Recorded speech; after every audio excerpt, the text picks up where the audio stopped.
Hello everybody, my name is Exalted and it is my big honor to welcome you all to day 3 of Bellum against Elite Stara Zagora 2024.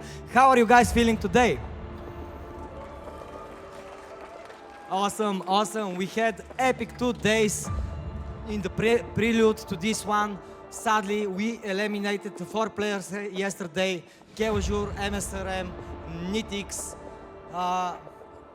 But now we will have to say goodbye to 6 more. We have the loser bracket, the lower bracket matches starting off today.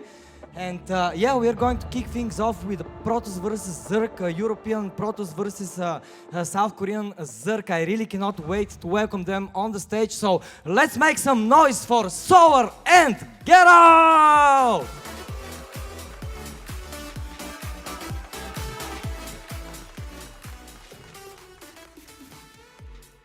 Alrighty. Guys, are you ready to begin this series? Solar, how are you feeling today? You took a tough loss yesterday against Clem. It was in a TVZ though. How are you feeling against Protoss in the face of Geralt? Yeah, yesterday I got some not good series against Clem, but against Protoss, I think Protoss is more strong, so I'm very scary right now. Ooh, Geralt, what do you think about this statement? Do you believe it? And does this give you extra motivation? I mean, I don't believe it. I think Solar PvC is very strong, but I think it's good for me. He's thinking like that. Well, we were talking a little bit at the backstage, right? Yesterday you told me that your PvZ is kind of not your favorite matchup, and you said that you were playing a lot of PvTs recently, so tell me, how do you prepare mentally for this opponent? Because he's a very tough opponent for sure. To be honest, yesterday I was just watching hero games from Esport World Cup a few times, so it was my mindset, like, you know, if I play like hero, I win. So it helped me a little bit maybe, but yeah, I mean, I have just some idea how to play, and I will try to execute it well. Awesome, that's very cool. And so, do you have any special builds prepared for this Protoss, or you're going to freestyle? I will do whatever I want. Oh, well, guys, I don't think we need to say anything more. If you want, shake hands and let's get ready to battle. We have an amazing matchup coming up, and I cannot wait to hear what our casters have to say about that. So, non-tags and bell move, please take it away. That's right, Exalted. Today starts with tragedy and triumph in equal measure. 4 players get to move on. 4 players go home. And in this first one, right, it's Solar, it's Geralt, and the thing that's just hanging above everything else as we get into this series, Geralt's already played a PvZ. This weekend, he was 2-0'd by Lambo. Lambo had his number. So not only are we talking about, oh, maybe I don't feel all that comfortable against Zerg, Solar has immediate results to look at. Yeah, definitely, and it looks like Solar feels very confident. Looks like if you were watching the hands of Geralt, he looks a bit stressed. I hope that this doesn't impact the game, but eventually playing against such an awesome player, it will be hard for Geralt, I think. Yeah, but it is interesting. You know, I know there's a lot of discourse about, you know, Protoss, Zerg, who's stronger here, how's it going? Hero has really been showing us the way in the last years, realistically. Indeed. But these Tempest ideas we've been seeing from him in EWC, this heavy aggressive play, and coupled with the map pool as well. If you get your picks and bans right, I think we're going to take a look at this in a second, it actually can work out very nicely for you. And there are a couple maps that you can go and use wedge stalkers into a choke. It's very hard for the Zerg to go and respond. But it's all really going to be about how map 1, how map 2 gets started for Geralt here. Can he just get his footing? Can he get confident in this series? Because I think there's a big difference in this series between Geralt taking a 1-0 lead or even just playing a really comfortable game 1 and a Geralt that goes down 0-1 and then has to fight back from that. Yeah, definitely. But it's best of 5, so he could lose one game. But yeah, on the mental side of things, it is definitely really hard if he loses the first game. It really will, we'll see how it goes. But yeah, in best of 5, the first game especially is more of the mental game. You get really to see how your opponent's style is, how he's managing the games, and we'll see how they'll decide to play. If there will be some aggression in the first game, also, yeah, you can try to make some crazy things because there are a couple of games upcoming, but still, we'll see. We see Solar now preparing. Both of them actually played a couple of games in the booths before they went on the stage. So I think they're ready for battle. Yeah, certainly. We saw Solar. He took about like 75, it was like 65 MMR from Hero Marine. And we were enjoying that one behind the scenes. But no thanks. Actually, I want to talk about this PvZ matchup in general, because we got to the desk here and you said, look, Peo, I'm so excited that I get to do this series because this is my favorite matchup. I love PvZ. Yeah. Why do you love PvZ? Well, I'm a Zerg player, and my favorite race to play against is Protoss. And I also like to watch a lot of PvZs because, I don't know, it's just super... I just like to play against Protoss. Back in the day, I will tell you a story which is around 1999. We didn't have internet. We made some LAN party with my friend. And he was a Protoss and I was a Zerg, and I was only playing against him. So I guess this goes back from the days, but still, I enjoy watching ZVP a lot. I like that there are a lot of different openings, even though most of the Protosses.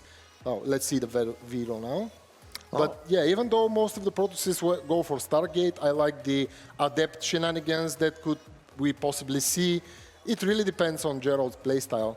I don't know what he's thinking. I don't know if he feels like he could play a longer game. Probably he'll focus on the more aggressive side of the games, because a longer game against Solar, I don't think it will be easy for him. Yeah, you talk about a longer game. I want to talk about a longer series for a second because, first of all, Dynasty's found its way in the pool, which is maybe a little bit interesting. But more importantly, I look at map 4, map 5, right? Ghost River into Crimson Court. These maps are very good for aggressive Protoss play.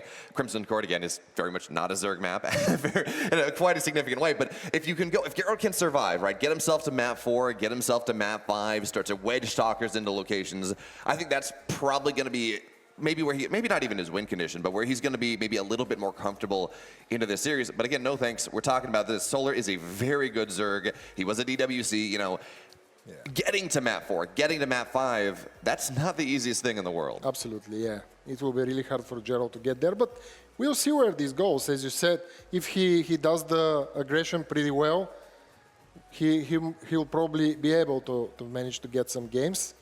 But Solar looks really serious about it. Like yesterday, he went directly when he finished the game, he went to the hotel.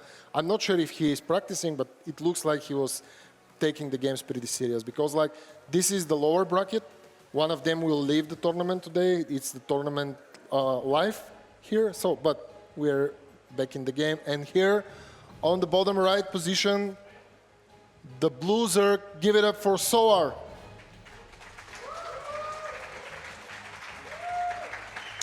And to the upper left, hailing from Poland in Storm Gaming, he's in the green. It's Geralt.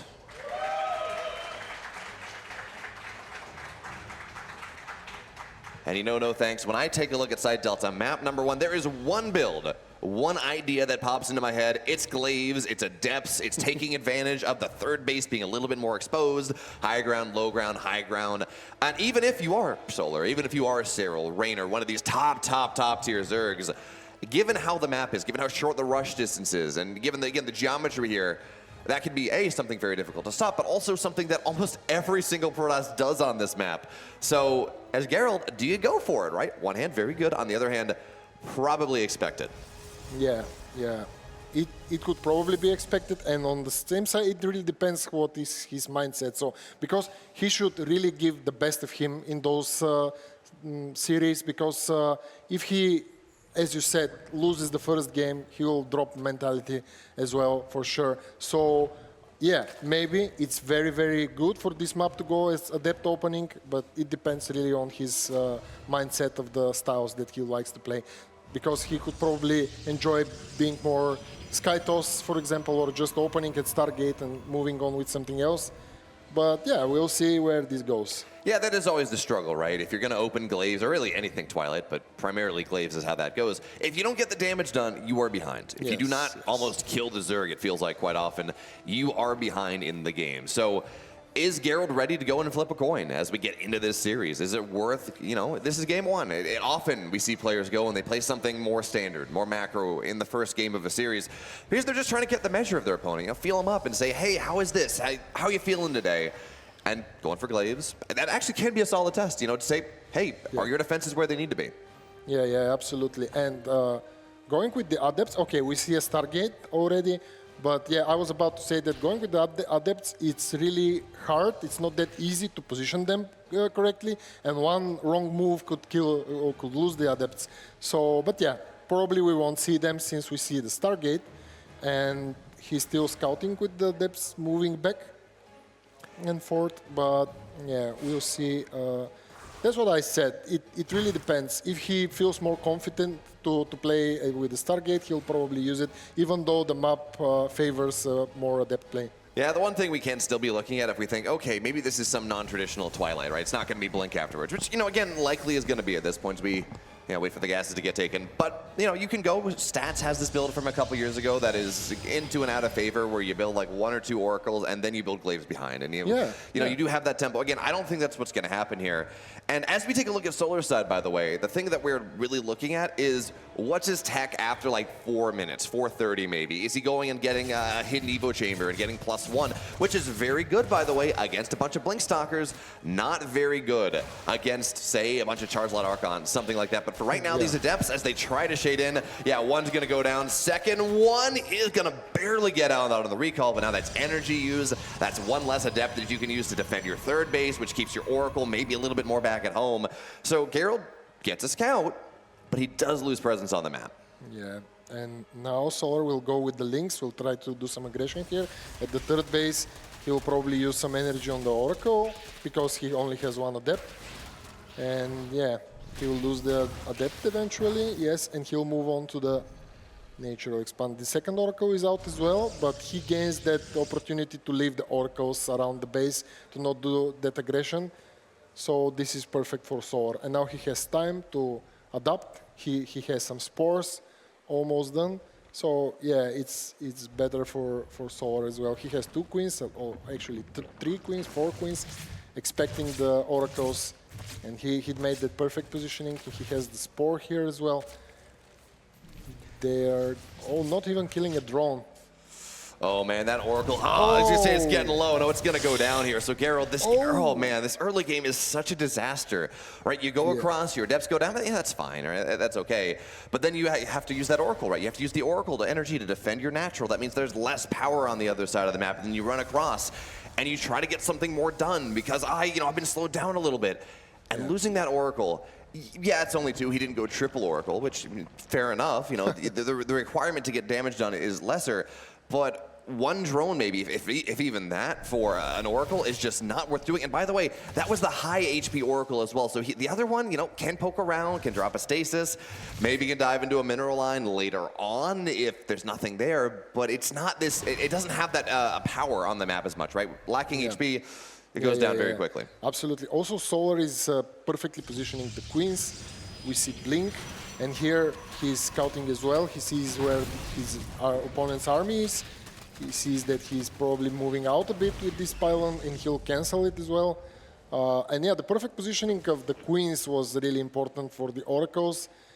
So let's see where this goes. He adds a couple more gateways. The Blink and the +1 attack is almost 0.5% done. So, we talked about the tech from Solar as well, right? Where is he going to go into this game? Because there are some Zerg openers that can do very well against a bunch of Blink Stalkers that very much struggle against some other timings. He is going that +1 melee, right? He is getting those Lings. It is a bit of more of a delayed Roach one, but he will have them eventually. For right now, though, well, Gerald just on the map a little bit, trying to poke around. I don't think Blink is not quite done, so he's going to have to be careful here. But just playing around the edge of creep, maybe poking away at that base. And this wall is something that means that, he may lose that probe on the outside, and that's annoying. But no pressure on the third base. That being said, Lings, they're going to force a warp in back at home. They're going to force Gerald back a little bit. And, again, we are waiting for Blink. 10 seconds to completion, +1 pretty soon after that. But even still, Solar's doing a really nice job in this early game of just deflecting anything that Geralt wants to do. Yeah, even if he wanted to do some aggression on the base of Solar, using those links and forcing him to come back into defense was really, really important for him. And now he can produce more roaches. He started a lot of upgrades, so he feels pretty good. Yeah, it's important to point out as well as we take a look at this, because Geralt's only on a single Oracle, he only got 2, he lost 1 of them. this +1 melee idea with all these lings becomes that much more powerful. Stalkers, you put them in a choke, eventually they can get enough here where the surface area isn't all that bad. But without the Oracle on top, especially in these lower to medium numbers, the Lings can just feast. They can do whatever they want. The Stalkers have to run away. It becomes a very difficult thing for Solar to play on the map. And also, his vision is constricting. That pylon was forward so he can see, okay, where is this pack of Lings? What exactly is happening here? And you feel smaller on the map. And as a Protoss, playing this style, delaying your robo, going for just this mass Stalker idea, you want to be the one that's aggressive. You want to be the one that's really leaning onto Solar. Yeah, let's see now with all those Stalkers, will he do some aggression on the fourth base? He's just waiting there. And yeah, already producing a lot of Banelings. Solar getting all those upgrades. He feels pretty solid. Getting the Creep Tumor as well forward. All the Banes are coming to the third base, and there is nothing here to defend. Oh, well, good warp in, but still 4 probes die. Yeah, actually, pretty good warp in there. Yeah, there we go. 4 probes for a pylon, a shield battery, and I think it was a Zealot that got killed on the warp in. That's not bad at all for 8 Banelings. You take that. You're very happy with that one. But again, that's the first step, because we take a look at this mid-game setup here that Geralt's getting ready for. Yes, he's going to have +2 on the way. Yes, his charge is done. Yes, Storm's on the way. But Banelings with Baneling speed already before the charge lot timing. Storm is a problem, but again, with Baneling speed, you can get on top of those High Templar. You can make life very difficult for Geralt, as now he's trying to put a little bit more pressure on the map, move a little bit further forward as the Stalkers blink away. They're doing a good job, right? Knocking some of these Lings down, but Solar's coming in, looks like from multiple sides onto that third base. Yeah. Banelings are going to get deflected, though. Archon on the front line has to go warp in. That's fine, because it's serving just as that much more of a tank. Zealots from the right side as well. This attack from Solar is not working out, and Geralt's actually going to blink forward even more. He's got more of the army right now. +2's not done for 5 seconds, but this attack from Solar adroitly, deftly deflected. Yeah, and also pretty good positioning from Geralt, attacking from both sides and almost managing to surround the roaches. So yeah, he did a pretty good job here defending. We can see all the probes are at almost 0 HP, but still they are alive. He didn't manage to kill any of them. So perfect hold here for Geralt. And there are more Banelings coming, more upgrades. As you can see, he started producing Immortals. 2 Immortals will be almost out. And yeah, he should definitely try to not lose this army here, as well as the High Templars. Oh, forced him to do an Archon. Yeah, lacking Storms in this army feels really bad as the Banelings want to run on forward. So Geralt, again, really nice defensive side of the third base. And teching up, getting into Immortals is really important as that big attack comes in as well. Storms are okay, but the Banelings and the Roaches and the Lings make so much power on top of these Stalkers. Geralt, again, massively balanced from the map. And we're talking about these Immortals. They're so important against the Lurkers that are going to be coming in the next minute and a half. Losing those is not what you want. So Geralt's gonna get back, hide back to his fourth base. He's got these Immortals here, but he keeps losing the things that defend the Immortals, the Stalkers, the Zealots, the High Templar, so there's not a big surround.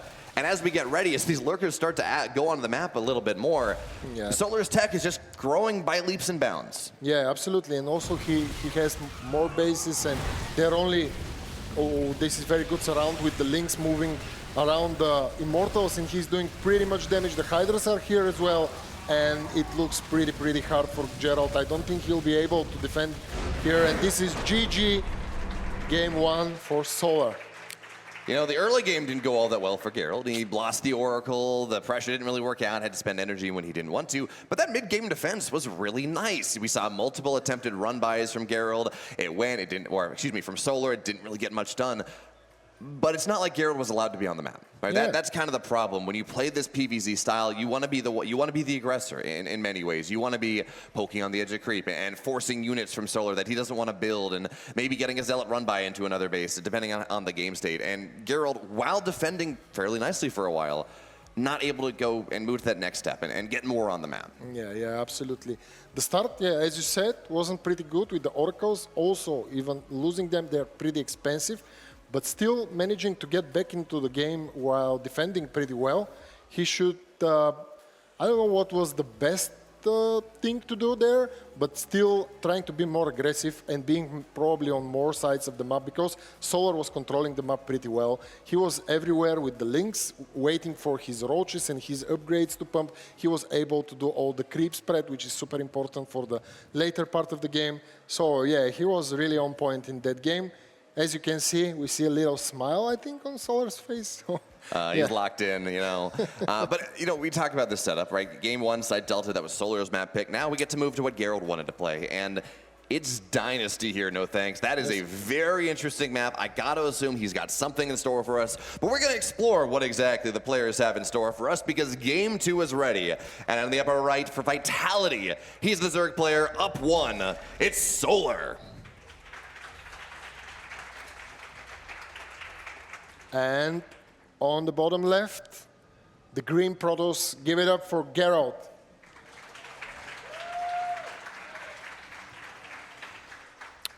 Oh, I like this. This is something that we've seen some players doing a little bit more, and the gold's nice, but you can run into stalkers right on the left side that poke you away at depths that make life really hard, but oh, why don't we take the rich gas too? Why don't we go on the other side? Yeah, it's cycling the drones from the main base on over to this natural is a little hard. But if you pull it off and, you know, it gives you a little bit more defensive power because you don't have to deal with things on the other side of the wall that outrange you, you can grow pretty nicely. Of course, and also since you won the first game, you can always try to do something crazy in the second game because if you eventually lose it, oh, he saw the hedge there. If you eventually lose it, it turns into a best of 3, so still there is not a big problem. But yeah, if you manage to use this hedge, you get a lot of economic boost. So yeah. As you said, it's Gerald's map here. I'm expecting for him to do something, maybe not more crazy, but maybe to do a better play style. Yeah, I think it's going to be interesting to see what he has planned for this map because you don't pick Dynasty, right? Why exactly he picked it? Yeah, you don't let this thing through bans if you don't have some plan in store. Some special plan, yeah, definitely. And yeah, we see Solar transferring the drones, trying to use the gold minerals as fast as possible. Perfectly timed drones there, by the way. Yeah, it's always a wonder, right, with how far away this is. You know, he had to go and send them out the natural, down the ramp, down, down, down, up, down again, you know, over hill, cross 5 mountains. It takes a while. You always wonder, like, is that efficient? You know, like at a certain point, like the gold bases that are super close to your base, you're okay, yeah, fine, understandable. But yeah, this is longer, yeah. Mm-hmm. But I am sure he knows, so it's probably better this way. And we'll see, since Gerald already knows about it, he's going for Twilight, and we'll see how he will try to play against this gold. Yeah, the interesting as well. So as a Zerg player, when you're scouting against a Protoss, what you look at is, okay, it's 230. Is the Cyber Core worrying? It's like 229. Is the Cyber Core worrying? If so, if it is researching, likely going to be a Twilight opener. If it's not researching, likely going to be a Stargate. Well, this was Twilight before Warp Gate. So we still had the Warp Gate go down right around that timing that you used to think, oh, this is going to be a Stargate build. Now, is that going to make the difference in this game? I don't know. Yeah, we'll see. But it's just a wrinkle, right? It's just a little bit different, something that might, you know, maybe make Solar read the game slightly wrong. I don't know, but for right now, this Adept is doing pretty nicely. Yeah, absolutely. And Solar has only 2 links. And yeah, he will lose them eventually, loses one of them. But yeah, this Adept here could do some damage, even though there are 2 queens. The positioning could be good, and he's continuing to kill some more. We see a Dark Shrine behind that, which is also pretty nice. So yeah, we're expecting an aggressive play with the Prism, with the DTs, and we see Lair from Solar. He also put the natural hatch as well. This Adept managed to shade away. Yeah, that is that is a very fast layer from Solar, right? We talk about this. His layer is on the way. It's about halfway done. It's over halfway done, and we are 4 minutes into this game. So we talked about the map, right? Does Geralt have something here? And you know, it seems like Dark Templar play is gonna be his solution. But this setup from Solar right now, this is not a macro Zerg that we're looking at. Yes, there's a 3rd hatchery, but he has something in store. Feels. Let's take a look at the gas here. What has he got? 3 gas, 4 gas technically, because he's got the rich gas. This feels like it's going to be maybe just a little Nidusy here. No thanks. Maybe. We'll see. And he also positioned the overlords. He checked all the... I'm not sure. I don't think he saw the DD, but eventually no, he didn't see it. Because he poked with the overlords and left the overlord on the natural. True. Yeah. So, oh, he's also going for the gold base. Yeah, it makes sense at this point, right? You know, Yes, you survived let's early see on. And by the way, we DPs. talked about this Dark Templar play. Geralt did this against Lambo yesterday. Lambo scouted it before anything was happening. It was not particularly successful. This time, Solar didn't scout, but he had the very quick layer, so it didn't really matter. The damage is not getting done. But question for you as we get into this mid-game. There's a Robo Bay on the way, right? Yeah. Likely for disruptors. Into this setup, you know, your opponent looks like Solar's getting ready for some sort of speed roach timing with that quick high or with that quick layer. That's kind of what this is turning into. Disruptors, pretty good, right? Mm-hmm. Yeah, but you need to have some army with them. Yet he is not able to produce a lot, and he's focusing in different textiles, so I'm not sure he'll have enough to support the disruptors. But still, let's see if he managed to do some damage with the DTs. As we saw, the Overseer, Soar saw the Robotics Bay, the Dark Shrine as well, so he knows his opponent's plan. Oh, he actually made an Archon from the DTs. Yeah, that's what you do, right? If the Dark Templar don't get a lot done, you build an Archon, you try to, again, take advantage of that massive bonus damage versus biological units. You maybe get a good splash shot, maybe go and kill a couple drones if you're lucky, get a queen, whatever it is. But what I'm curious as we take a look at this game, again, continuing to grow here, Solar does have his fourth base on the way, far aggressive on the map, is where are you going? Does Solar try to go and put pressure on the gold base that Geralt's taking, just kind of drop biles there for a while? Does he try to bust the natural, or is this, again, just a very quick layer to cover your bases, to dot your I's, cross your T's, make sure you're fine against this DT idea that Solar has been playing a lot, and then we just go into the mid-game, right? But I like this Archon positioning. Oh, and that's a build. lot of splash. He's Very got to good. dodge the shots as well. 4 drones go down, and that is a disgusting position right Yeah. up against the minerals. Oh, man, that's gross. Yeah, absolutely. But yeah, looks like Solar is playing a bit more passive, like trying to secure all his bases, trying to secure eventual tech ways to from his opponent to kill him. And actually, Geralt is doing pretty good with the Archon, killing some more drones and picking up with the Prism, very good micro. But that kind of micro takes a lot of focus. And oh, okay, he's warping in. Oh, wasn't able to warp in. Yeah, just gonna cancel. That's fine. You know, it's not like you lose anything for warping in a Zealot and canceling it, right? So, you know, okay, we're just gonna waste some of Solar's time. Maybe we can make something happen here. The first, I think, Disruptor is already out, and maybe I said, oh, very good micro here. Oh, I love this. If you can get the Zealot down, right? Zealots, they two-swipe Zealot, they two-swipe Lings, they tank very well, so you can go and just use that to make sure to serve that as like the buffer, and you put the Archon behind it, and you actually trade very nicely. But now Geralt's like, okay, this is fine. You know, I've gotten damage, I've killed a lot of Lings, I've killed drones, that's fine. Yeah, let's go back home. Let's just go back home. It's fine. We're going to get set up now, and I think at this point, Solar's actually not growing at the rate I thought he was going to. I thought we might see him get a little bit more maxed out. I really did think this was going to be aggression. I mean, a 330 layer, like 320 layer, is very, very fast. But instead of that being that mid-game aggression, well, he's got a hive on the way before 8 minutes. He's just taking pretty fast, but still trying to be more safe as well. We'll see those Disruptors if they manage to do some good shots. And he's picking them up with the War Prism, pretty fine. And now he managed to do more army. Just a couple of seconds ago, the supply was pretty close, but now Solar went wild, producing a lot of links with this composition. And as we can see, he's waiting for the Bane link speed as well, because like Disruptor shots could be really deadly for slow Bane links. And yeah, he has those 3 Disruptors, a lot of Archons. He'll support with the Gateway army. So Geralt looking pretty good. Yeah, I really like Geralt's army, right? The Storm would be really nice, but he doesn't have the gas for it. Again, he's been committing to the Dark Templar tech and going and getting all these Archons and everything else. So, you know, Storm's not on the way. He doesn't have that one. But he does have 2 levels of splash. He's got these Archons, he's got these Disruptors, he has a glorious SimCity outside of that 4th base. And while Solar has a 5th base, he's on 72 drones. He's actually behind in economy, technically, just a little bit against Geralt. So it really does seem like it's all going to be about this Viper timing that Solar has in store for us. Viper's very good against Disruptors and Immortals and Archons and pretty much everything that exists in Geralt's army. Absolutely, yeah. And he, let's see, probably Solar will move forward, I think, or not. And he's producing some more Bane links. here. And Gerald is doing pretty good job to kill some units. Let's see if he has some blink. Oh, and that shot was good as well. Yeah, that's a reasonable shot. And again, with this position outside of the fourth base, these Archons can... Oh, that's a good shot on the Bailings as well, on the Prism. Speed Prism, by the way. But because of this fourth base that we see out of Gerald, right, you just put one or two Archons, just wedge their way in there, and you're not really going to be able to get through. So the Bailing run by again is not going to find much value. And Solar, we talked about this timing. With the Vipers, probably with Adrenal is going to be maybe where he's going to go for that. Getting +1 done.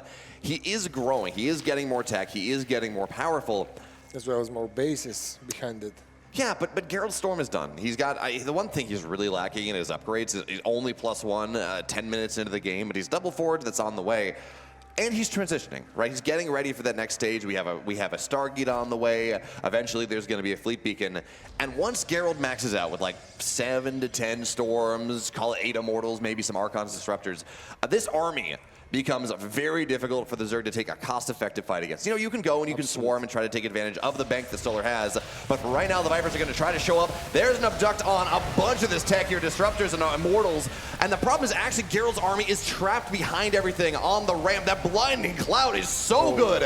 Banelings into the probe line as well, and we talked about how hard it can be to attack into this position. Well, if your army's trapped on the ramp and a blinding cloud zones out almost the entirety of it, it can work out very, very nicely for you. Gerald on the resupply, on the rewarp in, is going to be able to force Solar back. But that was like 4 Disruptors dead, a couple of Mortals going down, most of the Archons dying, a lot of Storms just not getting the damage they needed.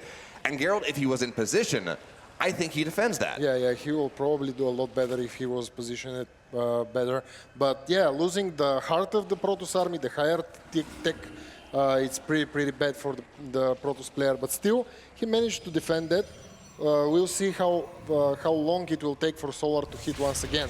Because if he leaves him some time, he already has the tech and he could produce more army. Still, I was just about to say that Gerald is positioning his army and his defense pretty well. And after that happened that last fight, which wasn't very good for Gerald. I also love the way he's doing the Disruptor shots, and still he didn't manage to do very well in the last fight. So it's very, very important to try to do the best, but still playing against Solar is not easy for sure. No, it's not. I mean, now we can see the power, or really the problem of this this heavily upgraded melee style, right? With Adrenal once that comes onto the field. Yeah, so Gerald had a wall. He had a couple warp-ins defensively. Now, I don't know that sentries were maybe... I understand why. He's like, I can force field out, but, you know, I think you want more damage there. Regardless, we can see how powerful that Adrenal is. The wall-off didn't matter. The warp-ins didn't matter. The Lings are going to find their way in. Once again, this time the force fields are going to be a little bit faster, but, you know, that buys you 10 seconds. There's still not enough army to break this down. Yeah, absolutely. And also there are just a couple of links for Solar, and he's on the other side making eventually some more aggressive play. And yeah, let's see all the ultras and everything here. It's pretty big army for Solar. Although they are both on almost same supply, so it really depends on the fight. We see pretty good Storm here. He's pulling back. The piles were very good as well. There is a lot of Protoss army here, actually. Not enough, though, Not right? enough. I mean, the idea to go and use a drop high Templar to go feed back the Vipers was really cool, and it did take some power out of that fight from Gerald, but with only 2 Immortals, as all this happens, there's no good way, not a lot of Stalkers either, and they weren't keeping their spacing. There's no real good way to deal with these Ultras that have a ton of armor, that are just so beefy, and yeah, you know, Immortals, Stalkers, they do bonus damage, but you need critical mass. You do need enough of them. And Gerald just did not have that enough. He could not prevent the Ultras from just going chomp, chomp, chomp with those Kaiser Blades right on top of his army. Yeah, and also we can see that Solar is getting resupplied super fast already, and Gerald takes a lot more time to do that. And yeah, after a couple of hits, we see like 60 supply lead for Solar, who is once again back with the beefy Ultras and with the big army. And yeah, there are 15 Banelings in production, and probably he'll attack after them. We see from Gerald 1 more Robo added to the composition, but it will not get that higher tech army fast enough.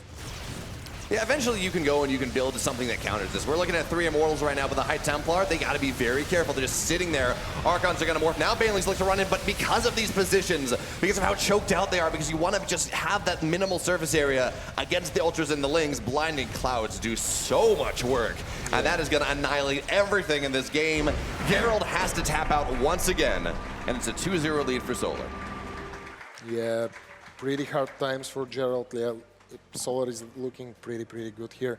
He managed to do very good fights, even though we see very good SimCity from Gerald. It's hard to attack this army, and he should be more aggressive, but still Solar is everywhere with all those links. You move out for a couple of seconds, and he's attacking back and forth with the links, which is what a Zerg should do. But yeah. Yeah, I think it all goes back, by the way, to, as we take it, we kind of digest that Dynasty game. All goes back to that fight around the 4th base, where Geralt had an army that absolutely could have gone and taken the fight and forced Solar back, but all of his Stalkers, a couple of those Archons were outside of the natural. They're up the ramp. Archons, those great big bodies that they are blocking the ramp, and then there's just this Blinding Cloud that is making it so these Archons and nothing behind it get any damage. So instead of Solar fighting the entire army, he fights a third of the army, and by the time the rest of the army shows up, the static defense is gone. You've abducted all the power units away, and Gerald left with some drips, some drabs, and was never really able to recover from that point. Yeah, that fight was devastating for Gerald for sure. He already built the very good army, but all those abducts at first, and then the Blinding Cloud, I think, was the moment where it was really devastating for Gerald.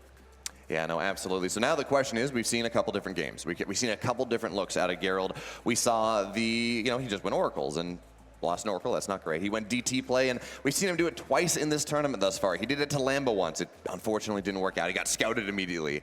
This series, well, it was almost a build order problem. Build order, a lack of luck, because, he goes for it, and there's a 330, Lair gets started at 330. You just have all the detection you need. But now we're going to have to see if maybe there's a different idea that he's going to have for us as we move into Game 3. It's on Oceanborn, and the upper left. We're looking to move further into this series, send us to Game 4, Game 5. It's Geralt. And on the bottom right, at a match point, give it up for Solar. Looking pretty confident, looking at as we said already, it's like the tournament life of Geralt here standing in this game. Every other game, if we manage to see more, will be a match point for Solar, which is pretty good for him, and still very bad for the mentality of Gerald. It's really hard to come back from those moments, so we'll see what he'll try to do in Oceanborn. Yeah, we started the day talking about tragedy and triumph in equal measure. Someone moves on, someone gets to live, they get a date with their opponent in the next round, and then, well, someone goes and someone has to leave. But yeah, this setup here, Solar, he's up 2 games, he's got some room to play with, maybe thinking about going for a hatch block in the natural, and Geralt's wise to this, right? He's got the probe there, so I don't think this is gonna get pulled off. But even with this, he's slowing things down. He forces a probe to get pulled down, and yeah, you'd rather actually have the hatch block because this is just a waste of mining time now. But hey, you put a wrinkle in, right? It's fun. Yeah, it's good. absolutely. And yeah, he's putting. For a second, I thought he canceled the hatchery, but no.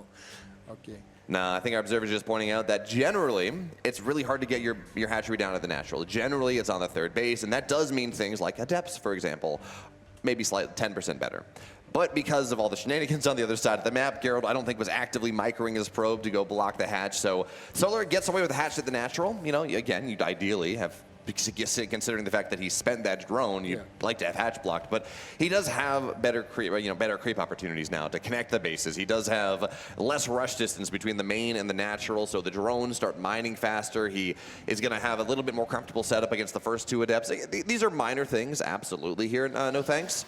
But there are benefits from Geralt not being able to block. Just the little steps that grow bigger in the late game. We see Stargate from Geralt, so this will be his choice. And yeah, also with the drone Solar sent, he forced him to pull 2 more drones, 2 more probes. So there were 3 probes in his natural one and 2 on his natural. So he managed to pull some mining time from Geralt as well. Yeah. And by the way, Solar does have a good idea about what the bones of the tech that Geralt's going for in this game.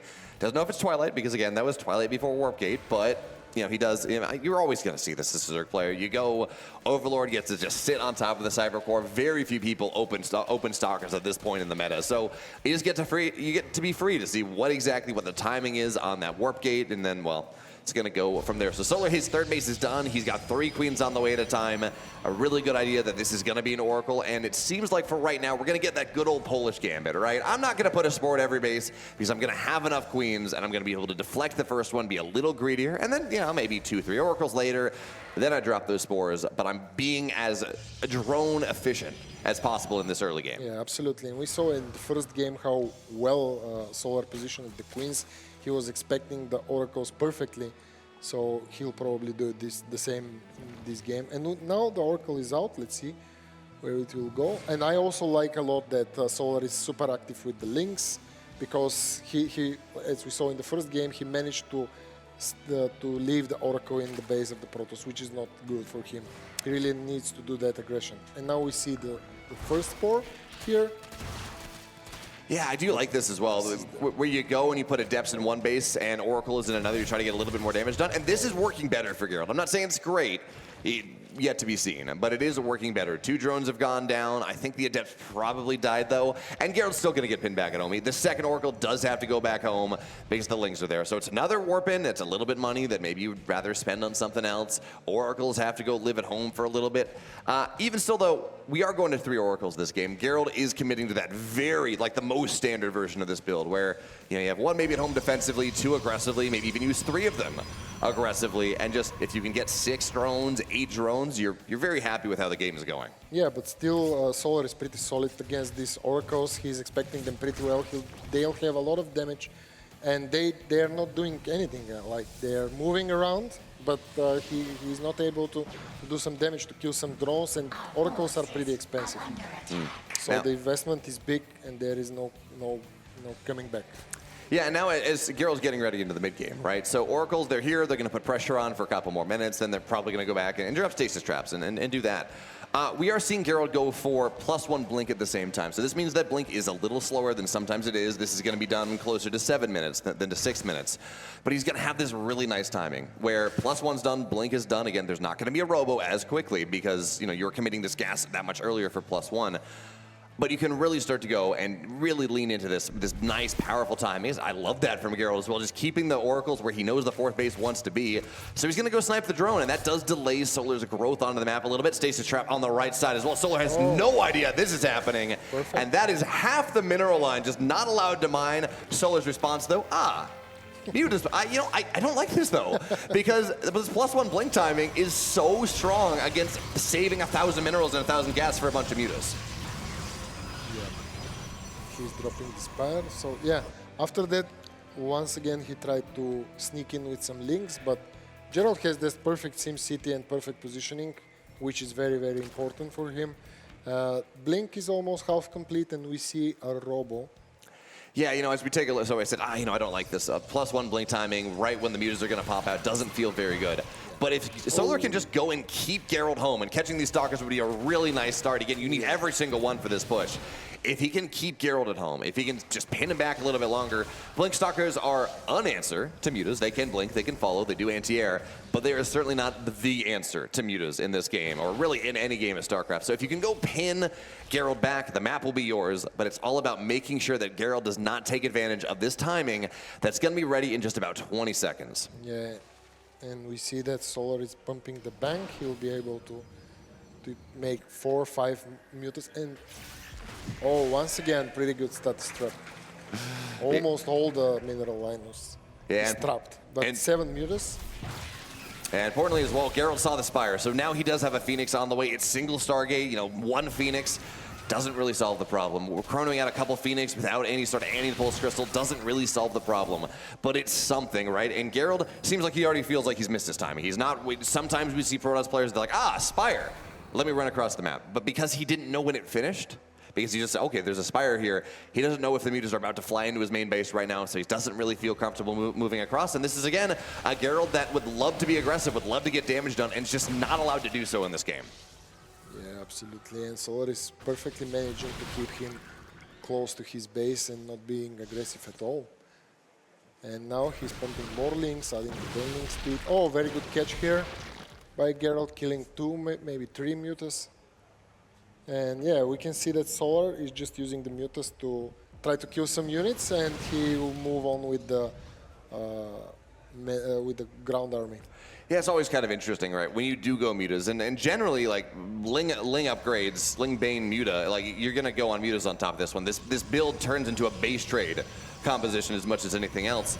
But it's really interesting because that's not where Solar's going for. He built 8 mutas. That is a probe killing number. Certainly that is a number that Geralt has to respond to, as we see him doing so, playing at home like this.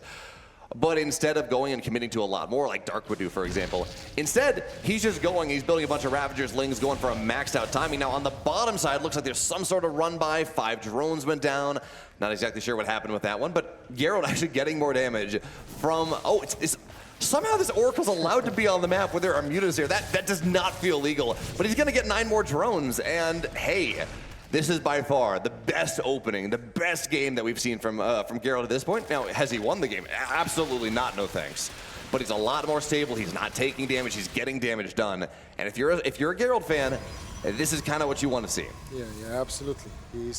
And now he's building up the Protoss Deadbow, even though he doesn't have that a lot higher tier army units, but he's adding some more High Templars. Probably he'll put the Storm or more them into Archons. And yeah, he's finally managing to do some damage with the Oracles, which is also super important. Status, very good status trap. The Banelings will go, very good force fields there. And yeah, he managed to defend quite well. Even though he loses 9 probes, he managed to kill 7 drones with the Oracle, which is very, very nice. And yeah, as you said, it's maybe the best game so far from Geralt, so this is the way to go. Oh, you're so happy with how that went. Losing 9 probes, pylon, not great. You just killed 700, yes, from those Ravagers. You just knocked out even more from the Banelings. So much of the power of the army. Yeah, Lings are really good against Stalkers. They are. But you want those biles on top. You want that damage, those units that do damage on top of things as well. They're so much more expensive as well. So Geralt continues to deflect, continues to make something happen. And behind this, you talked about going to that next tier. +1 air is on the way. Carriers are on the way. Yeah, there's a Spire, but nothing in this ground army shoots up. Okay, so 2 carriers already. And he'll be, I think, more aggressive. He'll move forward. He'll try to get Solar's attention, not think about the upcoming carriers. He'll try to do some damage, but still Solar every game is very good with those links, trying to move him back. Very good storms here. Yeah, so you say he's very good with the Lings forcing back, but the question is, where does Solar grow? Right, because, okay, it's one thing to say, yeah, he's keeping him back, you're buying time, but there's a Hydra Den on the way, right? Yes, there's going to be a Hive done soon, but Hydras are not the answer to +1 carriers. They're not the answer to Carrier Storm. They melt, they don't do a lot of damage. Now, if you get enough of them and you say it's like a mass Hydraling army versus 2 carriers, yeah, you win.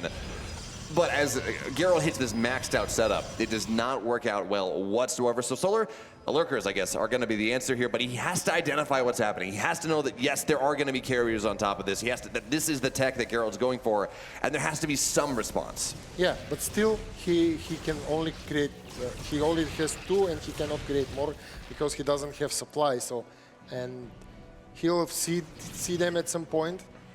So we'll see where this goes. But I think with the Lurkers, and he can fast switch to something anti-air if there aren't more carriers in the future.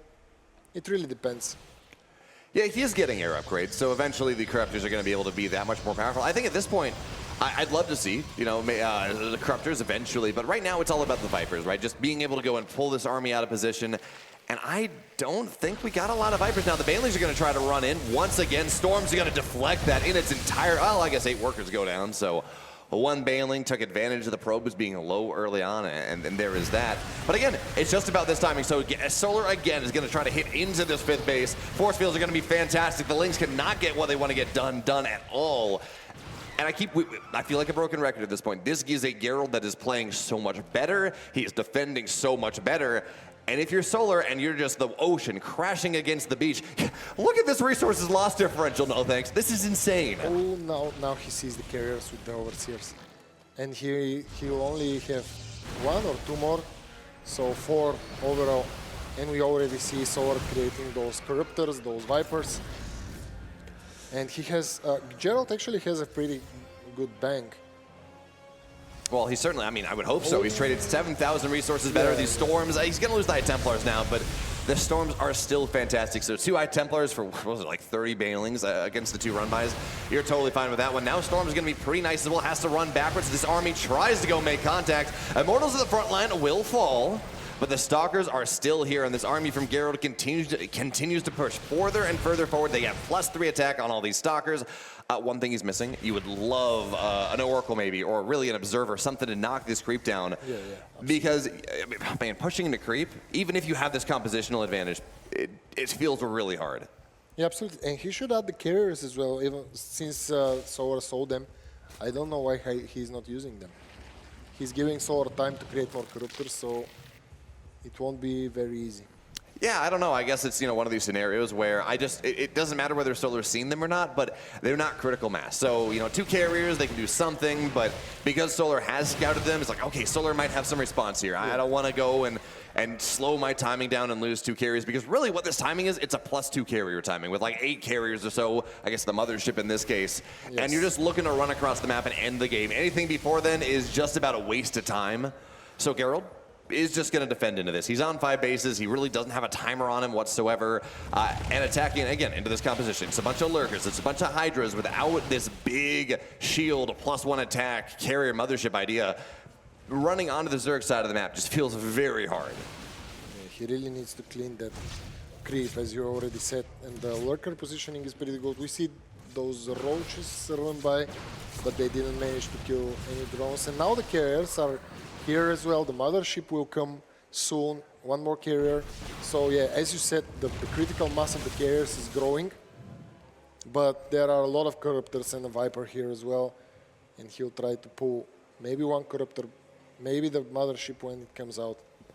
Yeah, it's interesting, right? So the mothership, if you can go pull it before it gets its spells off, very valuable to pull that away. If you can get it after the spells, doesn't really matter all that much. It's a meat shield, certainly, but it's not like it has that permanent cloaking anymore. But for now, though, 1 carrier gets pulled back way far forward. Storm, I don't know where that was supposed to go, but doesn't get anything done. And between the Spores and the Corruptors, that's 1 dead carrier. This is what we're talking about, by the way. Geralt army very strong altogether.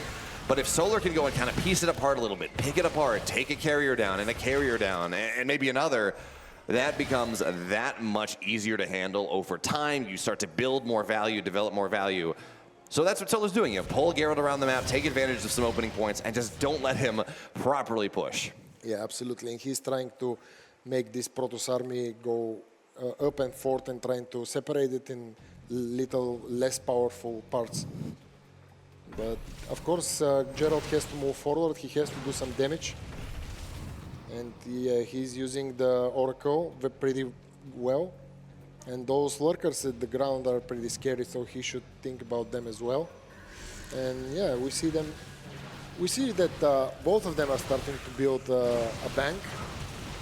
Yeah, this is not really a bank from Solar, though. 11,000 resources lost in Geralt's favor at this point, and that is not how this PvZ is supposed to go like this. Storm's just buffering for all the Corruptors. They try to dive on forward. It's a lot of damage here, no thanks. Let's see, can Solar get the damage he needs? The Corruptors are starting to fall down here. The Storms are going nutty, though. But what he's done is he's forced Geralt away from that 6th base, at least for now. But Geralt's got a big warping on the left side. He wants to look to re-engage here with his 2 Corruptors, with the Stalkers, but the Banelings blow up almost all of the Zealots, and that means that these Lurkers here, mostly, almost entirely uncontested.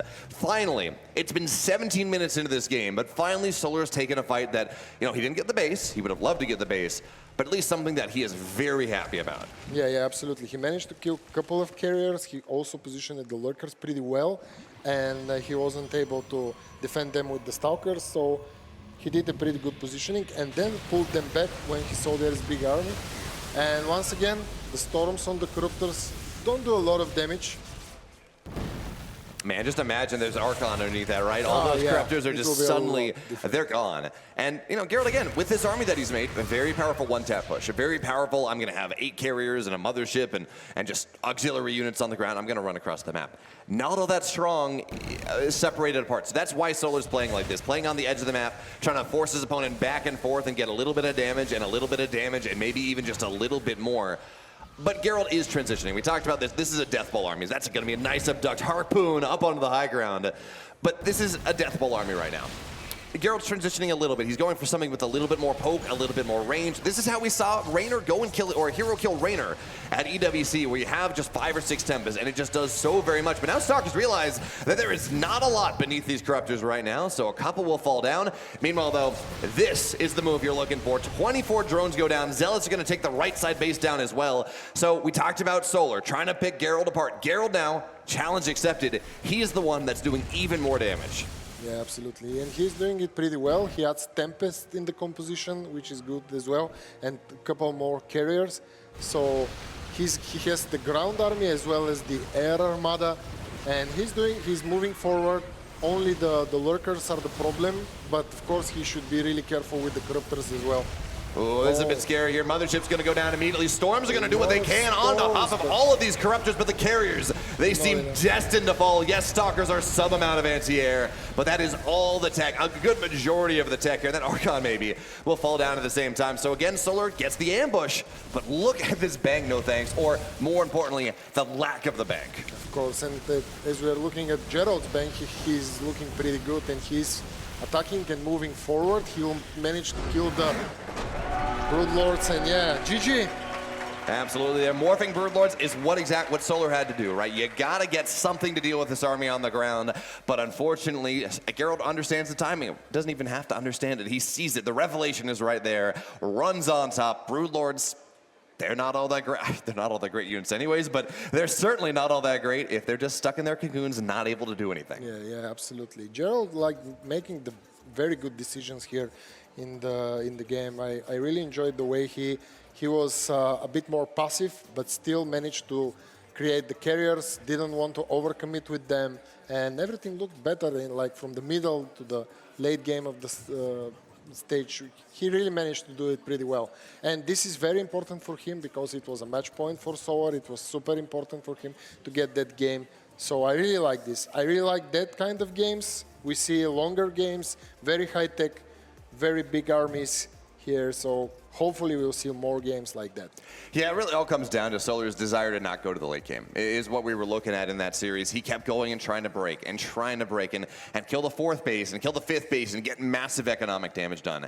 And because that was not a thing, because that was not allowed to happen, he just kept trading poorly and just so bad. So what are we like 15 minutes in, Solar was down 11,000 resources.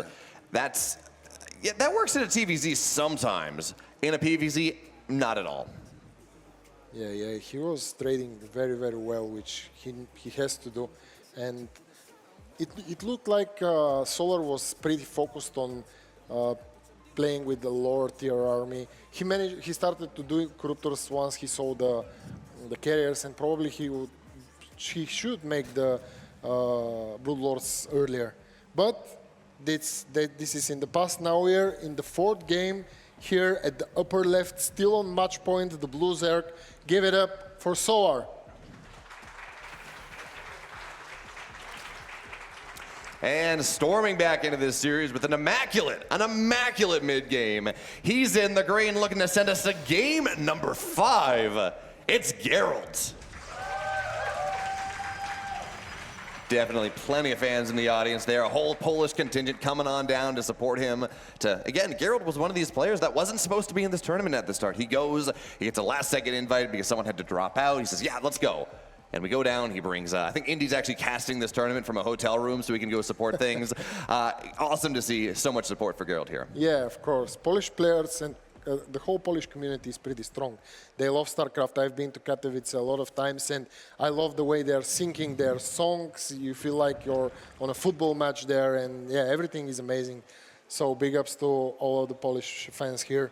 But yeah, from what I see, Geralt is understanding the game pretty well. He knows what to do. He just needs to be better. It's easy to say it as an observer and a caster, but still, he is learning a lot from the games, and we see this.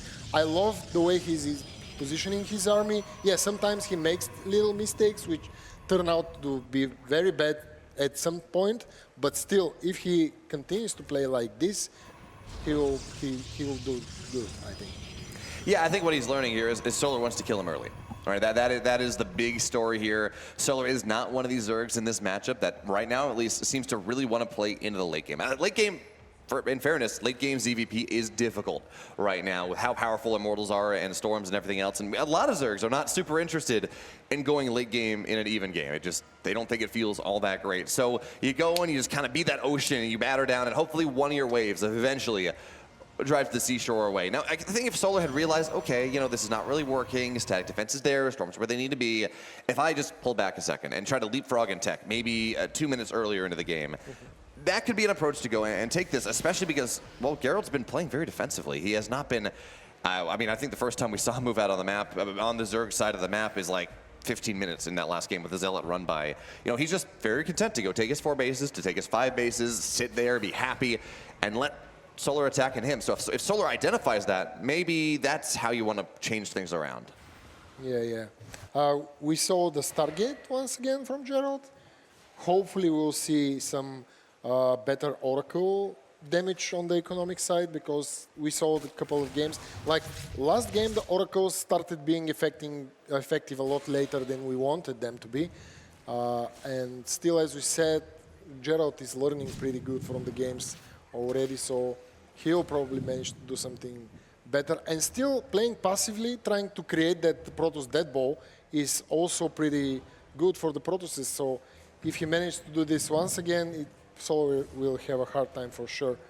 Ooh, looks like the Adept caught a couple drones as well. Very nice there, Geralt. And, we were talking about this before the series started, about how the first 3 maps, maybe not the easiest thing for the Protoss, but we get on into Ghost River, we get into Crimson Court for map number 5. If you want to be an aggressive Protoss, and I think that's what we're learning here, Geralt does not want to play that hero style. He's opening, sure, he's getting a lot of Blink Stalkers, but he doesn't want to be wedging his way in there and trying to go kill Solar. But if he was, now we're on the maps where that is really good. You can go, there's this position outside of the 3rd base area that you can just put 3 Stalkers across. It's very hard to get surface area. You can push through. Hero wins many, many games like that. You can go and kind of push out from a different angle and really, again, lean into the Zerg.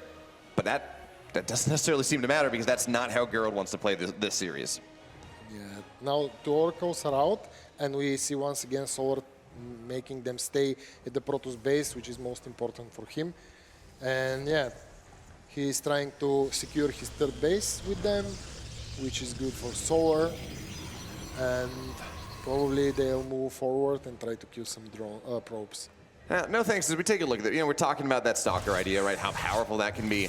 How do you feel? This has been a lot of. Oh, okay. Well, never mind. This is going to be the setup where Solar's been building a ton of links. He's been playing +1 melee every game in this series. Yeah. He's like, okay, this is fine. How do you feel about a quicker Templar Archives, going for that charge lot, +1 charge lot idea, that the 7:30-ish timing that we see Protoss players go for sometimes? Like, technically, it is what you want to do against this style. Now, in fairness to Solar here, going +1 melee or not is a scouting decision often. Like, where you need to confirm that this is going to be a Blink Stalker opener before you go into it in a lot of the builds. So, Geralt is going to have to pull the wool over Solar's eyes just a little bit. But given how this series has gone, it does seem to make sense to start to, play towards that anti-Ling style a little bit more. Yeah, absolutely. It looks very good, but still, it really depends on the way Geralt feels confident and comfortable to play with. And as we can see, his playstyle is a bit different. But yeah, I saw the Laird once again pretty early for Solar, so we'll see if he does something crazy or he just wants to be securing some overseers. I mean, he's got a lot of gas early on, right? We are on 6 gas already in this game for Solar, so that does tell us some tech, right? Whether it's going to be +1 melee, not +1 melee, but whether it's going to be mutas, whether it's just going to be a lot of Ravagers, it's going to be a very quick infestation pit. Okay, this early, this is not. I don't think this is like a 7:30 hive here. No thanks. Swarm host on this map. I mean, you do have the low ground to high ground to put pressure on the 3rd base. It's a really short rush distance. Going for some sort of like Roach Swarm host idea, it does make sense. Yeah, we'll see where he goes with it. It's definitely something different. But yes, let's see this aggression. Will he be able to cancel Solar's base? It looks like he will, because there isn't a lot of Zerg army here, and the positioning of Gerald is pretty good. Yeah, he forces a cancel twice, and he's able to move back, but still he has big army. He doesn't use the oracles, even though they're here, but probably he's saving some energy. And still he could do a lot of those links, could catch those talkers, but still I like the way Solar once again is trying to be everywhere with the links, and Gerald manages to force him to stay at the third base.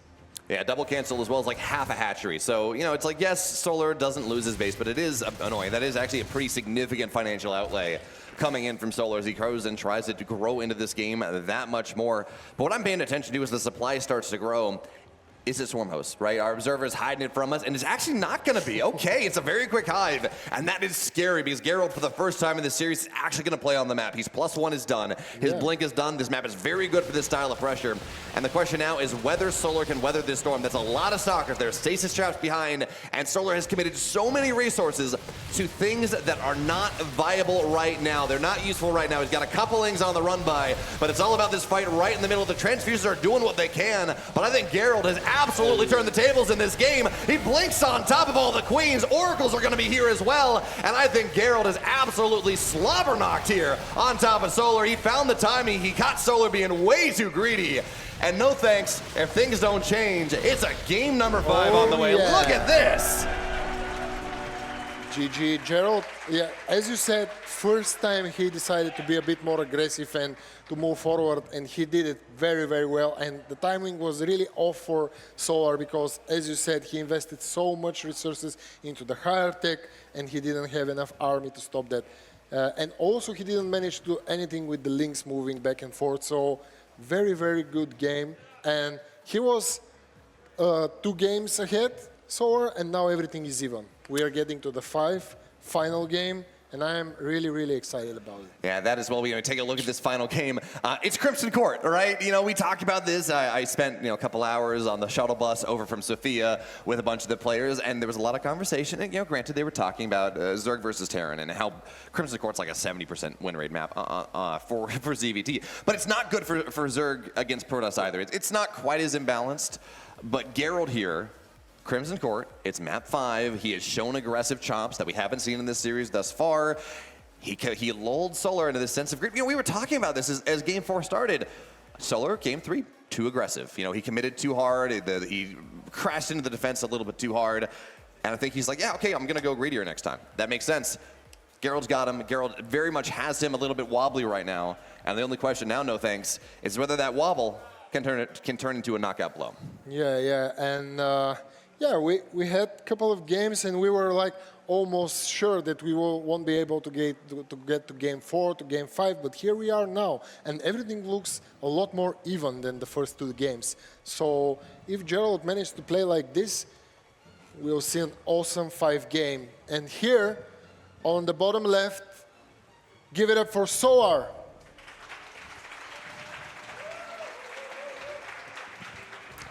And in the upper right, in the green, with the crowd behind him, he wasn't even supposed to be here. And now he's 1 map away from moving on, taking Solar down for Storm. It's Geralt.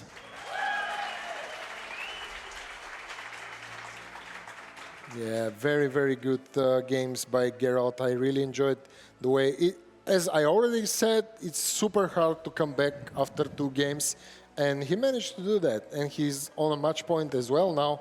So if he continues to play like the last game, he'll have very good times. And yeah, we're in the lower bracket, so one of them will lose his tournament life here in that game. So it's super important for both of them to give 100% of their game. Yeah, I'm not going to lie. We started this series, and I think we were talking before the broadcast. Like, Geralt can absolutely win. He's a very good Protoss player, but he was 2-0'd by Lambo. And, Solar was a DWC. Solar is very, very good. Solar's regularly practicing. He's playing in all these open cups against Hero pretty consistently. And it's like, yeah, 80-20. Solar wins this. I think there was a decent likelihood that this was going to be a 3-0. And Geralt, first 2 games, that was how it was feeling. You know, like Geralt just not able to get a lot done. The damage, the aggression doesn't work out. The defense doesn't work, and Solar makes things happen. But he's turned over another leaf. He's woken up. The AC is kicked in. You know, chilled that heart rate right down. I don't know what it is, but he very much seems to have the download on these games now. And as you said, one map, anyone can take a map. Yeah, absolutely. Things are looking a lot different when it's the 5th and final game. And yeah, so I'm not sure if Solar was doing mistakes, probably just Geralt fixing the little things that kill in those 2 past games. So I think he found a way, and if he managed to do it once again, he'll move forward, which is very, very good. And we're going to have to see as we look at Crimson Court. I think Crimson Court is really cool in this matchup for one reason, and that is 2 base all-ins are actually viable for the Protoss player. It's like the only map in the pool. It's the only map we've had for quite a while. We're at the highest level. We're talking, you know, again, professional level here, where these 2 base all-ins can work. So that's kind of something that Solar's having to pay attention to. Is this going to be some weird double robo thing where you get a prisms and disruptors and immortals and go to town? And the answer is no. Geralt is playing this as a solid macro game here. He's got his Stargate on the way. We should see a 3rd base going down relatively soon. Whether that's linearly, kind of mining through the gold, or maybe placing a little bit more aggressively on the map, I don't know. But it is always very scary if you're going to go play this macro game as a Protoss. But, you know, we were talking about, Stalkers can wedge their way forward really nicely. The Zerg player can go take that rich gold or that rich gas base, put a bunch of roaches on the map, and start to run right through, walk queens across because the rush distance is so fast. And that can be a very difficult thing to hold. Yeah, absolutely. And he's trying to do some damage with the Adepts. He almost managed to kill a drone, which is super cool. And will he be able to shade them away? I guess not. Nah, Solar's on top of that one. He's been trying it every single game. At the last game, he got 2 drones early, and that was a massive success. This time, it's not going to go as well, but there's that 3rd base on the way in the triangular position, so you do have to be a little bit careful. As the roaches arrive, that does provide some level of a concave, but with these, again, with these oracles and with this rush distance, it really is incumbent upon the Geralt in this game, even more so than a lot of other games, to A, get damage done. You'd love to have that, but more importantly, to really keep tabs over what Solar's doing. Yeah. Because, you know, again, with that rush distance as short as it is, Solar can go from making a round of roaches to being in your base in like 15 seconds. Absolutely. And he managed to do some damage here with the Oracle, which is very cool because the last couple of games he wasn't able. And also Solar was always forcing him with the links to stay back at the 3rd base and defend it. And yeah, this time is a bit different. Will he be able to do more damage with the Oracle? No, I'm not sure, but oh yeah, he will. 3 more drones, which is perfect. That's pretty nice. Catching the drones on the transfer is really the easiest point to go get some drone damage done. You never put a spore there. The queens are not always properly in position, and you know, another Oracle getting a little bit more. You know, you'd like to be 6, 7, 8, but at 4, and also never mind. That's not nearly enough. I was gonna say, you know, getting these larvae as the drones are about to pop, that is implicit damage. You know, you do get. It's not as good as killing a drone, but you do slow economy down. He's killed a couple larvae, but losing the Oracle, again, you cannot lose Oracles in this early game. Yeah, absolutely. And the Twilight is almost ready. Yeah, you know, Twilight +1 or Twilight Forge, both going to be done right around the same time. So Geralt, you know, this is what he's been doing the last couple games. Maybe not as quick of a robo, but getting Blink, getting +1, having these very powerful Blink Stalkers, getting ready for whatever timing Solar wants to hit. But this is kind of cool. This is very much an anti-timing, and I mean that in a good way. There's no reason for him to be on the map right now. Solar's not going to be really expecting him to be on the map right now. He's not going to be prepping to build on the map right now. So more links have to get made here. This is slowing the droning down, and it's also cutting the creep spread, which is very important. Again, we talked about how short this map is. If you can take this creep down right through the middle, it makes it that much slower, that much harder for Solar to go and get aggressive. Adepts are going to shade in here. I don't know about this one, though. He's not really getting anything. The lings are right on top of it immediately, and this just feels like a donation of a couple units, as Solar, by the way, has a ton of lings in the natural. This one is far more impactful. Well, maybe.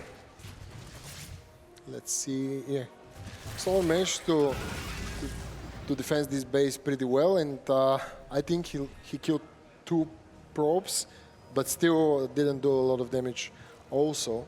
So yeah, both of them are going back and forth. Yeah, no, I very much expected that to get I mean, that was a bunch of lings in the main base. I really expected that to get a lot done. And then he's like, okay, well, you know, Geralt, he's killed all the Lings, he still has an Adept or two, and he should just be shift-clicking drones down.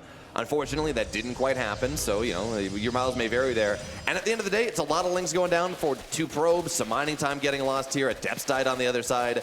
Kind of, you know, 6 one way, half dozen the other, pretty even. And now Geralt's taking the aggressive base. He's taking this forward position. He's going to have rich gas eventually.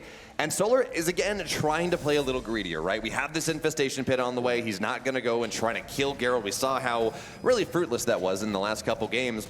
But now Geralt, again, he's got +1 in 10 seconds. He's got Blink here. The Stalkers can wedge their way up onto the high ground.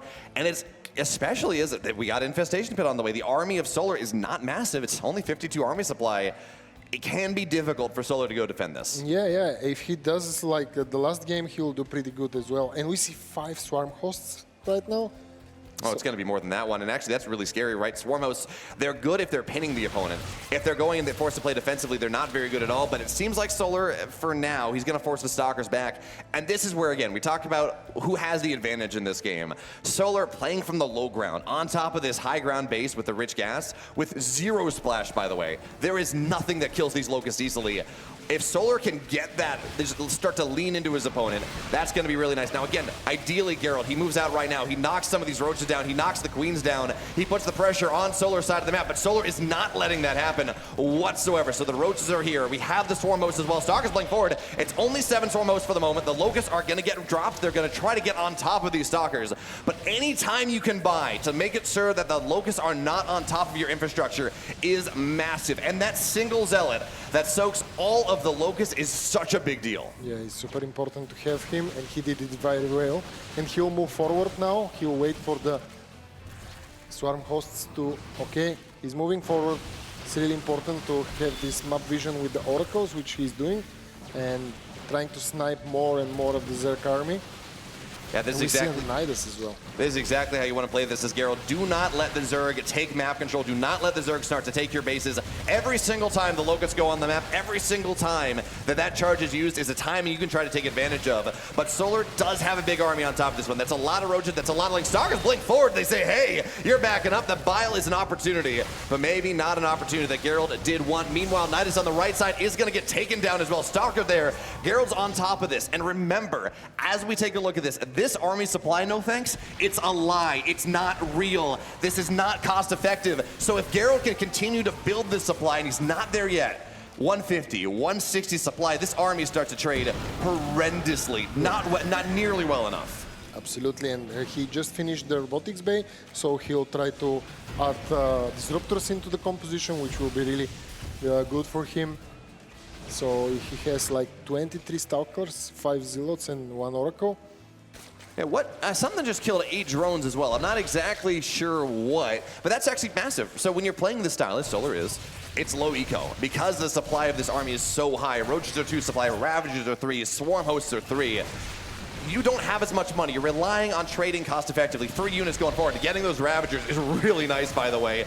And yeah, okay, so it's the Oracle that are getting that damage done. Again, the Locusts are going to go up. Again, Geralt's going to have to fight against this one. This is the scary timing, right? Swarmos already up on top of the high ground, but they're not fighting the army for right now. It's Stalkers versus Roaches, and I think Geralt, with the damage he's getting done here, is very okay with this one. He's just going to dodge the Locusts as much as he can.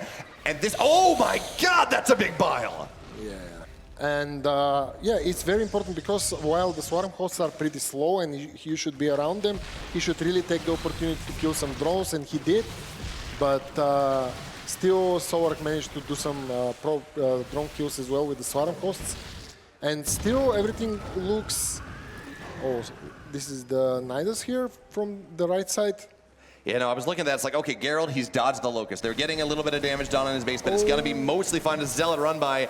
Well, actually, I like this from Solo. Look what he's doing. He's like, yeah, okay, this Locust, generally, they like to get on top of the Zealots. I'm not going to let that happen.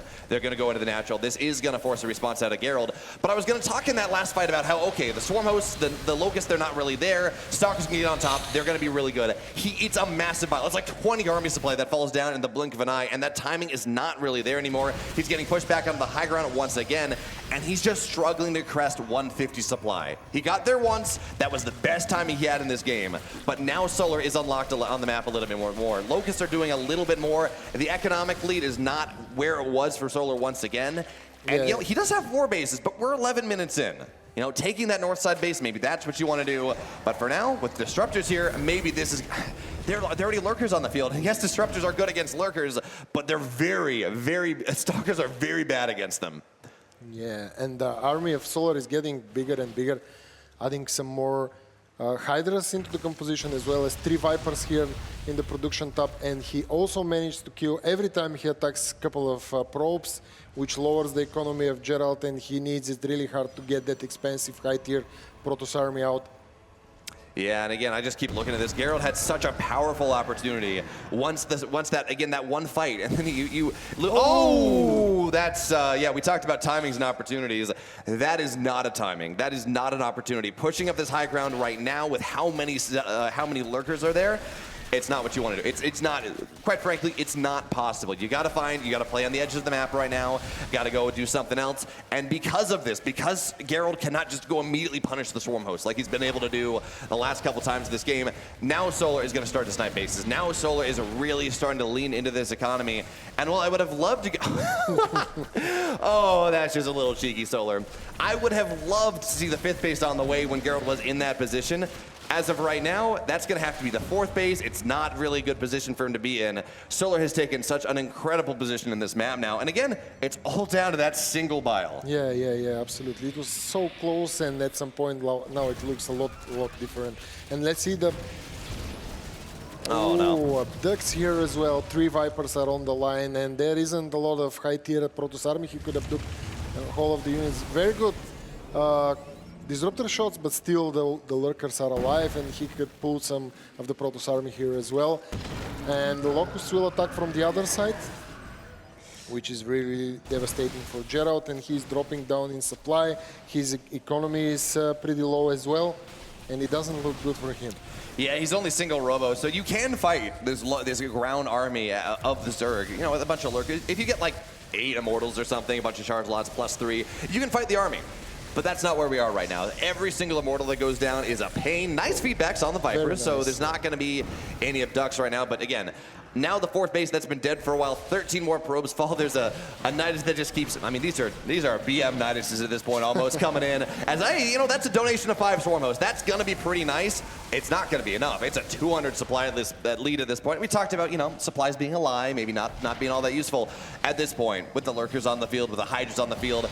That supply, it's no longer a lie. It is very much exactly what Solar wants. Yeah, absolutely. And he's continuing to do some aggression here with those locusts of the Swarm hosts, and still manages to kill Stalkers as well as Immortals, and trying to get his attention out of the main fight, and he's moving forward with the lurkers. Oh man, this looks devastating. And GG, well played, good luck. Solar is moving forward. Yeah, Geralt absolutely had his timing in the mid-game there, trying to dive on top, punish the Swarm hosts for spending their locusts. Yeah. But that was your shot, and if you come at the king, you best not miss. Geralt, unfortunately, takes a bile on his head, 20 supply falls, and that means that Solar, that pro that he is, resilient as he is, doesn't let him come back into the game. Yeah, absolutely. Very, very good games by Geralt, though he managed to come back from 2 games, so yeah, congratulations to him as well. But still, let's hear from our winner. Exalted, take it away. Thank you, thank you, Beo. What a series to start the game off. All 5 maps were played, but I'm here with the winner. Applause for Solar. Solar, how's this series? It wasn't as easy as you expected, right? Yeah, it wasn't easy. Like after first 2 games, I feel like, oh, it's going well. But like after game 3, like I feel like sometimes like my hand is faster than I think. So sometimes my keyboard like sometimes doesn't work because my hand is like too fast. Like I mean, in next series I probably have to lose my APM a little bit. Yeah, though, just make it a little bit slower for your keyboard to keep up. This is incredible. What happened on game 3 though? The carriers were tough. How did you lose that map? I think I was like pretty bad in the early games. So, but after the carriers out, I feel like I was still in fine position. But I feel like he only makes a few carriers and he make a lot of ground army, which makes me very embarrassed. It's because I make uber corruptors. Yeah, but it wasn't good, but it's okay. I win, so I have to get better in next series. Yeah, absolutely. But I want to ask because the fifth game was crazy. You were all the time in low economy. But before that, I want to ask you: did you choose the Knight as Swarm host because of the layout of Crimson Court? First of all, like I'm not very used to play against his playstyle, like only make Starker, Zealots, and very late Storms. So I was not used to it. So that's why I play Stormers. But I think that my choice wasn't good. But like I feel like every my army trade is better than him. That's why how did I win? Yes. Yeah, well, you persevered. You have another series later today, so good luck with that. Any words to the fans that you're cheering you on here? Yeah, there's a lot of fans today. Thank you for cheering for me. See you in next series. Thank you, Sour. Good luck. Okay, Geralt, not the result you were hoping for, but what a series, brother. Thank you for the games. They were amazing. Can you tell me your point of view for the series? And yeah, applause, ladies and gentlemen. He played his heart out today. Well, I think I'm happy with the series. I mean, unless I lost, but I feel like I was playing really well in third and fourth game. And my fifth game was a little bit unlucky because he just went with this links to my main, and it a little bit slowed my push. And and I think that's why I lost fifth game. Overall, I'm happy with this performance. I feel also maybe I throw second game, which is unlucky a little bit because normally I'm super confident on Dynasty, which was second map, but somehow I don't know. He was macro really well, and I feel like he did some really good moves. So he find me on guard. I see on the second map though, you tried some Warp Prism, Disruptor Micro. Is this something you usually do in this matchup, or was that an improvisation? I feel like on Dynasty it's really good to play Prism with speed, especially when Zerg is playing fast gold, because it's a really long way for queens to move around and trying to catch this prism. Also, I was thinking he's going to push me on low drone count to prevent me from mining from my gold. That's why I played Disruptors to just destroy his push. But I misread situation a little bit. He was droning. But I think this build wasn't bad, just my late mid game wasn't that great, so it is how it is. Can you share with us your overall experience of the tournament, and will you come back to Bulgaria if there is another tournament next year? Yeah, so I would love to come back for next year, if there will be one. And also this stage is amazing. I think it's the best stage I was playing ever. And yeah. Yeah, well, a lot of cheers for you, a lot of fans here. They traveled all the way from Poland, so anything you have to say to them? So maybe I will say in Polish. Wielkie dzięki za wsparcie. Trzymajcie się. Follow Indie StarCraft. Yeah, thank you, Geralt, for an amazing tournament, and yeah. Awesome, amazing. Well, this was only the first series of the day. We have 7 more, so get ready, don't go anywhere. A short break and we will be right back.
Hello guys and welcome to the Bellum Elite StarCraft 2 tournament. I'm super excited to welcome you all here in Stara Zagora. I was about to say Sofia, sorry guys. Today the weather is amazing. Yesterday evening we had a bit of rain, but I think it was really cool because all of the viewers gathered around here and we had some like a home story cup vibe. Hopefully today we won't have any rain, but yeah, I hope you're enjoying it.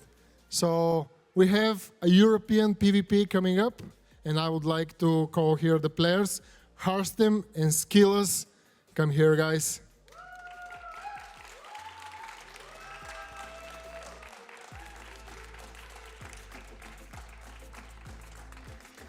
Hello guys, how do you feel? Very good. What about PvP? How are you feeling? Pretty happy as well. It's a matchup I'm okay at playing, so yeah. Yeah, yesterday you said you feel pretty comfort playing PvP. You're fine with Skillus? Yeah, I mean, he's a hard opponent. We've played each other a lot, so he knows how I play. I know how he plays, so it should be exciting. Okay, Skillus, how do you feel? Very good. You managed to beat Stats, so I guess you're pretty solid at PvP. How do you feel about Harstem and PvP at... I feel like European PvP is very good, and as Harst mentioned, we play a lot against each other, so yeah, it will be fun. Okay, guys, I wish you best of luck. May the better player win. And to our awesome commentators, guys. Enjoy. Thank you, no thanks. I'm here joined by Rotterdam and we are about to see this European Protoss versus Protoss, Rotti. Are you excited about it? Skillus and Harstem, they are both fan favorites and I am thrilled. What about you? I'm really looking forward to it. These two play against each other very, very often, but obviously not too often at big offline events, and that will always make this match special. But I love PvP, it's fun, it's chaotic. We see a bit of everything these days. We see one base aggression, a lot of 2.5 base aggression, sometimes the all-out macro, and they're both very good in that. So I think it's going to be really cool, and on top of that, what is very fun is that I know they play a lot against each other, so sometimes you kind of lose track of who beats who more often. But historically, they have played 46 series against each other, and they have both won exactly 23. Oh, wow. So today, I guess we'll find out who truly is the best if they'll never ever play against each other again, but incredibly close. Harstem did win a few more maps historically than Skillus, but 23 versus 23 in series. Best of threes, best of fives, maybe a little best of one in there somewhere. I thought it was a fun fact.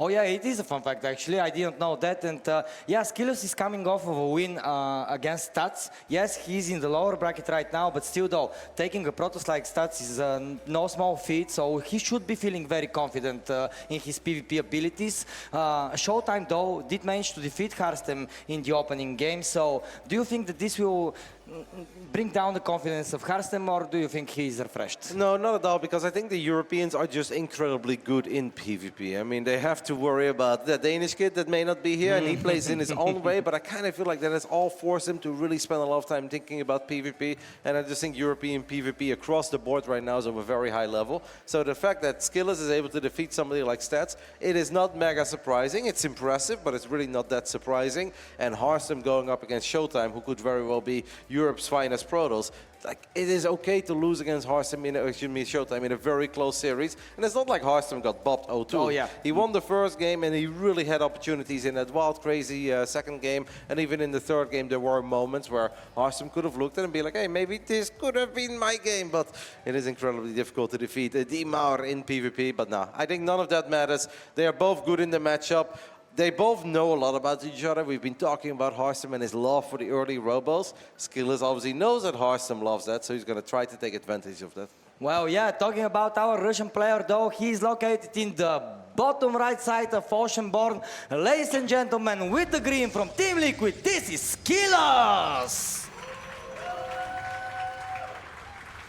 Mental warfare from Harstem, picking blue, because that's obviously the color of Team Liquid, but okay.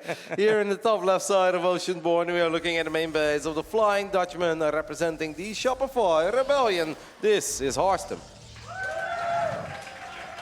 Yeah, big cheers from the fans here. Both of these players are super exciting to watch and I cannot wait to see how this series transpire. I'm happy that we have best of 5 series here in Rotterdam as we get this series started.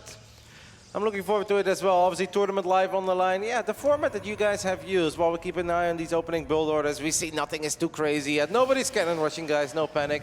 Perhaps you can talk about why you went for this format, because very often it's the other way around, where people do like best of 5 upper bracket and then best of 3s lower bracket.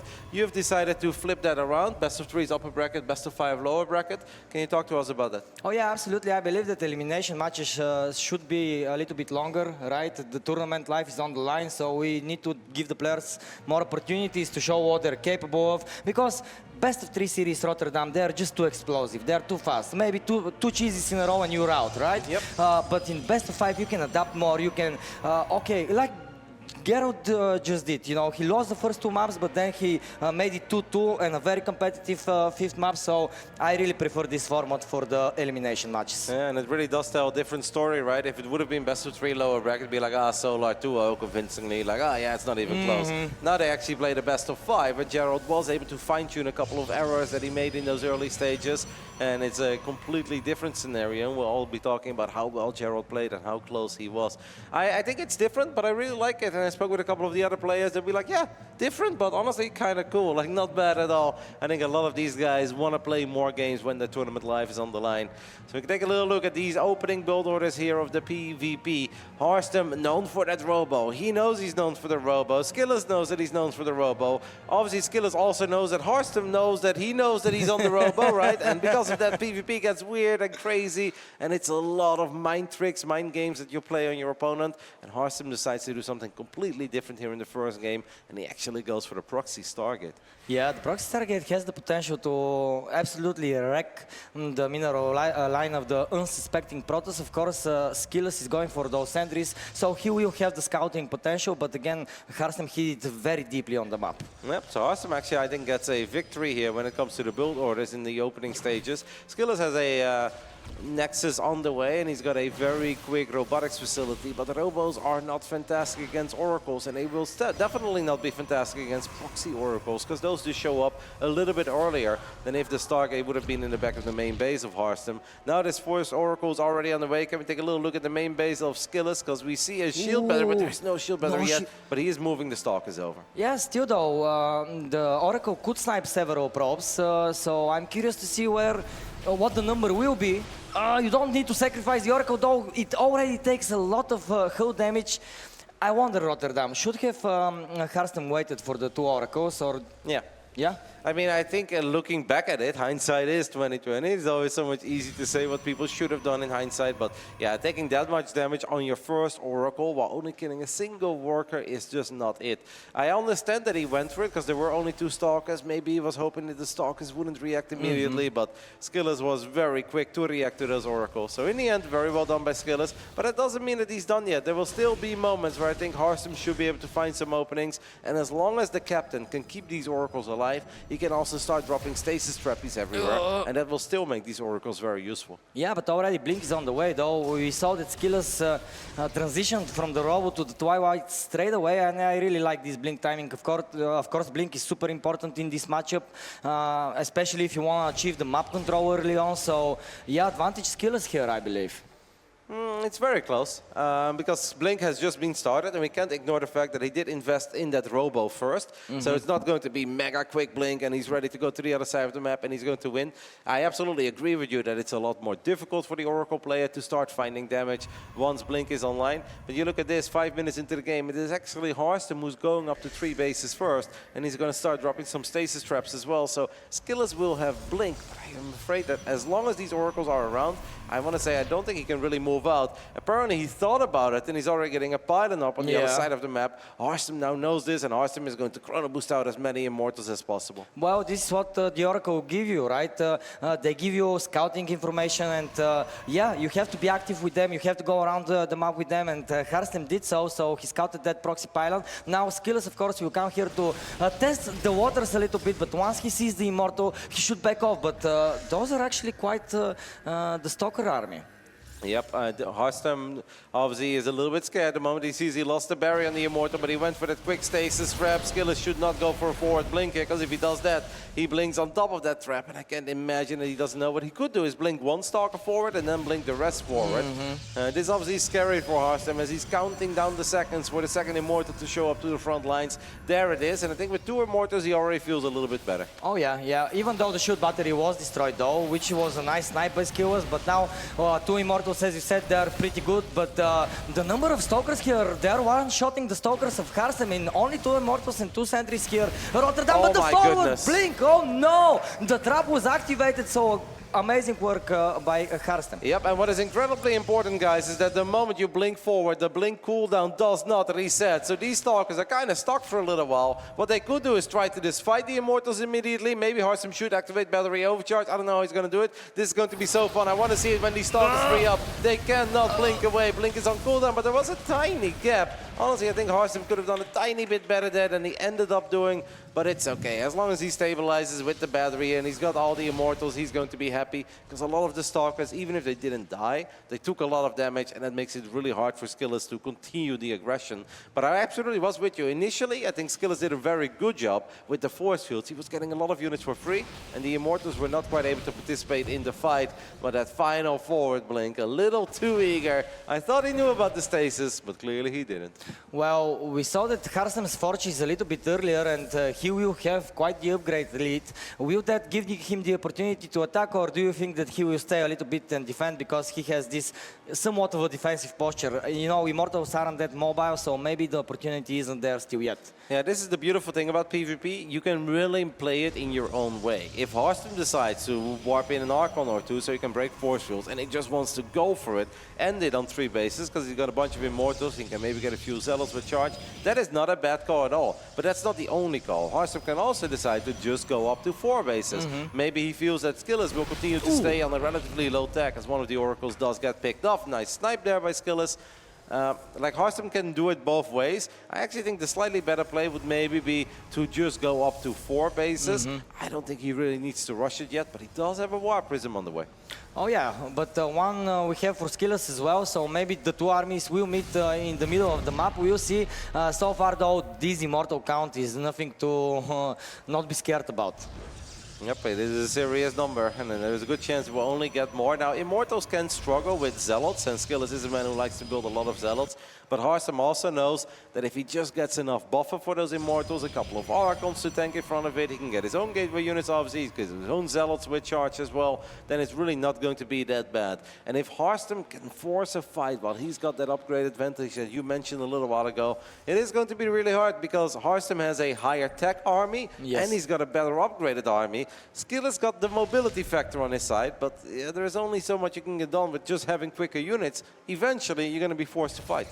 Oh yeah, and the upgrade lead will be massive then. We already see +2 almost finishing here up for Harstam. He has the Archons as well in his army, so I really like his army composition so far. I think his transition to the mid game is a little bit better. Let's see this Warp Prism. This is a big, huge warping here, and a big investment by Skillers. Will it pay for itself though? So far, so good. Already getting 5 workers. We've got a big fight happening as well on the right side. We'll take a little look at the Zealots battling each other with the picture-in-picture. There are 3 big battles happening now all at once. Harstam took a tiny bit of economic damage, but overall I think it's okay. And as long as Harstam doesn't lose too many of the key robo units or a couple of those Immortals, I don't really think there is anything to be very sad about. Sure, losing 9 workers suck, but don't forget that Harstam is a 4 base Protoss, so that's basically like rebuilding 2 workers, and it's not the end of the world. No, it losing isn't. random Immortals is not good though. Oh, but the Prism should be careful. Okay, good job by Skillers for pulling it away. Skillers though, he's feeling confident enough to go up the ramp. He's forcing some trades here, and I believe the Archons melted the Zealots a little bit there, so good job by Skillers. Would be awesome to see how many resources have gone down so far in this game, because obviously it is Harstem who's lost a little bit more. He has mined, I think, slightly more throughout this game as well.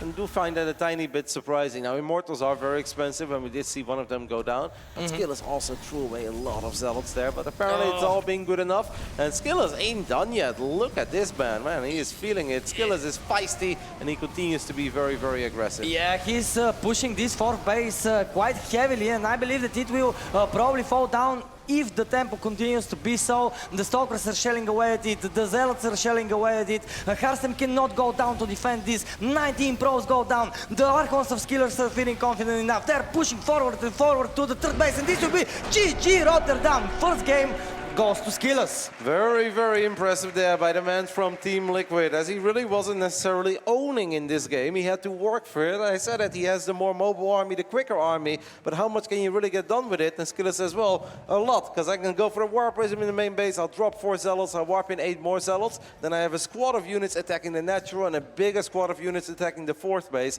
and this is where he took full advantage of the fact that these Zealots and Stalkers move around a lot quicker than Archons and Immortals do. And I think Harstem was doing all right at first, but then we did see him bleed out the random Immortal. He had to rebuild a couple of the probes. He also decided to invest in +3, a very expensive upgrade that didn't quite come into play. Like, it didn't look all that bad for the captain. Like, you lose a couple workers, all right, it is what it is. Wasn't as ready as he could have been, but it wasn't that bad. It's impressive that Skillers managed to break Harstem there, to be honest. Yeah, wow, this multi-prong attack was very good by him, and what should Harstem, in your opinion, do on the next map to try and neglect that? Well, we'll see what the second map is. I know we saw it earlier, but obviously PvP, it's all about build order openings, right? Harstem this time decided to think outside of the box, and he says, all right, I know that everybody thinks that I'm just going to do that robo thing over and over again, so I'm going to try to surprise my opponent with a very quick first Oracle. It had some potential, but Skillers in the end did send those 2 Stalkers there, so he barely took any damage. Overall, Harstem probably feels that he could have done more with the Oracles. I also think that he really could have punished that forward blink better. When he was going up to 3 bases and Skillers blinked forward into that stasis trap, I actually think as Harstem it's completely okay there to fully surround that army and just activate battery overcharge. The moment that that cooldown expires, you know that if he wants to gun down an Immortal, that's almost impossible. Oh yeah. You drop a couple force fields. Now he dropped 3 force fields, but there was a tiny gap. Mind your step, those Stalkers went through, and it was okay for Harstem, but that should have been a lot better. Oh yeah, absolutely. The Stalkers were like, oh, we're stuck, but they managed to get away. That was the last map though. Now we are on the new one, Golden Aura, and in the bottom right we have the leader of the series currently. Will he manage to double up his lead? Let's hear it up for Skillers.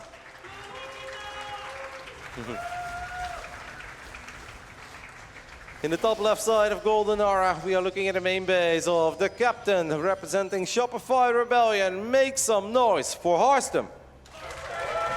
Wow, the crowd is going crazy. How can they not? It's a beautiful sunny day over here in Bulgaria. Stara Zagora, a lovely venue. We've got 6 best of 5s today, 2 absolutely amazing best of 3s. It's just a great day, Exalted. Oh yeah, it's an amazing day in Rotterdam, and I'm happy to cast my first series of the day with you. Truly such an honor to have you here, brother. How are you enjoying your stay in Stara Zagora so far? I absolutely love it, and I'm starting to love this outdoor venue more and more every day. I'm going to be so sad when the next time I go to an event, I'm going to be in a basement again for 3 days. And if I see sunlight, I'm like, oh, I'm not used to it. This is amazing. You see the nerds on stage, they're smiling, sun in their face. It's a great time. And the hot dogs, top tier. I did not get my free hot dog yet, but the 5 that I bought were absolutely amazing. And I will continue to support the local business here, because those guys, they nail it.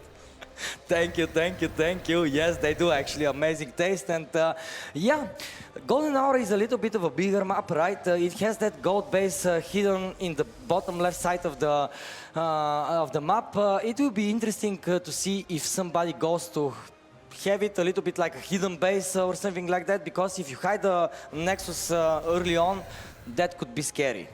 Yeah, it is hard to get away with it because we are kind of living in the era of the sentry. A lot of high-level players will open up with sentries either immediately as one of the first 2 units, or they make a sentry as the 3rd unit or as a 3 and 4. So those hallucinated phoenixes will be checking every corner. And even when a player is not really scouting for a hidden nexus, what they will always scout for is pylons, maybe a hidden proxy gate somewhere if somebody wants to be aggressive. And this is why you don't see too many hidden bases in PvP. Yeah. Because A, everybody sees what's up in the main base and natural of their opponent. If something is missing, the alarm bells will go off. And if nothing is missing, well, then they will still be scouting, because then they might be afraid that they'll get surrounded or surprised by a pylon that could warp in a couple of adepts. So you're looking for a pylon, suddenly you find a nexus. You're like, all right, thank you very much. Now I can just attack that, and I know exactly when you made that investment. So I don't think we're going to see it too much, but what we could potentially see is just a very nice, fun, straightforward macro game where they both play in a very similar way, and it just comes down to multitasking. Well, let's keep in mind that the first 4 bases based here are kind of easy to defend, right? They're in one pocketed area, so I would be surprised if we don't get that macro game you're talking about. Now let's see, it is going to be Twilight Council on the side of Hearthstone, Twilight Council on the side of Skillers, so I love it. The only real difference is that Hearthstone has made a few more sentries up to this point, so he'll have slightly better scouting. But actually there's triple sentry on both sides, so they're both going to scout for days. They both know it's going to be Twilight Council. What you could see is one of the players make a tiny move out with a couple stalkers right before Blink is done, and then they're going to try to be annoying with the sentries, because sentries, as great as they are in the early game, they fall off a little bit in the mid-game. Guardian Shield, always fantastic, but the sentry is slow, the stalkers are fast, it's hard for the sentry to always keep up with the rest of the army. So in general, players are okay with making a little push, using all their energy. If they can just shave off like 2 or 3 stalkers, they're going to be more than happy with it. Oh yeah, absolutely, and let's not forget the sentries cost a lot of gas, so yeah, you really cannot spam them all the way through. I remember players like, I believe BCQT were trying the mass sentry, some mass sentry builds a little while ago, but yeah, on this level, players like that cannot try something so crazy. So far though, a little bit of a more passive game. Both of them are gearing up for a stronger mid-game push probably. Yep, but we do see one of these tiny move-outs, and this may look silly because you're like, well, you're making a move-out with an army that your opponent can absolutely match, and aren't they just going to have defender's advantage? Yes, that is the case, but if your force fields are way better, we saw that last game where Skillers dropped a couple of really good force fields at the 3rd base of Hearthstone before he blinked into that stasis. But you said it as well, like he started to find a Stalker for free, a Sentry for free. It can add up really quick, and these two are so evenly matched in skill that if you make a little move-out like this, you grab a couple Stalkers in the front, you shade 2 Adepts into a different mineral line, that can be enough to take a commanding lead for yourself. Oh yeah, I agree so. This proxy pylon here though gives me the vibes that Hearthstone probably wants to get a little bit aggressive. At least temporarily. Like, it doesn't have to be all out, but he does have 4 gateways already. He's warping in 4 Stalkers. That's pretty serious. That's kind of early. Hearthstone, his blink is done. Skillers, his blink is finishing up as we speak. So it is going to be Blink versus Blink, but Hearthstone has, I think, a few more units to work with. Skillers is now adding in a 3rd gateway, but Hearthstone already has those 4 gates. So maybe he's just going to wait for one more round of warp-ins. Then it's going to be 16 against potentially 11 Stalkers. That's a pretty big lead on the side of the captain. Oh yeah, and El Capitan is pushing forward. He's blinking forward. The force fields are here. He's going for the shield batteries. He doesn't want the battery overcharge to be there, so he's denying Skillers of that. Force fields are dropping all around, but I believe that Hearthstone's army is in the better position. He is pushing the mineral lines. He's shelling away the pros, and Rotterdam, this fight is going very well for him. Yes, but he needs more, and there is an Immortal starting to show up. I kind of wish he would have killed that pylon, because he could have denied that warp in, or he should have gone on top of those Stalkers that were being warped in immediately. Don't forget that Hearthstone is pretty committed. He's only warping in the 3rd Nexus now, and I believe it's in the bottom left side of the map, but I can't really see. Yes, that is exactly what it is. So it's semi-hidden. He probably knows that Skillers is eventually going to see it. But right now it's all about more aggression. There are no shield batteries at the 3rd base anymore. Is Hearthstone willing to send it and go for that Immortal? But the 2nd Immortal is here. Every second that goes by, it's starting to look better and better for Skillers, even though that Immortal was very exposed. But now Skillers, even with the confidence to go for a forward blink, look at that. Skillers absolutely holds for now. Oh yeah, absolutely. I think that this Immortal being so far forward was almost a bait. He was like, come at me, but but Harstem, though, he's very experienced and he decided to back off, which I believe was the better decision to make in such a situation. And yeah, you are correct. He was investing in 4 gateways very early on. He was making a lot of stalkers. Now he's like GGing out. Just feels that he is too far behind. I mean, he had a much later third base. I'm a little bit surprised by that as well, and it's hard for us to see everything because we are outdoors and there is the sun. But yeah, Skill is obviously in a very good spot there with multiple Immortals. And sure, he lost the 13 workers, but still he had a base advantage. Maybe what happened is that a hallucinated Phoenix scouted that gold, and Harstem just felt like, well, I cannot defend the gold right now. I don't have Zalo Charge. I don't have Resonating Glaives. I don't have any Immortals, so the moment that the gold got scouted in the bottom left side, Harstem just said like, well, you've got a great hold. And I feel like sometimes when I watch StarCraft 2, you look at battles that are really close, and this was one of them. And I really wonder how that battle goes if Harstem just sends a full volley on that pylon. Skillers was warping in 4 or 5 Stalkers, or something along those lines, like close to the third Nexus. And I think if you deny that pylon, you're forcing Skillers to warp them elsewhere. He can't really look at those Stalkers anymore at the third base. I think that fight would have gone a lot better for Harstem. Yeah. You were pinpointing the pylon, of course. This warping, if it gets denied, then you suddenly have so much. But I'm happy that we actually got to see the proxy goat and how it was denied basically as soon as it got scouted. So what we were theory crafting earlier in the series, we saw transpire on the map. Yep. It is hard to get away with hidden stuff in this day and age. The video gamers are very good and sentries are amazing in PvP. Tough series so far for Harstem. Harstem obviously plays a lot against Skillers. He's been here before. You can go down 0-1, you can go down 0-2. But one thing we haven't seen yet is his trademark 2-gate expand Robo. I think he wanted to bring something different to the series because he's like, well, if I'm going to do it, then maybe Skillers is going to abuse me with some very greedy Stargate play, like single unit Stargate expand, for instance, that kind of stuff.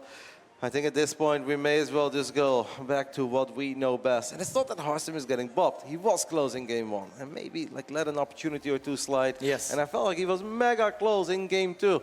And I believe that replays will be shared eventually. Like, we take another look at this fight. I love the force fields on the right. I love going for these batteries. Look at the pylon right now. I feel like if we actually just go for that pylon at one point, we move our Stalkers a bit closer. The units that Skiller still has left over at the third, I think are left for dead. I don't think they can get saved in time. I think that would have gone really well for Harstem. Yeah, now in a retrospective point of view, I believe that instead of putting away the 2 batteries, you really just depower them with the pylon. Then you deny a potential but that's risky. Like if we that is definitely a play, but I think that is only a play you can make if all the Stalkers of Harstem are willing to blink forward. Because if you attack the pylon from full range of the Stalkers, then the battery overcharge is going to get dropped. Battery overcharge starts healing up the pylon, and then Harstem needs to move the Stalkers forward to have the burst damage. But after he killed the 2 batteries, and he already did like 100-something damage to that pylon, I think if we move the Stalkers a tiny bit closer and we kill it, I think we do a really good job against the units at the third, and then suddenly everything that Skillers has is 1 Immortal and a couple Stalkers coming in from the right side. But it's a lot of if, buts, and maybes, and that is what makes StarCraft 2 amazing. What we can say is fantastic hold by Skillers, and I like the idea by Harstem, and I do think he got close, even if he's down 0-2. I like the idea, and I would love to see some of the passionate nerds in the community resume that from replay and see if that fight could have a different outcome.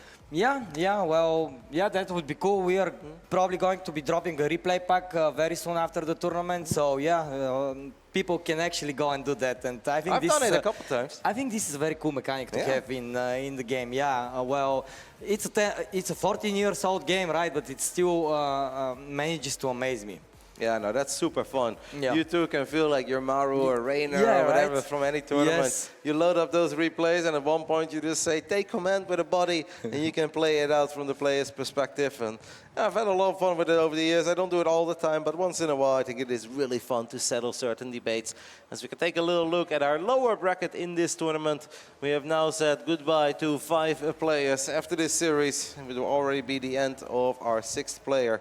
It goes quick, Exalted. I know you've been looking forward to this weekend for months. Yes. And then you blink twice and suddenly 6 of you guys are out already. Yeah, not only months, Rotterdam, years and years I have dreamed about such an occasion to be able to host you guys here in Bulgaria, in our beautiful country, and I'm very happy you enjoy it. Yesterday I was talking with Bellum that I'm getting sad that it's the day 2 is over, you know, because we only have 2 days. But what makes me happy is that we are actually getting closer and closer to crowning our first in Bulgaria tournament champion. again. Yes, no, that's going to be amazing. And, Oh, but yeah. I think we have a lot of epic series to go until we get there. Oh, yeah. We're going to hop into the upper bracket semifinals later. Showtime Reina historically Ooh. has been awesome. Yes. And Clem is really going to get tested today, as obviously Oliveira is always passionate, is always eager, and he carries the power of the normal man. Like, there's actually both series in the upper bracket are going to be so good, but I also really like the lower bracket already. A lot of great series. Yeah, every series has been very good, and I cannot wait to get to map number 3. I cannot remember which one it was, but still, PvP, anything can happen on any map. We're about to find out. I believe that the third map is going to be Ghost River. Now, okay, if that is not a two-gate robo map, I have never seen a two-gate robo map. But that could actually mean that maybe Skillers is also going to be very aggressive. Could even go for some one-base aggression. You don't always have to go for the expand, even though I think expand playstyles are the best way to go in PvP. You're not forced to go for an expand. No, not at all. And let's keep in mind this was actually Harstem's pick, so maybe he's feeling confident on this map. But yeah, ladies and gentlemen, we are already on a Ghost River, and in the top left side we have the leader by 2-0 on match point, Skillers.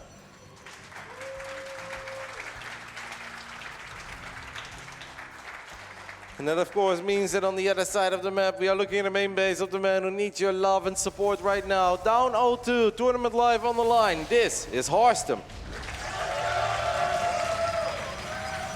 Stara Zagora wants more of the captain exalted. I think that much is obvious. Yes, it is. It is. It has been a pleasure for the fans to meet all of their favorite players, and I think that the players are happy to see that there are so many passionate people here as well. Yeah, for a lot of them, it is the very first time they've gone to Bulgaria. Like, I happened to randomly make a visit 1 year ago, but up to that point, I'd never gone to Bulgaria either. All right. So it is really cool to go to different corners of Europe or even the world, and also run into StarCraft fans. And it's very nice for the people here that, you know, they have these expressions on their face that we've all seen throughout esports history. It's like, wow, this is so weird. You're real. I always watch you on Twitch or YouTube. Yes, and like, yes, no, yes. you're here in Bulgaria. This is crazy. I love those little interactions. Oh yes, me too. And yeah, Ghost River is such a small map, though. It really kind of almost forces you to play aggressively, right? So let's see what build orders these two are going to choose. So far, very standard.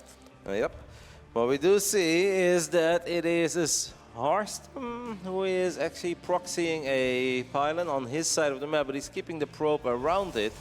And that means that he could potentially go for a proxy robo. So not just expand into a robo in his main base, but he could very well be up to no good and go for a proxy robo, could even go for a proxy gate behind it as well. It is very quick robo versus robo. Now that does not necessarily mean that we love it for the defender, because it still really comes down to execution. I think both players have potential to make some great plays, and it's not like a Harstem is a robo is really on the other side of the map. It's not like it's going to be, wow, Harstem needs to always be in Skillers' face, otherwise he loses the robo immediately. Now, it's still on his side of the map, it's just a bit hidden. It comes down to execution, and this could actually be a really fun game where it stays one base against one base for a while. Yeah. Then somebody could go for the robo bay, because in one base against one base scenarios, disruptors are really good against adepts and sentries. But then the other player could go for a one base Stargate, because Phoenixes are very good against war prisms and disruptors. I actually really enjoy this kind of stuff, and it's really hard for both players to make the correct calls. Yeah, I kind of miss those days when the PvP was basically one base against one base, right? It was just so intense. One tiny little mistake and you're out of the game. So whenever we have the chance to kind of revisit these times, I am happy. But yeah, we'll see if that is the case. So far, though, both of these players are going for the prism. So far, aggression is on the way. Yep, but it can also just be a defensive prism for Skillers, where all he wanted to do was maybe drop 2 adepts in the main base of Harstem, and after that just use that prism defensively to pick up units. This really is going to be incredibly interesting, because who is going to drop a Robo Bay? Who's going to drop a Stargate? Who is willing to just expand? There are so many different ways that this could play out. Who finds more damage? Maybe it's my War Prism goes into your main, and your Prism goes into my main, and I'm going to try to out-multitask each other. Like, this kind of stuff is wild. I and it really is PvPs on a knife edge, and it's stressful if you're down 0-2, because one bad call, one time you're terribly out of position, and it could be game over immediately. It is Skillers who's going to try to draw first blood here by sniping a couple of these workers, but the shots were actually not perfectly in sync. He does fixes it in the end. Gets 3, maybe could have gotten a tiny bit more. But still though, 3 probes for nothing lost is good enough in my opinion. He just needs to be careful with the War Prism because those Stalkers were not going to forgive it. Yep, 3 probes definitely decent, but Harstem still has nice saturation on his mineral line, so it's not that bad, because it's not like Skill is going to expand. And look at this. I was already talking about it, right? Because once they know it, it's like, hey, I have a robo, you have a robo, it's one base against one base. You need to make different choices. And now we get a very unique scenario where it is a Stargate Robo versus Stargate Robo, but did Skillers just cancel his Stargate already? Did I see that correctly? Because Skillers absolutely had a Stargate on the way, and he decides to cancel it. Why? Yeah, that's a really good question, Exalt. Maybe he feels like, hey, if this turns into Phoenix against Phoenix, your Stargate was quicker. That is always bad for me. Yeah. But I don't know. I definitely find it surprising, because I think the Stargate makes a lot of sense. Maybe Skillers feels that he can eventually drop a Twilight Council, because you need a Stargate against the Robo Bay, but against the Stargate, the Twilight Council becomes good again. So Skillers is like, wait, you had the same idea as me, but now I can actually switch it up, and now I can counter your idea. That was a counter to my initial idea, at least that's what you thought, you know. It's PvP on the water chess, but cool decision by Skillers. Well, yeah, and I like this show. I like it. This shows his adaptability. You know, he's not just like, okay, I'm set in my mind what I want to do, and I'm not going to do anything else. No, he reacts to his opponent, and I believe that this is a trait of a great player. Yep, should be Blink here. I mean, tiny chance he goes for Glaives, but I feel like one base Glaives is not really going to cut it. So it makes a little more sense to just go for the Blink Stalkers, as Skillers is going to make a Neil Prism. Did he lose his original Prism? Or, yeah, he lost it. Thanks to the observer to show that to us, and yeah, that's a big loss actually. Yeah, maybe he lost it to a Phoenix, maybe he lost it to the Stalkers. Don't really know. Hello? No, don't do that. One probe is betraying Skillers, activating the barriers of the Immortals.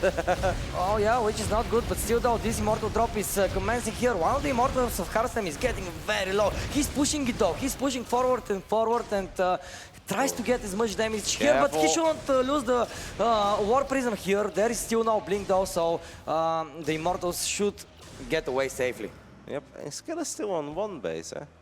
Feels like that is a very long one base setup. He does go for the expand now. That's kind of the downside of going for a Twilight Council. War Prism number 2 gets picked off as well, but now we have an all-out battle with a couple of force fields going down. But the War Prism is so important on the side of Harstem, and don't forget about the Phoenixes. Harstem, his Phoenixes could come in very handy here by lifting a Immortal and forcing it to fight in the end. I think this went more than fine for Harstem. Yes. He saves all the Immortals and he snipes another War Prism.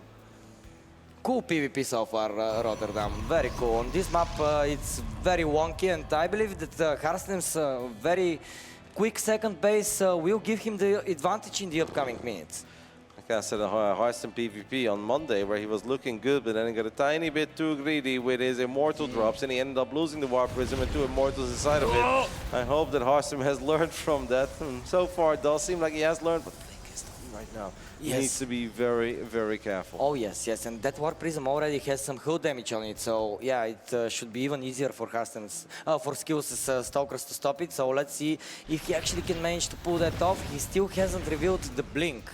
Nope, I don't think you want to reveal it with like one Stalker. Skill is right now pretending he doesn't have Blink yet, and he kills one, and he kills maybe the War Prism, not quite. So one Immortal goes down, but the second one does manage to get out of here. I mean, Harstem's got a 12-worker lead. Harstem is up 2 Immortals. He's got a Phoenix here as well. A lot of units of Skillers are stuck in the main base. Harstem does not need to make this attack, but I think he's just that confident.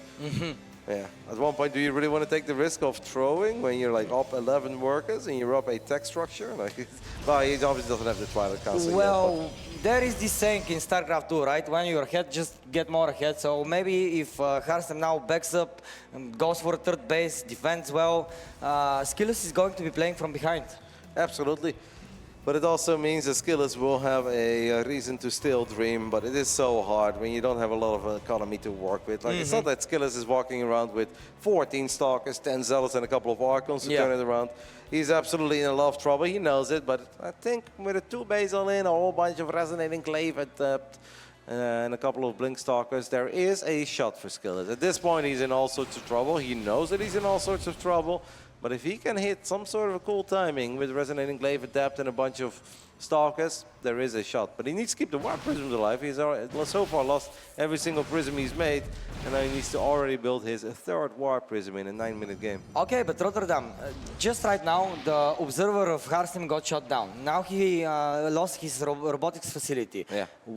Wouldn't be a good idea for Skillers to go for Darkshine? It would be a good idea if he wasn't stuck on 2 bases and it'd be very obvious. If nothing happens for a while, Harstem will always get detection. Don't forget Harstem has a Stargate too, so he can build an Oracle. Don't forget Harstem has a Forge because he's researching +1. So I think if Skillers is not going to be in Harstem's space, Harstem would always get detection in give or take a minute. Yeah, okay, I understand. So maybe this Glaive attack is better, and I believe that Glaive Adepts are actually very good against Immortals. Yes, so, they are. So let's see. Skillers is here. He needs to find damage here. So he's pushing. He's a little bit on a timer. This battle is very important. It's commencing. The force fields are blocking the expand here. The expanse here from Skillers. He decides to actually tear down the rocks because he wants to open a quicker attack path. This is honestly not going to be that easy for Harstem. Yes, he's got 5 Immortals, but you already said it. These Adepts are good. There is a battery in the mix. Battery Overcharge is going to have to be very good. How deep will these Adepts go? Are they going to go all the way? Nope, they cancel the shields. Man, Skillers suddenly looks like he's got such a big army, and Harstem can obviously use Battery Overcharge. He has been using it as one of the Immortals is, or one of the Stalkers was a bit lost. One of them died, the other one barely saves. This is an awkward fight, and a game that it really felt Harstem pretty much had in the back. Suddenly, the captain has to work for it, but I still believe that he can get the job done here, Exalted. Oh yeah, absolutely. But still, though, this battle is undergoing, so let's see how it will transpire. So far the mining here has been denied. Some of the Immortals here for Harstem are falling. Those of Skillers are still alive. I want to see the Immortal count. It seems like Harstem still has more. It's 3 versus 2, and obviously Harstem will be able to get another overcharge in a little while, but above all right now the captain just needs a few more units, does do a good job saving every single Immortal. So important, Skillers hits us with the forward blink, kills the Warp Prism, kills the second Immortal, but one Phoenix shows up and is going to lift the healthy Immortal of Skillers. I felt that Skillers, I mean, I like the call to go for it, it's wild, it's crazy, and he has already killed 16 workers, but he still needs more. And look at how important this single Phoenix is for the man from the Rebellion. As Harstem blinks forward, guns down the Prism. What a fight, what a battle. Man, it's so difficult to defeat Skillers. Even when you think he's down and out, he hits you with one hell of a Hail Mary play. It was barely not enough, as Harstem is going to be able to win this game. But yeah, boy, oh GG. boy, was it close there towards the end. GG. Harstem wins game 3, but Skillers really made him work for it. Yeah, well, I'm happy we're not getting a 3-0 just yet, you know, so apparently we are still going to be seeing El Capitan, or Stara Zagora as the chat is calling him. I really like this new impulsive nickname by the community, and I want to thank everybody that is online and is watching us right now. It's a beautiful day here in Stara Zagora, but I really hope that where you guys are located, it's also sunny. If not outside, at least inside of your souls. I feel the love. I feel the heat. Could be the sun, could be you, could be the games, could be all of it. It's been great, and really cool to see that Harstem indeed is not going to go down 0-3. Historically, it was so freaking close between them that we kind of deserve a cool series between them here at Offline event. Yeah. But I do think that got really scary, and I'm sure that Harstem also thought like, wow, like, wait, what? I was like in his natural, I had a bigger army. Could have maybe killed him, but I didn't want to take the risk because, you know, shield battery overcharge could turn a battle around. And Skill is showing us that even when he's in so much trouble, he can still make some magic happen. And for a split second, it started to look like he was turning water into wine. If it wasn't for that one hero Phoenix that Harstem suddenly had that was going to lift the healthy Immortal, I actually think that forward blink by Skillers was a brilliant call. He reduced the Immortal count from 3 to 1 and got really, really close. Just a great effort by Skillers. It was honestly in a position where if he would have left earlier, nobody would have been upset. Yeah, like, absolutely. You're kind of dead, mate. Like, there's not a whole lot two going. bases against one and stuff like that. But still, this just goes to show how confident Skillers has become in his skill. No pun intended. No, absolutely. He is a very talented individual, and he's one that works hard. He loves StarCraft, and he's obviously doing his best to make Team Liquid proud, and I'm sure they're very happy with him. As we are ready to hop into Game 4. Game 4 will be played on El Sayoni in the top right side, getting a point on the board. Can he send us to game 5? Shopify, Rebellions, Horstem. Yes, and in the bottom left, he did hiccup in the last game, but will he manage to close it out here? This is Skillers.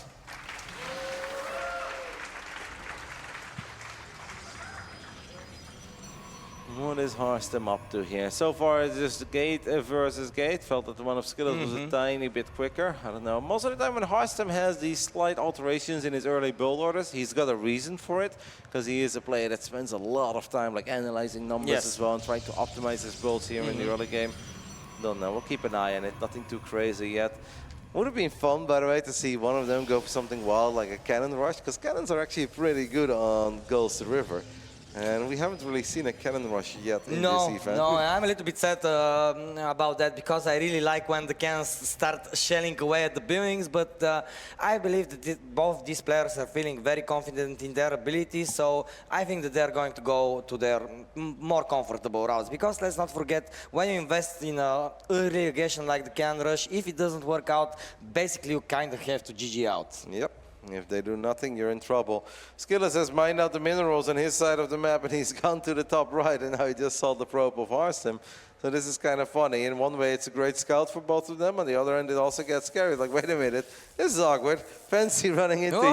Oh, the spray. Horstem was smiling immediately. He was like, this is not where probes are supposed to battle on Elsione. That was a cool interaction in Rotterdam. Yep. Now the Cybercore is finished, though. I really want to see the tech choices here, and Skillers goes for the Stargate. Yep, a very quick Stargate, by the way. So that's a Stargate before a single unit. And now actually he's only building a single Stalker. So if Skillers decides to just go single Stalker expand here, that is very good against Horstem's 2-gate expand robo that he has been doing a lot. This is something that some of the pros have been talking about, where it's like, man, they are so greedy. Like, he has fired up a second Stalker now, but I actually think that this is a second Stalker that Skillers wants to cancel, because he wants to be a very greedy boy and just get that Nexus down a little bit quicker. Well, yeah. It's a big map, though, and I think economical approach here is a good one. He has cancelled it, by the way. So Skillers is playing legitimately very greedy. Stargate before any unit, and then he just built a single Stalker, and now he is expanding. Like, if Horstem would have just made 4 Stalkers, run to the other side of the map, he'd be in so much trouble. But of course, Skillers was scouting. He's kept his probe active on the other side of the map. He knew there was no tech yet, and then he also saw sentries, and a lot of one-base openings do not start off with sentries. So Skillers thinks that this is the kind of greed that he can get away with. Horstem will probably go for the robo. He doesn't have a Twilight Council yet. I don't actually know what the best choice is here for Horstem. Because if you go robo, you're going to struggle dealing with these oracles. But if you go Twilight, your Twilight is still later than the opening of your opponent. This is just Skillers really taking advantage of the knowledge he has of Horstem and some of the tendencies. Skillers being mega greedy, but he's getting away with it for now. Yeah, and there is still no tech choice for Horstem, so maybe he's kind of scratching his head thinking, what am I supposed to do in this situation, because his hallucination just saw the base of Skillers, so he knows what the tech there is for the Russian player, and yeah, we have a Twilight from Skillers, from Horstem, excuse me. Yep, but Horstem is obviously looking to attack on the other side of the map. Skillers did see it, but couldn't actually deny that warping, and this is a little bit scary here for you, Nikita, because these force fields could really hurt. Obviously, you don't have blink yet. Horstem drops some absolutely fantastic force fields before the shield batteries are online. Now, the battery is going to be able to save one Stalker for a little while, but it cannot save the other two. Great target fire there, and Skillers makes a micro error, loses the third Stalker as well. Horstem is having none of this greedy stuff of Skillers, and he's here to just punish him before having any tech structures whatsoever. Yeah, that was a good move out by Horstem, and his blink actually isn't that far away from Skillers, given the fact how earlier the Twilight of Skillers was, and the Stalkers here, they're relentless, they keep on pushing, and yeah. I actually think Skillers is in so much trouble, he might just die here early on, because he cannot really get the same amount of Stalkers out as Horstem. Horstem is already sniping probes left, right, and center. He can obviously start working, and as long as you don't have blink, it is so awkward to take these fights. The unit positioning here by Skillers is not perfect, but it can be perfect. Horstem just has more. Horstem continues to snipe Stalkers, and the man who was down 0-2 is really putting himself here in a fantastic position to potentially make this a 5-game series. The second overcharge has been dropped. but the Stalker numbers are so high for Harstem. He's one-shotting everything. Oh, and yeah, Harstem, I think he did. Ladies and gentlemen, we're going on map number 5 for our second series of the day. Skillers is still not GGing out, but 10 against 1 Stalkers Rotterdam. I think the writing is on the wall, and the captain has done it. He has sailed the ship to the map, to the final map of the series. Probs are not going to do it here, Rotterdam. We have our game 5 on their way. Absolutely, Probes won't do it, and sure, Skillers does have his hands on Blink right now, but he's got 3-4 Stalkers against an overwhelming amount of Stalkers on the side of Harstem, and Harstem is only 10 seconds away from getting his own Blink.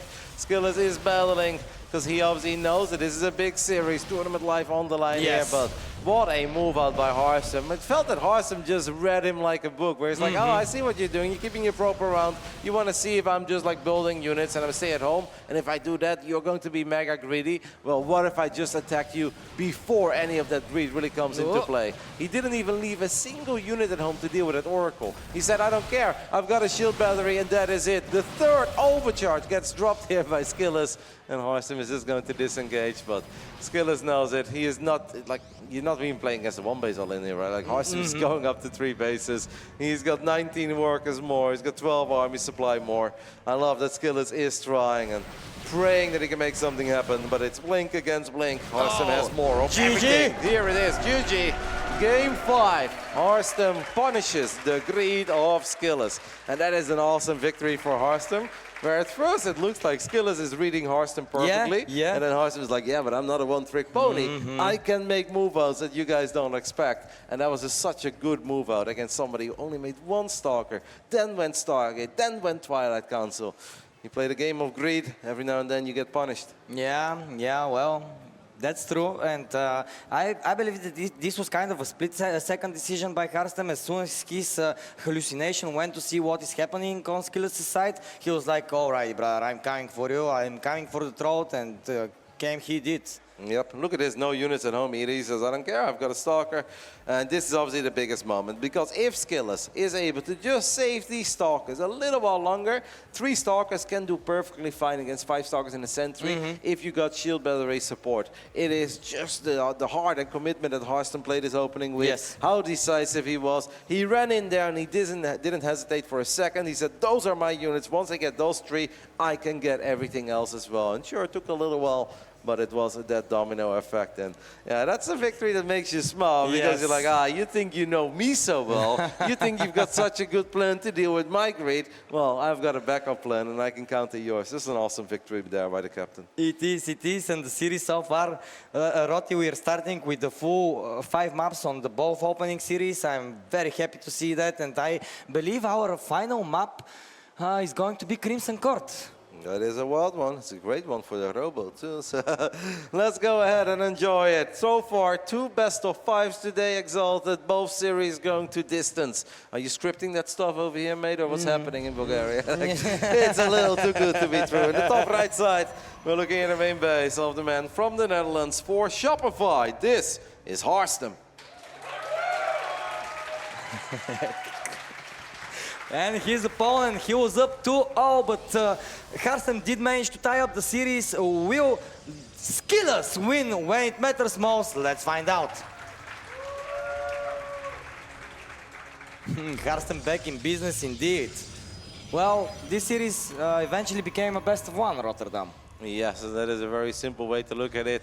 And of course, it had to go to all 5 games. When these 2 guys have historically played 46 best-of-something series against each other, and the score is 23-23 coming into it, yeah, it kind of had to go to game 5, right? Yeah, it was written in the stars, and yeah, the script is writing itself, I believe. So I'm very thankful for the players for showing such tenacity in their games. They don't want to give up. They are trying their best to push the limit of their opponent, and so far so good. Probes heading out for both players. This is definitely a map where you can be cheeky. It's not very good for the hidden proxies because of all the rocks and mineral walls that are still online early on. It is incredibly difficult to surprise yourself. We've seen some clever ways of trying to mine out those minerals, Yes. but it takes a little while and then Oh, it yeah. still becomes rather obvious. So it is just not the best map to hide something. No. You can go for it, but it's very likely your opponent is going to scout it early on. It is, however, a great map for, once more, the 2-gate expand robo that we haven't really seen a whole lot throughout the series, but it is, in a weird way, it's still very present, because Skillers knows, Hearthstone knows, and it's such a powerful build on maps like Ghost River, on Crimson Court, that it forces games, and even Alcyone to some degree, that it forces games to go in a certain direction. Yeah. Like that previous game, that is not a build that Skillers does against somebody who he thinks makes 4 units and then goes for a Twilight Council. Like, it doesn't make any sense. So even if we haven't seen it, it is still very present in this best of 5, which I think is kind of funny. Oh yeah, the first tag though, again from Skillers, he shoots the Stargate, and again those oracles are going to be start flying around the map. We see less and less Phoenix play though, Rotterdam. I think you're quite sad about that, and why do you think that is? That's just because they're not as good as me, mate. Well, true. No. Phoenixes are expensive, and the big problem is that right now the sentries are no longer light armored. I mean, we already didn't see it that much in the past. It is just that it's too big of an investment for it to really work. Because Twilight is the meta, people love Blink Stalkers. Phoenixes are pricey, you kind of have to chrono boost them out, but the moment you chrono boost out Phoenix, you don't get as many probes out. So it's not impossible to make some Phoenix playstyles work in PvP, but it is just difficult. And ever since they changed the sentry, like right now you can't even kill a sentry anymore with Phoenixes, so it became even more difficult. You only really see it if it is, I go 1-gate expand, you go 1-gate expand, because if then people go for an Oracle, but you counter them with the Phoenix, then obviously Phoenixes are better, so you kind of end up in this mass Phoenix versus Phoenix thing. But on a lot of the maps where you go for high ground expand, 2 gateways, pros just believe that Phoenixes are too expensive, and I think they have a very valid point. Yeah, I believe so too. And the Oracle is already out, but great scout by Hearthstone. He's going to see exactly the angle this Oracle is coming by, and I believe that this Oracle is just going to be able to scout, nothing more. Yep, and actually good movement here by Hearthstone, getting a couple of shots off. Look at this, all the shields already gone. Careful, Skillers takes some real damage on this now too. That is not the start he was looking for. Still having a pretty similar setup, by the way, to that previous game. Maybe he just looked at that game and says, like, yeah, that was cute and nice and all, but I don't really care, because if those force fields of yours do not kill my first 3 Stalkers before the batteries are online, I don't believe that you can make that build work. So Skillers is kind of doing more of the same. Hearthstone hasn't really made up his mind yet, I feel like. We've got a Forge, we've got a Robo, but he's not really using that Robo a whole lot yet. So we do have that Robo. It seems like we're not really going to use it, and Hearthstone just focusing on the defense for now, getting an Observer out. Yeah, and he's getting the Forge very early on, way before the Twilight Council was started, so he's going to be searching for that upgrade lead, which I like, Rotterdam, but the Blink is already on the way for Skillers, and it will be way ahead. Yep. There's different ways, obviously, that our Blink player Skillers can go for about it. He can once more get a bunch of gateways and be aggressive in the early mid-game. He can also try to take a lead economically by going up to 3 bases a bit quicker and still finding tiny openings with his Oracle. As we saw there, it's like not much, but it's honest work, 2 probes at a time. He'll gladly take it. It is important for Hearthstone that his 3rd base is not a whole lot later. He's getting it right now, though, and this is where it becomes interesting. Those Skillers feel that, hey, I can actually punish this, man, because I've gone Blink, you've gone Robo, but you're barely using that Robo, because obviously Immortals don't deal with Oracles. I believe that Skillers should find a tiny window to potentially punish that 3rd base of Hearthstone. Well, yeah, let's find out, because Skills himself is going for a 3rd base, but he's going for the one with the richer gas, which I like. It will, Protoss is a very gas-heavy race, right? So getting these richer gases early on, I believe can give you the timing to actually do what you said, Yeah. But the problem right now for Hearthstone is that he does not have Blink.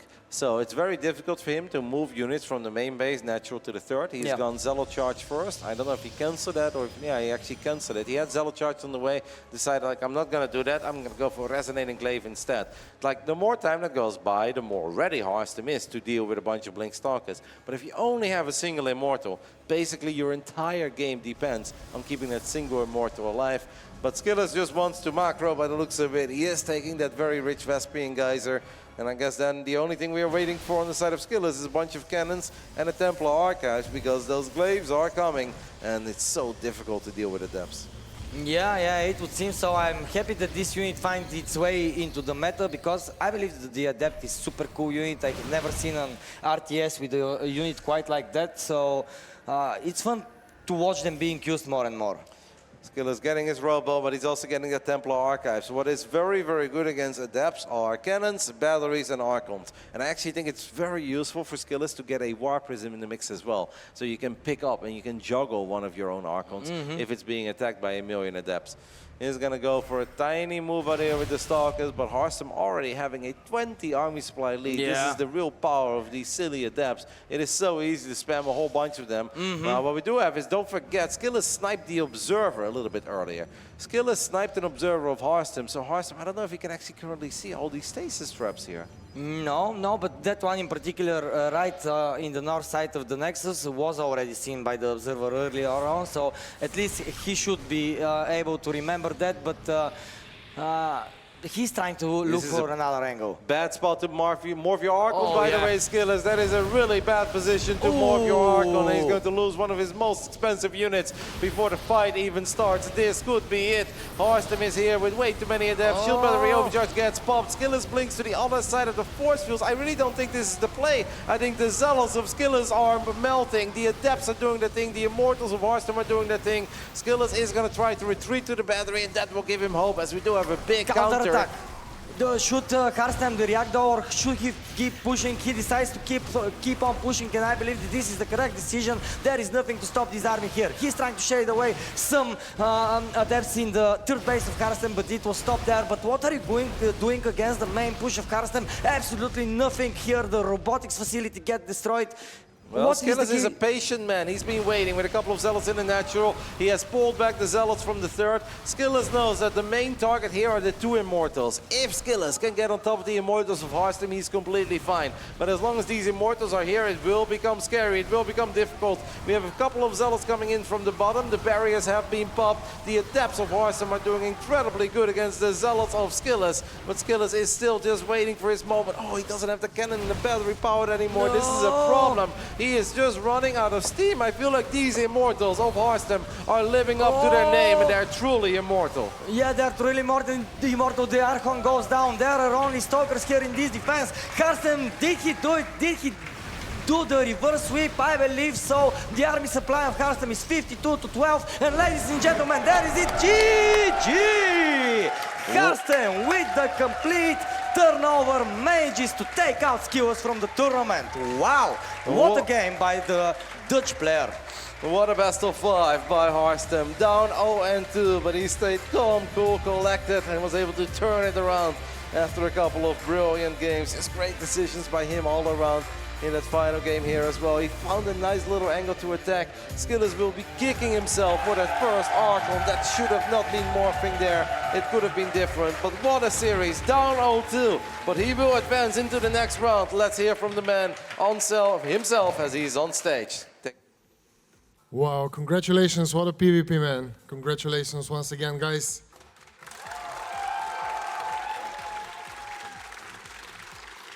So you were 2 games down. How do you manage to come back? Well, in the second game, I had a third base proxied, and I wanted to cancel a probe, but I had no probes building, so then your Nexus gets cancelled. So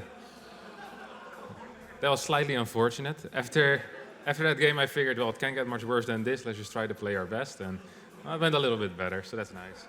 It really worked out. And how do you decide going with all those proxies? Sometimes you go with the Robo, sometimes you go with the Stargate. How do you decide it?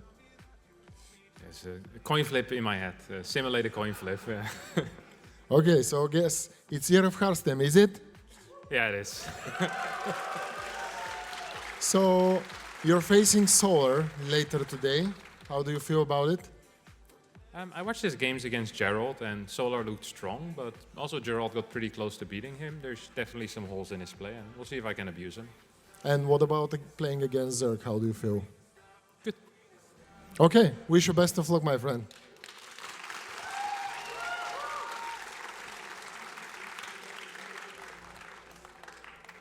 And let's hear from Skillers. Congratulations. Okay, thanks, guys. What a game, man. I don't want to ask you how I feel about it. Tell me what happened. After 2 games being ahead, what happened? I don't know. I mean, just PvP things, to be honest. I mean, I was a little bit greedier than I should be in general, but the game 3 was a bit unfortunate. I just didn't play well enough. Okay. How do you enjoy your time here? I really like being here. It's been a very fun event. Okay, thank you very much for all your games.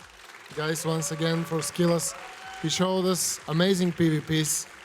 And yeah, I would like to thank him as well. Thank you all for being here. And we have a short break and we move on with the lower bracket best of 5s. Stay tuned.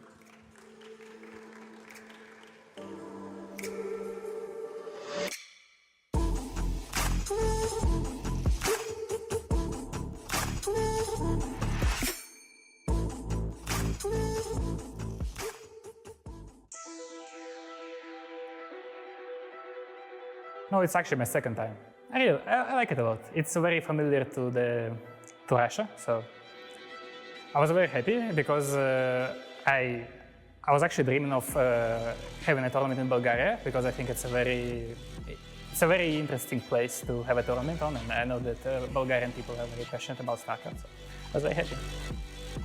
It's hard to tell because there are a lot of tough opponents, but I will try my best, as always. I mean, it's not a surprise, it's always Raynor, always Clem. There is no Cero, thankfully. Yeah, but after the second fight, I'm still very confident. Definitely. I never played in any venue like that. Like, I always played indoors, so I actually have no idea. Like, I have no expectations. I don't know how it will be. Thank you guys for cheering for me. I hope I will show a good result, and see you.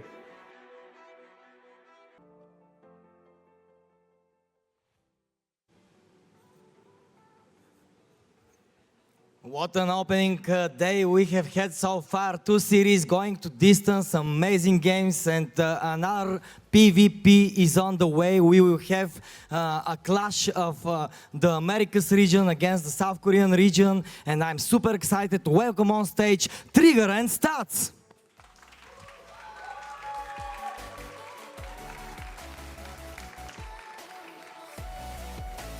Between me and him. Yeah. All right, I'm here joined by Stats, Irene, and Trigger. Trigger, you're going to play against a legend of the sport. You're a young and up-and-coming player. How are you liking your chances? I feel pretty good, but it's not my most confident matchup, so in that sense, I'm a little bit worried, but I'm just going to play my best. All right, and while you were growing up, was Stats one of your idols, so to say? I wouldn't say he was one of my idols or anything, but he's always been a very good player, and I respect him a lot. Yeah, that's very good. And Stats, how are you feeling today, and what is your PvP? Currently, you had to play 2 PvPs in this tournament, 1 loss, 1 win. How is it going to go down today? 오늘 기분 어땠나요? 하고 지금 어제 그 PVP도 졌고 오늘 이겼고 지금은 어떻게 생각하세요? 일단 오늘 컨디션이 그렇게 좋은 편은 아니어가지고 네, 컨디션은 그렇게 좋진 않지만은 그래도 오늘 최대한 경기에서는 집중 잘해서 해야 될 것 같아요. So today he's not in great condition, but he will focus on his matches and hope that he can do the best he can today. Well, thank you very much. Shake hands and let's get ready for battle. Thank you, Irene, for the translation. Much has been made, Rotterdam, of +2 A moves, attacking in, absolutely just obliterating your opponent in a PvP. But yesterday, Stats took this winner's interview and he said, you know what?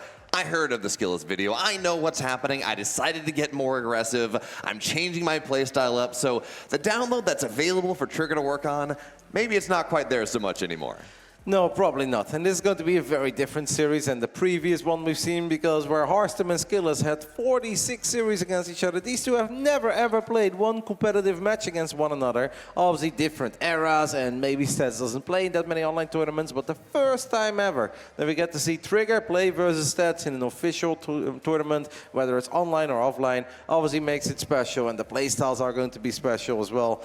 I mean, sure, we may see a little bit of that, hey, Archons and Immortals and Zealots with +2 are pretty good, but I think there's going to be a whole lot more than that. I'm just excited for it. What a cool moment for Trigger, who's actually currently living in Korea. So maybe he's been playing against Stats a couple of times on the ladder, but this is just the stuff that these young guys are looking for, right? Like, sure, he's been to a Katowice, he's gone to a couple of home story cups, but he is still relatively new to the offline environment, while Stats is one of the biggest veterans we have. And oh my goodness, there's a wasp here. Bio, hold my hand, because I'm going to run away. I got you, Roddy. There we go. But yeah, more importantly here, as we talk about Trigger going to Korea, it feels like every single time he boot camps. He spent a month with you in the Netherlands, right, between Jönköping and Home Story Cup last year.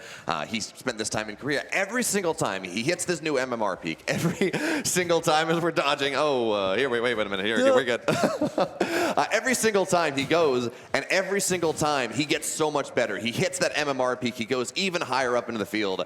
And I think that is, again, that's going to be fairly nice here. But the other thing, we take a look at this, they've played a lot of PvP, right? We saw Trigger, we saw Showtime, awesome series there in the upper bracket. But there's a lot of tape to go on, right? Yes, they've never played each other, but but Stats, he's played like 5 maps, I think, of PvP, or 7 maps of PvP thus far in this event. I mean, Bio, I love PvP and I can yap about it all day, but I'm trying to stay alive over here, man. Like, I do not trust these animals. They scare me. I got you boxed out. It's good. Anything like that zooms around and stinks, like, I am out of here. So there's a good chance it's going to be a solo cast by Bio, guys. Good luck, man. You've absolutely got this. I've listened to you plenty of times. Bio, good luck. It's all you. No, that's just the Oracle, right? You know, I think it stings just about as well, flies around. It's just came out of the game. Oh, I would rather face an Oracle with Pulsar Beam than that thing, man. It's big as well, sweet baby. It's okay. We will be all right. We are still counting down the seconds until it is time to hop into our third best of 5 of the day. We're going to have 6 best of 5s today in total, 2 best of 3s. Those best of 3s are going to be freaking epic. We've got a TVT, Clem Oliveira, and we've got a Raynor Showtime once more as well. Showtime was very disappointed yesterday as we were walking around beautiful Stara Zagora at night. We had some nice food. We grabbed a couple beers, and then we had some ice cream around midnight. And suddenly Showtime looks around. He's like, "Where's Raynor, by the way?" I was like, Raynor actually went to the hotel. He just wanted to get a good night of sleep. And his face was just like, that's so disappointing. I kind of hoped that he was going to make it a long night, but no, Raynor got a perfect night of sleep.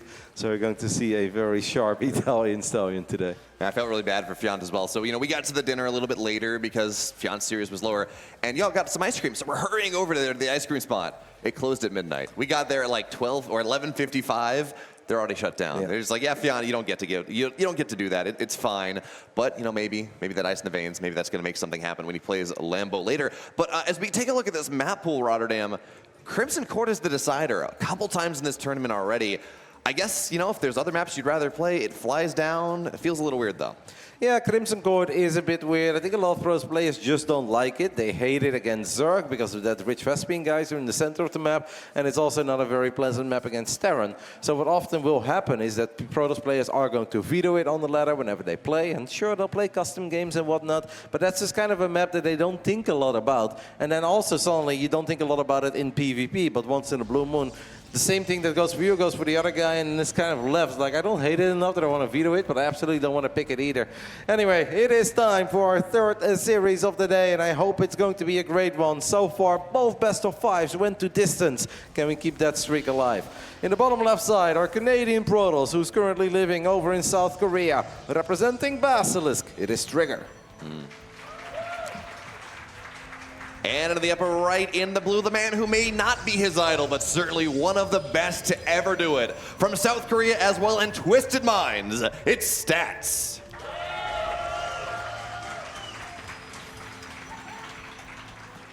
Stats is an absolute legend of the game. We have called him the Shield of Ire for many years. Of course, he made it to a bunch of finals, and honestly, with a couple of slightly different final best of 5s or best of 7s, Stats' career would have even been a whole lot more impressive than it already is.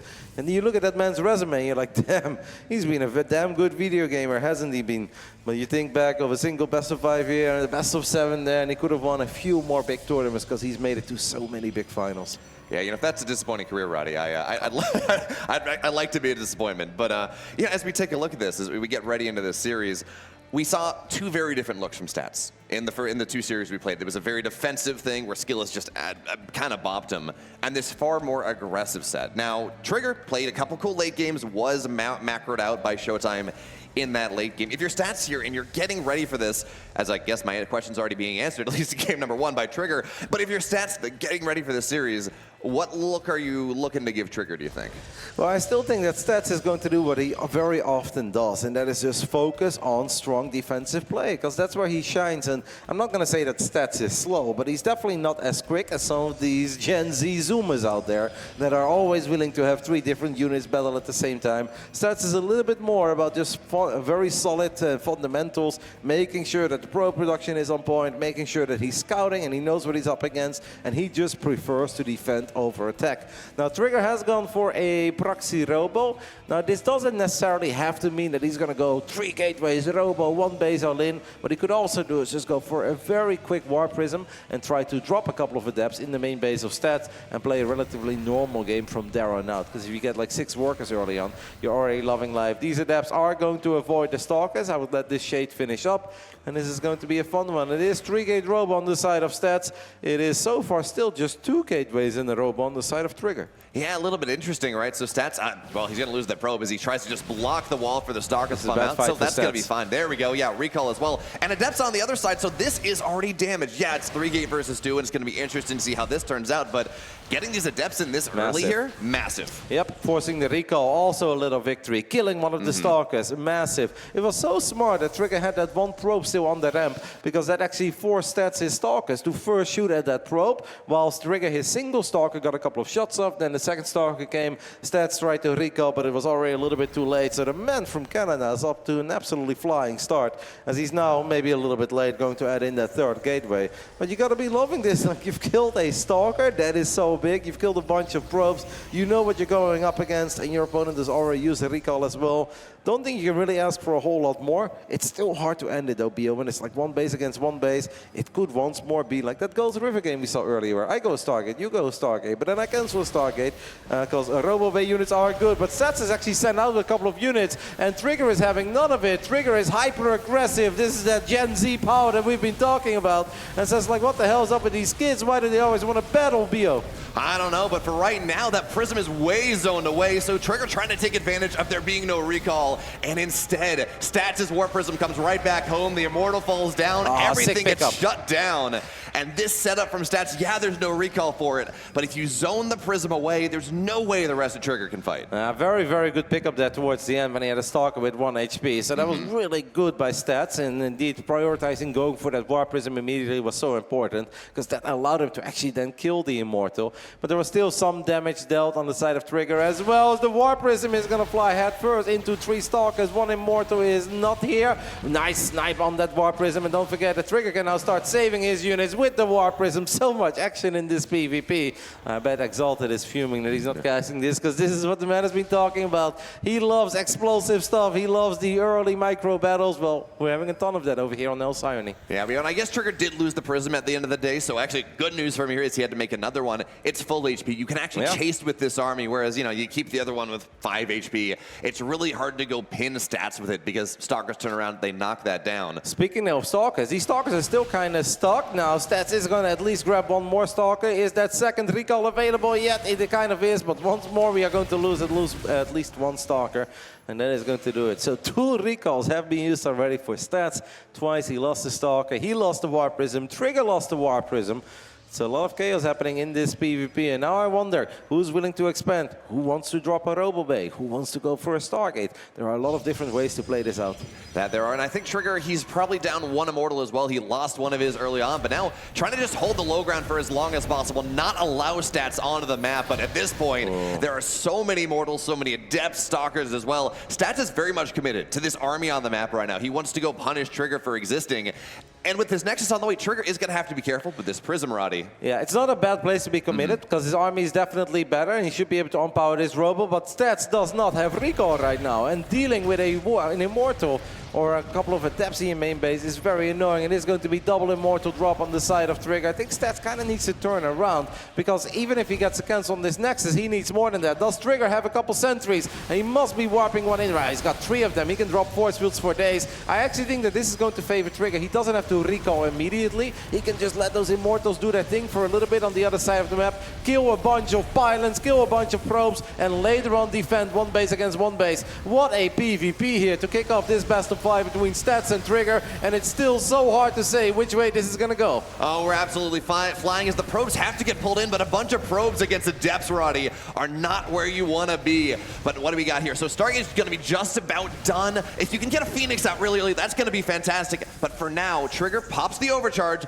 buys some time. Yeah, but isn't it about time that Trigger also goes for the recall? Like, I think at this point, I would kind of like to see that Warp Prism and those 2 Immortals come home. But I guess because we popped the overcharge, we didn't have energy. There comes the recall. All the Trigger needs to do, one time and one time only, is clean this up by not losing all the workers. Absolutely. 2 workers for Stats, 13 for Trigger, but these force fields are making it so hard for him to go and get on top of things. So this fire base of Stats, this hot pickup ability, but now the force fields are done for the time being, and this Sim City right now, Roddy, it's working so hard against Trigger, it's allowing Stats to get the Nexus. This game is just nuts. Stats kills the Nexus, but there's still a Nexus on the low ground, because that one's finished up. So Trigger didn't really have to worry too much about defending the main. Don't forget about that Void Ray. Where is it? Can we get prismatic alignment one time and one time only? Here is the Void. There is not a lot of anti-air on the side of Stats, and there is no economy. I actually think that Void Ray could just go for the Stalker, and I think this Void Ray is single-handedly going to win the game, whether you lose that Nexus or not. Stats is thinking about fully going for it. Trigger is down to 1 worker, but there is no anti-air on the side of Stats, and there barely is an economy. That and the Prism's gone as well, so you can actually keep these Immortals alive. Yes, there's no Prism. Wow. Yes, there's no Nexus. No way for Trigger, and he recalls out. This is so sick. Right now, Stats is going to try his absolute best to get a couple of units out, but he has no money. He needs to survive. He's going to get a battery. Yeah, that's smart, obviously, because battery overcharge could be big.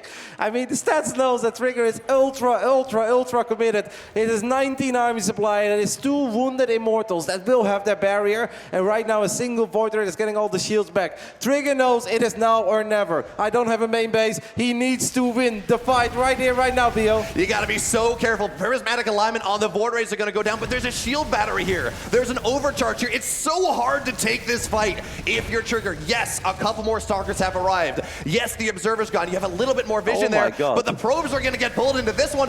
Where's the overcharge? Why aren't you fighting around that? Well, he's activating it right now, but he already lost one of the Stalkers. The Immortal does stay alive, though. The Immortal of Stats is actually putting in some good work. It's gonna run back to the battery one more time. The probes are helping out as well. The Void Ray has died. Is it good enough here for the man from Korea? 1 Immortal, 1 Stalker, and a dream. I actually think Stats has done it. Oh my God, what a god. Oh, there's a warp in. He's got an Adept here. I don't know that if you trigger the Immortal barrier, run into it again, maybe that's gonna be the play. If you lose the Immortal, he's actually in trouble, and he does not have overcharge right now. Warp Prism Micro is very big, very powerful, very important, but it's Immortal versus Immortal. Trigger needs to find a way to kill the Immortal of Stats without losing his own Immortal. I just don't think it's possible. I think it's over.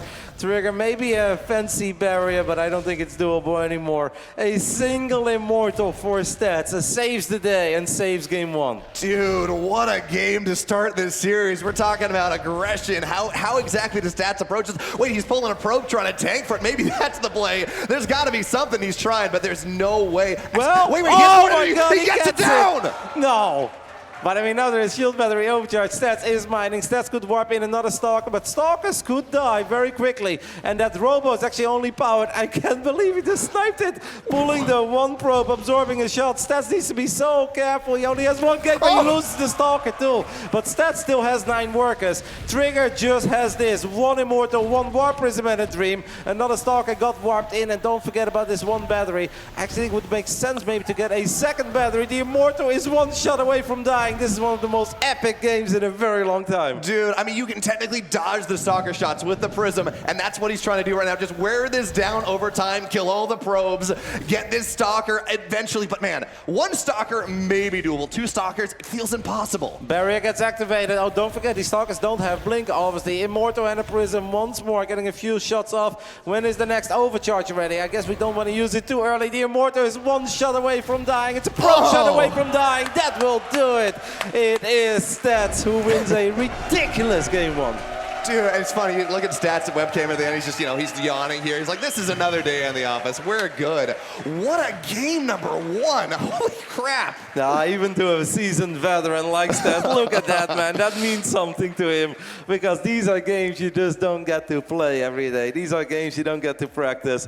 That was insane. I mean, I don't even know where to start. You lost the Prism, I lost the Prism. I killed your main. It's like, okay, that's really bad for Trigger, but he's got another base. Then he loses that one too. He's like, okay, now we're really committed, but we got 2 Void Rays, 2 Immortals, a Prism, and a Void Ray. And Stats barely had anything, but Stats prioritized killing that Void Ray. He gets it. And then we had that ridiculous final dance with the battery. Oh my goodness, what a game. Pulling the last non-Immortal Prism setup, pulling the last probe in the game. You can't mine from it, you don't need it there, to just tank the single Immortal shot. So you have like 5 more shields on the Immortal and you knock it down.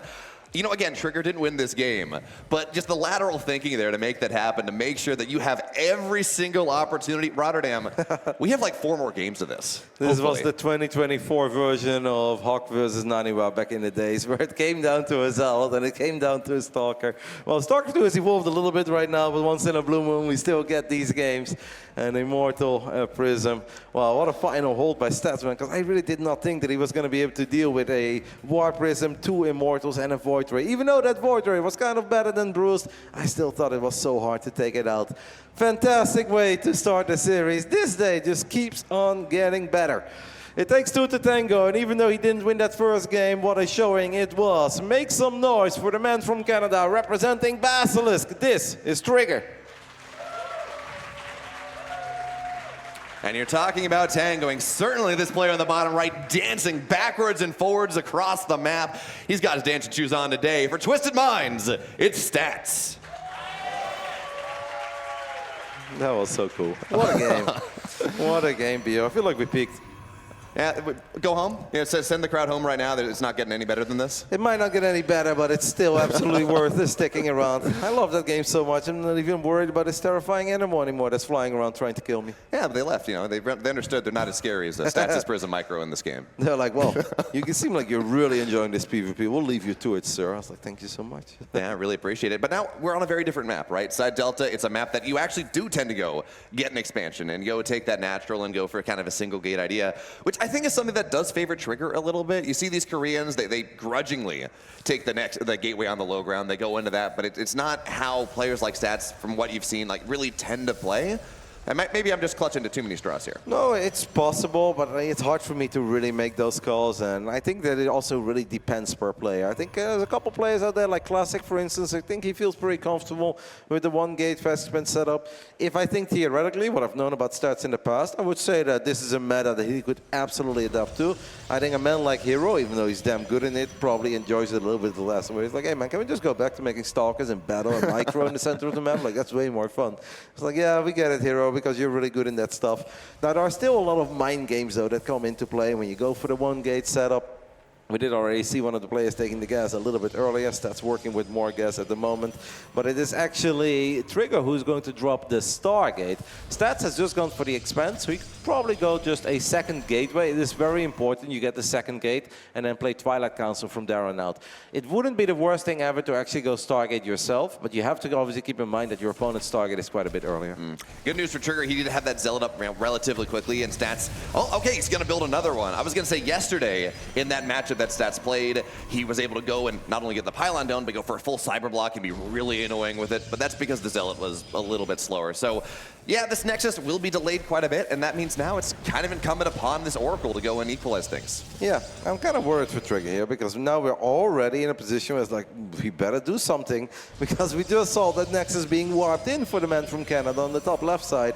Bottom right side, bam, that Nexus is done for Stats. He is going to warp in this second gate, and if you guys wonder, why don't you go for the one gate Twilight? Isn't that cool? Isn't that better? You just don't have enough units to worry about pressure at the front and worry about Oracles flying around. So this second gate, even though nobody really loves to do it, it's mandatory. Playing one gate Twilight is just too greedy.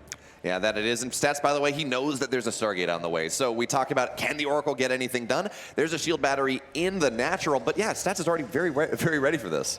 So 2 probes just chilling over there, Bia. They were not doing anything. Taking a holiday, it's great. It's a fun time. What's that? Like you said, you and me over here in Stara Zagora, enjoying some sunshine. Oh yeah, you know, it's funny. I go to the makeup person every day, and they say, "Oh, Oracle, yeah, you can kill one probe eventually. It takes like 7 ticks or something.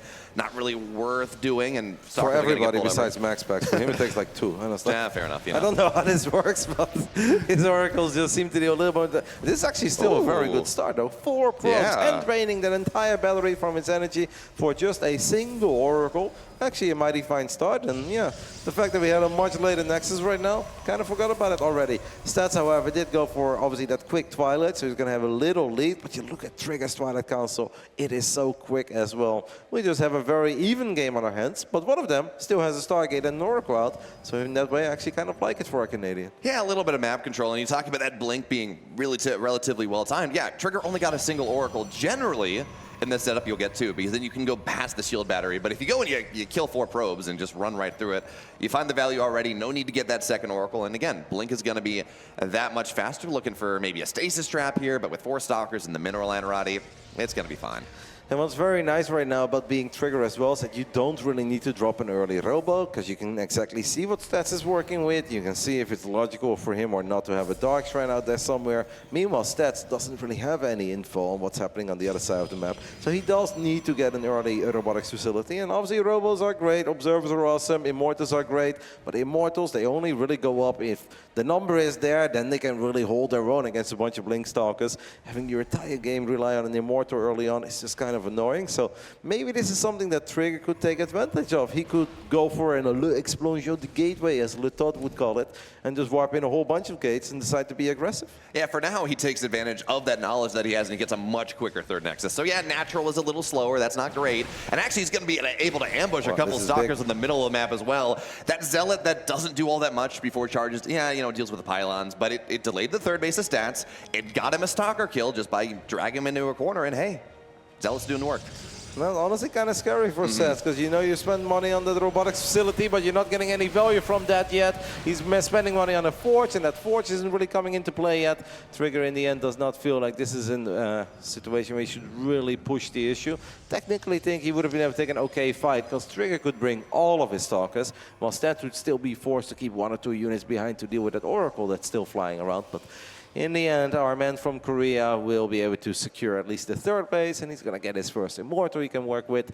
And we just have a nice, smooth entrance into the early mid-game here. Yeah, I'm really excited as we take a look at this game. I mean, Trigger looked a little shook after that game number 1. You look in the camera, he's not excited about how that game ended, which is fair. You know, crazy endings can have big impact. But in this early game, as we get ourselves forward, he gets damaged with the Oracle. He's playing very stable, delays the third base a little bit.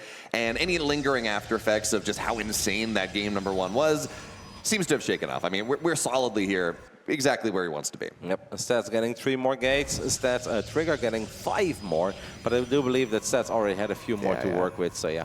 In the end, it is going to be relatively similar. Stats is going to be on 8 gateways, and once these 5 gates are done for Trigger, he's also going to be on 8 gateways. And we both have a robo, we both go for Zealot Charge, by the way. Early Exalted was telling us how much he loves the Adept and how he thinks it's so cool. Kind of hate the resonating glaive adepts in PvP, man. I like them against Terran. Well, they once upon a time were amazing. Now it's a bit weird when you see it, but there are still some moments where the adept can shine, and obviously adepts are really fun against Zerg. But in PvP, I really think they're annoying. Yeah, it feels like it's a really good comeback mechanic, right? It's like if your opponent's ahead and they may be mining more minerals, you're like, okay, they're going to build a lot of zealots. If I build some adepts there, they're going to shred the zealots, and that's my comeback mechanic. I don't know that it, would necessarily make sense to go for it as a an actual. This is the way we're doing. We're on 3 base. We're relatively even.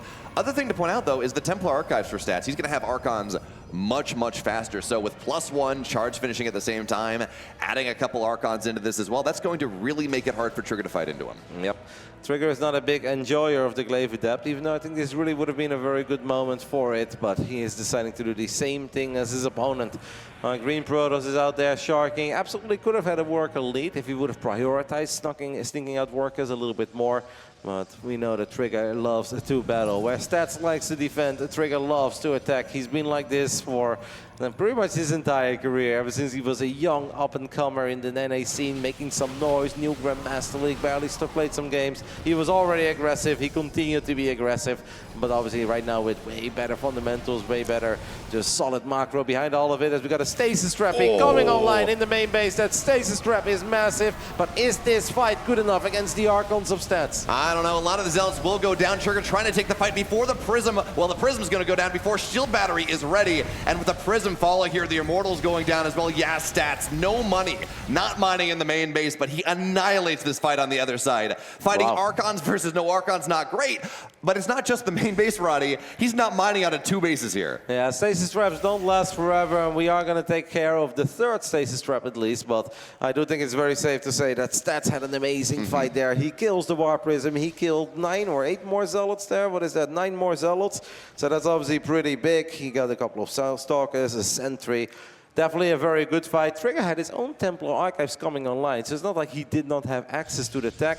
He just kind of felt like this was a good moment to go for it. I've got a few workers, I'm sending it, but it's so difficult to attack into your opponent when they're working with the exact same units. Yeah, I think the timing right there was he saw, he's like, okay, well, the shield battery's not done, so he doesn't have to fight with an overcharge. I can maybe go and distract him by stasis trapping, actually apparently 2 bases in this fight. Maybe I can kind of pluck some units off. He had a couple Stalkers dangling ahead of the rest of the army. If you can maybe pinch those off, maybe you can start to build this fight, even when it technically is Archons versus no Archons. That's not all that great. But now as Stats gets ready to attack into this, we talk about this +2 timing. He's got to wait a second. Trigger's already ready to go. Yeah, it's still not that bad, right, for Trigger. Obviously, the attack was not a success, but the Oracle absolutely was. And we managed to get out of there with a couple of our Stalkers. Like, losing Zealots can be painful, but it's pretty easy to replace Zealots. Losing 12 Stalkers is a lot more problematic, because they are just way more expensive across the board. Now, Stats is here. He is wondering if there is a moment for him to just go for it. It's not going to be that easy, because the numbers are somewhat similar, but if he can get on top of the battery like he does here with a nice forward blink, it is going to be difficult, and all of a sudden it kind of feels like Stats has the superior concave here. Trigger needs to take a good fight. The Zealots do find a lot of surface area immediately.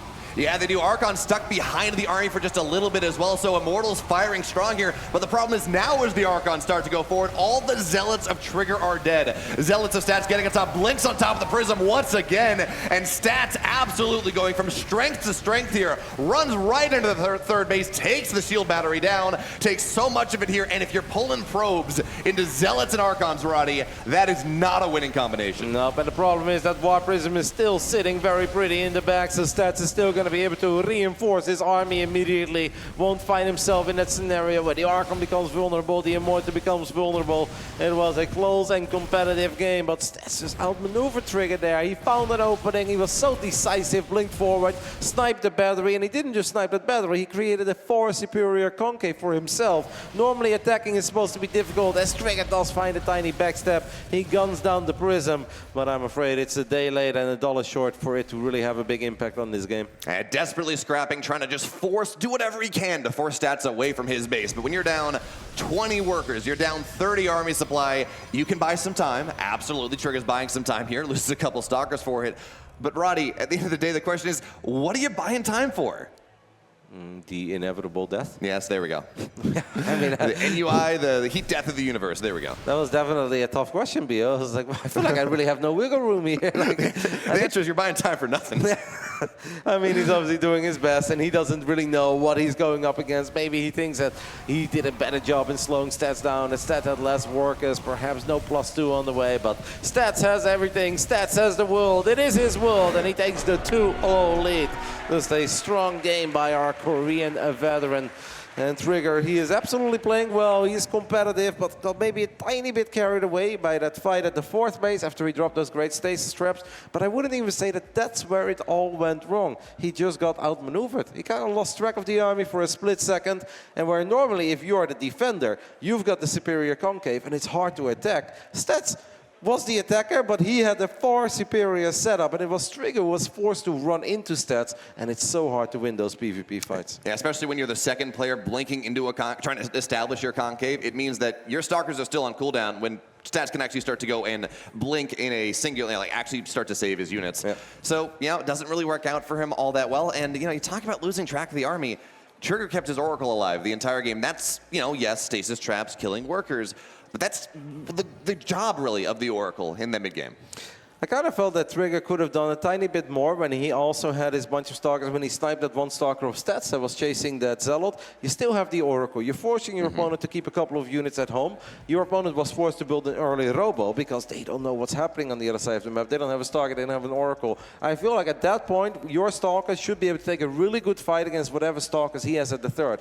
And I kind of looked at it, and then he decided to let it go. And I was like, no, but this is actually your moment. He's spending money on stuff that doesn't come into play yet. You don't have an Immortal there, and you're forced to keep a Stalker or two between the main base and the natural to make sure stasis traps or Pulsar Beam doesn't get activated. So I think that was a little missed opportunity for our Canadian men as well. Yeah, it might have been, but hey, it's a best of 5. That means you got a couple more chances to maybe take advantage of these opportunities. But starting in the bottom right on Golden Aura, up 2 games here, looking to move on to the next round.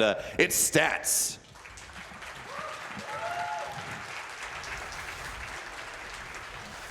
And here down 0-2 in the second round of the lower bracket. He needs your love and support if he wants to stay around a little bit longer here in BWE Stara Zagora. Make some noise for Basilisk Trigger.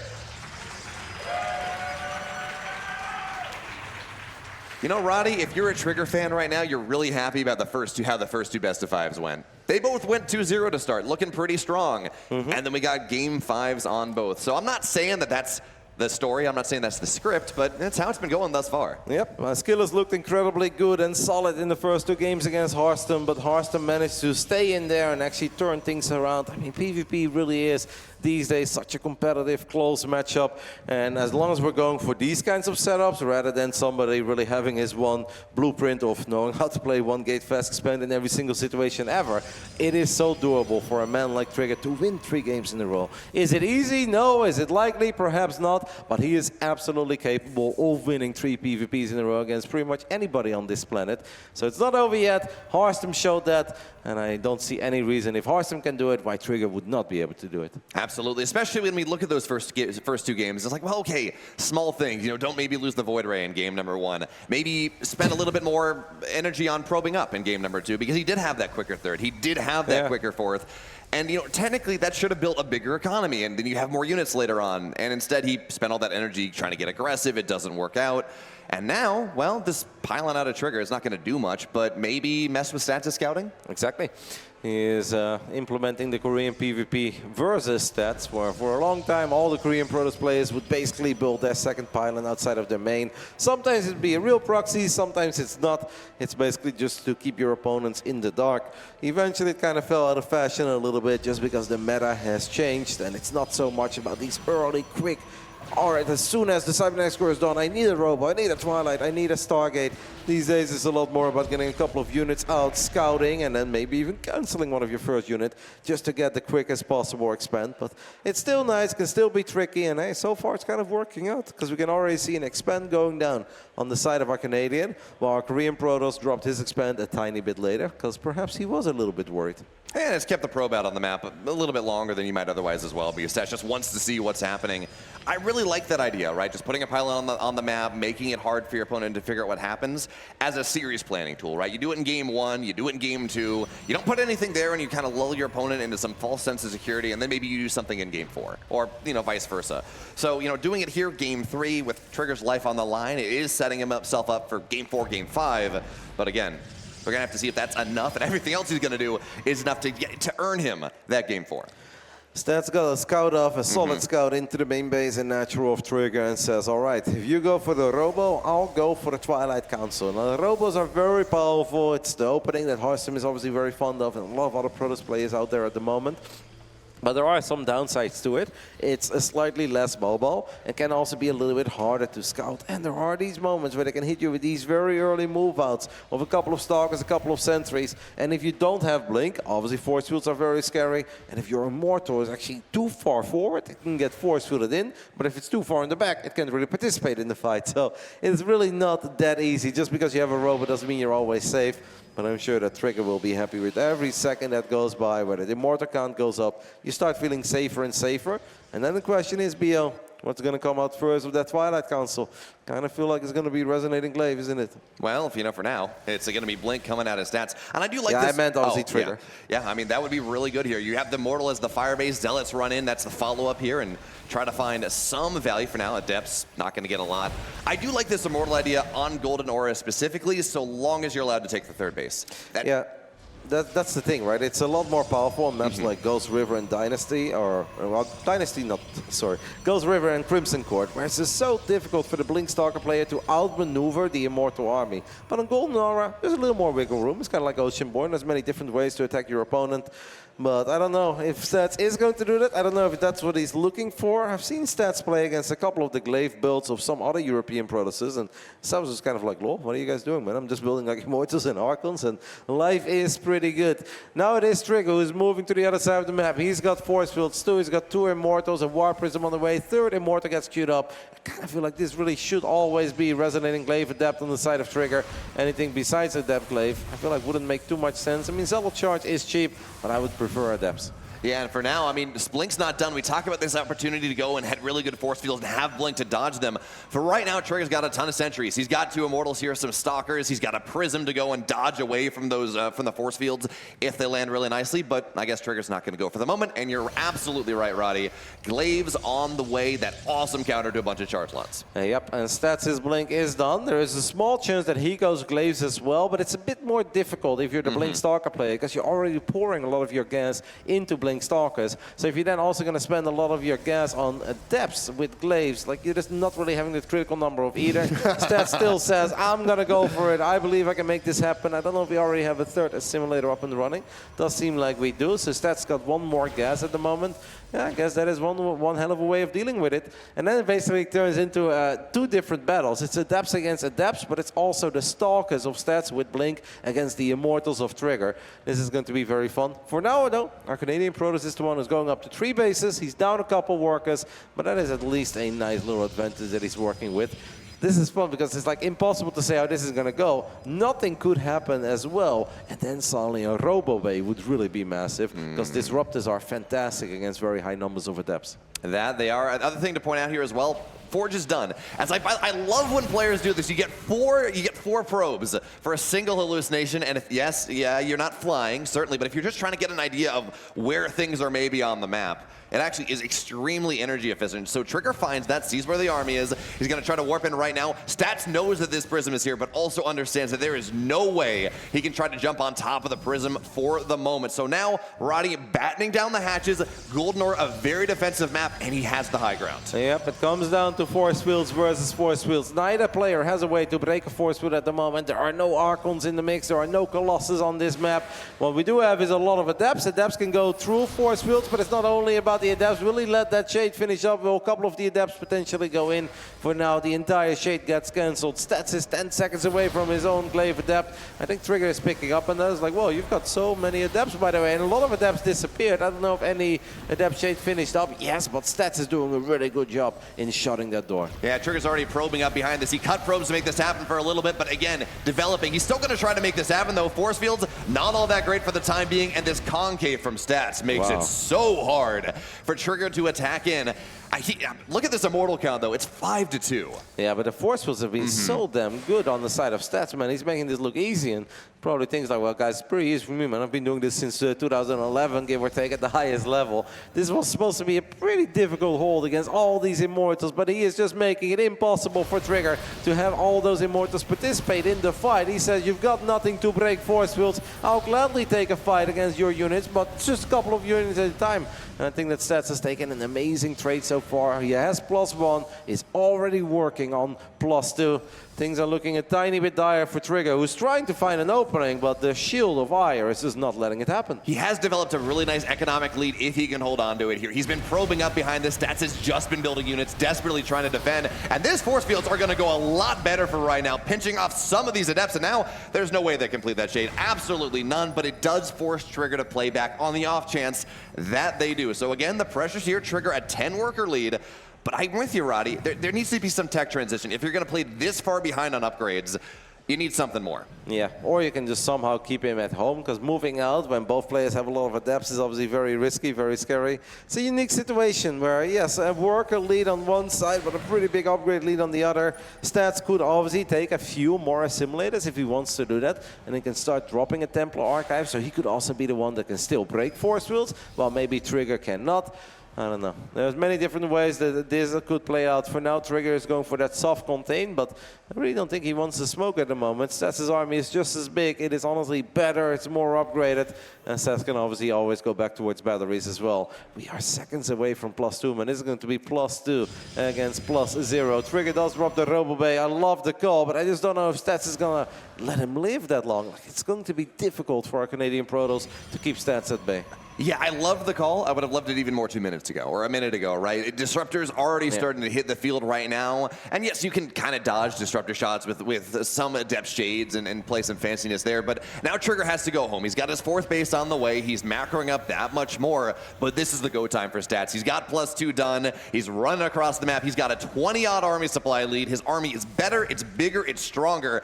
And Trigger, what he's got going for himself, it's got to be that high ground. And he's got more micro potential in it as well, right? We still have Blink on the Stalkers, and Blink Stalkers are so awesome as well to reinforce with. Stats is going to try to distract Trigger a little bit with a few Adepts in the natural, as he is just going for it. The shield batteries here are not ready. Trigger, his +1 has finished up, so he's only down 1 upgrade, but it's still painful. A forward Blink by Stats as he guns down the War Prism, but it does really expose the Stalkers. Batteries finish up. Trigger pops it immediately, and for now he holds, and a couple of misrallied Stalkers at the back of it.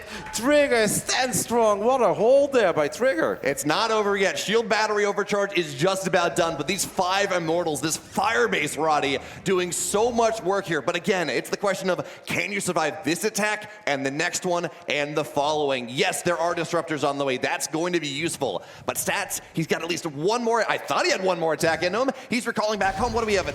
Yeah, okay, I guess Adept's on the other side, but I mean, it felt like he had another attack there. He split off the War Prism into the main base, and I think he's very worried because he knows Disruptors are on the way. I think that's why he was dropping his own Robo Bay with the second robotics facility as well. It's one of these moments where he could have gone for it, but I think if we couldn't win the fight before the batteries are done, and now we're looking at 4 batteries that finished up, I mean, you know as well as me that that second overcharge is seconds away, Bio, at any given moment. I believe Coco spread that wisdom a long time ago. So I understand that he slowed it down for a little bit, but we can always go back and then find a different area, because, hey, guess what? 4 batteries in the third, but 0 batteries over here.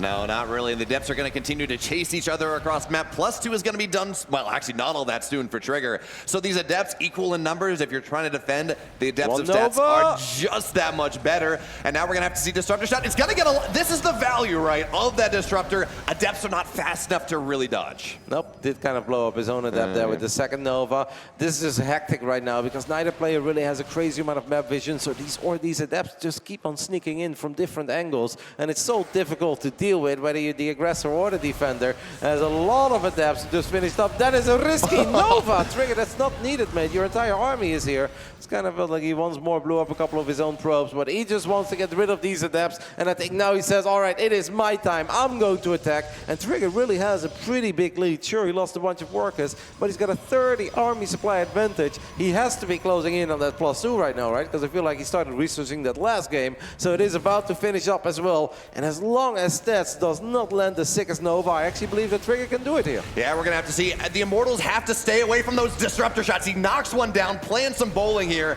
And yes, there is that supply lead, but running into all this stack defense, it's not done yet. Trigger's gonna knock it down just in time. Adepts on the right side, just giving vision, letting Trigger know exactly where that army is. He may not get up the high ground, Roddy. That is very hard to do, but he's zoned Stats away from the 4th base. He's gonna maintain that economic lead. And if these disruptors go a little bit too far forward, they're absolutely gonna get pounced upon. Yep, don't forget, Trigger actually has Blink now as well. As he goes for a little Rico, I guess there are a few more Adepts just shading around, being very annoying. But Trigger happy with that victory, and I get it. But I also think that if we are already there, we've got more disruptors, we're up 25 supply.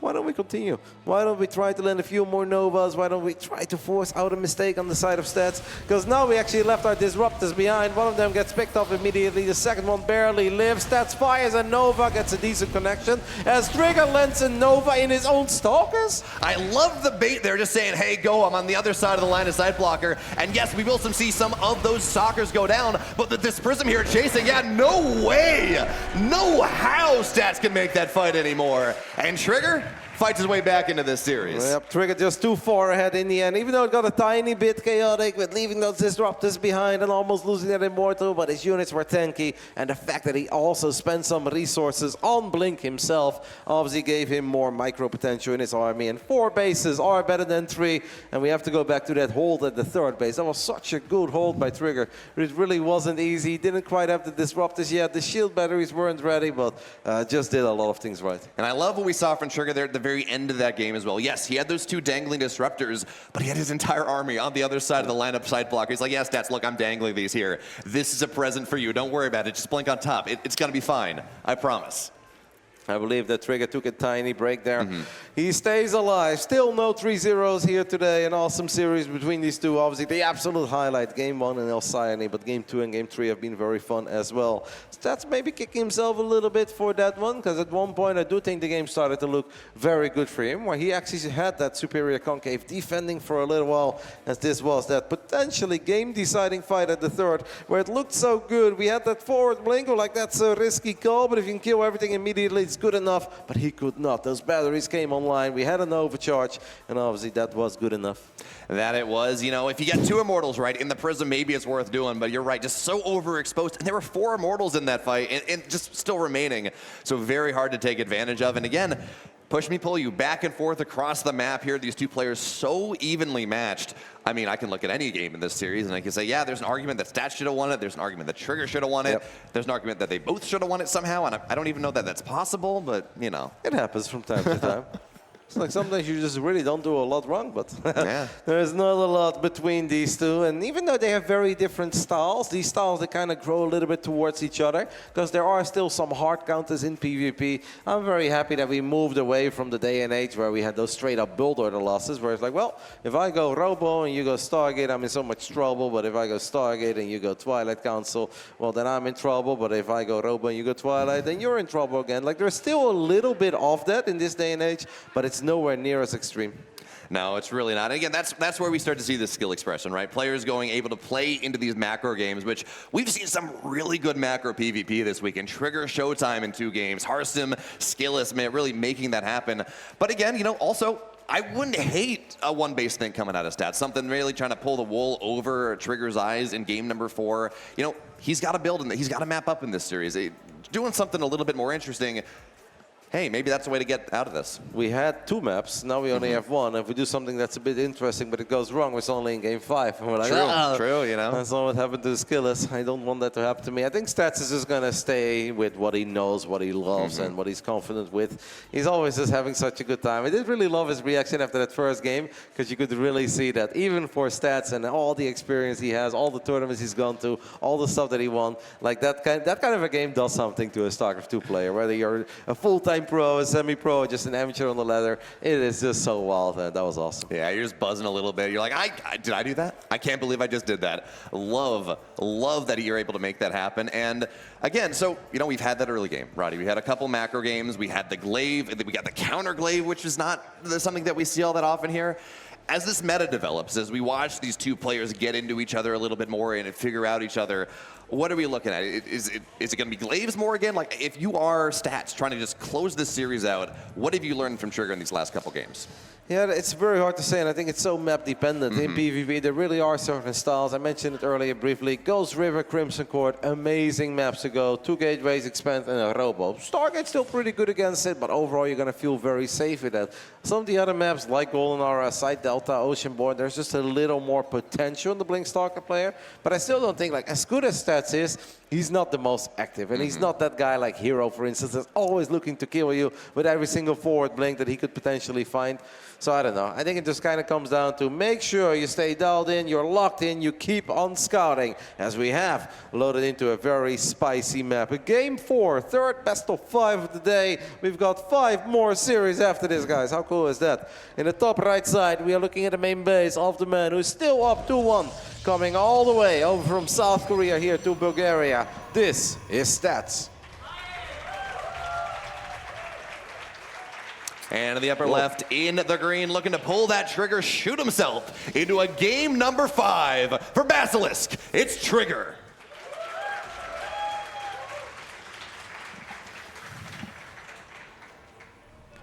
All right, Roddy, as we get ready here, we talked about that 2-gate expand going into a Robo. If you're Hearthstone, that's going to be an aggressive build. You're going to run across the map. You're going to maybe have those Immortals, but really try to lean into your opponent. But what do you think? Is that...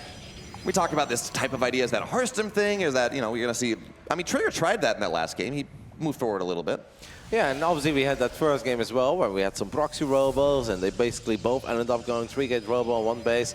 I think it's a really good way to play. I also do believe that Trigger is one of the players that is still willing to do quote-unquote crazy stuff. What is normal for one man is very crazy for the other. And stuff like a Stargate into a couple of Phoenixes and a very quick blink and just lift an Immortal and blink onto the rest of the army on the other side of the map. I've seen him do it before, and there's a small chance he will do that again if he feels that it's likely Stats is opening up with the Robo. Yeah, certainly it's a 1-gate expand or a 1-gate something coming out of Stats right now. He did skip that second gateway, which, if you're trying to find an advantage here, can work out very nicely for you. But if you're getting proxied by Trigger, that's maybe not where you want to be. Yep. Now, Stats might be that kind of guy that can just open up on 1 gate, but if he's then mega worried about what he's seeing on the other side of the map, that he just doesn't expand. Right now, he's got the money, but he doesn't have a setup yet on the low ground. It's not like he's already building pylons and batteries on the low ground. Trigger is going to go for the proxy robo. It is somewhat close to his own main, but it's still obviously going to allow War Prisms and Immortals to make it a little bit quicker to the other side of the map. And Stats, just because he's got a 1-gate setup, BL, I think Stats is different. He doesn't have the same approach to a PvP like Max Specs, who will always go for the expand and then figure out how to defend it. Stats is like, if it looks like you're expanding, I'm going to expand. But if it looks like you're not, then I think I'll just stay on 1 gateway for a little bit.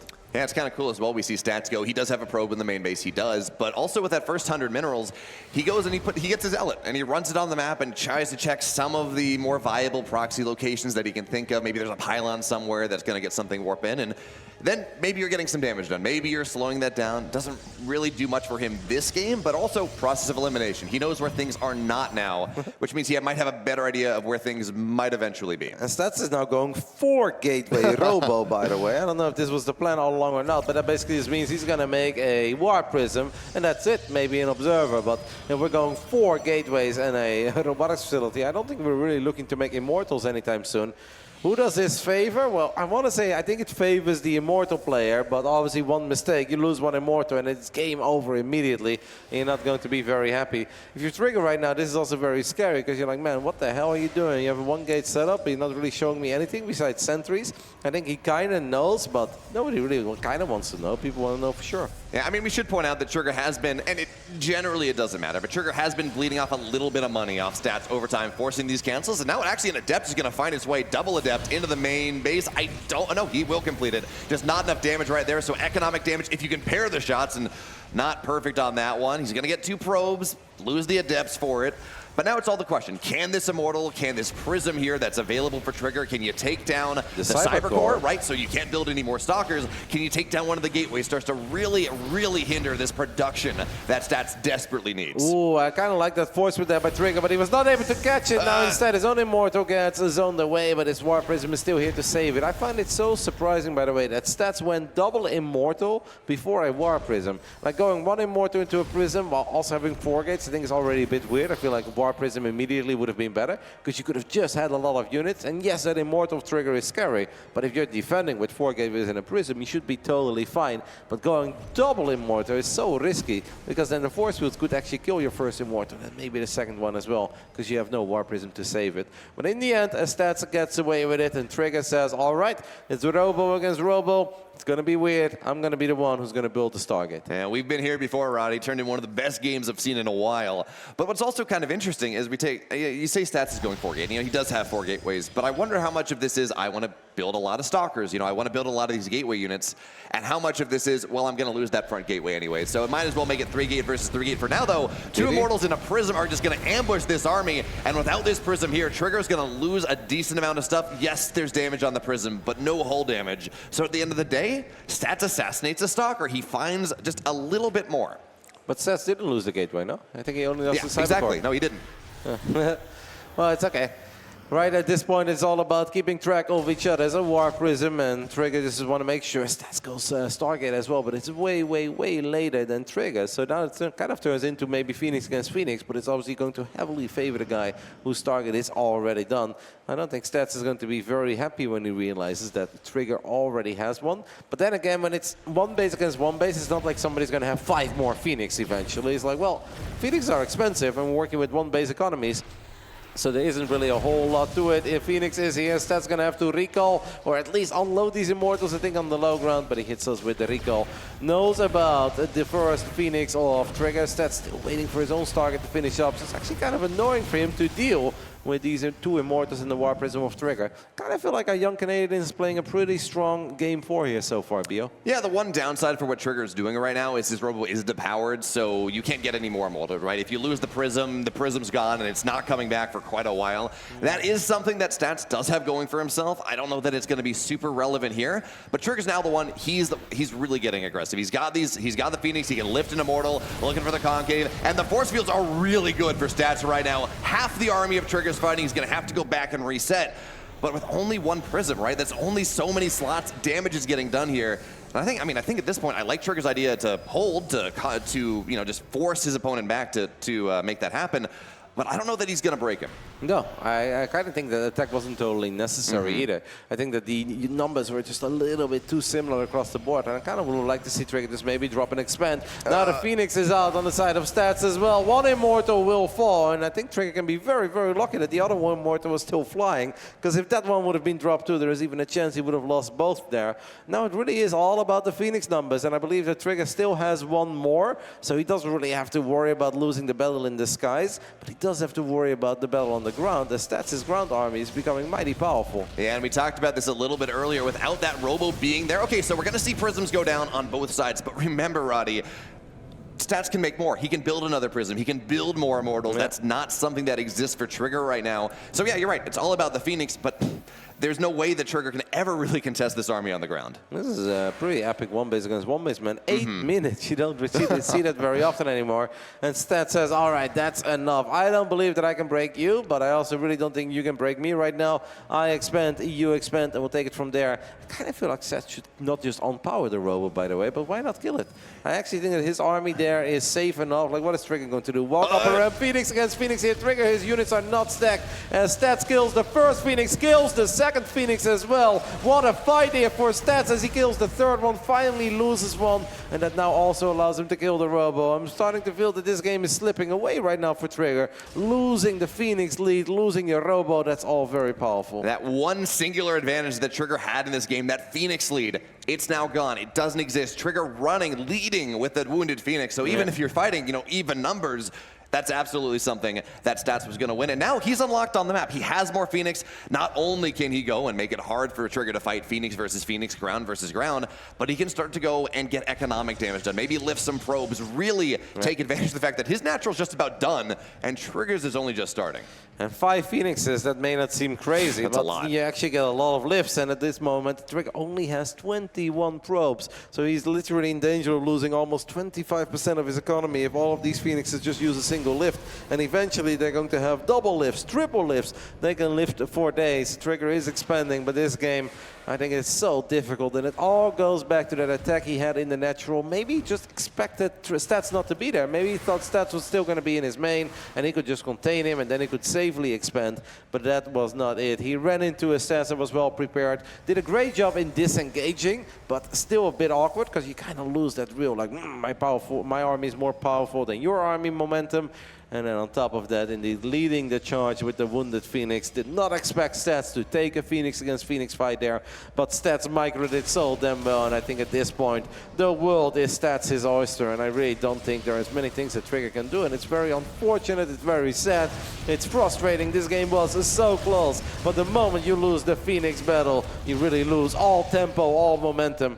And the man from Canada is in all sorts of trouble. Yeah, 29 workers to 14. He's going to try to box these Phoenix into a corner and maybe reset that advantage. Stalkers and Phoenix trying to chase around. But again, you're still producing Phoenix's stats. It's not really going to be all that bad. So, Roddy, you know, again, 29 workers to 15. Army supplies are equal, but quality is so much better. If you're Trigger right now, your tournament life's on the line, right? You're down 2-1 in this series. Is there some, I mean, no, there isn't. I was going to say, is there some avenue, some idea, some tech that you can start to think about? But if you got 14 probes, there's no tech you can build. No, it is so incredibly difficult. Even with 18 probes, there's really not a whole lot you can do. I don't know what the best goal is. I think you may just close your eyes and send it. Because I think there is always a world where it's force field against force field. Maybe you can drop some really good force fields. Maybe your opponent makes a mistake. The longer this game goes on, the worse it gets. You don't have money for disruptors, and they would get lifted anyway. You don't really have money for a Dark Shrine. That takes too long. Templar Archives takes too much gas, so you have an Archon that can break force fields. I think you just go for it with this army. This is the only real choice that Trigger has. It's not a choice that he wants to, and in a weird way, it might actually be good for him. If Stats now flies in and lifts a bunch of probes, sure, that's going to make Trigger even more all-in, but who cares? It is all about this fight. The batteries are going to be the problem. This is it for Trigger. It is now or never. It's all or nothing here. Adepts are actually going to shade into the main base, not bringing them with the army. But remember, his shades are faster, so yes, he's going to get counter shades, but maybe he has an opportunity here to jump on top of the army in the natural. But Trigger, he's waffling. He's not going, and that just means the Phoenix continue to find more and more value. Trigger, I'm almost surprised he continues to build probes, as if there's some way that he can macro his way back into this game. But Roddy, these are just more probes. It's just more fuel. It's just more fuel for the Phoenix. It's so sad as well that he doesn't have a War Prism, because maybe with a War Prism we could have at least tried to elevate a couple of units into those main base of Stats, but it's sad. It kind of feels that the tournament run of Trigger is just coming to a very quiet end here. Stats is way too far ahead, has a Resonating Glaives about to come online as well. It was a very competitive and fun series with an incredibly memorable first game on El Sayuni, but in the end it is the seasoned veteran Stats that is going to stay alive a little while longer here in Stara Zagora in the BWGE. There we go. Bellum's Gem Elite. We got there. Yeah, Bellum, Gens Elite, Stara Zagora, the battle of the warlike people and Stats. Well, he's going to be a victor in this one. Adepts going forward really just for the vision at this point. Now onto the back line, now onto the sentries. Phoenix lift up everything as well, and Trigger, he's played an awesome best of 5, but at this point, Stats is the one that gets to move on. He'll play later today. The PvPs have delivered, and this series may not have gone to distance, but what a fun and entertaining best of 5 it was. The legend, the Shield of Fire, will advance into the next round of the lower bracket, and indeed we'll see a little bit more of him later today. That is going to be fun. Can't wait for it. We had 6 best of 5s in total, and obviously we have 2 best of 3s. It was a fun series. I already see that the man is ready on stage. Exalted, I know you're eager to talk to Stats. I see you have Irene by your side, so nothing can go wrong. Take it away, guys. Yes, Roddy, Bellum, this was an amazing series, and here you have it. This is Stats, the winner of the series. Applause. So Stats, I want to ask you, this was a crazy first game to kick off the series. How did you manage to win it? 그 첫 번째 게임은 되게 재밌고 되게 어떻게 생각했어요? 무슨 생각했어요? 일단 좀 첫 번째 게임이 너무 되게 아슬아슬하다 보니까 저 마지막 순간에 불멸자하고 제 그 추적자 유닛이 잡혔을 때 이걸 지나? 라는 생각을 했었는데 결국 다행히도 추가적으로 추적자들이 잘 불멸자를 잡아줘가지고 그래서 이길 수 있었던 것 같아요. So the first game he wasn't sure if he was going to win. It was a lot of back and forth. And then when units finally did it, he was also not sure if he was going to win or not. And then when it finally worked out for him, he was able to win the game. Amazing, and this was your second PvP win in a row. You lost your first PvP of the tournament. What changed in the past couple of days that you could be able to pull yourself up in this matchup? 첫 번째 PVP 접고 그 후에는 계속 이겼잖아요. 뭐가 바뀐 거예요? 사실 좀 저는 그냥 똑같이 한다고 생각을 하는데 그냥 좀 첫 번째 경기에 너무 좀 수비적으로 해가지고 좋지 않은 결과가 나온 것 같아서 두 번째, 세 번째는 좀 공격적으로도 하고 좀 빌드 싸움도 자신 있게 걸고 했던 게 승리할 수 있었던 요인이었던 것 같습니다. So he said that his playstyle hasn't changed at all, he thinks, but then the first game he was a bit more defensive, and the second and third he was a bit more aggressive, which is I think what helped him win the games. That's awesome, and finally, just finally, you're going to face a Zerg player. Next, it's going to be either Fiant or Wambu.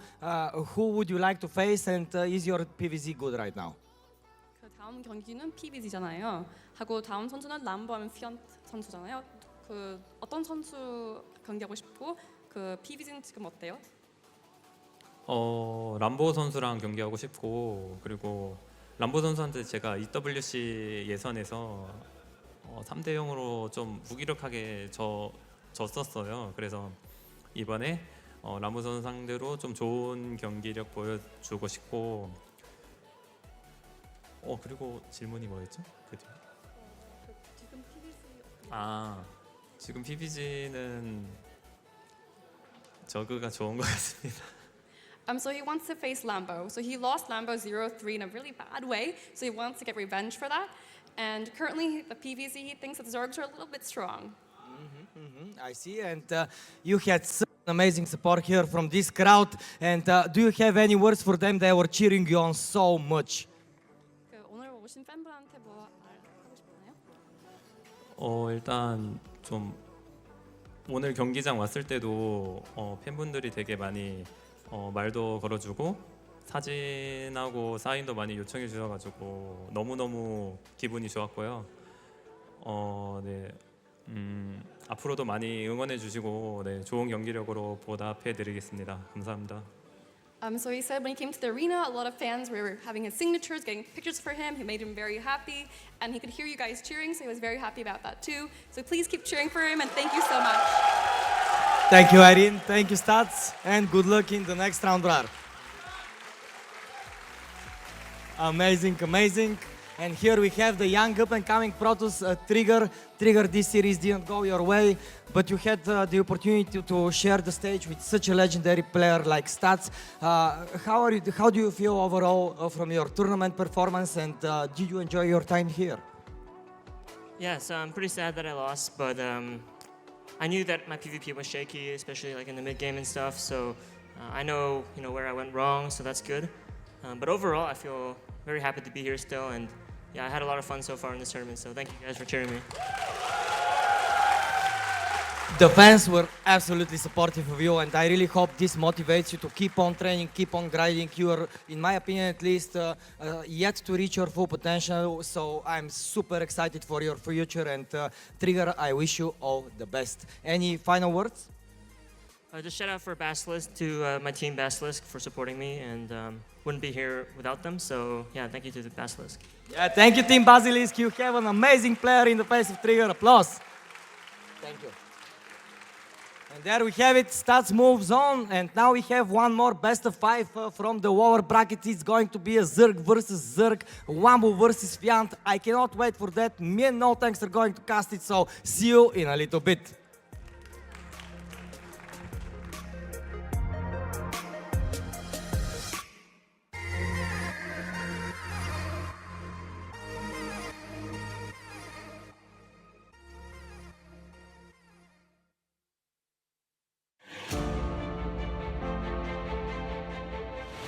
Oh, yeah, so I didn't know about this tournament, so I had to look into it and see what it was all about. And when I heard it was a LAN event, it got me very excited, so I signed up for the qualifier, and now I'm here. Yeah, well, I was expecting there to be a lot of nature, and there definitely is. The air is very clean, and it's a very peaceful city and country, so so far, yeah, I've been very happy. Yeah, it's my first open air venue, so I'm not sure what to expect, but I think it's really cool because the air is really nice and the nature is really nice, so it kind of like goes well with the country vibes. So I think it'll be very cool, but I've yet to see. Yeah, just thank you for supporting me, and Bastos as well for supporting me. So yeah, thank you guys, thank you to the fans. The passion is really felt here in Bulgaria as well. Everyone here is just so amazing, so thank you. Triumph and tragedy, victory and heartbreak. That's what's on stage today as we continue into the lower bracket. This time, it's a ZVZ, the young upstarts versus the experienced professional. Welcome on stage, Fjant and Lambo.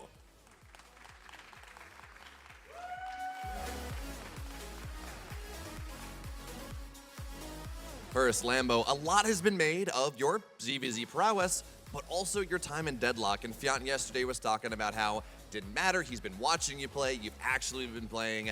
It's a 3-0 for Fjant. Got anything to say for yourself? Well, in Deadlock it would be a 3-0 for me for sure. In StarCraft I'm not so sure. It's gonna be closer, I think.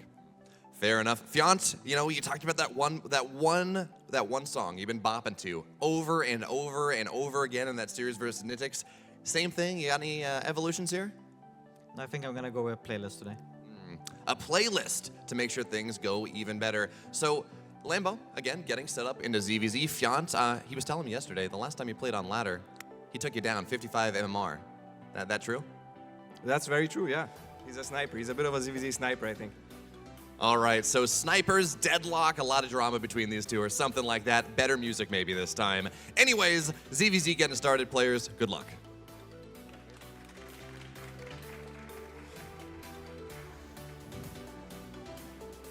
Okay, welcome back, guys. Exalted, how are you feeling, man? Well, we have a ZVZ on our hands, no thanks, so I'm very excited about that. As I already said a couple of times during this tournament, I really enjoy this matchup, and as our host Bellum said, we have a little bit of a clash of generations, yeah? Like the young 18 years old Zerg player from Sweden against the very proficient and I believe with the legendary status Wambo. He has been one of the most consistent Zerg players in the world in the recent years, and I'm curious to see if the young Zerg player can actually pull it off. Yeah, the sad part is that one of those players will leave our tournament, but this is the way it goes. And yeah, Lambo against Fjant, best of 5.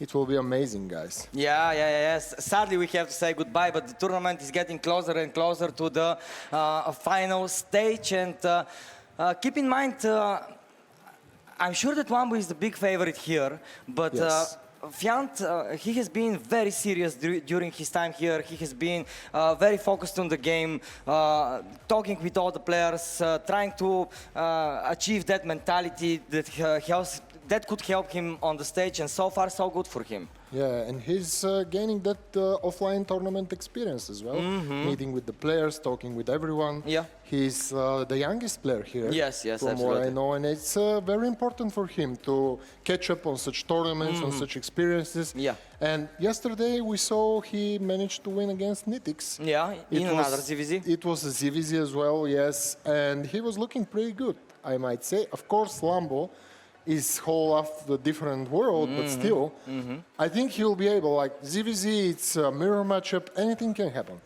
Anything can happen. One Bailing explosion too many, and your advantages are gone. So yeah, we have an amazing sign. Make StarCraft 2 great again. this is the Yes. greatest game in the world, in my opinion, with the greatest audience. So thanks everybody for being here. And if we can see the map Vitus again, because I'm very curious what the battlefields are going to be like. And there we have it, the map pool is on us. And the first game is going to be Golden Aura. Then we are going to have Oceanborn, Ghost River, Oceani, and Side Delta. So basically, the more unorthodox maps have been removed from the map pool. Yes. Yeah, everything looks pretty cool. And if we are ready, let's get into the game. Let's get into the game indeed, no thanks. And here we have it, the game has loaded up. We are on Golden Aura, and in the bottom right side we have the Green Zerg player all the way from Germany. Let's hear it up for Lambo!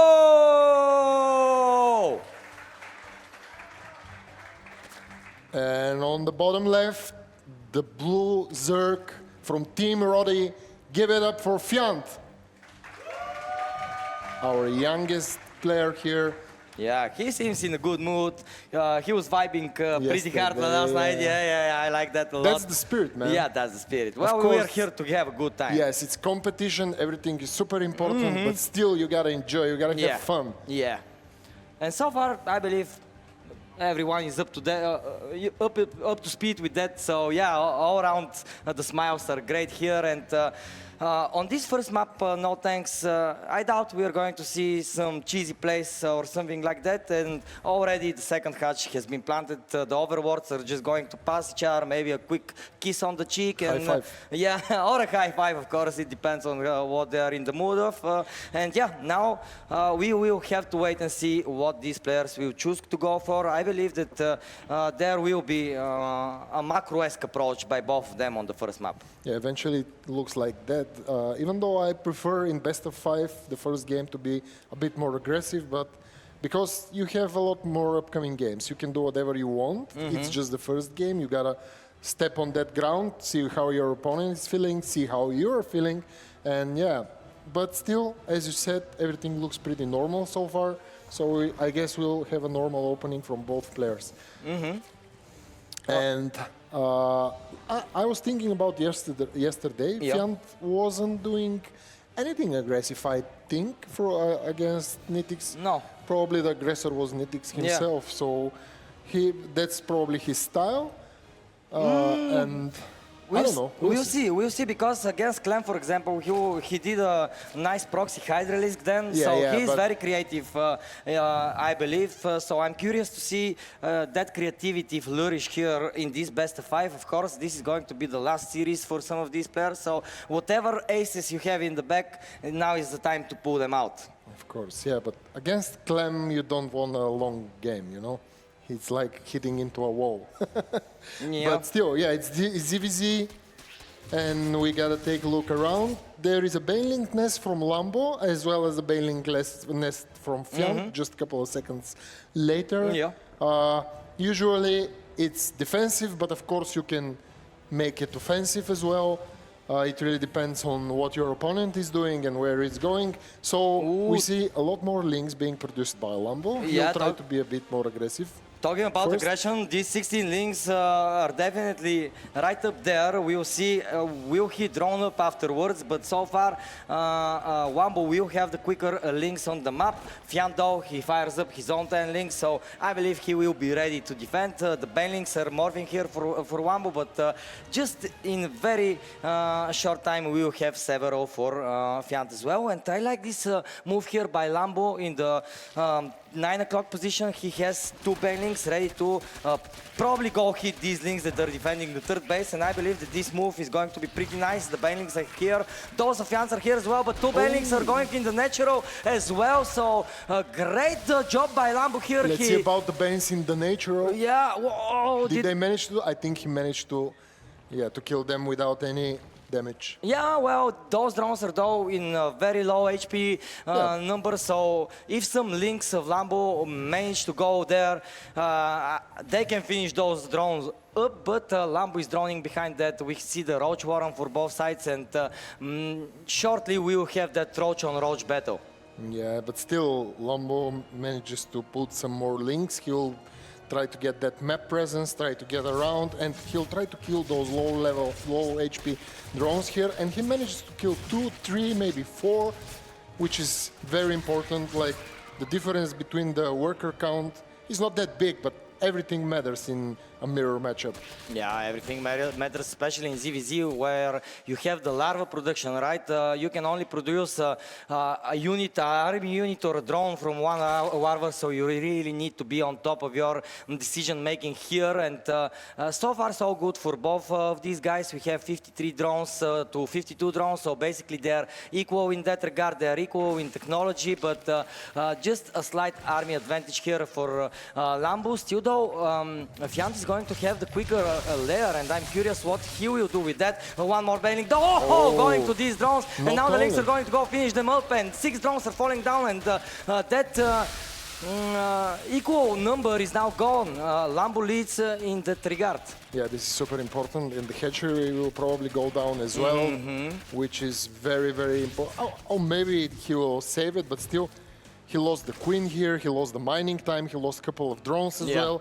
And Lambu is also attacking, coming here, creating those banelings in front of his opponent base. He'll try to surround some of the queens. And he will target that hatchery. He'll kill the hatchery as well. Absolutely, this is the thing, right? Fiant wanted to catch up on workers, but these are 10 roaches less or 20 lynx less, and yes, you see, Fiant doesn't have the army to deflect this attack, so Wambu will snipe the third base of Fiant, which is huge. Yeah, it's super important. Yeah, he managed to pull him off, but yeah, he lost the hatchery, he lost a couple of more drones. Yeah. We see that he's going for a spire behind that, but will he have enough resources? Because Lambo already has the third base up and running. Yeah. He already has 55 drones, right? That spire requires a lot of saved up gas and minerals in order for it to become potent. And I'm really not sure with that snipe on the third base that Fianto will have the resources needed. And here and there, Wambu is winning on the map. Now he's going to hit the third base again. I don't see any units here for Fianto to defend it. Now a couple of roaches come, yes. They will deflect those links, but still, couple more hit points were taken away from the third base, and maybe if another attack comes there, it will get finished off. But these links managed to get into the mineral line of the main. Oh, and scouted the spire. And scouted the spire, exactly. So Wambo knows everything that Fiant is doing right now. Wambo did amazing job with all those links, catching the single roaches around, almost cancelling the third hatch once again, going into the main base, scouting the spire.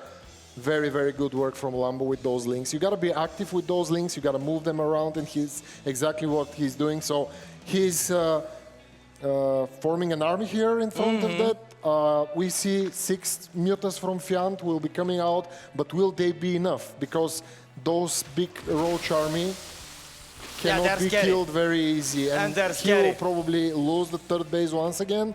He'll lose a couple more drones. And yeah, the mutas will be here, but what can they do? No, I don't think they can do anything, no thanks. So 115 supply against 42. I believe that Fiant just has to GG out here, and this was such a decisive map played by Lambo. He's teaching the young Zerg player a masterclass of a ZVZ here.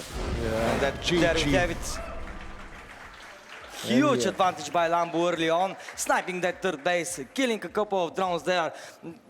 Fiant, of course, tried to again produce those workers, but I think in situations like this, maybe you need to just spam more roaches, try to play a lower economy, and try to maybe get a good engagement in the middle of the map, and then go back to droning. I see Zerg players like Dark, for example, they do that quite a lot. If they do lose several workers, okay, I'm going to stay on 40, I'm going to pump out as much army as I can, just so I can deflect your attacks. And here, just the decision making to reproduce those drones, I believe, was the key mistake by Fiant. Of course, you really want to do have those drones, though, so it was a tough position to be put in. It's hard, yeah. It's hard also when you're playing, when you have to think about a lot of things. I like to say that it's a lot easier when you see the whole picture. It's a lot easier to say, this is not very good, this is the better way. Yeah. But still, when you're playing, it's super tense, and you gotta make those hard decisions at the point of second. Yeah. But yeah, the thing that I liked a lot about Lambo is that he was super active with the links, being everywhere, most of the time. And yeah, it is super important to get that map presence, to get that information, to get that scouting, as well as to try to kill some economy, to try to cancel some hatcheries. And also he managed to catch some single roaches in the way. So, oh, and I feel the super cool nice breeze here. here. Yeah, it was so hot in the beginning of the day, but now there is a nice wind, and I guess these are the perks of an open air venue, right? When it's like chilly, when it's such a nice air here nearby, I'm feeling very refreshed actually now. Thanks. Amazing, Yeah. It's very cool, and we had some pizza in the backstage, so now we are, our tummies are full. Now we just are waiting for the games to transpire. But yeah, these were some of the key moments of the last map here. One painting went in. And all the drones, almost all the drones were dead. They fell here, and this push finished off the third base. And from there on out, I believe that the writing was on the wall. By the way, shout out to the guys from the production room. 2 observers are doing all the hard work here, so you can see a couple of different viewing positions. And yeah, it's amazing to have all the guys from Bull Stream here. Yeah. Absolutely, and our observers, Pai and Kowalski, they are doing an amazing job. As well as, of course, Staki Man, who is on the replay, and the third observer PC. There is a big team behind all of this, and I'm very thankful to everybody that made this tournament possible. Of course, the city of Stara Zagora, Tech Hub, and everyone that is here in the venue, everybody that is watching online. Thank you guys for just sharing this moment with us. Yeah, it's been amazing 3 days, and there are still a lot of matches today. Tomorrow we have the finals. Yeah, it's still the best is yet to come. Oh yeah. And of course, the schedule after this series, we have Rainer Showtime, Olivera versus Clem, which will be a banger in my opinion. We will have Sour versus Harstem, and now Stats is waiting his opponent from this series, which is about to continue. I saw there was a bit of a pause in the beginning of the game, so I believe that the players will resolve that shortly, and we will be jumping right back into the game in a very short amount of time. Everything looks good, so we will jump into the game shortly. I managed to talk with some of the guys here that came from different Bulgarian cities, and everyone is super excited. And I had a really good time talking with everyone. I really like that. We're a small community in Bulgaria, the StarCraft fans, but everyone is super awesome. So once again, thank you all for coming here. Also, there are a couple of foreigners. There is one guy from Romania who came by a bicycle. And from Norway, you know, and from China, and from all these places. Crazy. It's amazing to have you all here. And yeah, let's continue with the games. I really cannot wait. And applause for you guys as well in the audience. Thank you. Game number 4 of the day. We already said goodbye to 3 players, sadly, but hopefully we see some of them here on the casting desk at some point. Eventually. That would be super fun. Yes, it's amazing seeing those players. You can talk with them. They move around. They stay between the guys on the stage, and it's super awesome. I really like that. So I think the guys are ready. Oh, almost. I see that they're in the lobby. They're going to be restarting the game probably. Maybe somebody was like with the wrong race or something like that. I don't know, but stuff like that happen. Of course, now we just need to pinpoint that when a delay like this happens, you know, you need to stay calm, you need to stay collected. You cannot allow the nerves to get to you. And Fiant shouldn't be too sad about losing one map. It's a best of 5, so he has quite a few chances to make up for that loss. Yes, of course. And I think those delays, looking at the viewer perspective, it's not very cool. But as a player, also a player that lost, I think it's better for him to have some more time to think about it. To cool off. To cool off, But we are in the game, guys. And on the bottom right, losing the first game, but still has a lot more games to play. Give it up for our youngest competitor, Fiant. Nice. And against him in the top left corner of Oceanborn, he's leading 1-0. Give it up for Lambo! Oh yes, and I remember that poster. Let's make StarCraft great again. Yes. It's amazing game with amazing fans and amazing community all over the world. What's going on? I love the spray plays today, you know, they're very cool. And yeah, well, the players, these players are making StarCraft great and great and great all day, every day. And yeah, I'm happy to see some games here in Stara Zagora live. It's surreal to me still. Even though we are at day 3, I still cannot kind of fathom it, yeah. Yeah, it really feels amazing to have all those players here in Stara Zagora. It's crazy, man. But yeah, looking into the game, the start is pretty normal. Nothing super crazy going on from both players. We'll have an overlord high five in a couple of seconds. Yeah. Do you think they say nice things to each other, or maybe, you know, a little bit of a trash talk there? I think it's a bit of trash talk there. Like, oh, I'm going to scout you. No, I'm going to scout you. Eventually, yes. You know, back in the day, I picked Zerg because they had a flying unit first. I was like, I like this race. They already have a flying unit at the starting of the game. And you stick with it? Yes, I stick with it like 25 years. Yeah, can you imagine 25 years of competitive history of this esports? It's a tremendous esports. It's the father of all esports, at least for me. And 25 years of spawning overlords. 25 years of spawning overlords, no thanks. Wow. It's crazy, yeah. Yeah, and for me, 25 years of killing drones with zealots. Nice. It's a nice experience. The good life. It's the good life. And saying 25 years, Fiant is 18 years old. I really like that we see... Oh, wow, yeah. I really like that we see the new generation of StarCraft 2 players. It's super important to have them here because younger players are getting a lot more focused on some other easier games that are... You get really much faster winning and stuff like this in them. So I'm really thankful to the players, to the younger players that are choosing StarCraft because it's the best game ever. Yeah, especially for us, the RTS generation that grew up on Age of Empires, Threat Alert, StarCraft Brood War. You know, it was full of RTS back in the days, and realizing I'm saying back in the days makes me feel a little bit old, but yeah, let's see what the young players can do here. So far, so good. Everything is super standard. That's why we are talking a little bit off topic, but once those Bellum nests are finished, we'll see if one of these players are going to turn up the aggression, like, for example, Lambo did in the last map.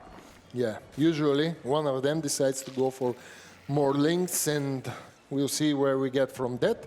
But it looks like both of them will play a bit more defensive, making the Bane links first, and Lambo is going for the Roach Warren first. Yeah, it's quicker than Fiant, so we will have to see if Fiant will go for that Roach Warren. Fiant managed to scout Lambo and is putting some more links behind that, as well as the Roach Warren. A bit more slower, but because he invested that money into the links. And yeah, it's super important to catch up with the information about your opponent, to move around with those links, to gather information about the gas, about drones, if there is something squishy. But yeah, everything looks pretty normal so far. I really love Lambo's keyboard. It's so different. It's very unique. Yeah, it's like a two-piece keyboard, you know, like cyber keyboard. Yeah, it's very cool, but I love to see StarCraft 2 players mashing the keyboards, you know, it's always so fun to see their APM 10 live. roaches from Lambo and a lair from Fiant. Okay, so again, Fiant is going for the higher tech tier, while Lambo is focusing a little bit more on the like first tier army, of course, which hopefully gives him the opportunity to develop a drone lead behind that, and yeah, we can see him droning very heavily here. No thanks. On the other side though, Fiant, 14 links, a lair, roaches, no drones in the production tab, so is he going to get aggressive here? I think he was scared from the upcoming roaches, but still, I don't think Lambo is committed too much into that push. Okay. One thing that Fiant will have as an advantage, though, with that quicker lair is the roach speed upgrade, which in the roach versus roach battles is going to be amazing. Yeah, it's very important. And once again, we see that link run by from Fiant. Last game it was from Lambo, and now Fiant is doing pretty good. managing to kill the queen is super important because it's slowing down the macro of the green Lambo player. So, yeah, very, very good from Fiant. Yeah. It's the little things that kill, you know? Well, but he threw a lot of resources though in this attack. Still, getting a queen is very nice, and Lambo's drone was just wandering off. Maybe he got a little bit too scared from the war that was going on in the main base. He was like, nah, I don't want to be there. But I think that on this battlefield, probably that was the safest place to be. So again, though, the Spire from the Spire, as well as 3 more extractors, so he will be focusing into the Muta play if he has the time to make them, since Lambo is moving out, I think. But yeah, he has to do, and he is doing it with the Lynx, trying to make him stay, trying to make him defend, and this is the perfect way to... another queen! Yeah, this is the perfect way to get him into his base and to make him play more passive. Alright, though, Fiant is showing more aggression this game, which I really like. He's forcing Kwambo to play his game. He already sniped several drones this game, but yeah, this overseer will see the Spire, and now Lambo, let's see what his reaction will be to that. He has the overward speed being almost completed, which of course will make his scouting even better with those overseers. As they receive this upgrade, they become like the boosted. Yeah. Substantially. The Myrtas at one point can kill a lot of drones, but if you know about them, you can defend, but still they get you a lot of map control because they're moving around so fast, and he will know where Lambo's army is. And it's a lot different. And also we see that he's not committing into more Mutas. He is going for a lot more roaches. He's going for Ravagers, for +1 attack, and he will clean the overlords as well, so getting that map control, which is very good. Which is very good because behind that he can actually tag up in any way he wants. Basically, we see that he's pumping up some more roaches. He is going to tie up Lambo on upgrades, but he needs to fire that +2 missile attack shortly after the +1 finishes, and he does. So he is not going to be that much behind Lambo in the upgrade regard. Lambo, though, he responded to the Mutas with Hydralisks, with several Spore Crawlers, but here, though, on this fourth base of Lambo, I see no defenses, no tanks, and Fiant is turning out the pace. He's destroying the fourth base. He's going into the main. He's pushing with the Mutas. He's just stretching Kwambo all around the map. Yeah, he's everywhere, and he has his fourth base. Although still not mining from it, from what I see on the minimap, but still he managed to kill Lambo's fourth base. Let's see about the counterattack from Lambo, because he has a lot of Hydras, a lot stronger army, I can say. It really depends. If the engagement is in the middle of the map, both armies in their full capacity, one against another, then Lambo's army is for sure better. But the Mutalisks, they can stretch you out, they can backstab you like this, but the numbers need to be higher than they are right now. So we need to wait and see how this attack plays out, because they're pretty even in supply so far. Fiant will try to do some sandwich here. Will he be able to? Lambo knows what's going on. Oh, there are from 3 sides coming. He will try to catch the Hydras. Very good bios from Lambo. And there will be more very good bios. Pretty good work from here. Even more bios. A lot of damage for the green Zerg. And Fiant has to go back. Even though he managed to do so much good damage around the map, he has to fight the big army. And he's losing a lot. And the DPS of the Hydras, though, it's too good in these engagements. This is why we said that in a straight-up fight, Hydra Roach Ravager is better than just Roach Ravager, and we saw why. Just the DPS keeps on piling up.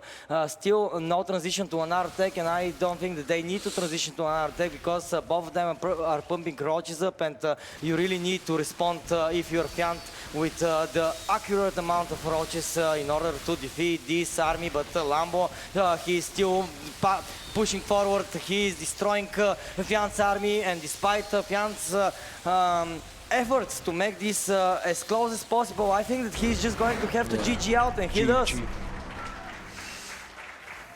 And Lambo is 2 games ahead on a match point. Yeah. the plan of Fiant was very good. He wanted to go to the Hydras. He wanted to attack from 3 sides, so the Hydras could not hide somewhere. But still, Lambo managed to pull it very good and managed to do those perfect corrosive bows. And I think that was the most important part in that. He managed to save the Hydras and then do the very good damage. So Yeah. And he didn't curl up being super scared that a huge flock of Mutalisks is coming.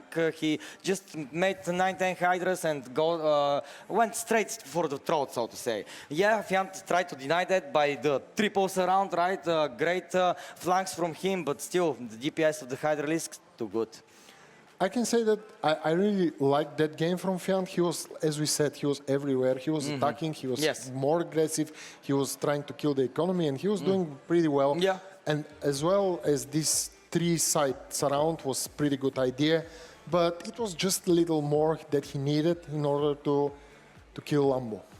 Yeah, a little more, maybe much more, because he is currently trailing 0-2, and Lambo is already on match point. So if Fiant wants to keep his tournament life alive, he needs to do a reverse sweep here, no thanks, which against a player like Lambo, a ZVZ expert, we have heard from different broadcasts that he even helps Sero and Trainer with some tactics and coaching from time to time. So his ZVZ expertise is just on another level. It will be really hard. Yeah.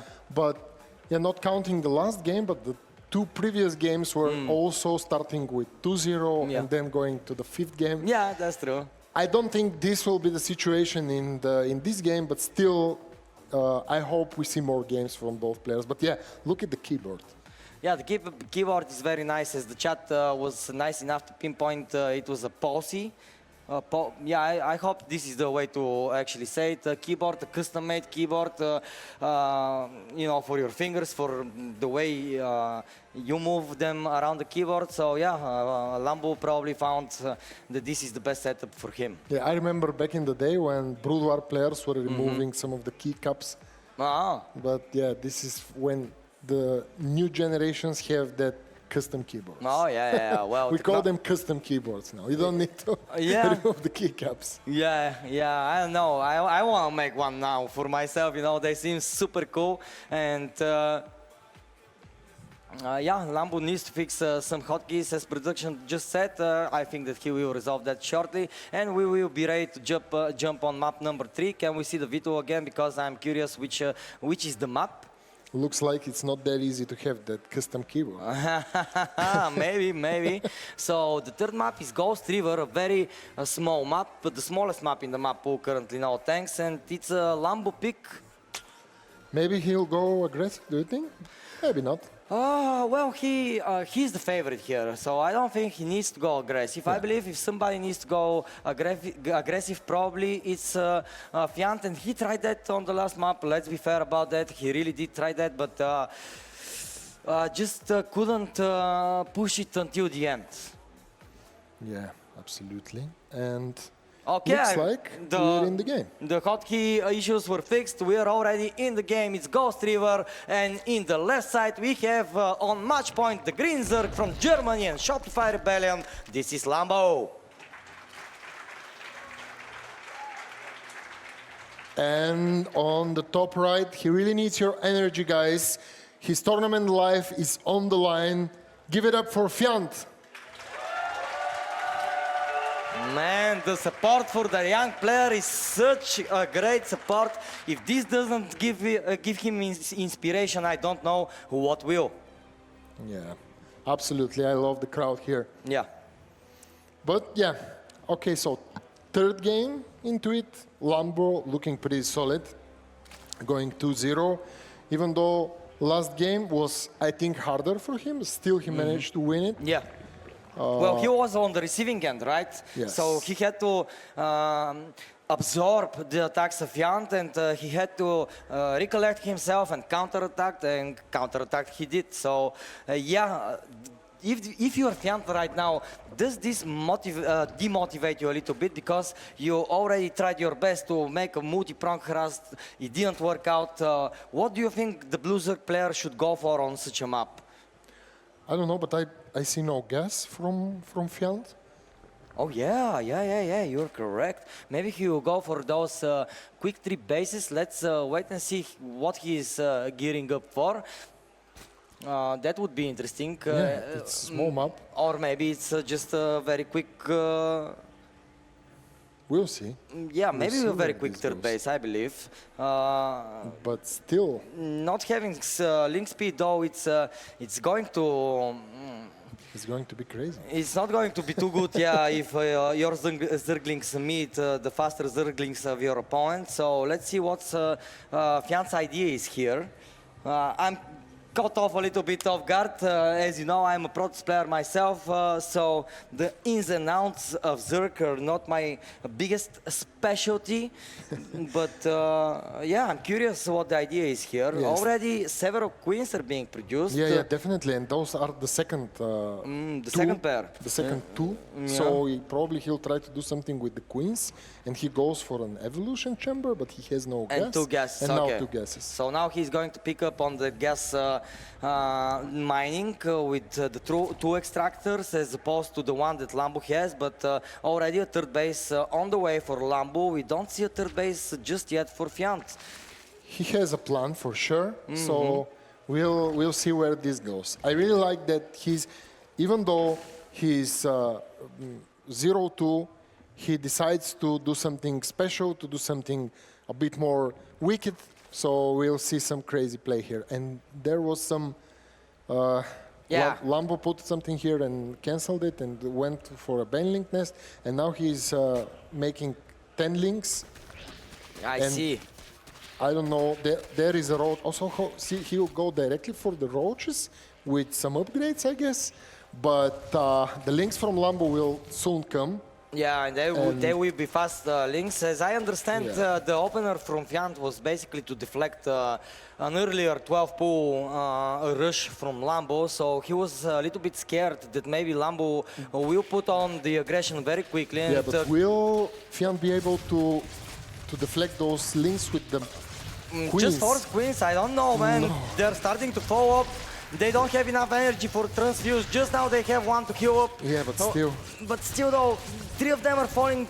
Okay, just 2. Nice. Okay, somewhat of a good defense here. But the third base is being exposed, so no way here for Fiant to defend that. And if that base does fall, it's not going to be a good position for our young blue Zerg. Yeah, and for sure Lambo saw that there is no link speed, so he knows there is probably some roaches coming out anytime soon. So he definitely knows what's going on. Here are the roaches as well, but he's doing pretty good with those links, catching up the queens, trying to surround the roaches as well, and he's doing a great job here. He will, it's super hard for Fiant to keep them together. It's very important to keep them together, and leaving them one by one, it's easy for Lambo to kill them. Yeah, but I really like that Ravager morph there. As you guys know, when you try to morph into the Ravager receives some extra armor until it pops up, so the Lynx can actually kill it a little bit slower, but that doesn't apply for the third base of Fiant, which is already dead. Yes, and the number of roaches isn't that big because Lambo managed to catch some of them alone, so yeah. He really needs to have bigger numbers in order to attack.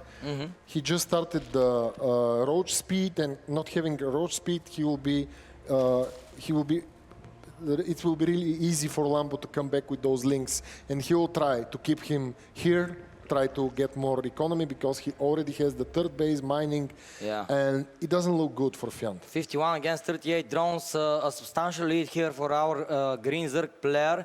But Nidus play, Mr. No Thanks. Well, Fiant needs to kind of shake it up a little bit, right? He needs to make this game a little bit more chaotic. He already received a lot of damage, so now he's thinking, all right, what can I do to surprise my opponent, to throw him off guard, to catch him off guard? And the Nidus network is something that can actually work. And yeah, he already has it finished. He's piling up the roaches. Is Lambo seeing this though? No. I don't believe he is. No, but now he sent the queen. He knows what's coming. Yeah. Will he be able? No, he probably won't be able. No, to no, stop the it. Rochester here, Fiant is in the main base of Lambo, so if there is any chance of him winning, this is the chance. A lot of Rochester inside of the main base of Lambo. Of course, Fiant has that +1 missile upgrade advantage, so this will help quite a lot with this push. Already several drones are being put here for the defense. Lambo needs all of his supply here. He's bringing his links up. Fiant was smart enough to put his roaches in a choke position, but I believe that his roaches are not going to be enough here, even with the upgrade advantage. No thanks. Some new roaches though, they pop up from the Nidus network, which apparently is still alive, but Lambo's army here is just too big. I think that we are going to have our quickest series of the day, sadly finishing 3-0. Because I just cannot see how you recover from here, but as I say that, I see that economy-wise speaking, right, they have the same exact number of drones, but where is the third base? There is no third base. Lambo is collecting from his third base, and Fiant is just in a world of hurt right now. Yeah, Lambo will counterattack, and he has the higher numbers, he has the higher economy, he could make a lot more units, and yeah, sadly for our youngest player, yeah, it didn't go according to his plan. He's investing in a +1 defense, in a +2 attack, in the roach speed, but roach speed gets denied as the roach warren falls, and you cannot battle 30 roaches with just 13. No thanks, and yeah, probably we see the final German push here. It's an attack of quality, and I believe that we will see the GG shortly. Wambu is going to face Stats in the next round of the tournament. What a game by the German Zerg player. Amazing ZVZ masterclass by him. And this is it.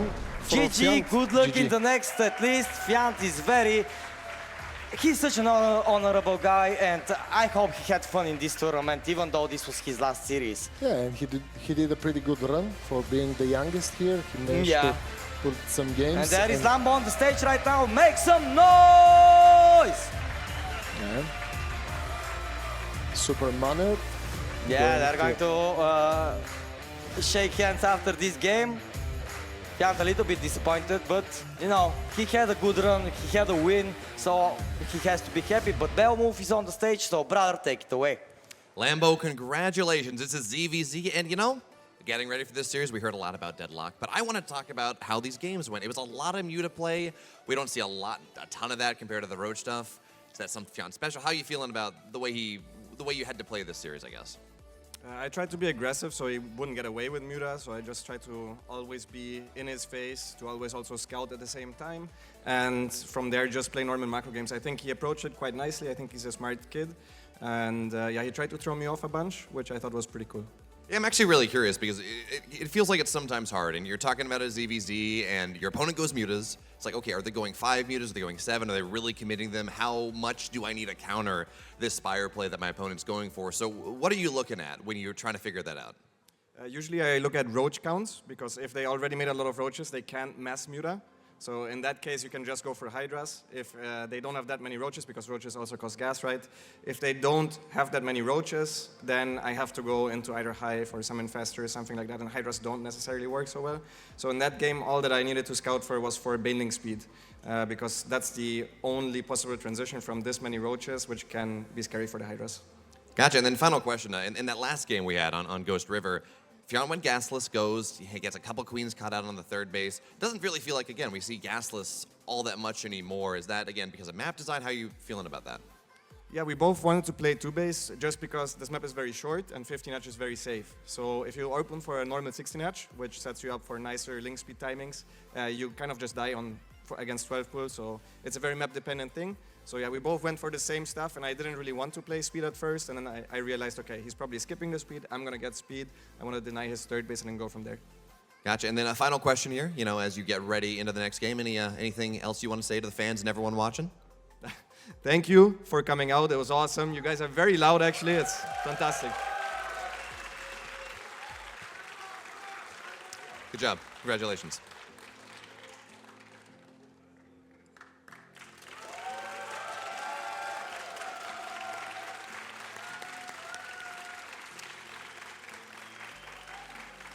You know, Fionn, we were walking to a restaurant yesterday, and you were telling me, when I played Nidix, I'm going to play defensive. Now I'm just going to go absolutely insane aggressive. We saw some of that in that series. Is that kind of, were you able to do what you wanted to do?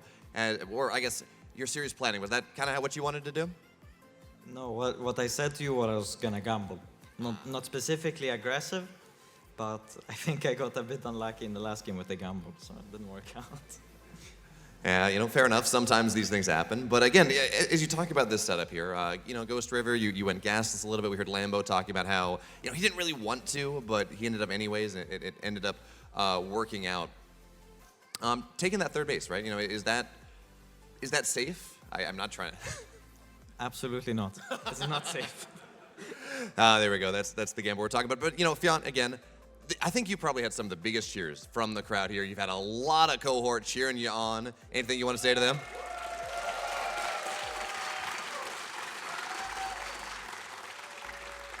Thank you for watching. And mamma, jag älskar dig så förbannat mycket. All right, Fionn, great job, and we'll see you next tournament. Good job.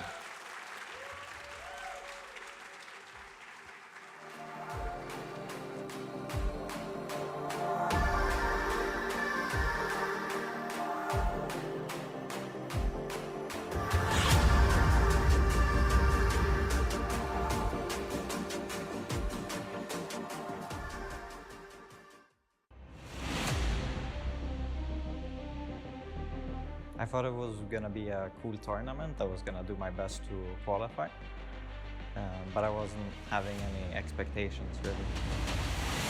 With any offline tournament motivates me a lot. So I don't know if it's any difference in a short term notice or long, but I'm motivated nonetheless. Well, I played in DreamHack Jönköping open bracket, but it was only open bracket, so I was on the side, I wasn't on the scene or anything like that, so yes. Well, I haven't been here a lot, it was a long traveling day, but it's hot, and here where we are, it's very, very beautiful. Yeah, and thank you for cheering for me, it helped me a lot, and a special word to my mother. Mamma, jag älskar dig så förbannat mycket. Tack för att du alltid är med mig.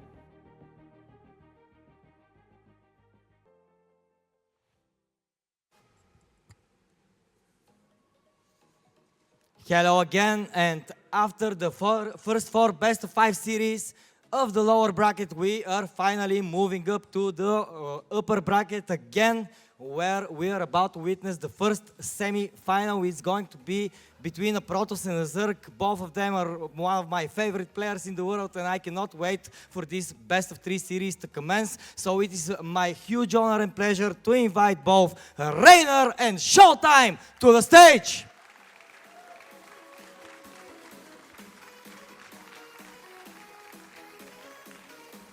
Guys, this matchup has always brought us fireworks, long PVZs, drawn-out maps. Rainer, are you going to play Terran? No Terran today. That's it. Terran, I think the Terran journey ends here. It was a shaky one, but a fun one. Okay, and Showtime, your PVZ is amazing. Is it still your best matchup? Probably. I was expecting the Terran, so I'm a bit disappointed now, but we'll see how it goes. Well, historically, every Zerg player says that against Protoss it's always difficult, but what problems does Showtime bring to the table?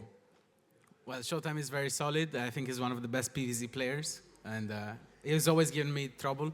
I think our styles don't clash very well, but I'll do my best. All right. And same question, when you play against Rainer, what makes him such an uncomfortable opponent? He's very fast, he forces mistakes very easily. You need to be on point the whole time, links slip in everywhere, so it's difficult. Any message to your opponent? No, good luck, Tobias. We won the WTL together, no hard feelings. Any message towards your opponent? Yeah, we're teammates in spirit, so let's just have some nice games. All right, then guys, shake hands and let's get ready for action. Amazing, the crowd is amazing. Thank you, guys. This is going to be a banger. Trigger and Roti, take it away. Thank you so much, Exalted. We are incredibly excited for this battle of not quite teammates, but sort of teammates, as they won the WTL Codes together alongside this man who will be commentating the PVZ with me. Trigger, let's go. You excited for this one? I'm super excited, man. I mean, this is one of the highest level PVZs that you can get. I'm looking forward to it. Historically, it's fireworks indeed, like Exalted said, when these two go at it. A couple of epic series at Home Story Cups. Of course, I am Katowice as well. And even a couple of months ago, they had a big online series to qualify for an offline event. And Showtime actually managed to win that one, dropping Reina into the lower bracket back then. So there is a lot of history, some good for Reina, some bad. Online, honestly, throughout their long careers, it's pretty damn close. Not quite 50-50, but it's very close to it. Offline, however, Reiner has a 7-2 win record over Showtime. What do you think makes the difference between online and offline? Well, you know, I think Reiner is just one of those players who really feels the energy of the crowd, and when he's on fire, he's on fire. And yeah, we'll see what happens here on the LAN. Is there something in particular you're looking forward to? Obviously, PVZ is a matchup that I know you personally struggle with from time to time, but it is a fun one to watch, right? Yeah, absolutely. And one of the main reasons I'm casting here is so that I can learn from these guys, because they really are the best. All right, and I'm ready to learn from you, mate, because I'm sure that you have strong opinions about a couple of the things we'll see as we take a little look at the bans and picks. I don't think anything really stands out. This is a best of three, as Exalted already said. This tournament is doing it a little bit different. Upper bracket all the way to the upper bracket final is best of three. So these are the last two best of threes we'll see. Lower bracket is best of five. Trigger, I said it earlier today, it's different, but I kind of like it. I do feel like Tournament Live on the line, if anything, that should be the best of five. Yeah, actually, I don't mind this format at all. And it makes sense because, you know, if you get to the finals as the upper bracket player, you get 1 point. And a best of three, maybe that's worth 1 point. Mm-hmm. So we are ready, as the boys are ready to load in. Seems like we have already loaded into our very first map. By the looks of it, we are going to kick things off on El Sayani for our first match in the upper bracket semifinals. Two WTL Codes champions duking it out with one another. In the bottom left side, we are looking at the main base of the German wall, representing BIG. Make some noise for Showtime.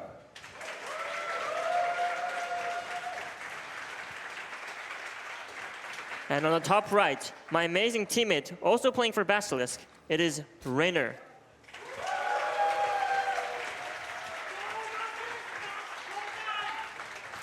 Reiner often talks about cooking something magical up. Do you think there is a chance we're going to see something very crazy out of Reiner, whether it's like a proxy hatch or something else, and it's just not the kind of stuff that we normally expect from him?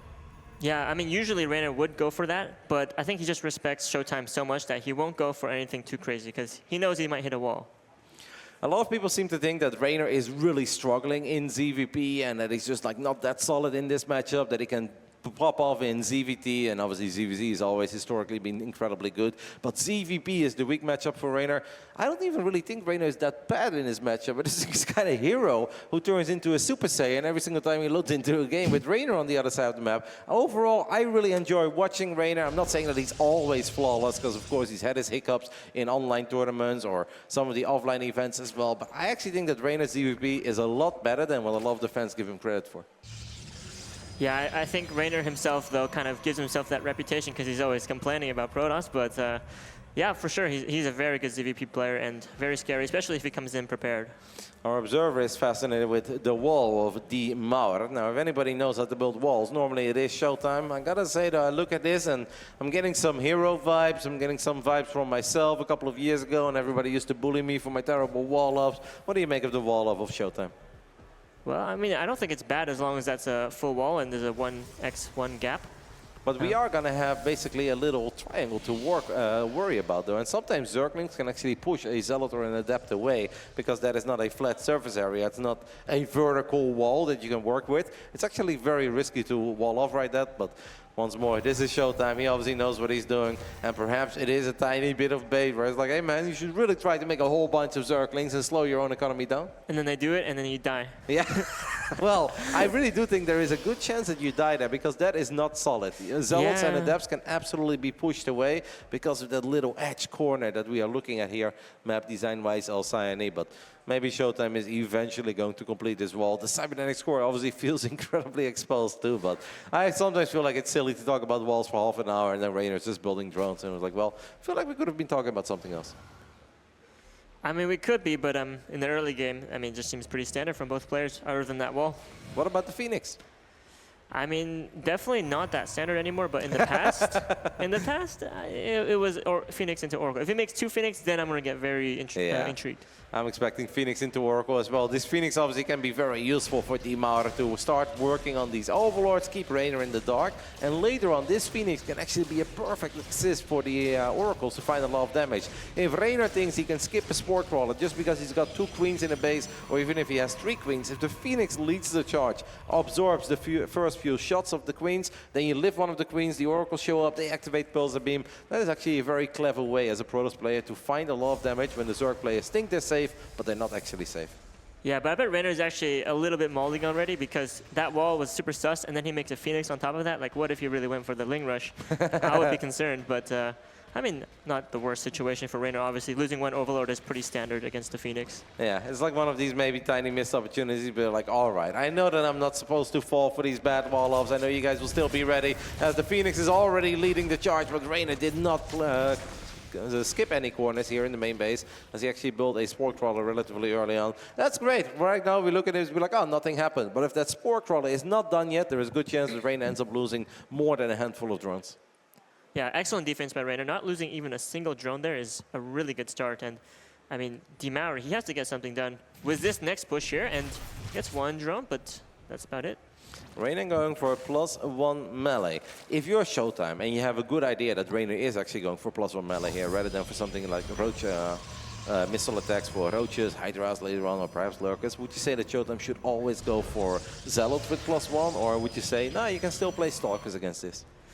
I mean, I think Stalkers are playable, but ideally you do go for the Zealots, but I'm not sure if he has scouted yet. And this is a nice catch by Reiner, actually. Even though this is so choked up, I think he has the advantage here. Absolutely. I think the Zerglings are going to win the fight. Showtime is going to try to disengage, but it's not going to be in time. So sure, he gets a couple of Zerglings, but he loses all these adapts. And the triple Oracle Phoenix is still not really getting a whole lot done. These are, I don't want to say flawless 5 minutes of Reiner, but it's pretty damn close to it. He is just not taking a lot of damage. He is shutting down any potential adapt aggression, and is now already going up to 4 bases. But Showtime has his Oracles here, activates Pulsar Beam, gets a temporary cancel. That's good, but I think it's safe to say that Showtime needs a tiny bit more than just a single cancel on the 4th. Yeah, absolutely. This is a pretty good start for Reiner, but obviously nowhere near, you know, getting a clear lead or anything like that. But once again, just blocking those Oracles is just a great feeling for Reiner. And yeah, good start. Yep, all 3 Oracles are still alive, and it's mega important for Showtime that he keeps these Oracles alive, because he's going to have to worry about a large spell of Zerglings in the near future. And these Lings, they become so much more powerful with +1. It is crazy how much of a difference those upgrades make. Showtime knows that, but he's still active with the Oracles, and he is willing to take a tiny bit of a risk as he's going in. He's finding good damage, grabbing a Queen, grabbing 5 drones, as he stops Pulsar Beam and he goes for the recall immediately. I kind of like this recall to make sure we don't do anything silly with it. That was good for Showtime, but I think it's always important to mention that if he kills 5 drones at minute 4, it has a really big impact on the game. Killing 5 drones when Reiner is working with 66 drones, give or take, it's nice, but it's not the same as doing it 2 minutes ago. Yeah, absolutely. But I mean, I'm sure Showtime is still very happy with what he got there. Maybe a small mistake from Reiner to let that happen, but still a relatively even game. And Reiner's going to go for the gold base right away, so this is going to give a boost to his eco. And it could go for a scary timing, usually, with these gold bases. We'll see what Reiner decides to do. That's the 5th base for Reiner, as Reiner also has that base at 3 o'clock. So he's going from 3 all the way up to 5 bases after there was a little delay on one of his bases earlier. Reiner drops a Bailing Nest, fires up +2 melee, drops the Infestation Pit as well, which could potentially open a very quick, easy path straight into Hive Tech. But that's still going to take a little while. Showtime is going to try to keep creep at bay, but that is incredibly difficult against a Reiner that has played a lot of StarCraft over the last few months. I think Reiner is as good as anyone out there when it comes to spreading creep. Oh yeah, I mean, he's always been one of the absolute best players at spreading creep. And I mean, it's already getting like towards his side of the map on that left side of this watchtower there. Like, this is already scary for Dimar, and I mean, these Zerglings as well. Like, you don't know how many Zerglings they're building, so if you go a little bit too far on creep, you can just get surrounded and die. So Dimauer is just playing this very conservatively. Yeah, Reiner is able to get away with a lot of his greed because of all the creep threat. That is so scary as a Protoss player, and it is something you have to respect. You can go in too deep, and because of that, Reiner is able to play a relatively greedy game at the back of that, firing up that hive early on, getting some melee upgrades, dropping a couple of Hydras, and if that creep actually starts crawling towards the natural Showtime, like imagine if you're Showtime, you feel like you've played a pretty good game, and suddenly you see creep on your minimap, like even before 9 minutes have gone by, you're like, what? And it's difficult to clean that up if you only have a single observer. Yeah, it looks like Reiner is really on point here. I mean, this creep thread isn't, like, I've never seen the creep thread this far already on this map. So this is very clean from Reiner. And he's going for Hive. So obviously he's not going for a one all-in attack. He's going for that macro game. Looks like he's feeling pretty confident in this matchup.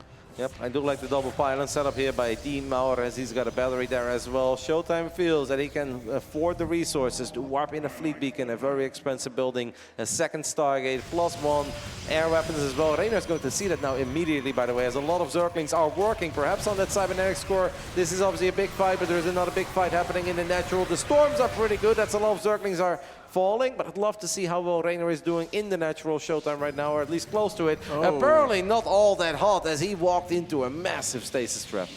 Yeah, these stasis traps are just so dangerous. I mean, they cost pretty much nothing for Dimauer, and if you walk into it, it can be disastrous. But, you know, he gets away, actually. Maybe a tiny mistake from Showtime there. Maybe he could have caught them again, but another stasis trap. A lot of his units are still at the bottom. Showtime, perhaps inspired by Hero, going into Tempest very, very quickly. He's got Blink Stalkers, he's got a bunch of High Templars with Storm, and he's entering the Tempest phase of this game already. I think it's very powerful on some maps that are like a bit tight, like Post-Youth or Crimson Court. I don't know how I feel about the very quick Tempest on a map like Alcyone. How do you like it? Well, you know, I think Dimauer was expecting lurkers from Reiner because he already made the Hydras and he probably is taking up into Hive, but actually it's going to be an Ultra Cavern from Reiner, so I don't think these Tempests will be doing too much against the Ultras, so I think Reiner has played this very smart. And wow, well, I don't know if this is going to, oh, Zerglings are here to back it up, and yeah, this counterattack gets nothing done. And yeah, these Tempests, I just don't think they'll be that useful, especially if he starts to Spire behind it. Yep, Reiner is rich, Reiner is maxed out, and I feel like we are seconds away from Adreno Glens finishing up. He is leading the charge with just a couple Banelings to maybe activate one of these stasis traps. Don't forget about that cybernetic score, by the way, that is still exposed. There is a battery behind it, but I'd kind of like to see Reiner maybe eventually take that out and just create another path into the natural Showtime. This is the calm before the storm. Showtime's got a big army, he's got a powerful army. We can see an Immortal in the mix, a lot of Storm, but I still think Reiner is rich enough to start going for it. Just send it, see what these Banelings can get done, and then we immediately remax once more as a Zerg player, because Reiner's got that kind of economy. Yeah, that definitely would fit well with Reiner's style. I feel like Yona here would be a bit different and just like tech up, because you know, he has map control. Showtime's still only on 4 bases, so, and you know, Tempest, not the scariest unit in a direct fight. So there's nothing to be too scared of here, but actually it's going to be Showtime is going to take the map control here in the middle and take his gold base. Yeah, moving out to take a 5th base, and in this case the gold, I think that's perfectly fine on the side of Showtime. If he would go further, I don't know if I really like it. Reiner still feels that he can come in from multiple angles. The Storms are connecting, but there are still a lot of Banelings in the mix. There are a bunch of Hydras in the mix as well. Reiner has lost a lot of units, but he will get a cancel, if not a kill on this gold. That final Archon is going to fall. We've both lost a lot. Reiner is remaxing on 9 Ultras. Can we take a little look at Shift L? Did Reiner kill that Nexus, or did Showtime cancel it? All right, that was a kill, so that's at least 400 minerals down the drain. A expensive fight for both parties. Yeah, but I think Reiner was really looking for that trade, and I mean, this Ultra Remax is very scary, because if we look at the Immortal count, I mean, he's building one, but I don't even think he has one in his army right now. He had one earlier, but I think that probably died against all these Zerglings that obviously had +2 melee, I think, when the fight took place. Now have +3. Showtime is actually moving out, though. He is confident, and his army is good. We've got a terrifying Ling run by, and don't forget, these Lings are incredibly powerful. So it's Showtime first, it kills 12 drones, but look at what's happening in the natural, in the main base of Showtime. And those 9 Ultras that you were worried about, they are here, Trigger. And Archons and High Templars can't fight. One Immortal's like, hey, I'm in a pretty good spot here. Right. And he's going to get a couple of nice shots up. The Storms are connecting, but Ultras are really tanky. And oh man, the supply has just plummeted for Dimauer here. I mean, those Zerglings are just wreaking havoc in the main base, still not completely cleared up. And yeah, I mean, this is looking very scary for Showtime here. He needs to hold on until he maxes out again. Yep, could have been worse. I'm actually very impressed that Showtime has only lost 12 workers there, because that was a lot of Zerglings with +3 melee and Adrenal Glands running into the natural, and then obviously they'll go for the main base. It seems like they didn't even kill any of the very important buildings, but it's just difficult right now for Showtime, who I bet wishes he had a second robo or even a third robo, as then your life just becomes a bit more doable against these Ultras. But Raynor is ready for more. Creep is at the potential 5th base of Showtime, or 6th base in this case. Cybernetics scores 7 seconds to go for +2 air weapons. That will finish up. It is very, very close, but +2 is done. So at least Showtime's got that going for himself, but he still needs to worry about the Zerglings, Banelings, and Ultras. So far, so good for Showtime. He's got another big fight happening at the gold base, but Showtime, his shield battery overcharge, absolutely put in some work there. Ultras are starting to disappear, but we just lack the high immortal count, right? The sweet baby dreams that Protoss armies are made of, where you have 8 immortals just ready to gun away at these Ultras. Showtime doesn't have that burst damage. Yeah, those Tempests are just tickling those Ultras, even with +2. I mean, yeah, this is the problem with Tempest. I mean, they have nothing to fire at if it's just Ultras. And yeah, he's now adding 2 more Robos because he understands that he needs some DPS against these Ultras. But by then, Raynor could even make a different transition into Broodlords or anything. Raynor has dropped the Spire, but yeah, I love those extra Immortals, because Showtime obviously does have well upgraded units on the ground. +3 melee is done, or +3 attack. So Showtime is going to be able to get a couple of strong Stalkers. If he wants to reinforce, obviously the Oracles are going to pack a bigger punch, and the Immortal count at this point is going to rise a whole lot quicker.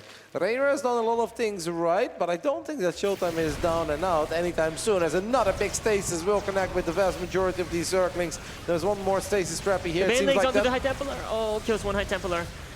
Maybe an overcharge for Showtime, that would be big, as we have once more multiple attacks coming at once, coming out of Raynor. Raynor gets another cancel on the 5th base, and Immortal dies in the 3rd. Few Ultras remaining. I think in the end, Showtime is going to be able to clean it up. But all those Lings that were stuck in the Stasis trap, they are free right now, and they are looking to deal some damage. Yeah, those Adrenal Lings are just absolutely... Random Ultras somehow got into the natural, killing a bunch of workers as well. I mean, the chaos Raynor is creating is just insane. And you know what? Showtime lost his 5th base again, so he is desperate for money right now. It is difficult for Showtime, but Showtime does still have an army that I think you can look at and be like, well, it might be difficult, but I absolutely believe that I have a shot. The supply doesn't look too promising for Demauer, but it's 92 army supply. He's got a lot of Archons on the ground, still has a bunch of High Templars in the mix, and that Immortal count looks a whole lot better than it did a while ago. It may look promising for Raynor, but I don't think he's there yet. Oh, absolutely. I mean, this is such a strong army from Demauer. He may have lost all those workers, but now all that supply is going into army. And if he can max out and get one big punch across the map, that could be his way to victory. But I mean, Raynor, he obviously knows this. The moment he moves out, he's going to go for that Link counterattack. So Showtime has a real problem to deal with here. How much does Showtime have at that 6 o'clock base? Because that is going to be a base that will be under a lot of fire. Well, there's a couple of Archons. The shield battery overcharge is fantastic, I think, by Showtime. And that should allow him to start gunning down some of these Ultras. He's doing his absolute best, and I feel like he's taking an alrighty fight here. But perhaps Showtime just needs a little more than an alright fight, as a couple of the High Templars come in from the high ground to soften up these units, drop some storms. He's cleaning up the Zerglings in the natural as well. Loses 10 probes, but he does have a slightly bigger army right now than Raynor. And don't forget, these attacks are not cheap for Raynor. Yeah. It's not like Raynor is sitting on 8k, 7k. He is throwing the kitchen sink at Showtime, and for now, Showtime is holding. Oh, absolutely. That was very expensive for Raynor. And I mean, it's not like Raynor has a 5k bank to work with here. He's struggling to max out right now. So Showtime, I mean, he's slowly crawling his way back into this game, but I mean, still far from the finish line. Yep, and same can be said for Raynor, because he doesn't really have a bunch of spellcasters, right? Oh, yeah. It's not like we have that scary combo of a bunch of Vipers and Infestors and going to make this entire army useless. At this point, Showtime just says, all right, if I am not allowed to go up to 5 bases, I'm just going to go ahead and try to go to the other side of the map. Now, on creep, these Zerg units may do a little bit better, as another big Stasis is going to stop those Zerglings in the natural. A tiny Fungo is going to connect that will allow these Ultras to get on top of some of these Immortals. But these Immortals of Demauer are simply not dying. He is leading the charge with 3 Archons, and all those Lings that Raynor had on the other side of the map. I think he needs to bring them back right here, right now. Yeah, I cannot believe what just happened. That was an amazing fight for Showtime. I mean, Reiner is just struggling to get every unit out as possible. 5 Ultralists in the production tab, but what are they going to do against like 7 Immortals? This is such a difficult position for Reiner. I mean, he's got to get a nice surround here maybe, but I mean, this is such a strong army. Right? Yep, Reiner is in trouble. He has brought some of the Zerglings back, but I don't know. How do you get on top of this? The Archons died, and obviously pure Zergling can get the job done. And on creep, the Zerg units are going to do a little bit better than off creep. But Showtime says, all right, mate, if I'm not allowed to expand, let's just go ahead and get it over with. This should be the final fight of the game. The first Ultras are dying. A couple of big storms are landing on the right side. And I think these Immortals will never go down. GG gets called. Showtime, our German Protoss, takes the 1-0 lead. What a performance by him. That was an absolutely insane comeback. I mean, I was so sure Reiner had the map control there and just the overall control of the game, but then one big push turned it around. Yep, that final fight where Reiner sent everything he had into the natural, into that 6 o'clock base, and Showtime took a dream fight there. He had a couple of Archons to buffer for the Immortals. He activated a great battery overcharge that was running for the entirety of that fight. And sure, a couple of Protoss units were dying, but those Ultras were getting picked off one by one. It was really cool to see. It was lovely. Family trips, Trigger. From one StarCraft event to the next. Opposite sides of the world, but still here. Yeah. Awesome. First game goes to the Mauer. Obviously, 2 more games of StarCraft to be played. And it's not like Reiner looked poor there. Reiner, his macro looked good. I think the early game defense was excellent. The creep spread was amazing for a little while. Had a couple of good run-bys, but none of those run-bys were crippling. There was one moment I was like, oh, Showtime's going to lose like 30 workers, and he lost 12. And I was like, well, that's annoying, but it's really not that bad against +3 Zerglings with melee. Oh, let's go. The Bulgarians have been too sweet to me, Trigger. I mean, all the Bulgarians are just sweet. Yeah, I'm just getting so many gifts as well. Keep getting Rakia as well. They're like, try it. I was like, I think it's a bit early, guys. Like, maybe a little later, but... Still no hot dog, though? Oh, well, actually, I'm still at 5. Over the weekend, I'm still at 5. Today, I didn't have a hot dog. I know, no free hot dog yet. But you know what? Those guys at the stand over there, they're awesome. I'll gladly give them my love. Oh, yeah. They're working hard. Here we go, guys. Oceanborn, second game of our first upper bracket semi-final. Best of 3 in the bottom right side. Italian Stallion down 0-1. Representing Basilisk, it is Reiner.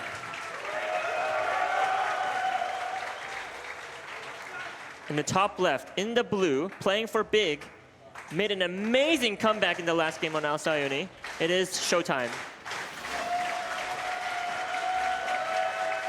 What a man. And what a great call by Showtime to at one point realize, like, all right, if this goes on forever, this is not going to go my way. But I've seen you just threw everything you had at me. I actually still have like over 90 army supply. If you don't want me to go up to 5 bases, fine. It is what it is. Then I'm going to attack. And maybe that fight in the center of the map would have been a lot closer if it wasn't for the fact that like 40 Zerglings with +3 melee got stuck in that stasis trap in the natural. If those Lings would have came in from the left side instead, perhaps it would have gone a bit better for Reiner. Yeah, and I think Reiner also took that fight just a little bit too early. Wasn't quite maxed out yet. And yeah, but you know what? Yeah, maybe he just thought like, this is the first time I see your army on creep. I'm going to go for it. Had a couple of infestors, right? He queued up 3 infestors at a certain moment, landed a tiny fungo, and maybe he just hoped that the Ultras would live a little bit longer, that you can get that splash damage going and take it from there. Yeah, I did land a fungo, but I mean, Immortals, they already don't move, so didn't really do much. But yeah, I mean, it was a nice attempt, but Dimaro just had a way too strong of an army against Ultras. He had like so many Immortals. It was a fun first game. Showtime 1 map away from at least guaranteeing a top 3 finish in this tournament, because that is what is on the line here. Sure, this is not an elimination match. Neither player will go home if this doesn't go their way. But if you win the upper bracket semi-final, well, you put yourself in the upper bracket final. And that means even if you lose that and you lose the next series you play, you still finish top 3. And top 3 at an international event obviously always feels great. So the man from BRG, 1 map away from guaranteeing a top 3 finish. A couple months ago, he was so close to winning a home story cup. I don't think the man could have been any closer, taking the 3-1 lead, playing ridiculous games against Gumiel. He's been winning international events for a long time, or at least he's done it before. And we all remember that DreamHack back then in Tour. But that is quite a while ago, and I'm sure that Showtime would wants to absolutely lift the trophy in front of the international audience.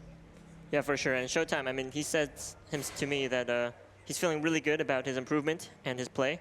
So, I mean, if there's ever a time, it would be now.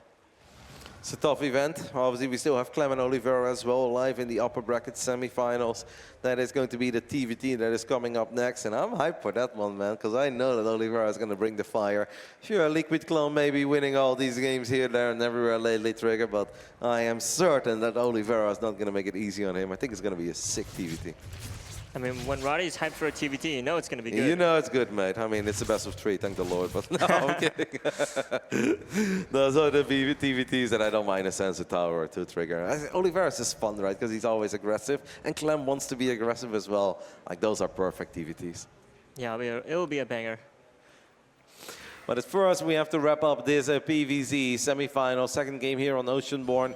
And D-Mauer opening up slightly different. No Phoenix this time around, going Oracle into another Oracle. It doesn't have to be triple Oracle. Rainer is first Zerglings running to the other side of the map. Adepts need to be careful. One of the Adepts is going to get surrounded immediately. Oh, this is a bad start. This is a bad start for Showtime. The first one falls, the second one falls. Sure, it's a couple of Zerglings, but the doors are still open, and Rainer immediately splits the Zerglings between the main base, between the natural, and even a little bit of lost mining time. Pulling your probes, it just feels horrible, right? Suddenly, all your build orders, they don't quite line up anymore, and as Showtime is trying to deal with these Zerglings at home, he's taking damage to the Oracle as well. Great start here for Rainer into game 2. Yeah, absolutely. I mean, that first Oracle is supposed to get like 2 drones right away. Instead, it takes half damage and gets nothing done. This is a good start for Rainer, but I mean, he's going to come in with 2 Oracles again. Let's see how good his defense is here. Rainer is not skipping any corners and dropping a Spore Crawler in every single base. So he's playing a very honest game here, respecting the potential ways that D-Mauer can find damage in this matchup. And I'm very curious. Maybe we'll see some lurkers this time, right? Rainer last game perhaps playing a little bit surprising, a bit tricky, showing us a relatively quick Hydra then on tier 2, firing up that hive, but not going into the lurker way. Just all-out focus on those melee upgrades, quick Ultralisk Cavern. Didn't see crazy amounts of Banelings, right, to be fair. We saw a couple Banes here and there, but I felt like Rainer never went ham on the Baneling. No, he was definitely saving that gas for all those upgrades and the Ultras. And he knows that Banelings these days just aren't quite as good as they used to be. So it's a fair choice. Yep, but we've still seen Banelings like earlier today as well. In the hands of Solo looking pretty good. First Oracle falls, but it is 5 drones going down. Not perfect for Showtime, but I think it's something he can live with as long as he doesn't lose the other 2. He's got a couple of Adepts as well, getting on top of the 3rd base of Rainer. This is decent damage. Rainer losing a lot of mining time as well. Might lose a few more drones here as he got unlucky that they just spawned to that mineral patch. There's 8 workers in total. Sure, an Adept or 2 went down, 1 Oracle fell, but I don't think it was too bad on the side of Showtime. Oh yeah, that was excellent. I mean, compared to last game, these guys were at the equal worker point at like 60. This time, Rainer only had 50 drones versus 63 probes. Yeah, but like 8 drones are about to spawn, right? Like that looks very dramatic, but then 5 seconds from now, they're kind of closing workers. Sure, sure. I mean, definitely still a pretty close game, but I would actually give the lead to D-Mauer right now. That's perfectly fine. Rainer is once more double expanding, trying to go from 3 all the way up to 5 bases. Obviously, the base in the bottom side of the map is about to finish up. Showtime dropping an early Templar Archives here. He's got Blank on the way. He's got +1 melee on the way. He's got a Templar Archives in the robotics facility about to finish up. Still maintaining a worker lead for now, but Rainer is about to close that gap once and for all. And then probably will be ahead in workers for a little while longer.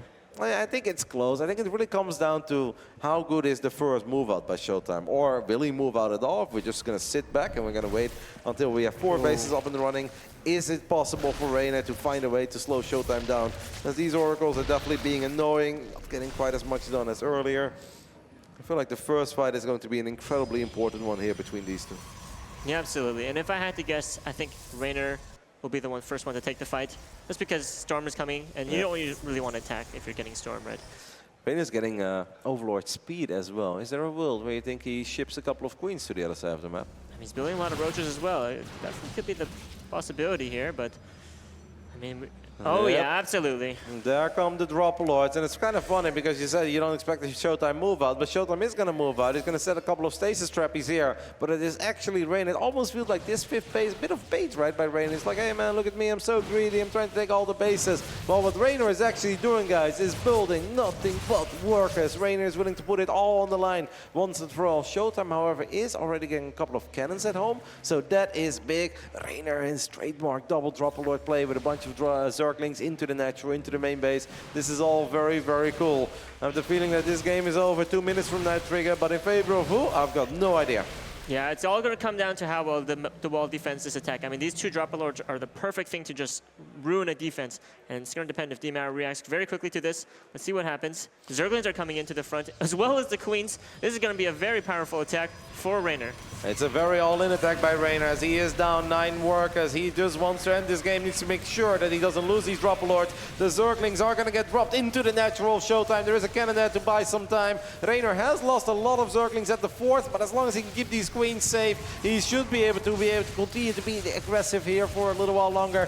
Finds the Archon. The other Archons by showtime, are they stuck? No, they are not stuck. They are able to finally make it to the front lines of the battlefield. The cannons are doing that thing, but if these two Archons get surrounded, they get picked off, I am afraid that Stalkers alone are going to have an incredibly difficult time getting the job done here for showtime. So many Lings are flooding in right now. The probes are trying to get out, but he's already lost 40 probes, and these Zealots are getting surrounded as well. It is looking like Reynor has made an amazing timing attack here with the drop Lings, and I mean, D-Mauer, I mean, these Stalkers are just not putting out enough DPS. And we are seconds away from charge, seconds away from maybe +2, but the economic damage has already been dealt. Reynor found a few probes here and there on Alcyone, but here on Oceanborn, the first time he really goes for it, where he goes for this dedicated attack / all-in, he finds all the economic damage. And if Showtime was on like 50-something workers here, I'd be like, maybe the Stalkers can survive. But if you drop all the way down to 36, a few Stalkers on the right side, it's probably just not going to be good enough. Reynor is still here with a bunch of Ravagers, Queens, more Zerglings ready to surround these Stalkers, trap them temporarily. The gates are unpowered, and I think Showtime knows it. The writing is on the wall. Trigger, it looks like we're going to game 3. Yeah, absolutely. It's never a good feeling when creep is all over your base at the 8-minute mark, but Reynor has a great strategy and ties up the series. Very risky call there by Reynor, because this is not one of these openings, one of these attacks where it's like, oh, if it doesn't deal that much damage, I'm okay. Like, no, you're absolutely not okay. Just because you have 5 bases, that doesn't mean you're okay. No infestation pit, no hive on the way, no tier 2 tech either to fall back on. This really was it. Reynor was incredibly committed to this attack, but the execution of it was awesome. Yeah, I think it was a very smart strategy from Reynor, going up to 5 bases, not only just to fake that, you know, I'm building so many bases and drones, but also because you need a lot of larvae if you want to go for a Ling attack. And yeah, that just really plays well into the build. Yep, it's easy to build a bunch of roaches, right, of 4 bases, but the moment you want to reinforce with the unit that is the quickest, so it can actually make it to the battle in time, you want to build a lot of Zerglings, and it's so painful if you go for an all-in with roaches, queens, ravages, and lings, and then at one point you see your mineral bank going up and up and up, and it's like, I need extra units right now, I don't want to have 800 minerals in the bank. Well, not this time. That 5th base came in handy, and it's honestly, Showtime did a lot of things right for a while, but these Archons first, they really derped, making it to the front line, and when they finally did, they got surrounded immediately, and I think that point was very, very painful for Showtime. Yeah, we also didn't see that many Storms land. Like, he got the Storm upgrade, but I always really saw Archons, if I'm remembering things correctly. So, yeah, this was a very good strategy from Reynor. I think he thought this out against Showtime strat. Yep, specifically perhaps against that one. That means we are going to the decider, not for the first time today. What an awesome day of StarCraft this has been. A couple of the best of 5s in the lower bracket going to distance. And now our upper bracket final, entering a game 3 as well. By the looks of it, we have loaded into Site Delta. At least that was my best guess. And it is Site Delta. In the bottom right side, representing BIG, 1 map away from making it to the upper bracket finals. A WTL Code as champ, it's D-Mauer, Showtime.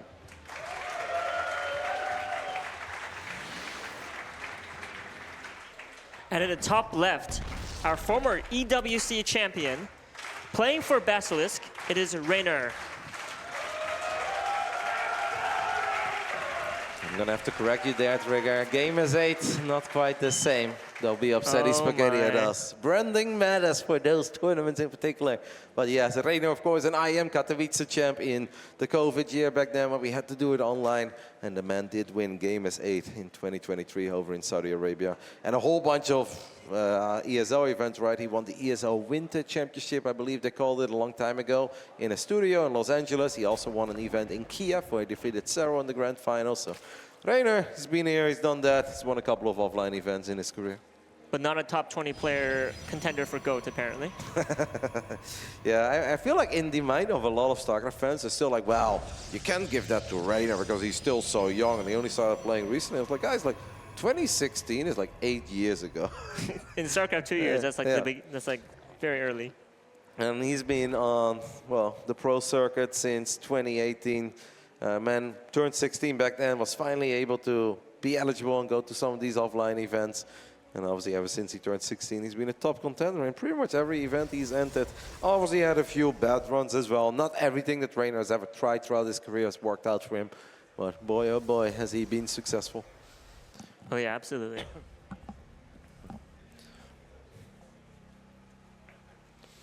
Got pretty standard openings here, by the looks of it, on the side at Delta. Is there anything in particular you like as a Protoss here? Do you feel like your hands are tied and you're forced to play Stargate? Or do you believe that sprinkling in a Twilight opening once in a blue moon isn't too bad?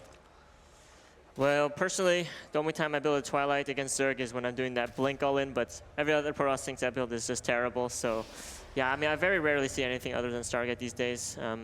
So, yeah, I mean, not a surprise that D-Mauer is going for Stargate 3 games in a row here. What about your boy Goblin? I feel like he would back you up with the blink all-in. I haven't seen him play it in years, even though he was very good at it. I remember some games that he had against the laser. Yeah, I feel like everybody remembers that game because that's the game that prevented Laser back then from making the playoffs in one of the ESL regionals a long time ago. Reiner's got Zergling speed on the way. Showtime is just going to open things up with the Stargate. There's still so many different ways, obviously, to play Stargate. Wow, that is a quick third base. A third Nexus on the side of Showtime before a single Oracle. Yeah, this is very interesting. I mean, Showtime has been going for quick thirds all series long with that one gateway wall, allows them to get it a bit quicker. But this is game the quickest even one quicker. of them all, though. Oh yeah, absolutely. I mean, at 3 minutes, you never see it. Usually, it's like 4 minutes. So yeah, like 3:45 used to already be like, man, he's being greedy, but okay. But now a third Nexus before a single Stargate unit was built feels pretty crazy to me. bit crazy, but I mean, what can the Zerg really do if they haven't already built 20 links? And I'm sure D-Mauer knows that Reiner's not going to do that for, you know, to counter a random 3-minute Nexus. Like, so. Well, I mean, Reiner did have a couple of Zerglings last game early on. And maybe, like, I kind of just think of a man like Dark. He might just continue building links, drop a Bailing Nest, rally Queens to the other side of the map. Sure, it's side Delta, and they're going to be very slow, but I feel like we're playing with fire. Reiner does drop a pretty early Roach Wine. No, he cancels it immediately, and he says, no, I don't want a Roach Wine. I go for an Evolution Chamber instead, and he's just droning up. Sometimes by being mega greedy, it can actually backfire a little bit, right? Because you're like, oh, my Nexus is so early and I really need to keep my Oracles at home. But because of that, you're not really slowing the Zerg down either on the other side of the map. And if these two races can just sit back and crank out as many workers as they possibly can, that obviously favors the Zerg because they can inject and they can get a few more workers at once. So it is important, despite the fact that you're playing a very strong economic game here on the side of D-Mauer, to still have a bit of map presence and still look for damage as well. Looks like Showtime's agreeing with you as well, because he's sending out 4 Adepts and 2 Oracles at the same time. Let's see if he can get some magic done here. I think it's the right way to go about it, because if he just tries to chrono boost out workers, but Reiner is spamming nothing but drones, yeah, Showtime's third base was quick, but Reiner's economy will be absolutely booming. No shield battery, by the way. That is so risky against Reiner, but for now it's a perfect read by Showtime, because Reiner does not have a couple of Zerglings ready to go to the other side of the map. Yeah, very greedy from Showtime, but he doesn't seem scared at all. He's getting the map control with these Adepts and Oracles together, just clearing some creep. Very nice play from Showtime, and yeah, I mean, just looks like we're going to get into a very nice macro game so far. Yep, Reiner pulling the drones away because the Adepts are here too. We're kind of missing the Adepts, but it's not just about that one Oracle. It was but these Adepts finding that sweet spot between the mineral patch and a part of that refinery as one Oracle gets picked off in the main base. That is a painful one for Showtime, who does at least have a 7-worker lead. He's going to drop a Robo once more, heading into Blink and +1. Are you surprised that it's Blink +1 in all 3 games? Would you have expected maybe Zealot Charge +1 one time? Well, you know, I think everyone's just copying Hero from that last DWC. Hero just kept on playing Blink into Storm, and that just seems to be the build that every Protoss is going for right now. But, I mean, I wouldn't have minded a mix-up, especially against Reiner, who has been playing +1 melee all game. Ooh. Although this time, he's going for Aspire and +1 range. Yep, Reiner not afraid to switch things up here on side Delta. And Showtime obviously spending a lot of resources on all this stack. We see a Forge spinning, we see a Templar Archers being warped in, the robotics facility, all the gateways. Now, Stalkers with Blink and upgrades are not bad anti-air, so this is obviously a very risky call on the side of the Italian Stallion. He doesn't have a Zergling upgrades this time. Honestly, I'm not sure how much I love this Spire. I think it all comes down to when Showtime realizes what is happening. And Reiner could obviously eventually cancel it and just go all out on Zerglings and Roaches. At this point, the man absolutely does need some more basic battle units, because D Mauer is already here. And Reiner was banking up some resources, Trigger, but he kind of needs to put those resources into battle units at this point. Yeah, that's the power of the Blink. You always put some pressure on the Zerg, keep them on edge. And yeah, I mean, I think the Spire might have actually been a reaction to killing the Oracle, because if you lose the Oracle, then you have like no scouting, right? So maybe that's what Reiner is thinking. Not 100% sure, but I mean, this pressure looks pretty strong. He's going to have to respect this. Yep, there are a bunch of Zerglings active on the right side of the map, but Reiner is going to bring them back. Not the moment he wants to walk into another stasis trap.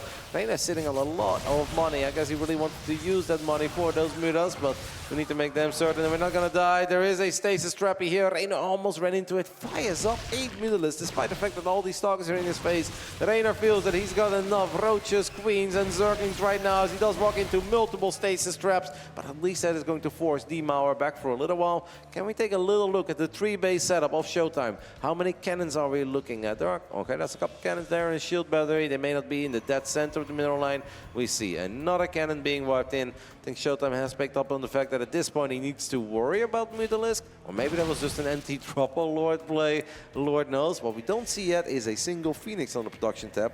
And I mean, Stalkers are not the worst anti-air, but I do think it's very nice to get a couple Phoenixes too. Yeah, it feels like Reiner got away with murder there, getting those mutas out despite being attacked. If Showtime had went for a bit more of a committed attack, maybe that would have been dangerous for him, but he does get away with the mutas. There is only one cannon defending this natural, so let's see how that goes. He's just going to go right past it into the middle line, kills a couple of probes, and the man is undefended. So, I mean, Showtime's going to need to warp in something here. That is painful. Showtime's going to have to warp in a lot of Stalkers. A single Stalker is not good enough. We do see 4 Stalkers being warped into the corner of the main. At the same time, Reiner is sending it with Roaches, Ravagers, Zerglings on top of the fort. Those corrosive balls are connecting. The High Templars are very exposed, Trigger. The first one dies. The Immortal's almost going to get surrounded. And I'm afraid that everything is starting to fall apart here for D Mauer. Archons are dying. Immortals are dying. Probes are dying. The Mutalisks are still doing their thing. Reiner is committed, but he is tripling the army of Showtime right now. Perhaps Showtime just went down a few too many tech routes and he let the Zerg player get away with murder. If he would have full send it with those Stalkers on the 4th base of Reiner, I don't know if Reiner really would have had enough, but Showtime kind of played it passive in a very cautious way, and Reiner is here to punish him for it. Yeah, these Stalkers are finally getting surrounded as well. These Roaches are getting on top of it. The Bile is going to land on the Stalker. And there's 4 Stalkers remaining for Showtime. I don't think he has enough. GG gets called.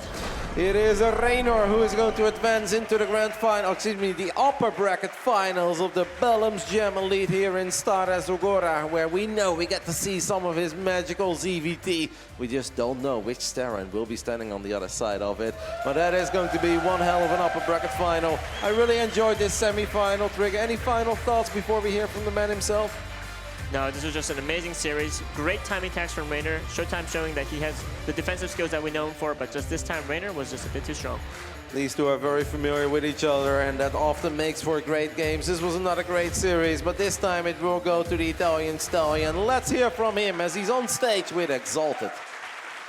That's right, Rotterdam. Thank you for the cast of this amazing series. A bit of a hiccup in the first map, but you persevered in the next 2, and you show your class to the world. Reiner, yet again, how are you feeling after this win? Feeling pretty good, especially after that first game. The only thing that was going through my mind towards the end was like, this is low-key bullshit, and I'm glad I could take the 2 Ws, couple of cheeses. They always do the trick. Well, you're facing either Clem or Oliveira in the next match, but your ZVT is amazing. Are you confident against those 2? And who do you prefer to meet in the next round? Yeah, I'm confident. I know this guy, Oliveira, is a world champ. I haven't quite heard of the other guy, but I'll do my best, that's for sure. Oh yeah, absolutely. And when you're at your best, you are just amazing, and the crowd was amazing. The cheers were just incredible. Any words for these fans? No, thank you guys so much. This tournament so far in Bulgaria has been amazing, and the crowd has been amazing. You guys are amazing. Just thank you. Thank you, Reiner. See you in the next round. Thank you, brother. Alrighty, guys. Reiner Showtime 2-1. This series was fire. I cannot wait for the next one. It will be a TVT between 2 world champions, Oliveira and Clem. After a short break, we are back with that banger.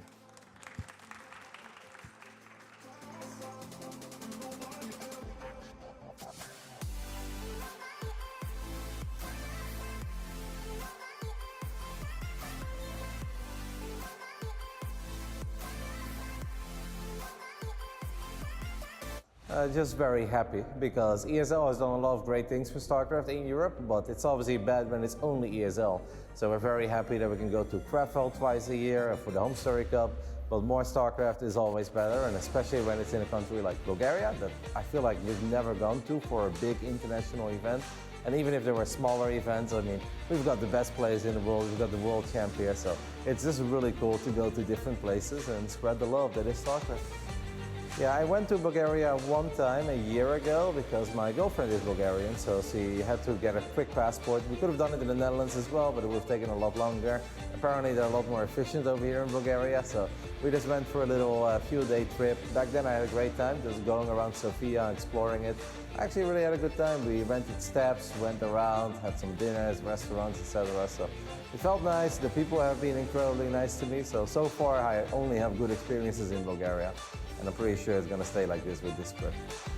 I've actually never casted a StarCraft tournament in an open-air venue. I have casted a tournament in a water park, but every other tournament ever has always been underneath the roof, one way or the other. Obviously, sometimes they got creative, but no, it's never really been outdoors. So what I was obviously worried about is that the weather could be bad, whether it's very windy or rainy, like that's scary, but it seems like we got very fortunate. Sun is shining, it's actually very hot over here. I don't know, I think it's going to be different. I'm not too worried. I have the feeling you guys know what you're doing, so I think it's going to be awesome. Just a very big thank you to everyone that is involved in making this tournament happen.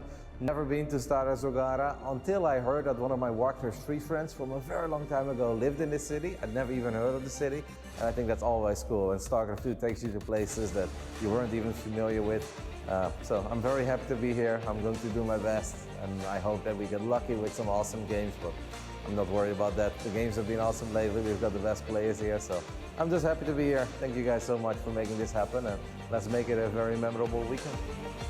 That's always tough, because obviously I have a couple of my own boys participating in this event, but that Liquid Clem guy is pretty good lately. I believe he is the guy that everybody is talking about, so I think Clem comes in as a favorite, but the beautiful thing about StarCraft is that you'll never know.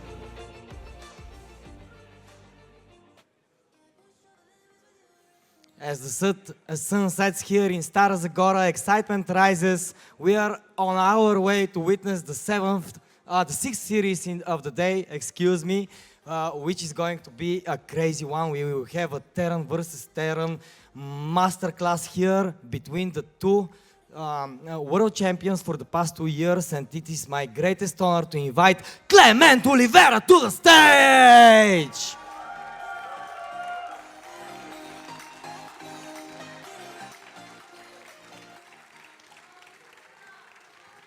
Man, it feels so nice being here between you, and I cannot wait to see you play. But before that, I want to ask you some questions. How are you feeling against Oliveira currently? We have known that historically maybe TVT is not your strongest matchup, but right now, what form do you have in it?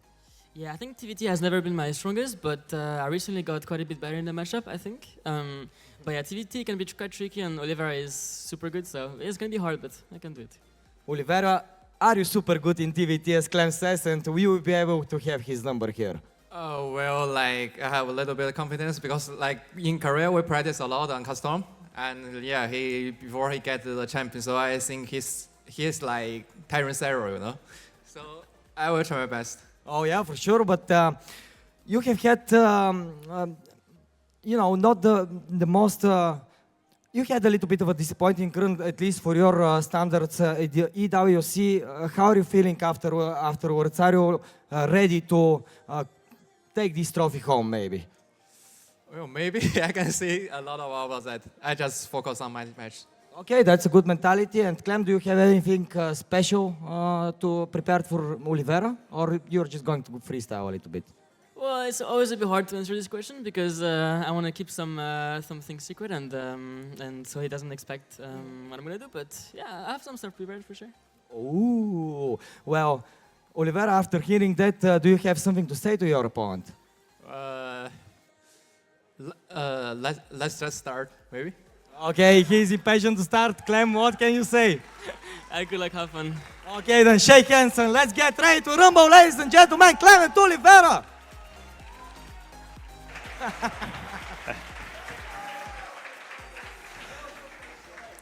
So, the two most recent world champions, Kelezer, it's Clem, it's Oliveira, and in that most recent world championship, right, Clem makes this incredible run, takes down all these scary Zerg players, but the one place he was not tested, the one thing that was not part of that run was the TVT. That is very true. Everyone knows that TVT is his weakest matchup. It is the one where he's always been upset, especially by Korean Terrans. So we're going to see how it holds up here against Oliveira, who in my mind is considered basically a Korean Terran at this point, sometimes even better than them. So I think it's going to be very interesting. I don't know who I'm going to pick for this series to be the winner. Yeah, absolutely. And as we take a look at our map pool right now, the picks and bans are done. We see it's going to be Oceanborn, Crimson Court, Alcyone as the three maps that get played. A bunch of others get banned.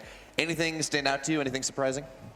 Yeah, I don't see anything too crazy. Usually all the weird maps, they get banned first. So you can see post-Youth Dynasty were the first two vetoes, and then Amphion is out. So the three weirdest maps go out first. Usually really good Terran players, they like to play the more normal maps. So nothing crazy at all, actually. They're very standard vetoes here from both sides. I feel like I'm used to seeing Ghost River in a TVT maybe a little bit more than Crimson Court, but as you said, it's a mirror. As long as the weird stuff is gone, it doesn't really matter all that much. Yeah, Ghost River is, I think the only scary thing on Ghost River is maybe the threat of like a two-port Viking push. It's a very short map, so having air control can really end the game in the first 5 minutes with one quick push. It's very hard to hold if you're going something like 3cc into fast 3 racks for marine production. So it's a rough map. Yeah, fair enough. But for now, we're going to see what these players have in store for us. Again, it's a best of 3. If you lose here, you're not out of the tournament, but you do want that best of 5 upper bracket final spot. So to start, in the upper left, in the green, he's the former world champion. It's Oliveira.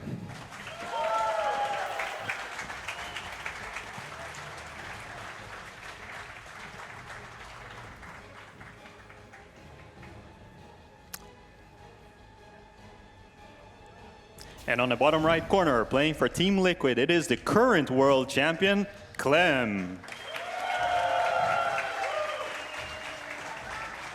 And Diego, look at this. We talk about macro play. How do you approach a TVT? Does Clem have anything really interesting set up for us? And there's 1 and 2 barracks on the map getting started. Clem, of course, known for his micro, his ability to control and find small advantages. And that's a good way to start. Yeah, and honestly, this is very scary for Oliveira. And the reason is because Oliveira is actually using my mouse. So apparently he forgot the dongle for his mouse at the hotel. And he was panicking, asking all the players, like, do you have a Razer? Do you have a Razer? But no, everyone uses G Pro, of course.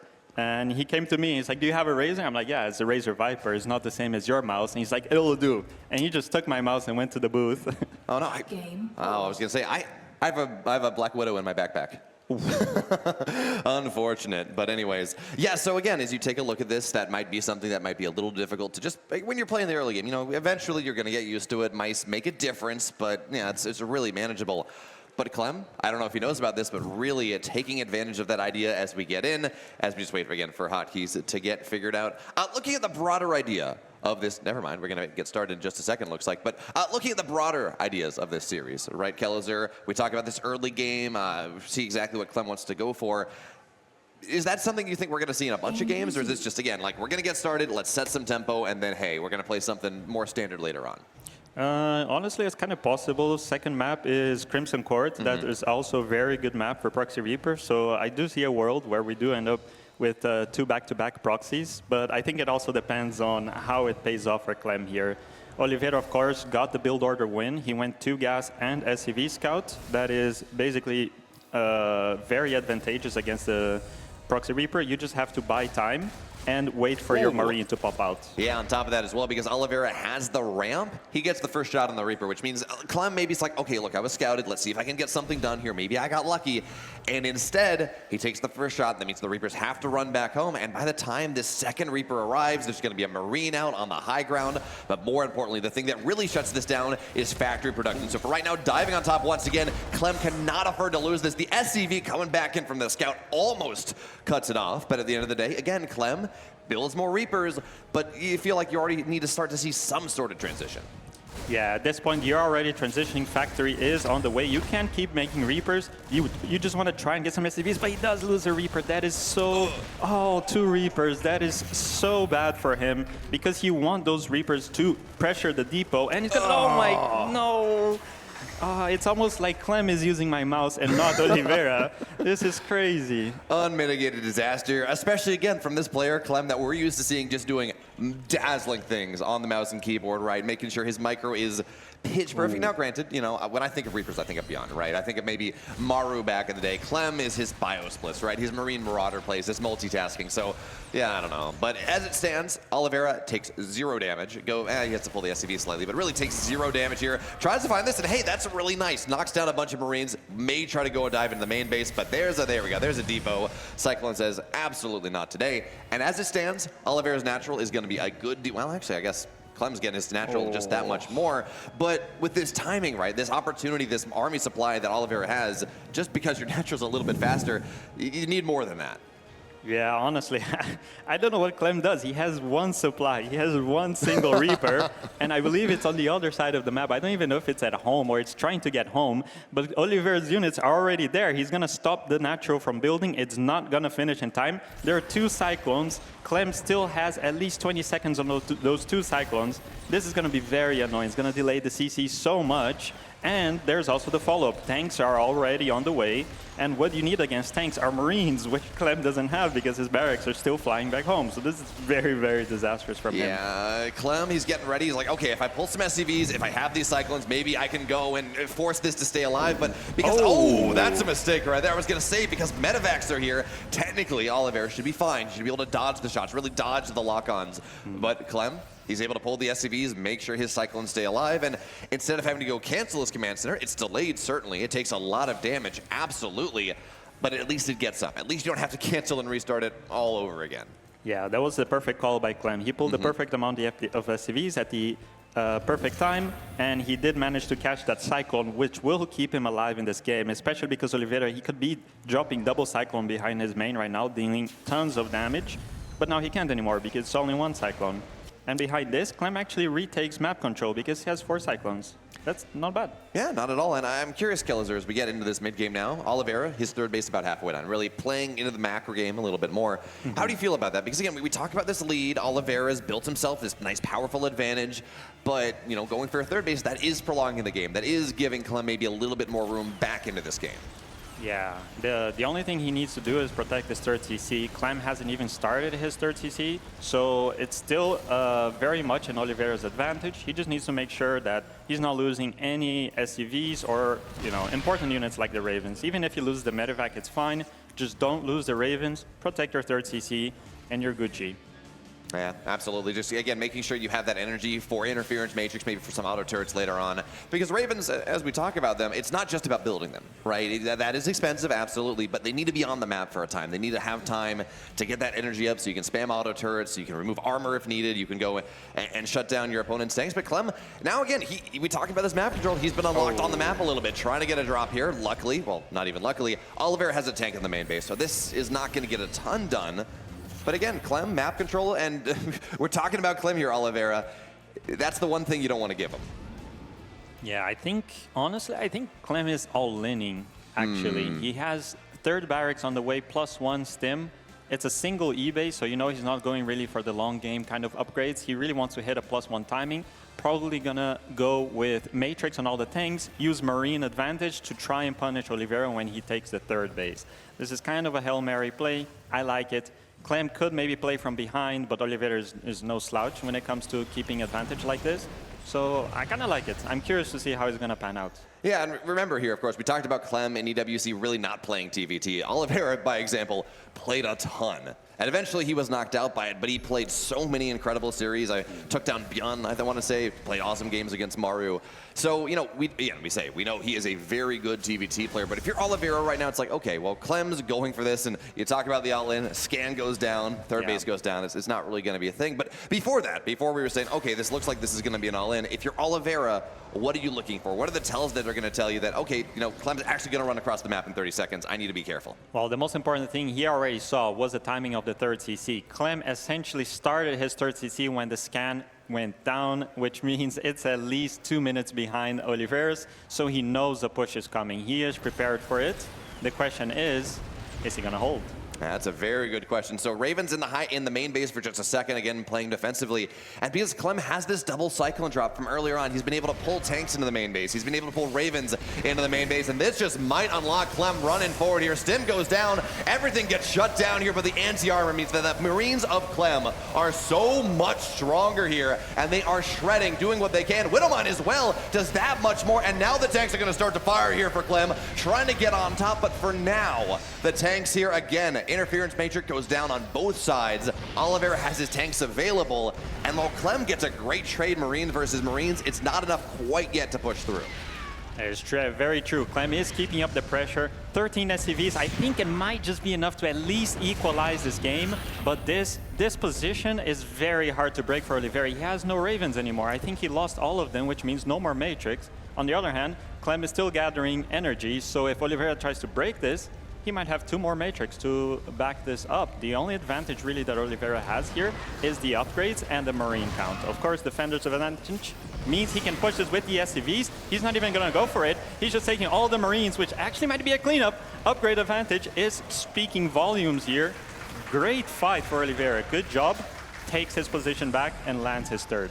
Combat shield may be more important than +1 armor, but having both of them makes a massive, massive difference in this fight. You just take less damage, and that means you can do more over time. So Oliveira holds on to his third base. He's up. Actually, he's down a couple workers now after that defense, so he's going to hold on, but he maybe wants to make sure he gets a little bit more here. For now, though, he's got to defend Clem. Once he's unlocked on the map, we've been talking about this, he does not let up. He does not let you have any time. He's going to have a drop in the main base and the natural in the third, but good news for Oliveira, he's parrying it for now. The damage is just not really there.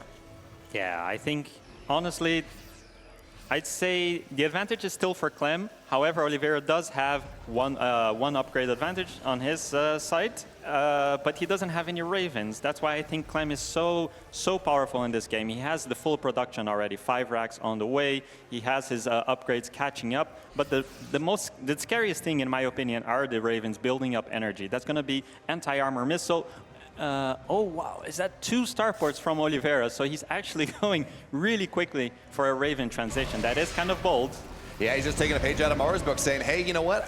We're Oceanborn. This is a big map. I'm going to get my 4th base on the way. I've kind of parried this first attack from Clem.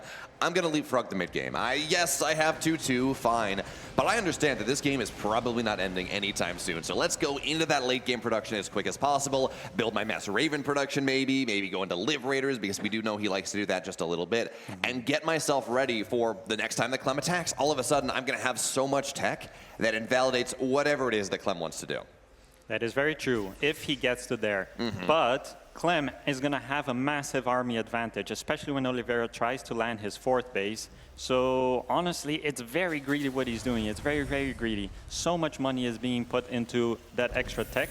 Right now, of course, Defender's advantage is quite powerful, but you can really get dismantled by something like a triple drop getting in your main, and then suddenly all of the Marines that he cut from production, they're just not there to defend the main. You can't use tanks to defend the triple drops. So it is very, very scary, but it has very high potential to pay off here. Yeah, it's kind of interesting as well as we take a look at this. Oliveira has had the Marine advantage. Yes, now it's 1-1 versus 1-1, but he's going to have his 2-2 much faster. So one school of thought would say, look, this is your advantage. Play with your advantage. But another one might say, okay, I have this advantage. That means I need to commit to it less to still be effective. And I guess that's kind of where Oliveira's, the approach he's taking right now. But Clem, that's 4 medevacs. That's 32 Marines on the map trying to get pressure on this 4th base. Sensor Tower's not done in time, but that scan by Clem almost tells Oliveira where the attack's going to be. So the tanks are there anyways. Scan actually does a really nice job as well. Catches the second move out from Clem. So now Oliveira knows roughly where the entirety of Clem is. He's got 32 Marines, 4 medevacs on the north side, the rest of his army back at home. Oliveira doesn't really have to worry about some sort of multi-prong, and that means that, again, it seems like he's getting away with his late-game transition. Yeah, he really is getting away with murder here. Clem, he kind of got the read on it. The scan did reveal extra Ravens were being made, so he knows there are extra starports. He is maxed out earlier. He is equal on upgrades, so this is really the goal time if he wants to try and punish this. But every second that he wastes is a second that Oliveira has to max out as well and equalize the army disadvantage. Yeah, Clem seems to be pushing with +2 here, making sure, again, those Marines are as strong as possible compared to what Oliveira has. But because the Raven count is going to be so high, anti-armor missile is going to actually be really useful in these fights. All of a sudden, the Marines won't have any armor. And then you're fighting +2 versus +0. The tanks are going to have +2 eventually. They're just going to be raining hellfire on everything. So given this defensive situation, Oliveira, he's got, what, 2 sensor turrets, this massive tank line scanning everything. I like Clem posturing, right? You might as well try. Yeah. But I also really like him not trying to break this. Yeah, he was very patient. He tried to look for holes in Oliveira's defense. There really weren't any. Now he's just going to play from behind. He's accepted that. Extra starports on the way, extra CCs. But of course, Oliveira is going to have a lot more Ravens, and they have pulled up a lot of energy. His upgrades are going to finish earlier. So if he chooses to do so, he could actually do a very, very mean push here with lots of Raven energy, 3-3, +2 vehicle weapons. It's a very scary army here, and Clem is going to take a while to catch up in Raven count. Yeah, absolutely. But for now, just posturing on the map a little bit forward. And I got a question for you, Diego, as we had this bit of a lull waiting for these upgrades to finish. So we're building Ravens, we're building Vikings. Both players are building Ravens and Vikings. As you kind of work your way into that composition, because you want a bunch of both, Yeah. how do you figure out, what do you look at in terms of, I want 5 Ravens, I want 20 Vikings, I want 15 Vikings, I want 10 Ravens, kind of finding that balance? Well, you kind of want to think about how 1 Raven with full energy equals 2 tanks that is disables. So Raven is the most supply efficient unit in the game. So 2 supply, 1 Raven can matrix up to 6 supply worth of tanks. So you kind of want to look at it in at the guy's tank count with these scans, and you see, okay, Clem has like 8 tanks. So realistically, you only need 4 Ravens to matrix everything. Anything extra is only going to be for anti-armor missile. Turrets are useless, so they don't really matter. Of course, you can always build extra Ravens. As I said, they're very supply efficient. You can always use them for example, harassing a PF with mass turrets. That's actually very possible. But yeah, honestly, I would say like 6 to 8 Ravens pretty much covers it. You could make more, but Vikings are just pretty good at zoning them out. Oh man, nice scan there from Oliveira as well. Senses, I haven't seen anything in a second, so he catches the lift up immediately. Vikings actually look for a snipe on one of the Ravens. Don't think he gets it, but the Viking lead here for Oliveira is going to be really nice. Mass shutdowns on so many of these tanks. One still firing, actually, has not been shut down, but the anti-armor missile on the right side as well. Vikings raining hellfire here, and Oliveira's found his timing. Absolutely. Auto turrets are going to go down, and Clem just has to tap out. That pressure from Clem almost breaks Oliveira down, but he holds on, makes things happen, and the reigning world champion fallen down by the previous. Yeah, honestly, I was surprised the game went for this long after that early game. He lost like 4 Reapers for basically free. So honestly, it kind of shows a little bit to his world champion caliber that he actually made a game out of that. So kudos to him. Honestly, I don't think I would have made it past getting my natural CC up. So good job. But also Oliveira, I think that was very smart call, going for the really fast 4th base and the extra starports. Really well done. He kind of got away with murder there. He had a very, maybe like a minute-long window where he could have died to a Clem push, but Clem did take a little bit of a while to scan and identify the situation. Honestly, I'm not really thinking that the guy has 2 extra starports on the way when he doesn't even have a 4th base. So very greedy, but it paid off. Well, you'd say getting away with murder. That makes sense because, a group of crows, which are almost like ravens, it's a murder. So Yeah. there we go. It makes sense here, Diego, as we find our way in. But, okay, so that was game 1, right? We saw the Proxy 2 racks, didn't get anything done there. Oliveira did win the build over to Carousel a little bit to make sure he's fine. What do you want to see out of Clem in game number 2? Well, I think it's pretty safe to say that he's not going to proxy again. He's probably going to play a more conservative game now. I don't think he's going to play 1 gas expand because that is very scary when you're basically match point. Also, Crimson Court, as I said, very scary for Proxy Reaper, so I wouldn't be surprised if Oliveira goes like, okay, I can end this right now. Let's go for a Proxy Reaper. It is the best map for it. So very possible that Clem will just go 2 gas and maybe even SCV Scout, which is literally what Oliveira did in first game. Makes sense. Any room in there for like Proxy Marauder or something like that? Proxy Marauders are just not good. It's only good in a very niche situation where they go maybe fast expand or 2 gas with no scout and the Reaper sees nothing, which almost never happens. I got you. But for now, in the bottom left in the green, up a map, immaculate defense. He is Oliveira.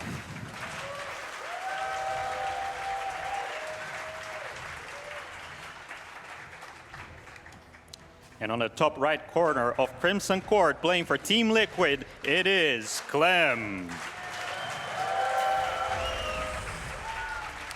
All right, Diego, more solid, more safe. SCV Scout, don't go anything way too greedy because this is match point. That's the story I'm hearing from you. But also, maybe Oliveira can take advantage of that. Again, knowing that Clem's on the back foot here, maybe, obviously he's not proxying. We can see that's just, well, Barrick's double gas expand coming out of Oliveira.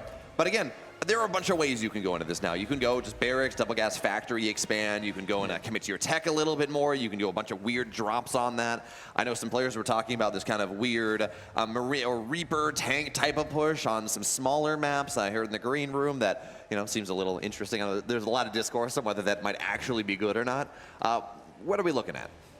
Well, it looks like Clem went for the bold choice, actually. So he went for one gas expand, and I believe no SCV scout. So he completely gambled on the fact that Oliveira was not going to proxy. If he did proxy, it would almost very certainly have been game over for him, and it is going to pay off. So a little bit of a build order win here for Clem at the start of this game.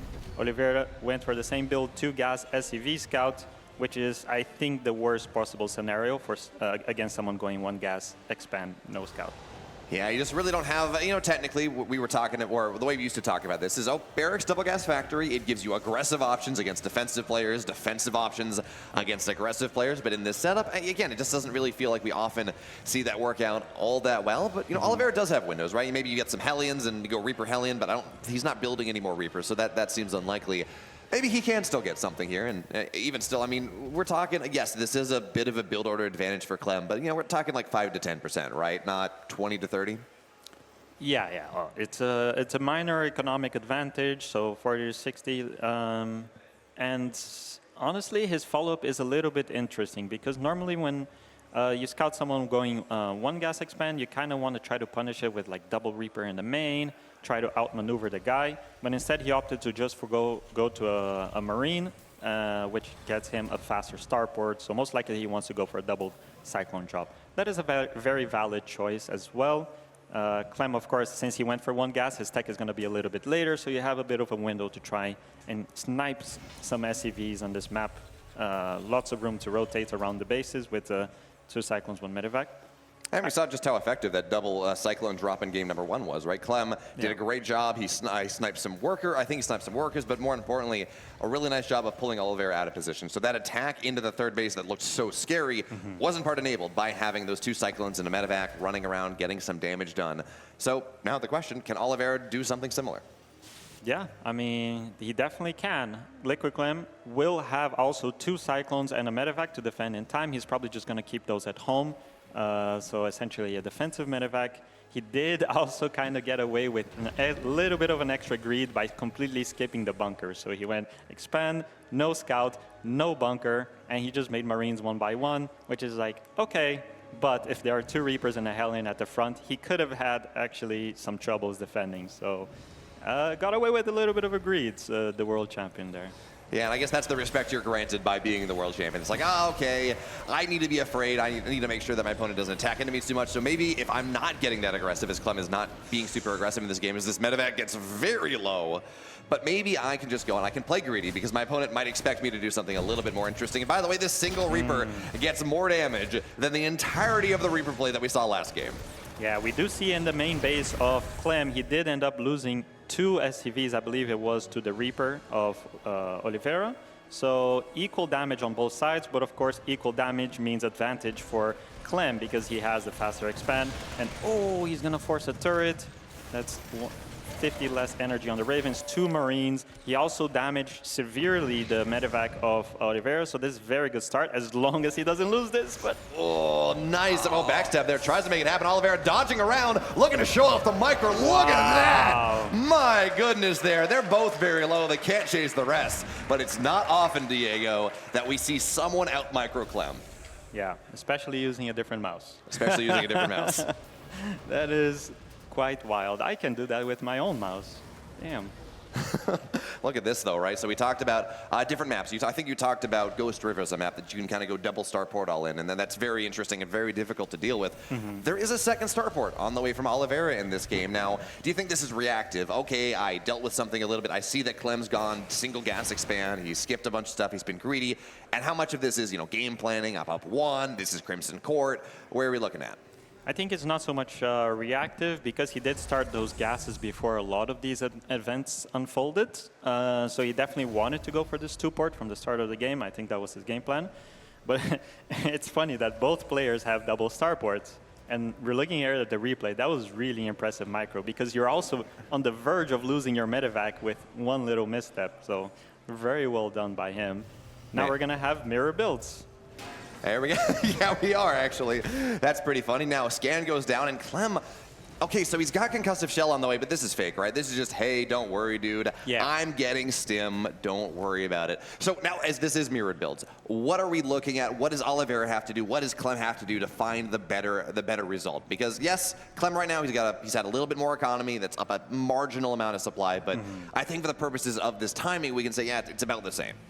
Yeah, so essentially in any mirror build, the defender will have the advantage. So the ball is on Oliveira's court here to defend this. However, Clem might be able to cancel this third on location if he gets the positioning just right.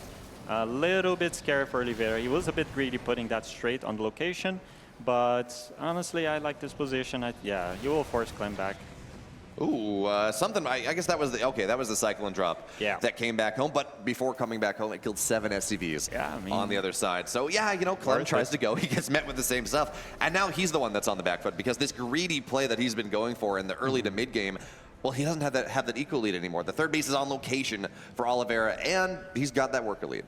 Yeah, so definitely with 7 SCVs killed and the third on location, this is pretty much evened up right about now.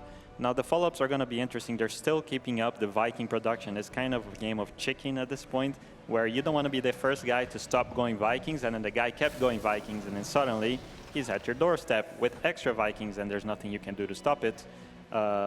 So, yeah, we're going to keep seeing Viking production as with a very slow transition towards Marine production. Nice snipe. Yeah, for now, though, really is about the Viking lead. Who has more Vikings, not only just in terms of supply, in terms of numbers, but in the fight right now. Because, yes, defender's advantage is a powerful thing. Oliveira will have these spikes where he has that many more Vikings, has that ability to try to take a fight. So for now, Ravens will go down, though. That being said, on the right side, Oliveira pulls the SCVs into this, senses opportunity, thinks that maybe he can knock this down. Ravens will all die. All deterrents get shut down here. And this push from Oliveira, this attempt to defend, that SCV pull does not get enough here. The tanks are still here, but maybe if you land the Vikings, maybe that's enough. Yeah, he does manage to regain air control. There are only tanks left, which means he could potentially make one Liberator. He doesn't even need to be honest. He has the foothold to defend this. The tanks are in position.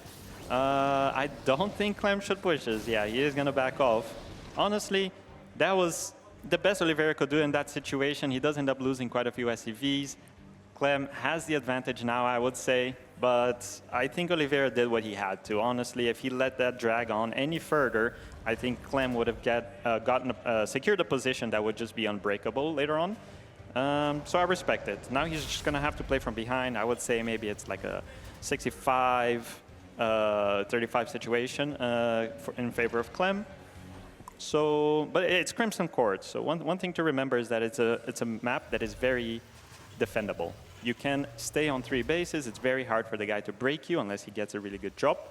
So it's very possible that Oliveira ends up coming back as he secures his 4th base in a very defensive position. Yeah, the same reason that this is very good to play defensively right now is pretty much the exact same reason that Ranger's been complaining about Crimson Court in my ear all weekend. But yeah, you're right. So tanks on the high ground, the chokes are very small. It is hard to push through, but Clem, he seems committed. He seems determined to go for something like that anyways. At the very least, maybe, establishing position, getting the 4th base, but he's going to go beyond that. Now, he's going to have combat shields soon. He's going to have +1 soon. His armor is a little bit delayed. But what do you think? Like, is this the play? Are you just poking here a little bit? What enables this? Yeah, I think he's trying to get some easy pickoffs like the sensor tower. He might have thought that he had the Viking advantage, but he does not. So he will get pushed back. You can't really force your way through these tanks, especially because his Marine count is still quite low. Maybe if he gets his Marine count up to the mid-40s, then he can try to force a situation where Oliveira gets a really bad concave, or when he's trying to get a fourth base. He's going to rotate here. Honestly, he has nothing to be scared of at home, so he might as well just be at the guy's face and forcing him to potentially make a mistake in the rotations. Yeah, you know what's the worst that's going to happen, right? You know, you can take a fighting retreat, and unless you really commit to it, you're probably going to be fine. Now, Clem, he has +1 attack. Armor is not done until maybe 15 seconds, so attacking right now is probably not the play. But I do like what what he's got in production right now. Actually, it's done. He has had that Viking lead, so he says, okay, I've got this Viking lead. Let's build some Liberators. It's going to be very hard for you to attack into it. But for right now, he's actually using the Liberators to tank the Vikings a little bit, and those Liberators that are supposed to make it very hard for Clem to attack in, maybe dislodge Clem, they're just not on the field anymore. Yeah, he did opt to sacrifice those Liberators to get rid of that pesky air control, honestly. It's very annoying when the guy is siege in front of your base and he has Vikings just constantly picking at you, because all it takes is for you to not be looking for 5 seconds and the guy sieges in range of your tanks. You maybe don't have a scanner, you're not ready for it, and then you end up losing a tank or two tanks out of vision. So honestly, a pretty good defense here by Oliveira, and he did something that I thought was very interesting, which was a 1 starport transition to Raven. So essentially, what I think he did was he lifted his starport, just started a tech lab on it, and decided to go for Ravens 1 by 1. He's like, okay, I'm good, I don't really need Vikings. Or I mean, his second starport decided to make a tech lab on it. So honestly, this is the natural transition if you're playing 2-port, right? You just go Viking, Raven, and you play a very campy style. You're not going to have too many Marines, but you will have a lot of air units. Yeah, and we do have that additional starport on the way as well, right? Third one is going to get started here. Some more Ravens are going to get made. And Clem wants to try to catch him on that timing. When you're transitioning, you're adding that third starport, you're really getting ready to move into the late game. And Clem acknowledges that, okay, there are Ravens, there are Vikings. That means I must have more Vikings, which means the Liberator is going to be very good here defensively. So Oliveira, back against the sticks a little bit, has to find some way to make something happen. Stims on top of the Liberator. That's a lot of damage. That is a lot of Marines that are going to fall down. But again, just because the Marines die, Diego, it really is about the tanks, the Ravens, and the Vikings that really anchor this. Yeah, that scary thing, though, is that he's not completely covering the space. Clem will get a position where he can shoot the SCVs, which means Oliveira essentially has to try and break this. I don't know that he can. He has at least 4 Matrix that I see there, but still, even with 4 Matrix, there are going to be 6 tanks left over and a whole lot of Marines. Now their SCVs have to get pulled here. Massive shutdowns on so many of the tanks, but now the Ravens are gone and the tanks are still firing strong. 10 seconds until 2-2, and that was 10 seconds too long. Oliveira, he's going to get broken, and Diego, we get the best thing. It's a game 3. We get a game 3 on Ghost River. Really, anything can happen on this map. We could have tank drops, we can have more 2-port pushes. This is going to be wild. Honestly, I'm very excited for it. Very well done by Clem. Honestly, pretty clinical from start to finish. He did look a bit scary when he lost his medevac there with the Cyclones against Oliveira, but after that, he kind of got away with a lot of greed with the fast expand. I love, by the way, we're seeing this little bit of brilliance coming out of Oliveira in this game. Didn't win him the game, certainly not. But I mean, again, he's actively dodging individual Cyclone shots. He's picking up, dropping down. Very, very cool stuff. But I think at the end of the day, I want to ask you about this Raven transition, right? Because we saw he had the Ravens, he snuck them around, and Clem did a really good job of putting about half of his Marines on that high ground position so the Ravens would die as they run in. But the thing that enabled that push from Clem was the fact that he didn't commit to Ravens, that he was just building 3 Vikings at a time. And that was something that was very difficult for Oliveira to deal with. So is that a question of Oliveira maybe getting caught in a greed too much? Is that, talk to me about that a little bit. I think it's kind of what happened in the first game. He did the same thing. He tried to go for a little bit of a greedy play, go for the faster Ravens, and Clem, he recognized from his mistakes, okay, this guy's playing Raven way too fast, and he recognized, I'm going to go Vikings, air control, kill him. All right, people in the crowd, I heard the chat claps once, I hear it again. Now in the bottom left, in the blue for Team Liquid, he's your reigning world champion. It's Clem.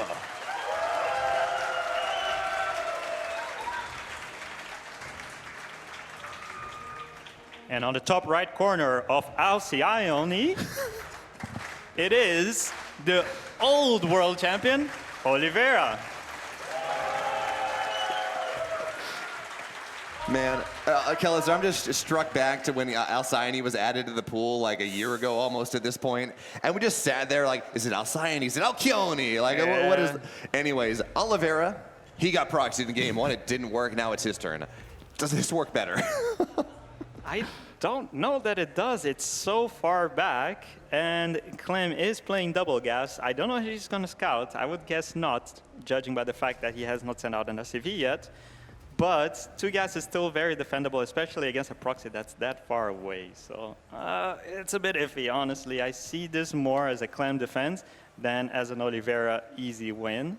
But of course, one thing to remember, Proxy Reaper is not an all-in. You can always transition off of it as long as you don't lose all of your Reapers for free. Yeah, that was a little bit unfortunate, right? So even if you, again, you don't get a lot of damage done with these Reapers, there's always the timing when you run in with like 4 or 5 or 6 Reapers into the main base at like 4 minutes. And then all of a sudden you're like, okay, great, I've just killed half your mineral line because you weren't ready. And even if that doesn't happen, it does provide pressure. It does make it a little hard for Clem, in the case of this game, to be on the map a little bit, maybe be a little bit more aggressive.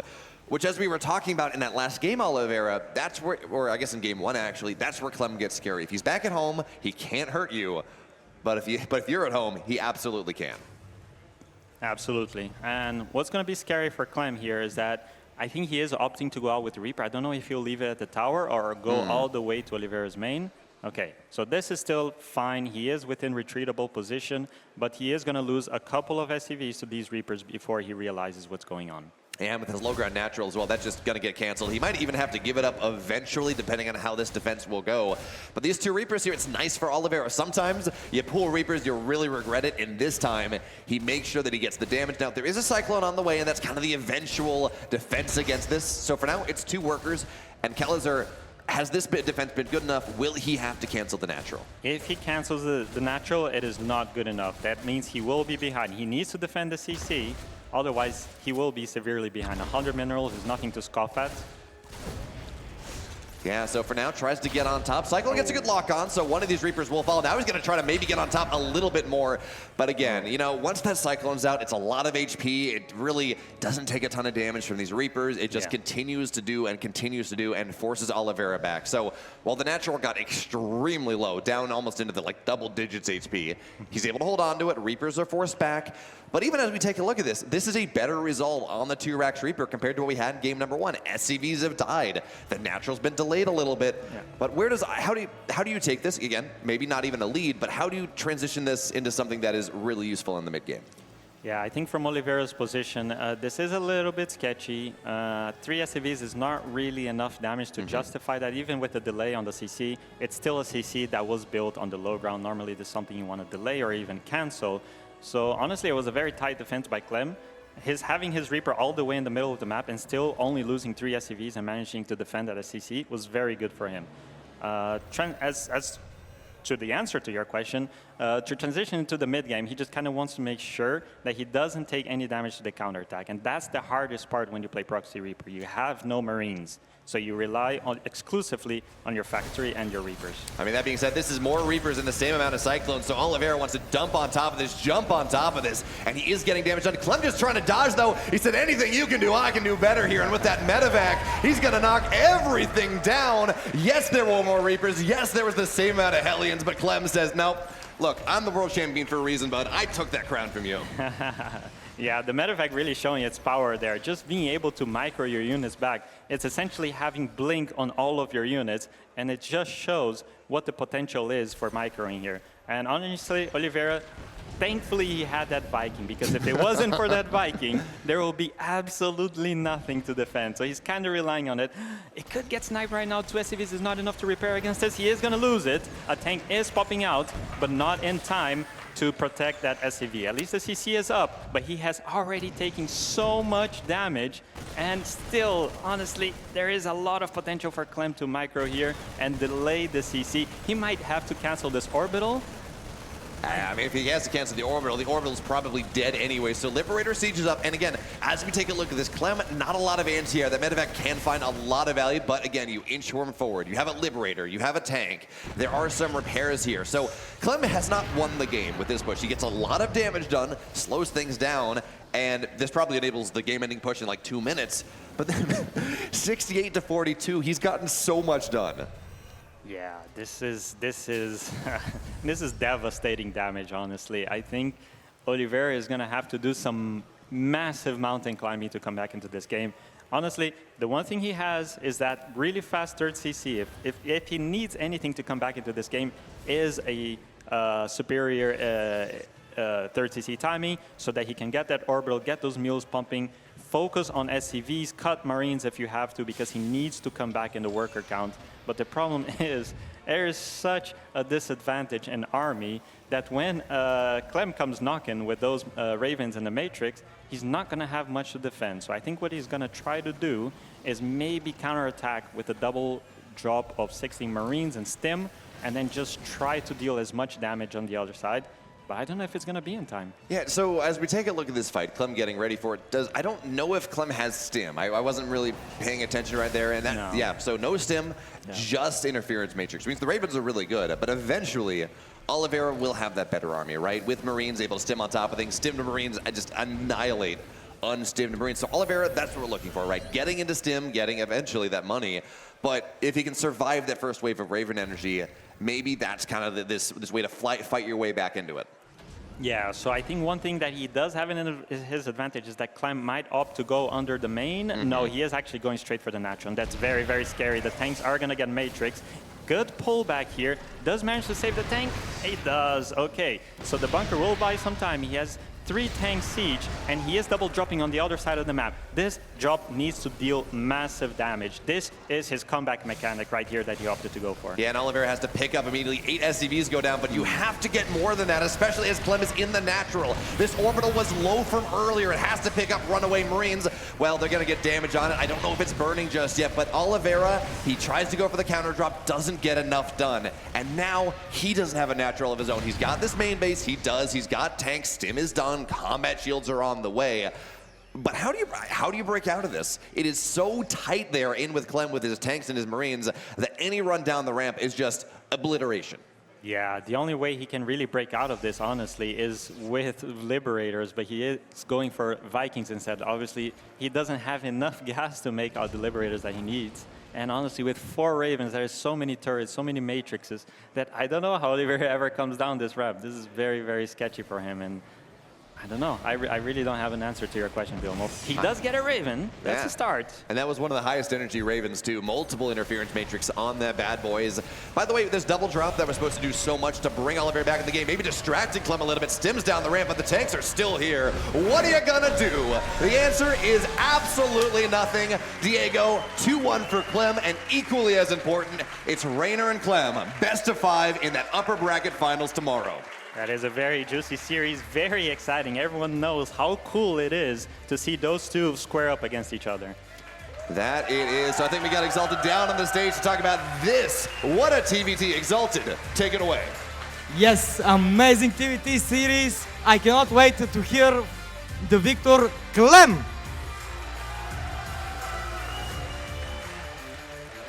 Ooh, Clem, close series, 3 maps. The first map, what happened there? Yeah, I tried to go for a Proxy Reaper, but I really slipped up on my micro, so it went really poorly. And then I kind of came back a little bit, but he had so many Ravens, and I didn't really expect him to go for only 1 factory and many starports, and it kind of caught me off guard, and then I took a really bad fight, and yeah, that was kind of it.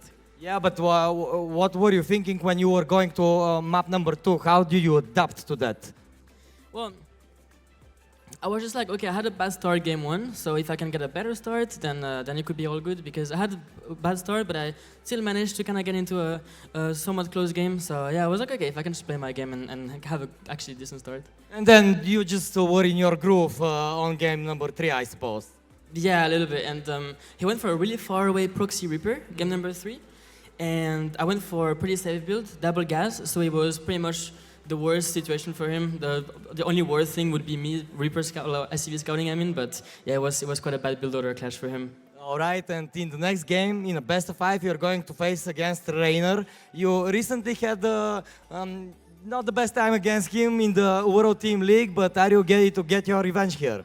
Yeah, I mean, it was fun. I went 3-3 against him in the WTL. It's gonna be fun because TVG is always fun. I'm looking forward to it. Oh, we are all looking forward to it, Clem. Thank you so much for this performance and see you in the next round.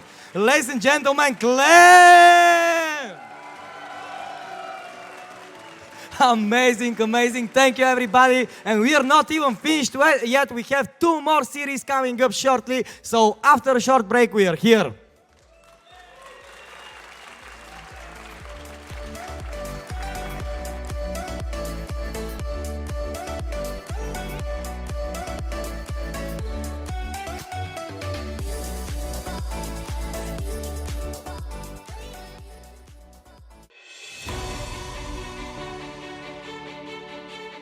Well, I thought it was really cool to have a tournament in Bulgaria because I've never been to Bulgaria before, and I was very curious about the country, and yeah, it's a great experience, and yeah, I was very happy to participate.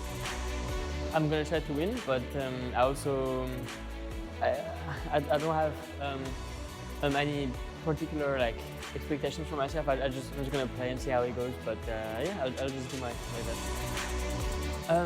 I don't think I've ever played in an open air venue, so that's gonna be really cool. I'm very excited to see the stage and stuff. So yeah, I'm not sure exactly how it's gonna be like, but it sounds very exciting. So yeah, I've never done it before, so I'm not sure. From what I've seen, yeah, it seems really nice, really peaceful, and very pretty as well. Yeah, it seems amazing. So I just want to say a big thank you. It means a lot to me that so many people support me and watch my games and cheer for me. So yeah, just thank you. And yeah, it just means a lot to me.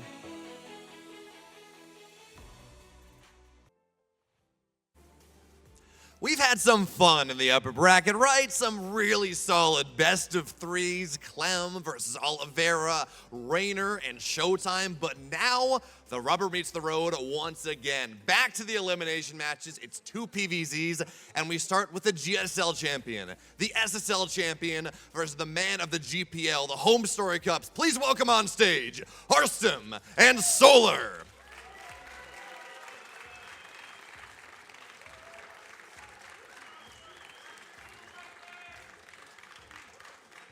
All right, Solar. You played a PVZ to get to this point. It was a 5-game series against Gerald. It was back and forth, but you've had a couple hours to sit on that, to get ready for this next match. What have you been working on? Yeah, I showed too many CVPs today, so I have been afraid of the big man. He's really big brain as well, so I'm scared right now. Harstem, you played a lot of PvP today. Finally, you get to go play a Zerg player. Is that enough? How are we doing? Yeah, I'm pretty happy with it. I got to watch him. He didn't get to watch me, so yeah. Fair enough. Strats versus no strats here. And, you know, before we get ready, any thoughts for what's going to happen? Swift 3-0. A Swift 3-0 Solar. Is that true? Top 3-2 for me. There we go. Anyways, players, good luck. Shake hands. We'll see you in the game.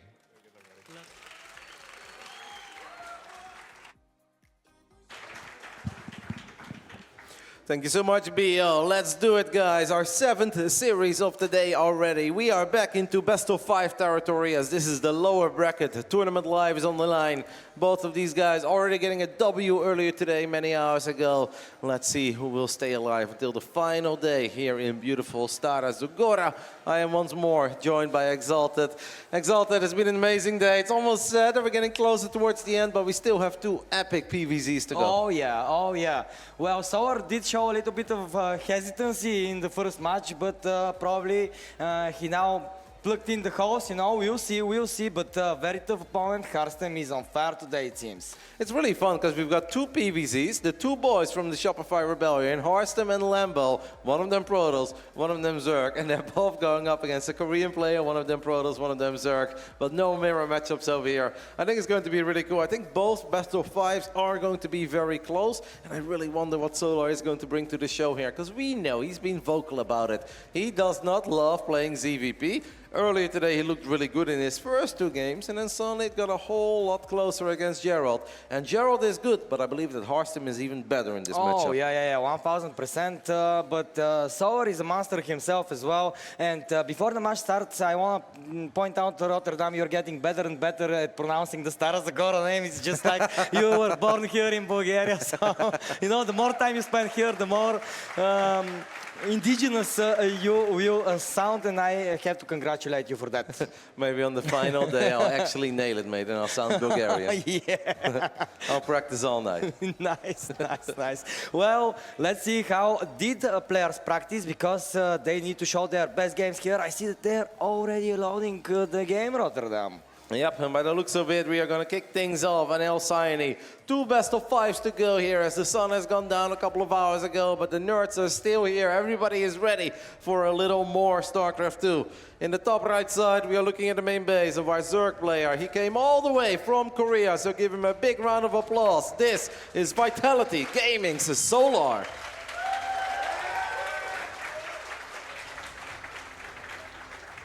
And his opponent from Team Shopify Rebellion, the Dutch Protoss player. Ladies and gentlemen, this is Harstem!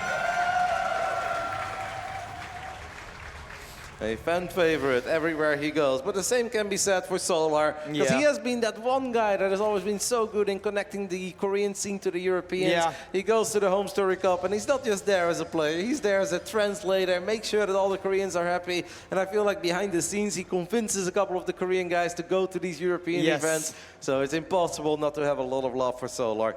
These 2 guys are awesome. It is sad to say goodbye to one of them, but it's been a decent tournament, and look at this for a start here. 1 minute into the game, El Sayani. This used to be a thing, kind of fell out of fashion, but Solar is going to start off by taking the gold. Yeah, it used to be a little bit more common, but then it got figured out, right? But now maybe because it's not that common anymore, Harstem probably is not going to expect that, but let's keep in mind that such a fast expand near a gold base will give you that substantial mineral boost to keep on the aggression to the Protoss. Yep, but the hard thing is keeping those drones safe. And something that some Protoss players were doing when this was very popular is that they would actually scout for it very early on. And the moment they realized that this is what's up, they would delay their own nexus and they would actually go double gate. So you get 2 adepts out very quickly, quick Stargate as well as double gas is up and running. And then, yeah, sure, Zerg has the gold, but if they end up losing 12 drones before minute 5, you don't really get a whole lot of value out of it. Harstem, however, is going to realize all of this a bit later. He has already made his bet, and that bet is a 1 gate fast expand with a quick nexus. Could still try to find some damage, but it's a lot more difficult with 1 adept at a time rather than the double gate opening. Yeah, and Sour is already mining from the gold mineral patches, so I'm curious to see what type of a build he is going to propose afterwards and how Harstem is going to respond to that. So far, everything seems very vanilla on the side of the Protoss. Yes, so far it is very standard, but Harstem could follow this up with a quick Twilight Council, a bunch of Zealots with +1, or even a bunch of Resonating Glaive Adepts. What you can also do is just always make it seem like you're going to be aggressive, but then not be all that aggressive, and kind of force the Zerg to attack into you, because more often than not, even if the Zerg gets away with this in the early game, it gears up for a very strong attack on lair tech, with the Roaches, Ravages, Queens, and nothing but Zerglings streaming to the bottom left side. Yeah, it would be interesting to see how Harstem responds to that. So far, so good though for both sides, and I mean, I'm very happy that we have to see, get to see all these great PVZs today. Each and every one of them has looked just a little bit different, and already on map number 1 from this best of 5 series, we see that deviation being presented to us by this gold base of Solar. This is a lot of Zerglings that Solar has already produced, and he's going to send them towards this mega quick 3rd base of Harstem, like basically 3 minutes sharp. This Nexus got warped in. We have a Twilight Council on the way. This first adept is very important, but that's a decent amount of surface area for these Zerglings. So this adept will fall, and Harstem is going to be forced to use Pulsar Beam at home. Yeah, which is not great, right? Now you have less potential to snipe the drones on the other side of the map, so good job by Solar to keep the pressure on Harstem in order to force a little bit of energy out of this Oracle, which is already out of energy, Rotterdam. Yep, this is a problem. Harstem tried to get away with murder, thinking that Solar would just leave him alone, but Solar is being annoying as he's going to snipe that pylon. That is going to supply block Harstem, at least until this Nexus is done. Roach Warren already being built, and Harstem has actually gone for a blink. He has not quite saturated that gas yet, but he's going to do it now. I mean, economically, the game does not look bad for Harstem, and he's got a very quick third base, but I do think it feels a little bit uncomfortable. And there is a chance. I mean, I mentioned a lair attack by Solar early on, Roach Speed, Ravages, Queens. I actually think Solar is going to attack even quicker. You know, it'd be sick here for Harstem would be a Dark Shrine, because I think Solar is going to produce nothing but Roaches, Ravages, Queens, and Lings of Hatchery Tech, and that means no Overseers. But obviously, it's a risky call for Harstem. Does he want to spend those resources on a Dark Shrine right now? Well, he already has the Twilight Conceal, so he would have the option if he decides to go there, but yeah, I like this aggressive approach out of Solar. Maybe he's like, okay, this day was very long, you know, the first series was very long, I need to get this Protoss player out of here faster. So what Harstem could do here is a lot of batteries around the third base, and obviously 1 or 2 in the natural as well. And ideally we'd have a forge so we can start building a couple of cannons. But this is going to be so difficult for the captain. I think Harstem has been a bit too greedy. Harstem has a 20 worker lead. Like, that's insane. Harstem can lose 20 workers and he'd still be absolutely flying, but he's still building drones, probes exalted. I think it's just a little bit too much. What Harstem needs to do is nothing but units. He is building another Oracle, that is good, but he needs to stop with the workers and he needs to build more battle units. Yeah, Solar is here, he's pushing, he's walking with the Queens. Will the Protoss player be able to defend this? The Zerg swarm is already swarming on the Protoss side of the map, and he's becoming to shell away at the battery there. Will be battery overcharge to the one that is backwards, but still though, the army of Harstem is kind of divided.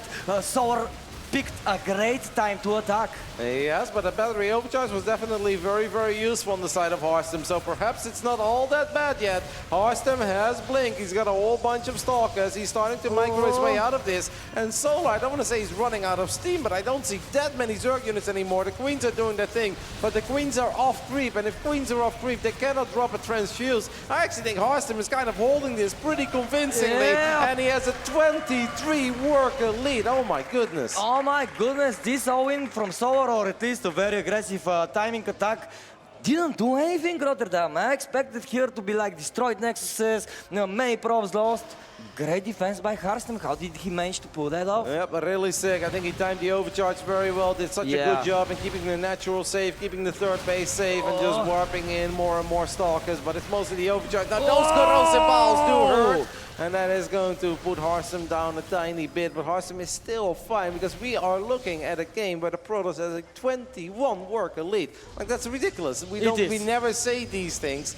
Now, it is important that Harstem doesn't go too big on the defensive, but you've survived the scariest part.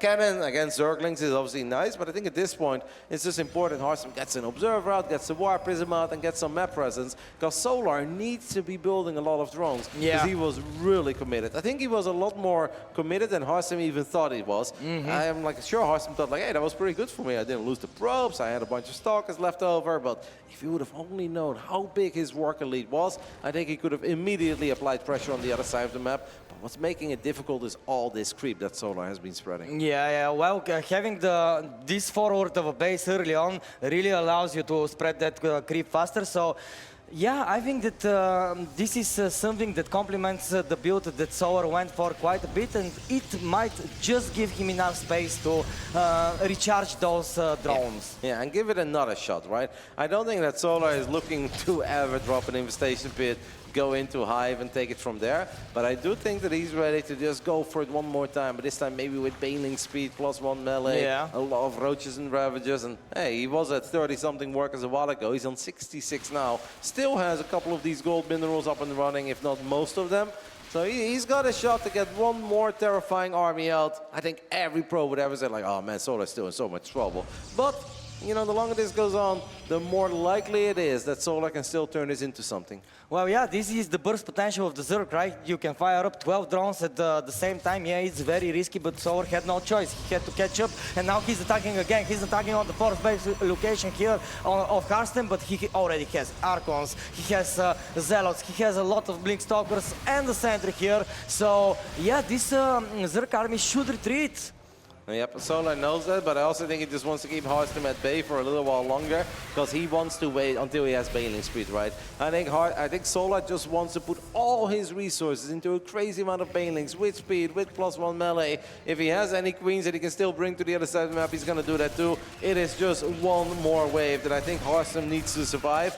I hope that Hearthstone is aware of that. Kind of feels like Hearthstone is just preparing for the late game here. He's like, man, short day, second forge, 4 more probes, fire up Storm, it's all good, but Hearthstone just needs to survive. He did a great job the first time. If he does this once more, I think he's got game 1 in the bag. Again, there is a fight here. Storm is already almost done though, and yeah, the Zerg player needs to be very careful. Nice catch there on the Stasis trap, just putting one link there, so a good read by Solar there.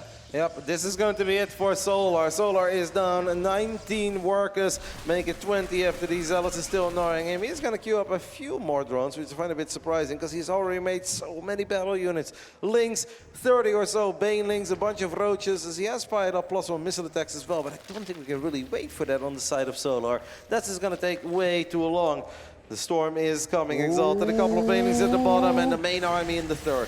Yeah, the main army in the third, but really we need to be watching on those Bailings. How many probes are going to go down? 10 probes are going down, but the Storms though, they're raining on top of the Zerg. Nice pull out though, he's again pushing in, but there are the batteries here, there are the Stasis traps here, there is the Storm here, and the Zerg is just deflected. Hearthstone is doing his best D-Mauer impression here with nothing but Storms and Stasis trap he's connecting. Losing 10 workers is really not that big of a deal when you're up 20 when all of this started. Making that many Banelings is very expensive for Solar. Now look at Hearthstone, guys. He's really in no rush. He's enjoying this beautiful Saturday evening in Stara Zagora. He's like some +1 air weapons, perhaps, guys. You know, he has the kind of army, he has the economy where he can just build up a big Protoss army and go for it. And he's really taking his time. It's lower bracket, it's Tournament Live on the line, and he does not want to take any risks. No, he wants to be as sure as possible to clutch that win. And Solar, he is trying to attack and attack and attack. But what I'm noticing here, Rotterdam, is that the Protoss army just becomes more and more complicated while the Zerg army stays the same. Yep, I mean, Solar's kind of stuck. He just has not had the kind of economy where you can drop a lurker, then go high-tech. This is kind of it for Solar. As those corrosive balls are starting to connect, more Bailings are starting to connect. So if we keep on doing it like this, then maybe Solar eventually can find a window to still transition. But I don't think Solar is thinking about transitioning. Solar has a lot of creep, he's got a lot of basic units, and he wants to get Hearthstone out of this game, but it's so difficult. Because the longer this game goes on, the more batteries and cannons we are looking at. As another cannon gets warped in, obviously these oracles will regenerate energy. Solar knows that he needs more than he's been getting so far. Yeah, he really needs to bait out those Storms if he doesn't want to lose that game, because Bailings and Lynx, they just melt by it. So yeah, Solar needs to be very, very careful here. Yes, he has 70 drones, but I don't think that this is nearly enough for a transition. Oh, what a Storm there by the captain in the dead center of that Zerg army. A lot of Ravagers taking crazy damage, Zerglings dying. I mean, Solar has insanely good creep spread, and this has everything to do with him taking the gold in the beginning of the game, but he's just never really been rich enough. Now, I have seen Solar play some magnificent ZVPs in the past where he's forced to max out on this army, then he just doesn't commit, slowly finds a way to transition, but it's going to be really hard, especially if he keeps eating Storms like these. Hearthstone is trading incredibly well. Needs to be careful on creep against the Bailings. The Bailings are connecting with a lot of the High Templars. This might be a moment for Solar to go for it. Did Hearthstone just get a little bit too carried away? Yeah, I believe so. Rotterdam, maybe he stepped a little bit too aggressively on the creep, but again, the Zerg is retreating, but those High Templar, those were the real deal, and Solar, this was the highest priority target for him, and he managed to hit the bullseye. Yep, we do have a couple of Zealots counterattacking on the other side of the map. 8 drones going down. Hearthstone is so deep on creep, does not have any observers with his army, and that actually means that these Immortals could potentially get surrounded. There is a little bit of protection for them. A lot of the Zerglings are done, and look at these Immortals. They're going to have a field day with some of these Roaches, but the Ravagers have something to say about it. Hearthstone still deep on creep. A couple of the Zealots are going to push this Zerg army back for now. I think Harstem needs to retreat off creep, go back to those batteries, go back to those cannons. There's a stasis trap on the high ground as well. Great save of one of the Immortals, but the other one is very low on HP. Oh, the high tempers. Okay, good save here from Harstem, but yeah, the Zerg army looks bigger and bigger. It's very threatening, and let's not forget that once the storms are depleted, the defenses are gone here. Oh, but this is a nice storm though. Solar is such a master of this unit composition. He is locked into this Lair Tech, Roach, Ling, Bane, but he's finding some great trades. Obviously, Harstem will be kicking himself, losing all those at Templars earlier. I believe there are a couple of storms to work with, but he needs more than just a few storms. These storms have been good though. Can these Archons live long enough until the batteries can heal them up? It seems like the answer is yes. One Big Daddy Immortal to save the day and allow all these Archons to finish up as Harstem is ready to go up to 5 bases. People here are giving Harstem a round of applause. Solar ain't done yet, building more Lings, more Roaches, more Ravages. The gold's completely mined out. Solar does not care. He is so committed. Solar is in trouble, but it would be silly to count him out because he does take some really good fights from time to time. Yeah, he denied the 5th base of the Protoss, which was nice. Now he takes an Archon here and there. But I'm curious though, Rotterdam, when is the transition coming? Is there a no transition? No, it's an all-in push here from Solar, and he's walking up the ramp. 2 Archons, 3 Archons fall, 2 Immortals and 1 Archon are simply not enough for this Zerg army. Yeah, the battery will be overcharged, but I believe that the Ravagers will have a saying for that. Oh, this Immortal though, living up to his name.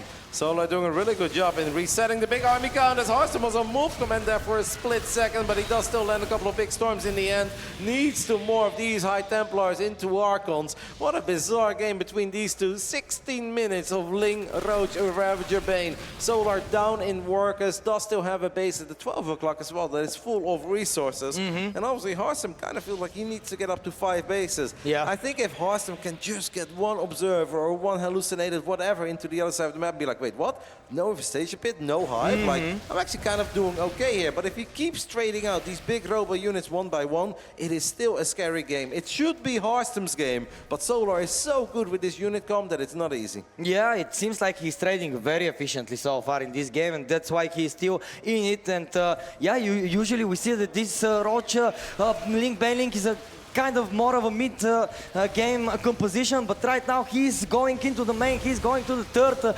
Probes are going to start falling down, but the storms though, they have been impressive. Yep, there aren't really that many probes to kill anymore, I think, in the main base and the natural. What we do still have is a lot of creep that is really making this Roach Ravager army a lot more powerful than it should be. Harstem landing a few more storms, connecting with the Zerg army and pushing it away for now, as he's once more going to try to go up to 5 bases, this time in the bottom right side. Solar is so committed. Solar just wants this game to end, and with the creep here, he's really giving himself a lot of movement speed bonus. We have a Phoenix in the mix as well. This could be once more a final fight, but will there ever be a final fight between these two? I don't know. They seem to be trading like crazy in this game. It's such a hectic game. Who will come on top is still not clear, which I love about this map right now. But Solar though, he's so tenacious. He keeps on pushing the creep. He keeps on pushing with the Link, Ravager, Roach composition, and he's putting Harstem in the corner. Yep, the High Templars there were in danger, by the way. That looked incredibly scary for Harstem for a split second, because if he lost those 4 High Templars without any storms landing, that could have been the end. Solar has killed a ridiculous amount of Archons and Immortals. I'd love to take a little look at it if we can. 17 Archons, 8 Immortals have died. This is Lair Tech Zerg, guys, and it's not Lair Tech Zerg of 105 drones. It's Lair Tech Zerg with 64 workers. It is amazing what Solar is doing here, and he's legitimately like close to getting it done, but he's not there yet, and getting Harstem away from batteries is difficult. But if Harstem exposes this tiny army on creep, he could be in danger, as he does land a couple of 6 storms. Oh my goodness. So this is turning into a pretty good fight by Harstem, but Solar has Roaches in the bottom right side, taking out the 5th base of the captain once more. Yeah, he keeps him on 4 bases, and the natural and the main are already depleted Rotterdam, so how long can actually Harstem defend like this? Yep, Harstem is indeed in a bit of economic trouble at this point, because a lot of workers is nice and all, but if we only have 2 bases that are up and running, as the Immortals get cornered, the Roaches of Solar get right on top of them. The first 3 Immortals all die, only 1 Archon remains. It is unreal, but after 9 19 minutes of Link Roach Ravager Bane. It's Solar who takes the 1-0 lead. Wow. Man, he's so good with these units, Exalted. Oh yeah, 20 minutes he's playing with Link, Bane, Roach Ravager, and in the end he managed to finally break the defenses of Hearthstone. A great job by him, though. He was trying his best to defend. The storms were amazing. They just weren't enough. Yep. I'm taking a little look at the replay, and I think that's actually going to upset him a little bit because he's going to be like, man, I was in such a good spot. How did this get away from me? Of course, the creep looked intimidating, and the creep was so valuable for Solar. Yeah. Maybe if Hearthstone would have had an observer a bit quicker. A few times he went in a little bit deep, but I can't even blame him when you have that many High Templars, that many Archons and Immortals. Like, you know, it's possible for a Zerg to kill a couple of Immortals and a couple of Archons, but to do it over and over again in an 18-minute game with Lair Tech Zerg, no Lurkers, no Vipers, just those Lair Tech units. It is really impressive what Solar did there, because that is so hard, and I can guarantee you that a lot of professional Zergs would look at the game and be like, yeah, this is mega over. This is mega over. Yeah, He's down 20 yeah, workers. yeah. He didn't kill him. 3 base Protoss. Blink is done. GG, get out of there. Not Solar. He wants to stay alive a little while longer. And an amazing game 1 victory. Of course, he had the gold for a little while, but that does not make up for a 20 worker deficit. No, especially against high-tech Protoss army like Hearthstone did have. Still, not a bad game out of the Protoss, though. Not at all. So No. this gives me the hope that we are actually going to see a very close series here, Rotterdam. Well, it already is very close, and that is a memorable game for me, because what Solar did there is not standard. And No. of course, he had a big army, but having like a 20 army supply lead, while having to run into Storm, Archon, Immortal, like the hard counter to your army. But basically, Solar has done this in the past. I remember a couple of games on Babylon where I felt he was in so much trouble, but he's just such a master in giving Protoss players the feeling like, it's okay, step on creep, like you've got it, and then he bounces on your army and he gets the job done. An amazing victory for Solar. A frustrating one for Hearthstone, but hey, still a game that I think Hearthstone can take a lot of confidence out of as well, because he got in such an amazing spot. And if he can continue to put himself in those positions, there is no reason to assume he can't win this series. Oh yeah, and as I see, Oceanborn is the next map, Rotterdam, so let's get ready for it. In the bottom right side, we have the South Korean representative of Team Vitality, Solar! Some mosquitoes here flying around. Mosquitoes are not that scary. The wasp earlier today, though, that one had me terrified. In the top left side of Oceanborn, he is down 0-1, but he played a solid game. He did a lot of things right. Unfortunately, could not quite close it out. Make some noise for Hearthstone.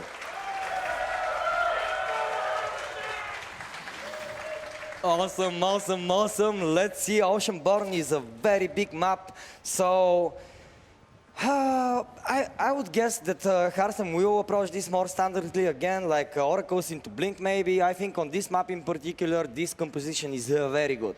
Absolutely, but Hearthstone is not a guy that's afraid to switch it up. Look at that. Finally, we see this building. Finally, we were rooting for it a little bit earlier in the day, and here it is, Hearthstone delivers. Yeah, now I'm incredibly curious. How is Solar going to react to this? Has Solar seen this yet? The Overlord is moving back. It's like, wait a minute, I saw a probe first cannon, first pylon, she becomes alive. Now the second and the third pylon is going to be wiped in as well. That is a full wall off, and Hearthstone is going to get a cannon up on the low ground. And this is a cannon that you can very well protect as well with one pylon above it. That is going to be so hard. I think eventually Hearthstone will cancel those pylons on the high ground, but that's okay because this cannon is so well protected. And what I think is key for Solar is to just at least get one drone on the left side of these cannons. In this case, it's two. He's going to cancel the natural. And now this game is just going to get crazy over here, Exalted. There's so many different ways for this to play out. I love it. I love it too, Rotterdam. I really was curious if he will cancel the natural hatchery, and he did. So now he's going to be planting it on the third base spot. And Hearthstone seems like he's happy with that tempo opener. You know, you deny the Zerg the second base and you plant down your own. So yeah, from here on out, maybe a little bit of a macro. This is very annoying for Solar because there were two more drones there on the left side. I said it's very important to get one on the left side of the cannon so you can at least expand somewhere. But now he's got three. one of them becomes a hatchery, and the other two are like, well, I guess we just can't really do anything for a long time. The Zerg players don't have recall, so there's not really any way for him to get value out of it. But he does have 16 drones in the main. He's got the gas fully saturated, so at this point it doesn't really hurt him anymore. At least a fun start to this game, and this can obviously open the door for some very cool and spicy follow-ups. Arsene is keeping the probe around, trying to get some high ground vision, but the moment that that probe is too low on HP, I think it's not worth it for Arsene right now to lose that probe. So he's just going to send it home, and then Solar can very easily take out that cannon. He decides to be a little bit more annoying here, denying the third base location. Let's keep in mind that here, if you want to take the third base on the fourth base location, you're very exposed to Rotterdam. So the Solar doesn't want to do that. He needs to take care of the cannon first, though, before the Lynx can go down. Yep, the Lings are going to go down right now. Harstem did show up one more time. Could not get a final delay as the link count is a little bit too high. But it absolutely worked, because at one point Solar's minerals were spiking all the way up to 500. So this final pylon block was actually a very good idea. Can Harstem find the first drone? No. The Adept does get fully surrounded, but it will be able to shade back safely. Yep. And not even receiving that much of a damage on the main shield, on the main HP bar though. So that's nice. Maybe he can pair it up with another Adept and start shooting some of the transferring drones there. But yeah, this is a little bit of an off-rhythm game for both of them. So we have to see who can adapt to this new rhythm a little bit better. Of course, since Harstem is the one that imposed it, maybe he knows how to close the game out from here a little bit better. Yeah, we're looking at a 6-worker lead, and obviously the Zerg tech is going to be very, very delayed. Queen count a little bit lower because that hatchery got cancelled for a long time. So there's plenty of stuff to be very hopeful of if you're a Harstem fan. And I'm sure that Harstem is pretty happy with how all of this has gone. I don't think really anything did not go according to plan. One of the Adepts will get surrounded. That's annoying, but the Oracle's here to save the day. Yeah, I saw you panicking there for a split second, but Oracles are great exalted. True, but I thought that both Oracles are on the other side of the map, and now that I see it, yeah, it was a way safer third base here. But still, 3 bases for Solar, 3 bases for Harstem. Harstem should be feeling quite good about that. Yeah, I think Harstem is very happy with how most of this went. This is obviously annoying. First you lose the Adept, now you lose a probe. And this is where it's Harstem's time to maybe find a way to slow Solar down even further. The beginning was pretty good. I think everything went pretty much according to plan.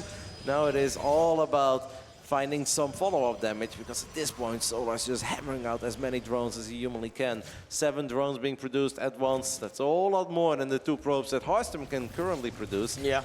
As this Oracle doesn't really find a whole lot. Very good defense by Solar. Solar wants the Oracle. He gets it from downtown. Wow, that's massive for Solar. Oh yeah, especially in a game like that. And yeah, the Blink is fired up. We have the +1 attack coming, but +1 melee again for Solar has been started, and he realizes that Harstem cannot punish him for droning right now, and he is going crazy with the drones. And there's no shield battery. One of the Oracles died, so this is a little bit painful. Second Oracle is still here to activate Pulsar Beam, but this is annoying. I do kind of think Harstem really should get.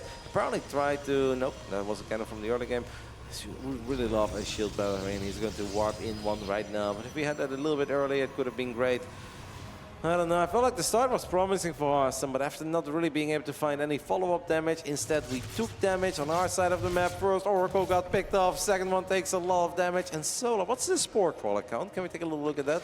Is it, okay, he's got 2 spores, so he kind of went for the laser strategy. He still skipped 1. Shield battery, not quite done yet. Zerglings are here, +1 melee, not done yet, but still, that's 2 Adepts dying immediately. And Solar forces Harstem to activate battery overcharge. Harstem falling apart a little bit as he's warping in not 1, but 2 High Templar archives. That is incredibly expensive. Oh, and yes. Where's the other one? Yeah, I don't. Oh, okay, one in the nature, one in the main. Maybe he's just making sure, but yeah, this is a mistake. Maybe the nerves of the launch stage are getting a little bit under Harstem's skin right now, but at least the Protoss kept the door shut for once. Does not seem like Harstem realized in time, because he warped them in so close to one another, and it's a very expensive building, 200 gas, just like that, finishing up. That's going to slow down your Arkham production. We've got 1 in the natural, 1 in the main. I don't believe you got stormed quicker, but I don't know, it's worth a shot. Well, yeah. Oh no, and Solar is actually just hammering out everything. He's going to fire up the Drop Lord. Solar is going to send it. Harstem is actually going up to 4 bases. Already has taken the economic lead. There's a Robo is going to be exposed. And it's late, as the observer is showing us. And that means that you're not going to get a lot of Archons. Harstem needs a miracle to survive the onslaught of aggression that's coming out of Solar. Oh yeah, he's gearing up for a big attack. You can already see the army supply difference here, and so far I believe that Solar is going to be making more and more army. Of course, the counter-attack damage of Harstem is being tried here with some oracles, but nothing too special that one oracle can actually do here. Yes, the force field slowed down a little bit the Zerg expansion here, but nothing too special. But at least he sniped the Queen Drop Award, so that was nice. Still though, too much Zerg here. He's pushing forward. One Archon dies. Only one remains. These charge wards, they're not that scary. They're not in that big of a number, and the Zerg swarm is already here on the 3rd base of the Protoss. Yep, first few workers falling. Battery overcharge is massive here, by the way. And look at this Archon. This Archon was 1 hit away from dying and now got all the way healed up back to full HP. But it's a numbers game, and Solar still has so much more than Harstem does. A couple of Zealots coming in from the right side. They are trying to find a great fight against the Ravagers, but I'm afraid that Solar just has a little bit too much. Gigi gets called. It's Solar who takes the 2-0 lead. Got cannon rushed in the beginning, or at least he got delayed. He was forced to expand elsewhere, and it turns out that you're not forced to all-in as a Zerg player of 19 drones when this happened. You can actually just macro your way out of that. Look at that, Exalted. Yeah, would you know it, right? Solar is teaching us some new stuff as well, and yeah, Harstem doesn't seem too happy about the results so far. No, I think especially the first game, that's one is really going to sting. And you saw it when he took a little look at the replay and he shook his head. He's like, oh man, I let this one go. This looked so good. The second game, I think the start was promising, but Solar just did a really good job. He made all the correct calls. He made the right amount of units. He showed up with the Zerglings when he had to, sniped an Adept, sniped a couple of workers, forced out a battery, and Harstem at one point just getting a little bit off track, making a mistake like warping in not 1 but 2 Templar archives. That's expensive. Going up to 4 bases while Solar is absolutely sending it once more.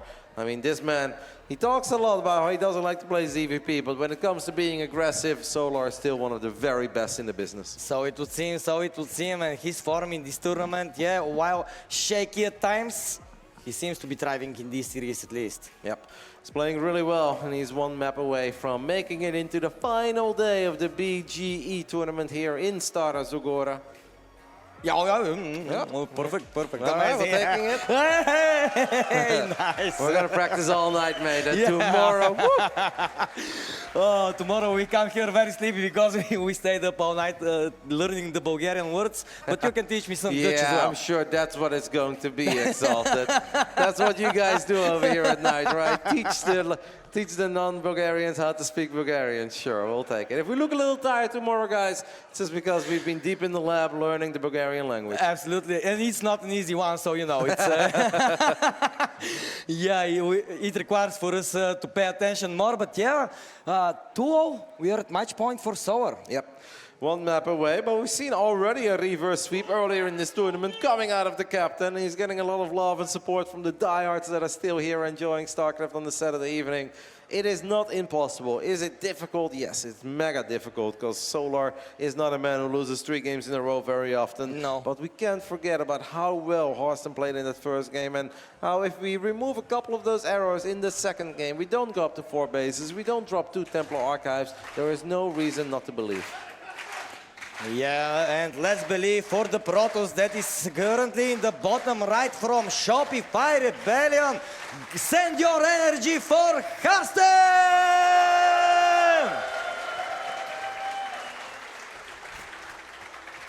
In the top left side, we are looking at the main base of one of the 2 Korean players that made that long journey all the way from South Korea to Bulgaria. Make some noise for Vitality Gaming's Solar. Awesome. Well, Solar seems a little bit more relaxed right now. He's currently 2-0, but that shouldn't make him take his foot off the gas pedal. And he's not that kind of guy, man. No. He only has one speed, one gear, and that's go. I like that speed gear. Oh, look at this. This gas, by the way, speaking of one speed, one gear, that is a very early gas. That is a quicker gas than what we are used to. And I always think back of some of those epic finals we've had in the past. And whenever Rogue in his glory days did this, he does it for a reason. Very early Zergling speed, and he just swarms you. Zergling bailing all in early on. Zerglings and Roaches and Ravagers, a quick Nidus, whatever. Zerg players like Solar don't often just take that gas 10 seconds quicker than they are supposed to. So I hope for Hearthstone that he's going to scout this. I actually think this is Hearthstone's very first scout, right? Can we take a little look at the vision of Hearthstone so far? I think that first probe is now heading to the other side of the map. It is hard, man. If you scout this late, it is really hard to identify that that gas was taken a whole lot earlier than what it was supposed to be taken. Yeah, you need to click on the gas and calculate. Yeah, it's possible. It is, but you need to be like very on top of the mathematics skill in this one, and it's not that easy to do so. But yeah, hopefully Hearthstone notices, because this might surprise him. Yep. Hearthstone has obviously been very greedy throughout this series. This is something we have to keep in mind, as the observer is showing us right now. The drones have been pulled out of the gas, so the only thing that Solar gets out of taking that extractor as early as he did is by having Zergling speed a whole lot quicker. This could just be one of these things where he's like, well, I know that these European Protoss like to get adventurous with their first 2 adepts, and with this quicker Zergling speed, I'll surprise them, I'll grab those adepts, and then I can apply pressure on the third. But it could still be more than that as well. We'll keep a very close eye on it. Yes, we will, and Zergling speed is halfway done. Third base started here for Solar. What aggression do you think that the Zerg will choose here? I think that Solar is just probably looking to catch the adepts and then be annoying on the other side of the map. And it's also important to keep in mind that throughout this series, Hearthstone has gone up to 3 bases really, really quickly, right? Okay. Like we're talking 3 minutes, either right after that first Oracle or right before. Solar could absolutely make life hell for Hearthstone. And you can see the amount of Zerglings being produced right now. It's already 10 Zerglings on the production tab. I think we had a few links out already. Yeah. There is that very quick third base on Hearthstone's side. Solar already rallying Zerglings towards it. Yeah, it's a little bit of a riskier third base. You get it so quicker. That means that you have less tools to defend with. And now the links will be here. They are speed links. Oh, these devs need to be very careful. I don't see where the first Oracle is. It's not out yet. It's about to come out. But Oh, Solar's no. going to click on the Nexus. Oracle is going to show up. I don't think the damage of this single Oracle is going to be big enough. Solar says these greedy European Zergs deserve to be, or Protosses deserve to be punished. But for now, Hearthstone actually saves it. Did a really good job in buying time. But don't forget, Solar's not done yet. This Oracle does not have energy for days. No, not indeed. And every time you click the Oracle Beam, it takes 25 energy, so already using it is very expensive. But the surround here on the adept, basically the last defense of this third base has fallen. And yeah, the links are a little bit less, but still the pylon will fall. Yep, and we are seconds away from Hearthstone being able to warp in a couple of units, but he can't warp them in here, so he lost the adepts, he loses the pylon, he was forced to use Oracle energy at home, and Hearthstone never built a second Oracle. It kind of felt that Hearthstone wanted to surprise Solar with a bunch of resonating glaive adepts. This Nexus is pretty better than Bruce. It may not fall, but it's already been, I think, a mega start for Solar. What Solar does need, though, immediately is a Roach Warren or a Bailing Nest. I'm okay with either. Sometimes I actually really like the Bailing Defense, but he needs to realize, like, wait a minute, there was never a second Oracle. And most of the time when Protoss players don't show a second Oracle, it's because they go quick Twilight Council for something like Zealots +1 or Resonating Glaive Adept. In this case, it's Glaive Adept, and look at this. Still, no Roach Warren, no Bailing Nest. Solar had a great start, a great read on this game, but he could actually be in trouble. Oh yeah, what counters Lynx best in this stage of the game? Well, Adepts with Glaive, so I think that this is very smart by Hearthstone to go for that upgrade rather than the Charge or the Blink, and I think that this will allow him to live a little bit more, and finally, we see that Bailing Nest. Yeah, that's a very, very important Bailing Nest. I think Solar suddenly was like, whoa, 4 adepts at once. And wait a minute, I haven't seen anything extra, so nothing but Zerglings on the production tab. I really like Bailings, but it can backfire. Some of these Protoss players are incredibly good in splitting up their adepts and making it so difficult for the Bailings to find the dream connections. But once in a while, you see them let them finish up a big shade, because most Protosses always think they go up against Roaches, and then they make different shades than what they would do when they go up against Bailings. It's so important for Harsum to realize that it's happening, but the Zergling count, by the way, is really high. It's high enough to deal with the first set of adepts. I don't know if it's enough to deal with all these adepts, as the Shade will finish up. Yeah, it finishes up. Harsum is already at the natural of the Zerg. Let's see if the defenses of Solar can hold this onslaught here that the adepts will bring. Nice catch here though, and yeah, finally Solar will get rid of that, and we have a pulse. Yeah, could have been a worse moment because the Shade actually already finished up there. So apparently Solar accidentally alt-tabbing. Look at Zerg, by the way. Rainer often says when he plays Terran that the race plays itself. Well, Solar is alt-tabbed and he's got perfect defense. So what does Rainer have to say about that? It will be curious to ask him that, you know, because Solar just exposed the Zergs a little bit there. Yeah. It's like, oh no, I was in Windows, but damn, the Zerglings did good, baby. All right, we are ready to continue this game. Solar is down a little bit in workers because he made so many Zerglings and even made a whole bunch of Banelings already. But obviously he's got 44 army supply right now. And we can't ignore the fact that Harsum only made one Oracle. This is going to be such a difficult defense for the captain. The Banelings are coming, so many Banelings, and they're going to smash here, but the force field though, it's very nice. He deflected this attack perfectly here, at least for a short amount of time. Yeah, unfortunately the Baneling splash went across the force field, so the shield battery is not very useful anymore. The shield battery is dead. This Nexus, I am afraid, is gonna go down because Zerglings are seconds away from getting +1 melee. Solar clicks on it, he really wants it. Another force field. Oh my goodness, it's close. In the end, the Nexus falls, but hey, at least Harsum killed a lot of Zerglings there. Yeah, and a lot of Banelings. That could have gone worse, but it also could have gone better for Harsum. 93 links have fallen so far, Rotterdam, in this map, and we don't even have Storm yet. No, we don't have Storm, and Harsum is going to try to rebuild that base. I mean, to be fair, if Solar would have just sent it into the natural, I'm actually afraid that Harsum would have just straight up died. There is no shield battery here to save that Stalker. The Lynx with +1 melee find us around a couple of the sentries, and the Archon is doing its absolute best. But if the Archon gets surrounded, even that Archon could fall. Harsum is aware of that. It is so difficult. Solar is cranking out a lot of units once more, already creating a 32 army supply lead. Yeah. And we can't ignore these upgrades. +2 melee on the way, Baneling speed on the way. I kind of feel like Solar is flying. And he already showed us on the first map how good he is with that composition. Harsum though realizes that he cannot be only on the receiving end. He needs to kind of try to counterattack in some way, but Solar is denying that. I think it's very risky, by the way, to counterattack because he got nothing at home. And Solar is already halfway across the map. These roaches could have gone for it. It seems like they've turned around for now. Harsum did take some real damage on this War Prism, so he needs to be mega cautious with it, because this Prism is very important in the follow-up defense later on. We need this Prism to save the Archon, save the Immortals. Without it, I'm afraid Harsum does not have a chance. Yeah, it's very important to keep it alive, and he manages to do so. For now, pumping out Immortals right now, he really will need them in the upcoming defense.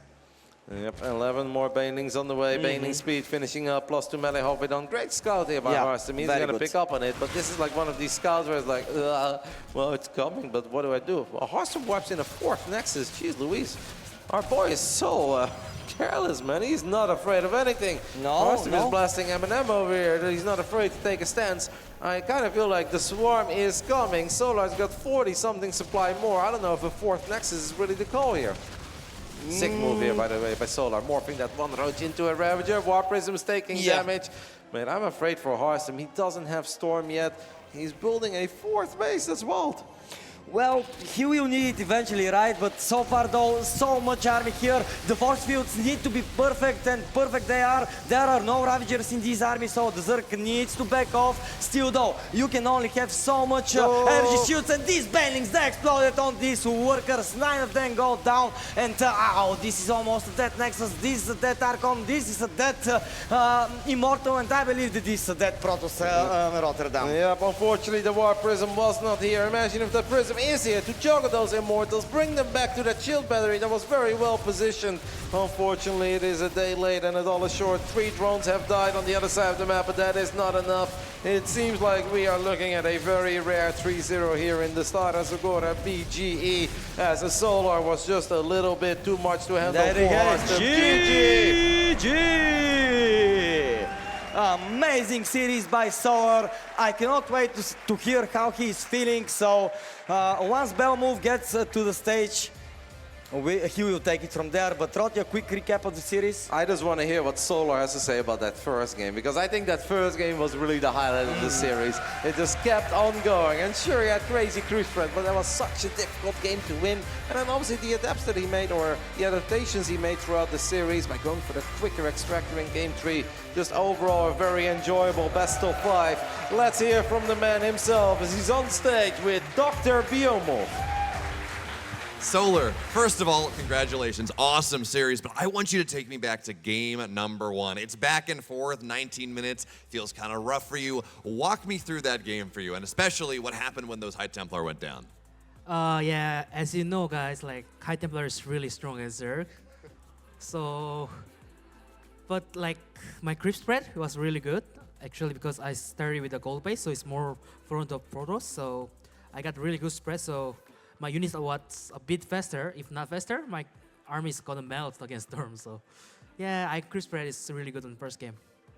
Fair enough. Creep spread working out very nicely for you there. And then moving on into game 2, right? We had the pylon wall on the high ground, the cannon rush there, really not super committed. When you run into that, because we don't see that a ton at the highest level, what's going through your mind?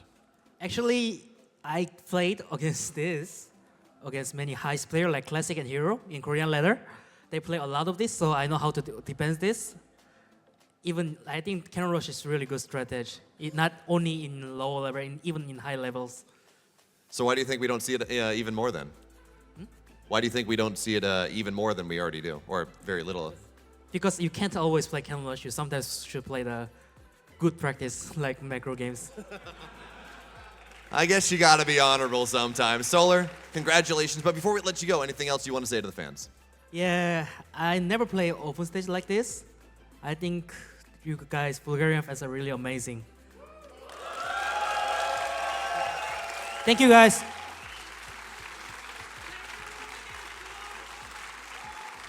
Congratulations.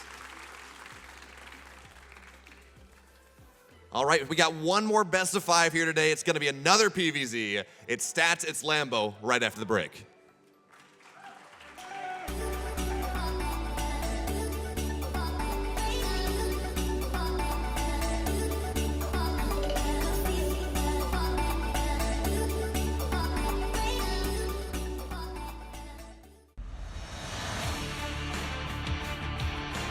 I was excited. I've never been to Bulgaria, and I always wanted to come, so I figured might as well try my luck in the qualifier, and my luck got rewarded. Well, I hadn't been here yet, so I didn't quite know what it was going to be like, and I just like exploring new countries, and I figured might as well give it a visit. I honestly have never in my entire life played in an open-air venue, so I'm kind of curious about the experience. I think it's going to be kind of weird to play out in the open. But I think anything that's weird is usually in my advantage. It fits my personality. My goal is to at least ruin someone else's day. So 2 or 3 people, if I can send those home, I'll be a happy camper for sure. It's not so much my own goals as it is to destroy other people's goals. That is what I'm there for. I think Clem would be the toughest opponent. I mean, he recently became the world champion. He seems to be in top shape, and yeah, he's hard to play against.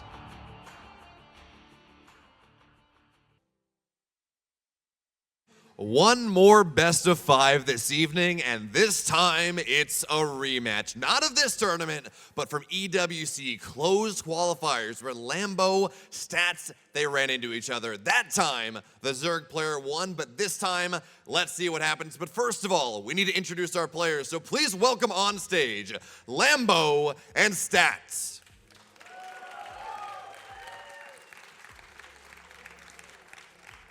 And Solar, our wonderful translator.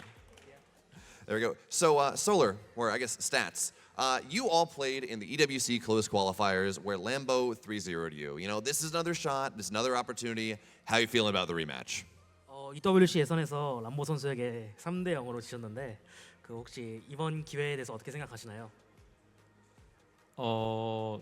그때 EWC 예선에서 너무 아무것도 못하고 져버려가지고 그래서 개인적으로 많이 아쉬웠었는데 이번 기회를 통해서 복수하고 싶습니다.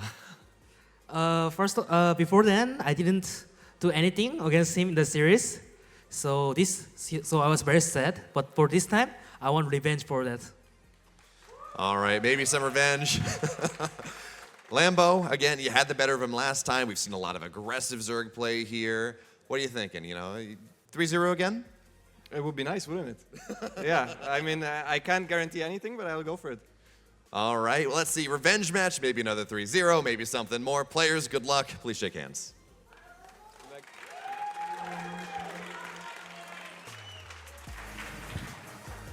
The hype is real now thanks to our last series of the day, and we're closing it with a banger. We have another PVZ, but this time the Protoss will be the South Korean player and the Zerg will be the European. What are your expectations of the match? Oh my, the night is getting close to the end, but still we're starting to explore the night of Stara Zagora after this set. Yeah, but how romantic is that? We're casting StarCraft under the stars. Yes, it's amazing, man. It's and, super. Yeah, I still didn't answer your question, but I want to give big ups to all the guys that are here with us from all around Europe. I spoke with even more guys that came from different locations, and I'm super excited because Bulgaria is a small country. Everyone is. I don't know what all of the feelings are outside of Bulgaria, but I don't think everyone is 100% sure if everything is safe here and everything is okay. And I see a lot of foreigners coming here and they're enjoying their stay a lot, which makes me really happy. Yeah. Because guys, I can tell you, you're all welcome to come here. We really like all the guys that came here and all the guys that are watching us online. It's amazing tournament so far, and yet there are a lot of awesome games to come. Yeah, well, if anybody of you wondered if whether to come here or not, now you understand, now you realize, Eastern European is kind of infamous, but here in Bulgaria, I believe we are great hosts, so hopefully everybody is having and get a good time and enjoying themselves. But yeah, enough being said, now we have our gamers in the game. The map is Ocean Born, and in the top left side we have one of the fan favorites here. This is the South Korean Protoss Stats. Oh my goodness. And on the bottom right, his opponent, he's Zerg, he's from Europe. Give it up for Lambo!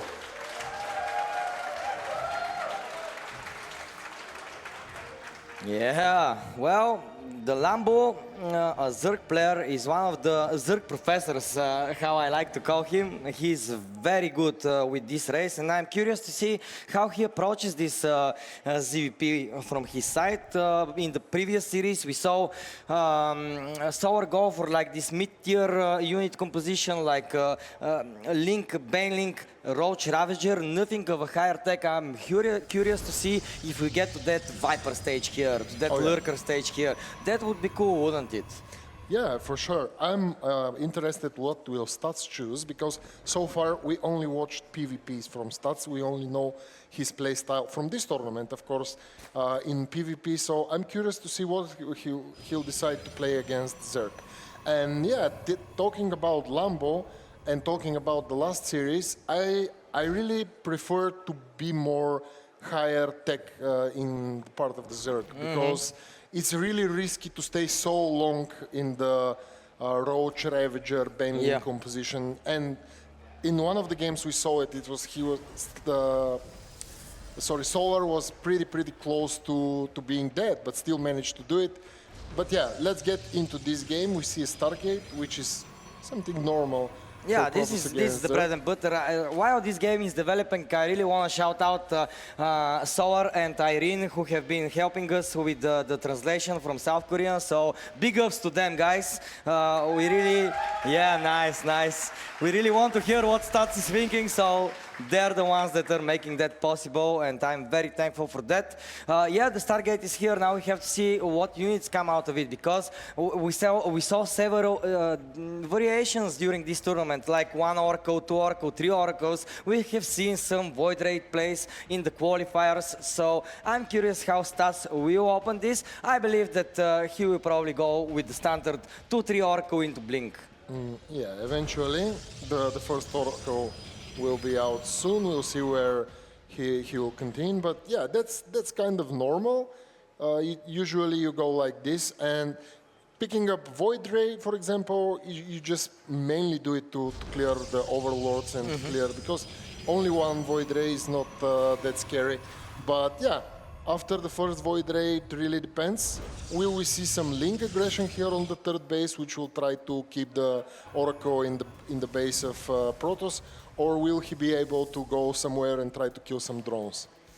Yeah, well... The second Oracle is also on the way. It is on the way, and again we see this quicker third Nexus by the Protoss player, so apparently this approach settles in the meta a little bit more, as it would seem, especially in this tournament, but the Oracle though, Stats needs to be very careful, and very careful he is. Yeah, we have the spores here, as well as all the queens. Lambo is super protective, which he has to be, so everything looks perfect so far. We see the third Oracle. So yeah, Stats is investing in this Oracle composition and switching to Twilight, which is also pretty standard. Earlier we saw 3 Oracle Phoenix from Showtime, but I doubt that Stats will go for that.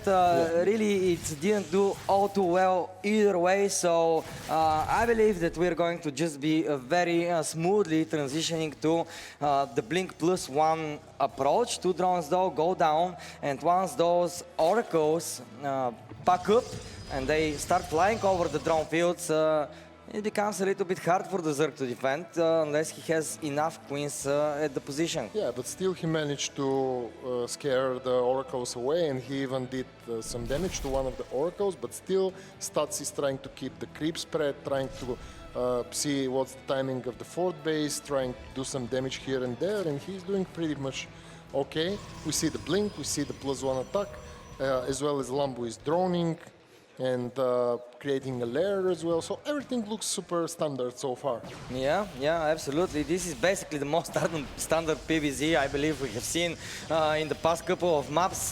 The ones that we just watched were like a little bit too crazy. And now though, we will probably get to see a little bit of a more high-tier army out of both of them, and already we see a lair finishing up for Lambo, and Stats adding up the Temporal Archives, which will allow him to make Archons and Storm.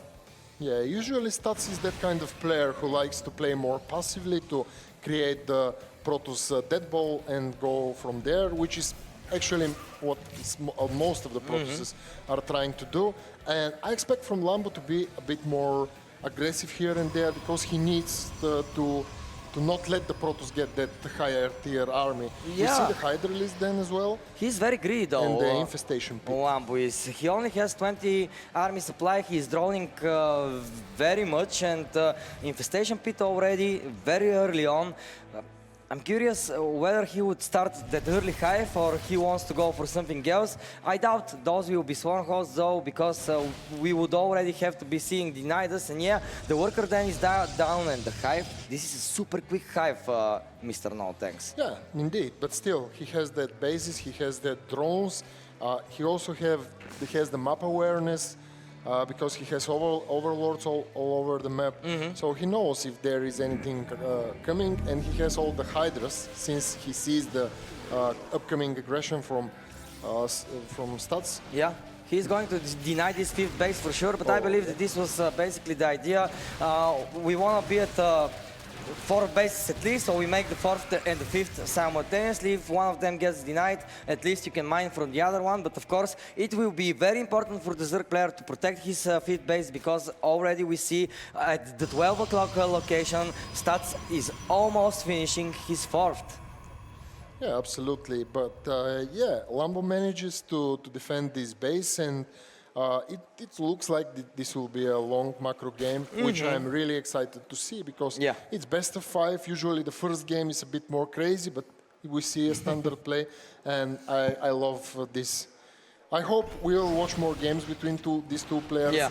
One of them will get out of the tournament, so I want to see the best of them Yeah. Also, it's the last match for today. Ooh, look at that though. The Protoss is transitioning as well. He saw that probably the Zerg is a little bit too greedy, so he was like, alrighty bro, if you're going to build up drones, if you're going to go to Hive that quickly, and you want to go to Lurkers, well, I'm going to just counter that with my Stargate amazing starships, like the Tempest. Two Tempests being produced. Ooh. Lurker upgrades and Nidus. Yeah, no thanks though. Building these big Stargate units takes some time, right? And you can actually deny that with a very quick attack. What gets to the other side quicker than a Nidus? I don't think anything. Absolutely, and while you have that ground protection with all those lurkers, he'll probably try to drop them on one side and attack on the other, and using the Nidus he could maneuver back and forth, which creates a lot of versatility, so we'll see where this goes, I really like that idea from Lambo, you know, going with the lurkers drop awards from one side and maybe firing up the Nidus on the other side. I think that this is a very smart play, and Stats, he doesn't even realize that this is coming just yet. Now he sees the lurkers though, now he sees the Nidus. Yes, there is a cannon here, he's going to reveal the lurkers, but still though, these workers are nothing to take lightly, as already 10 drones are falling down. Lambo is going in. Where is the splash damage here? I cannot see it. Finally, the storm is coming, and those things are gone. But the workers, though, they keep on piling the pressure. 17 probes are already going down. At the other side of the map, though, Stats is counter-attacking. He is killing 12 of the Zerg's drones. Still, though, Lambo seems like he's a little bit ahead. He destroyed the natural as well. Yeah, those lurkers are with the range upgrades and they're killing a lot of units here. And also, while Protoss is trying to build that bigger army, that higher tech army, he's going more and more slower. So attacking him on 2-3 sides is very, very important. And looks like Lambo is doing exactly this and trying to make the best of it. But still, Stats managed to kill some drones, but he lost a lot. So far, 25 probes. Yeah, and here are those Vipers, Lambus. And the Hydras are coming. Yeah, Lambus just a flow here is amazing. Yeah, finally the mothership is out, so this base will be protected for a little while, but already we have our overward speed, already we will have a lot of detectors here. The overseers, of course, for the Zerg, and there are the Hydras, they are popping up right next to this fourth base of the Protoss. Will Stats manage to hold on here? Yeah, Lambo has a lot of not a lot, but a lead in the supplies. And don't forget, he killed the natural of Stats, but he lost some drones, but didn't lose a base. And this is very important for the Zerg, and having one more base ahead is a lot better for him. And he's managing to do some more Niduses as well. And being here and there is super good with the slow Protoss big army. Yeah, but there is the army of Stats is getting scarier and scarier. Indeed.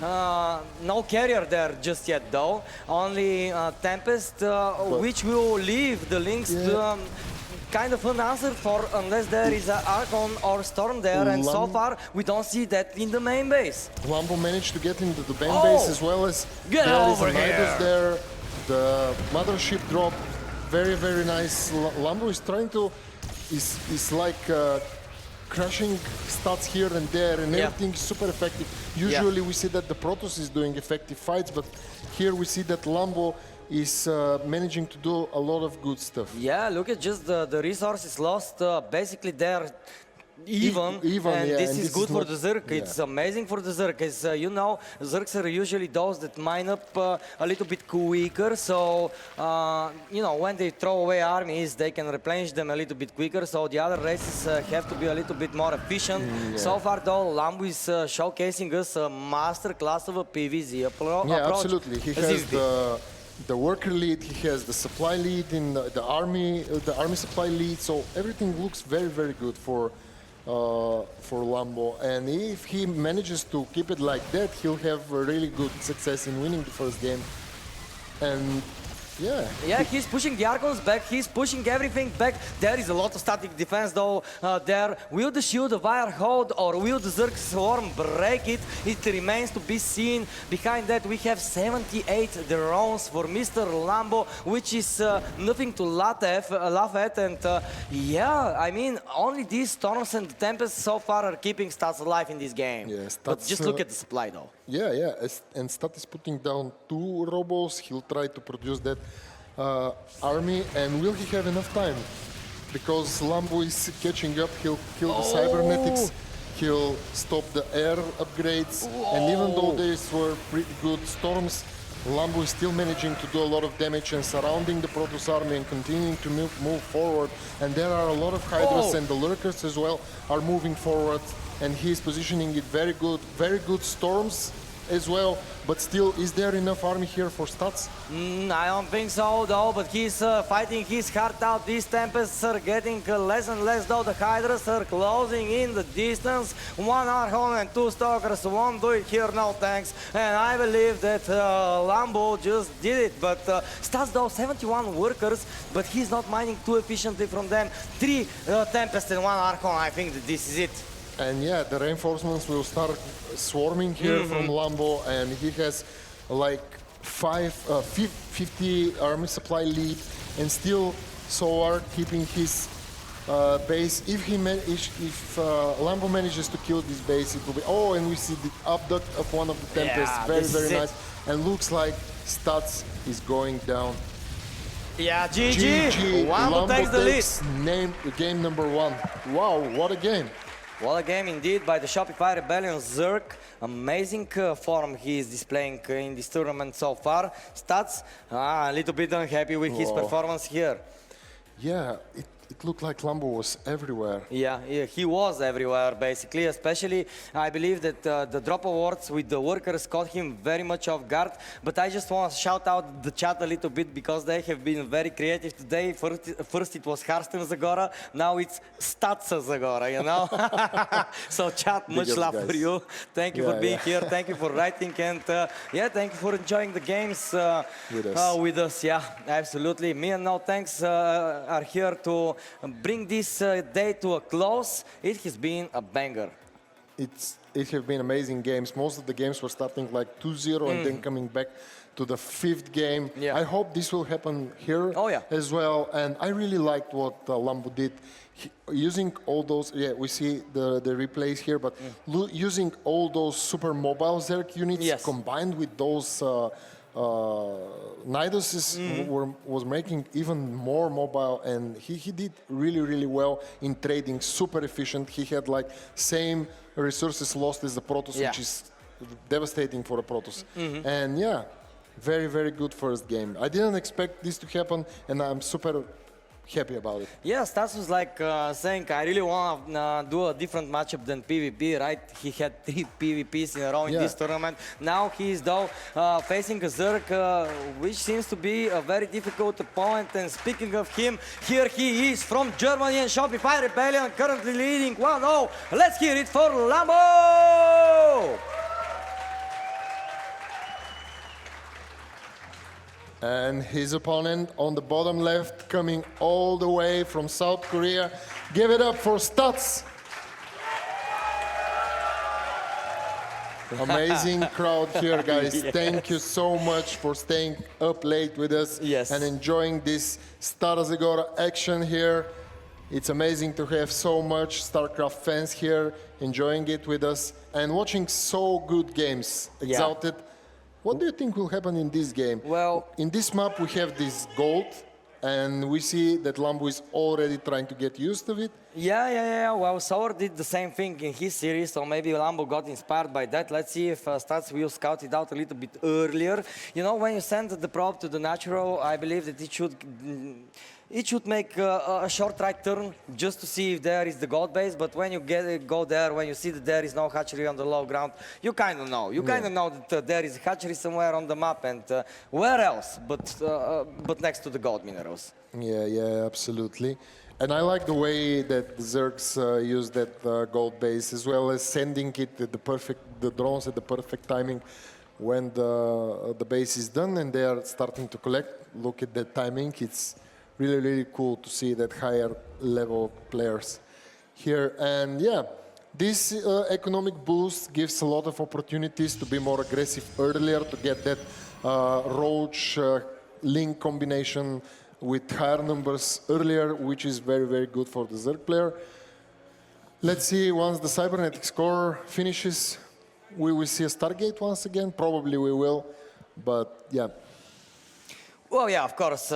If you go for something else, you are kind of limited in your approach. You really need to find damage, and if the damage isn't found, then you're way behind. So the Stargate, I believe, is kind of mandatory against Zergs. Yes, we see a Twilight here and there, but Oracles are just that good. You know, they give you the map control. They can give you a faster third base because of the defensive capabilities of the Oracle, of course. Oracles are one of the greatest worker snipers in the game, so I don't see any reason not to have them. Yeah, absolutely. And yeah, okay, so we see the Adept here is trying to catch some drones, but perfect defense by Lambo, waiting him with the Lynx, with the Queen. So yeah, he won't be able to do any damage with the Adept.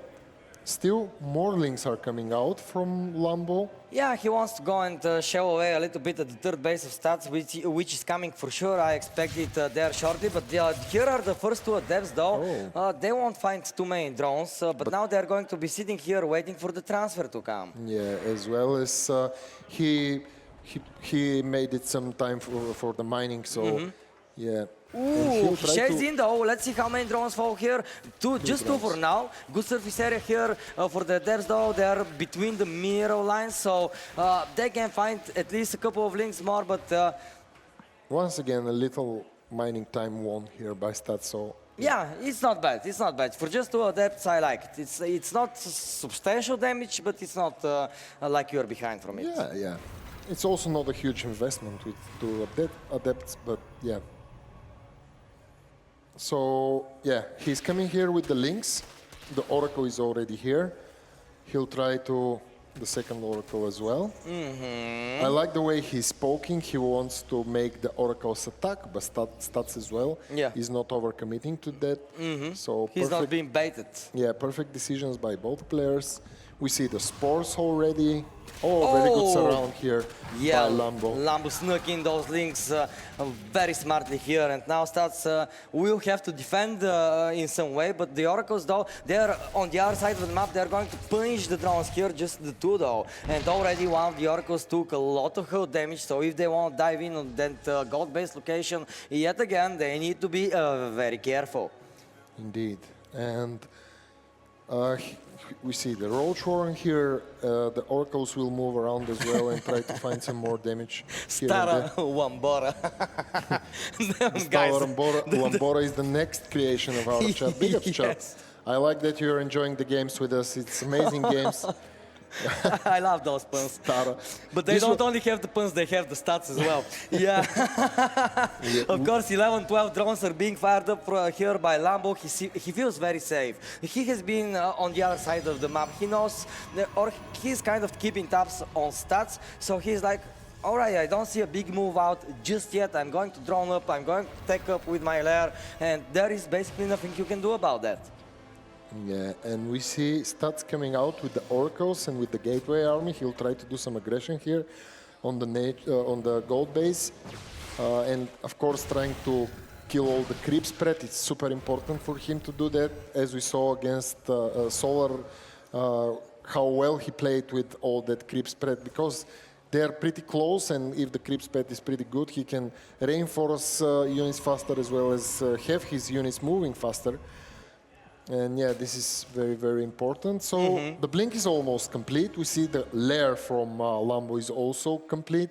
He's moving with the links, a bit squishy here on the upper side, and he'll try to hit on the third base or move in on the natural, but there is another there. He won't be able to go in.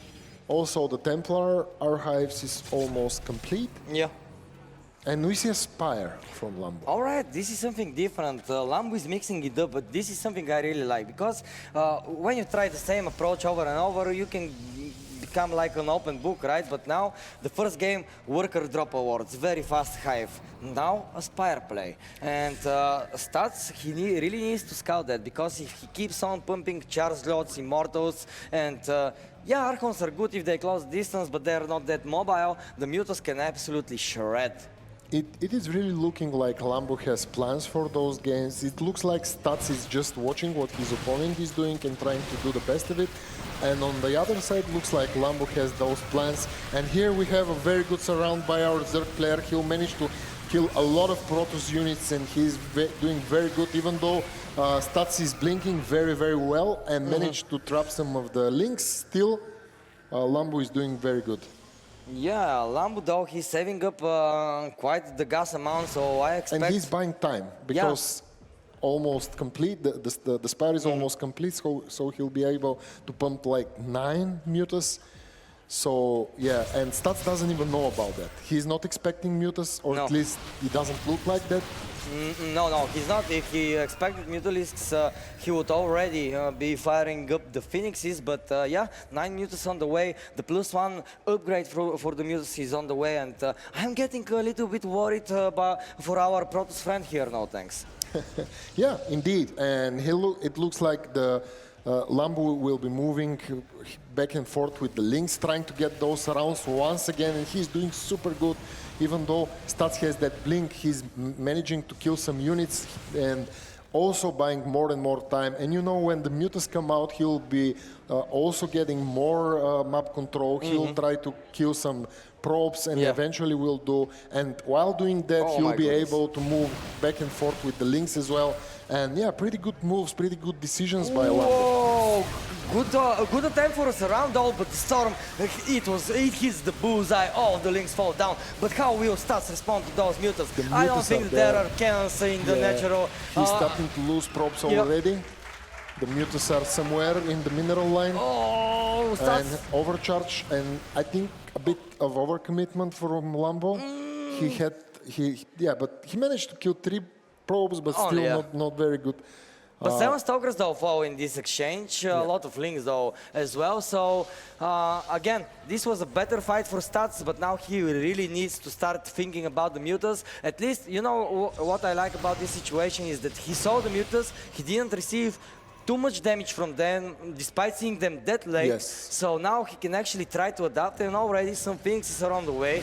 Will that be enough? Oh, the Archons though! The Mutas are just over the Archons, they can splash damage, but apparently Wambu doesn't care. He has too much Muta in the air. There is no battery overcharge for quite some time, and will these Stalkers be enough to push them out? Well, apparently it would seem so. Starts with the forward blink, he is chasing the Mutas of Lambo away.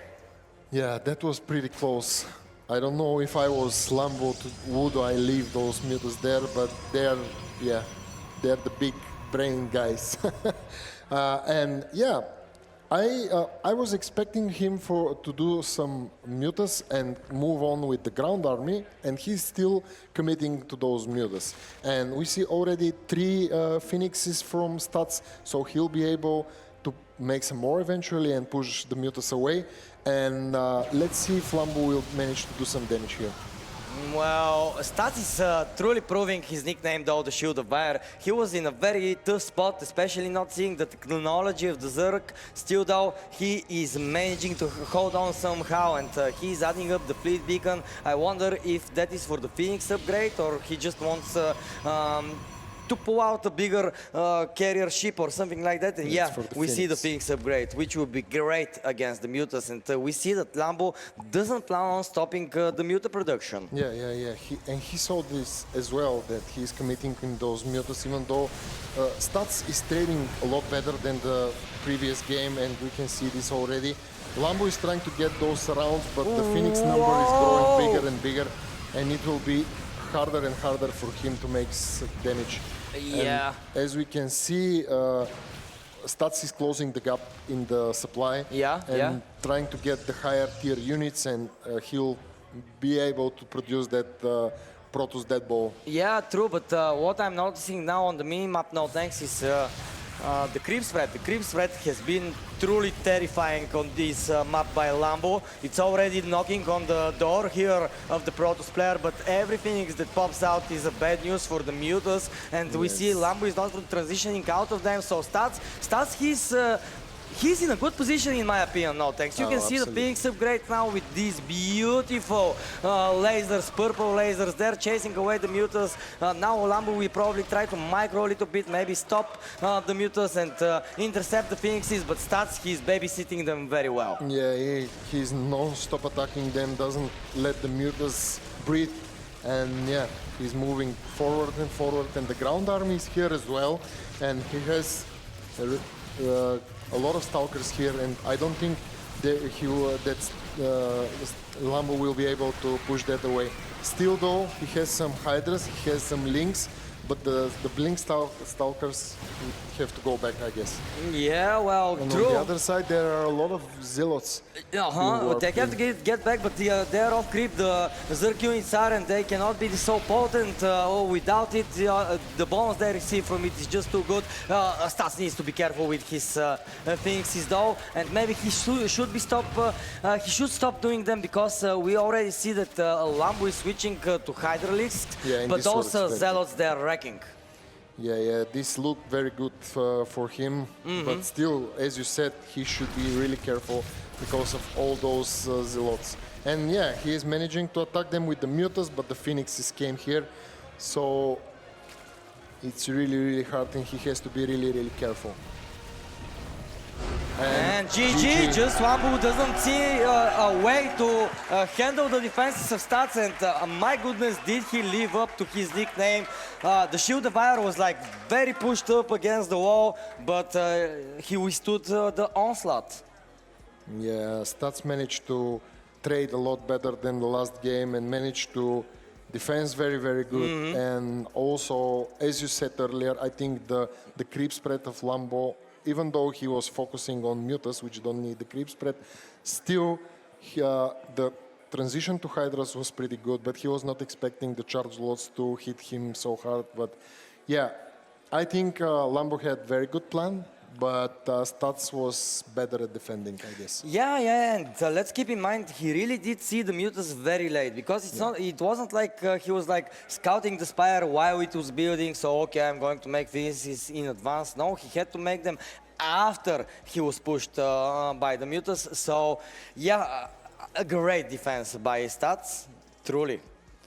And Yeah, I'm excited now, thanks, because this means that we are going to have at least 4 maps. Yeah, we just moved from best of 5 to best of 3. That's true. Which is perfect, yeah. We'll watch some more games, hopefully that close and that much fun as the first and the second game. And yeah, we see here the magic box from Lambo. He did pretty well with the Mutas, but yeah, I think the transition wasn't as fast as it had to be. Yeah, well, let's see what the next map will bring us. I'm interested, and yeah, look at our beautiful venue. We are here currently watching the StarCraft under the stars, and it seems that our next map is Amphion, and I believe that this is the first time we're going to see it today. And in the bottom left side, let's hear it up for Stats!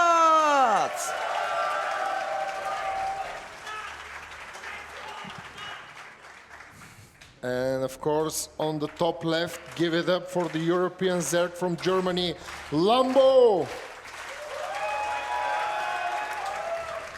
Which, if you're wondering, is short for Lamborghini. Really? Yeah. I just asked him today. He's like, yeah. And Lamborghini is a very nice car, isn't it? It's a very fast car, and I believe that Lambo lives up to that name, as he is a very fast player. I hope next year he'll come to Stara Zagora with a Lambo. Yeah, I really wish him that.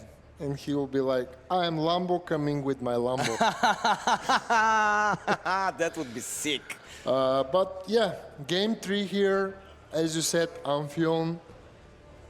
I'm not expecting anything special from both players. We saw the first 2 games, both of them playing pretty solid, pretty standard, not trying anything squishy, just straight high-level play. But yeah, we'll see where this goes. because there are at least 2 more games to see. Oh between yeah, those two yeah. players. But Amphion though, it's a little bit of a weirder map. Let's talk about it a little bit more while the game is developing, while the game is underway. It is a map that is kind of, again, on a 3-platformish layout. To the left side, you can only access by mining the minerals or destroying the rocks. And we can see that the same thing applies, or at least kind of applies to the right side as well, as there are a lot of rock blockers there and still some minerals to be mined before accessing some of the bases. And this is our beautiful Bellum Elite logo. Yeah, very nice to have this good. battlefield here in the Stara Zagora. Okay. Yeah, we're getting more and more of those. So yeah, Big keep ups, them chat. coming. Big ups, chat.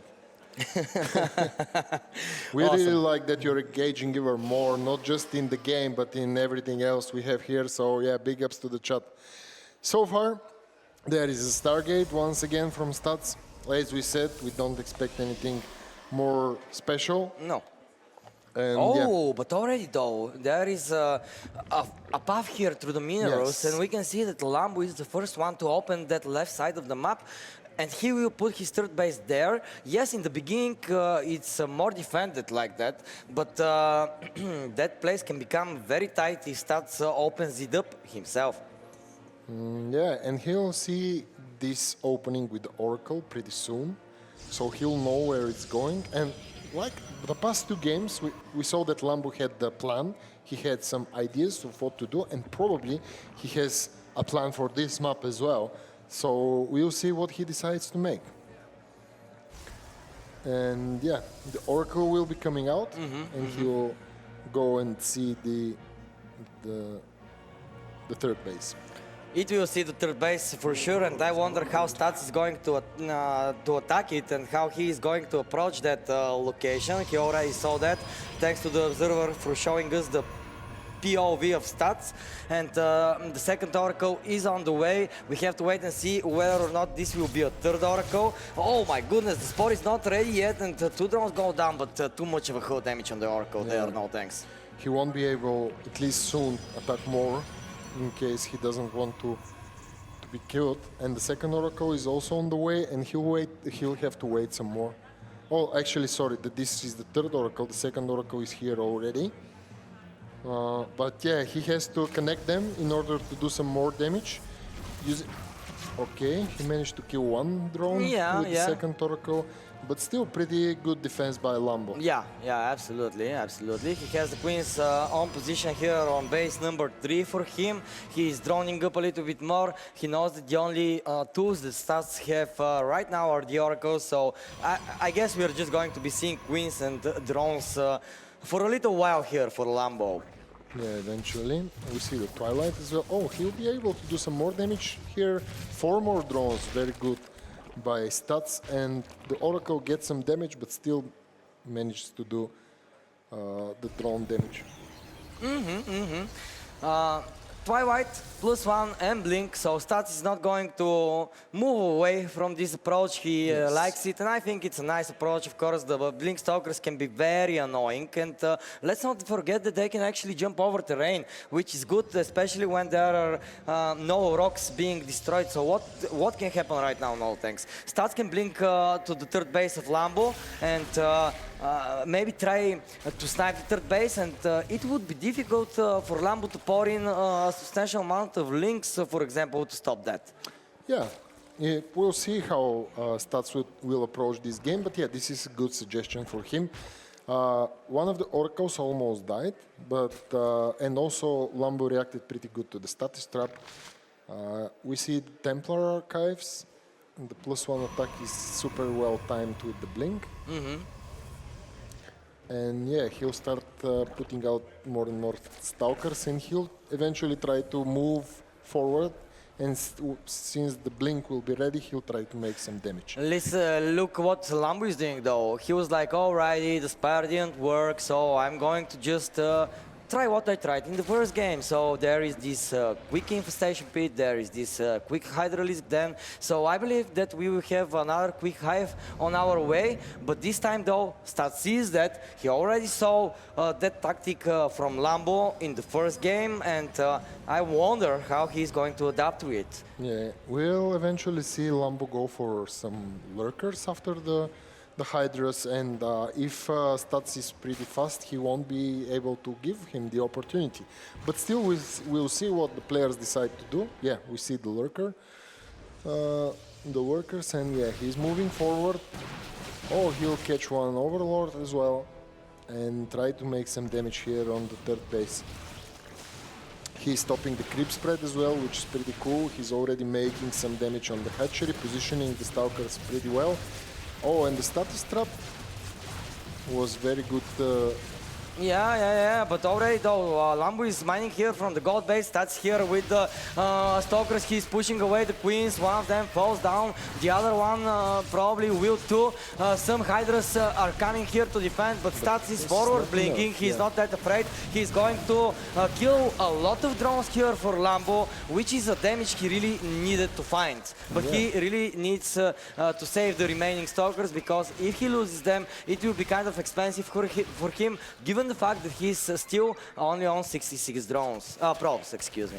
Yeah, he'll be able to pull them back. He managed to kill 13 drones, but didn't manage to kill the hatchery. And yeah, he lost a lot of Stalkers. So it's, I guess, a fair trade. But the important part from Lambo is that he got that time to create the lurkers, and he'll have better defense with them, as well as try to be more offensive if he decides. Also, his upgrades are going up. And we see a Void Ray here. He'll try, Stats will try to be here and there with the Void Ray and try to do some damage.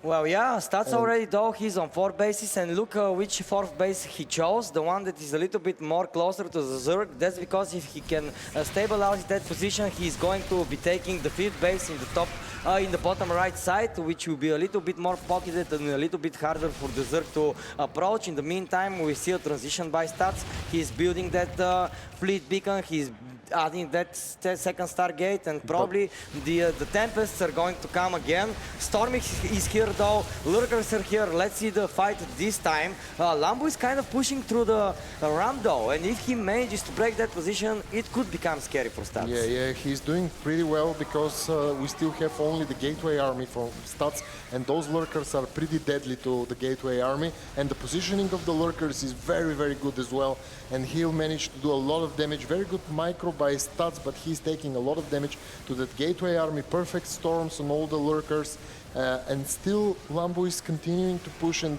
the Lurkers are still alive and still being able to create that damage. The storm is sick, and I guess Stats managed to defend this. Yeah, it was kind of clutch though, because Stats was kind of storming his own high tempo there, just so he could avoid total annihilation on his high tempo count, of course. And yeah, so far so good for the Shield of Fire. Lambo, he's on 81 workers though. He already has the hive. He's morphing in 5 drop alerts, and as Trigger said earlier in his cast, when the Zerg starts dropping left and right, this can really break the defenses of the Protoss. Yeah, absolutely, and he's also adding Nidus as well. We saw how well he did with the Nidus, and he was almost everywhere. The Tempests are out, but as we know, Tempests are super slow and can't be everywhere, and Lambo is trying to do exactly this thing, to be more versatile, to go here and there. And now let's see the Dropper Lords, where they will go and how well will they kick.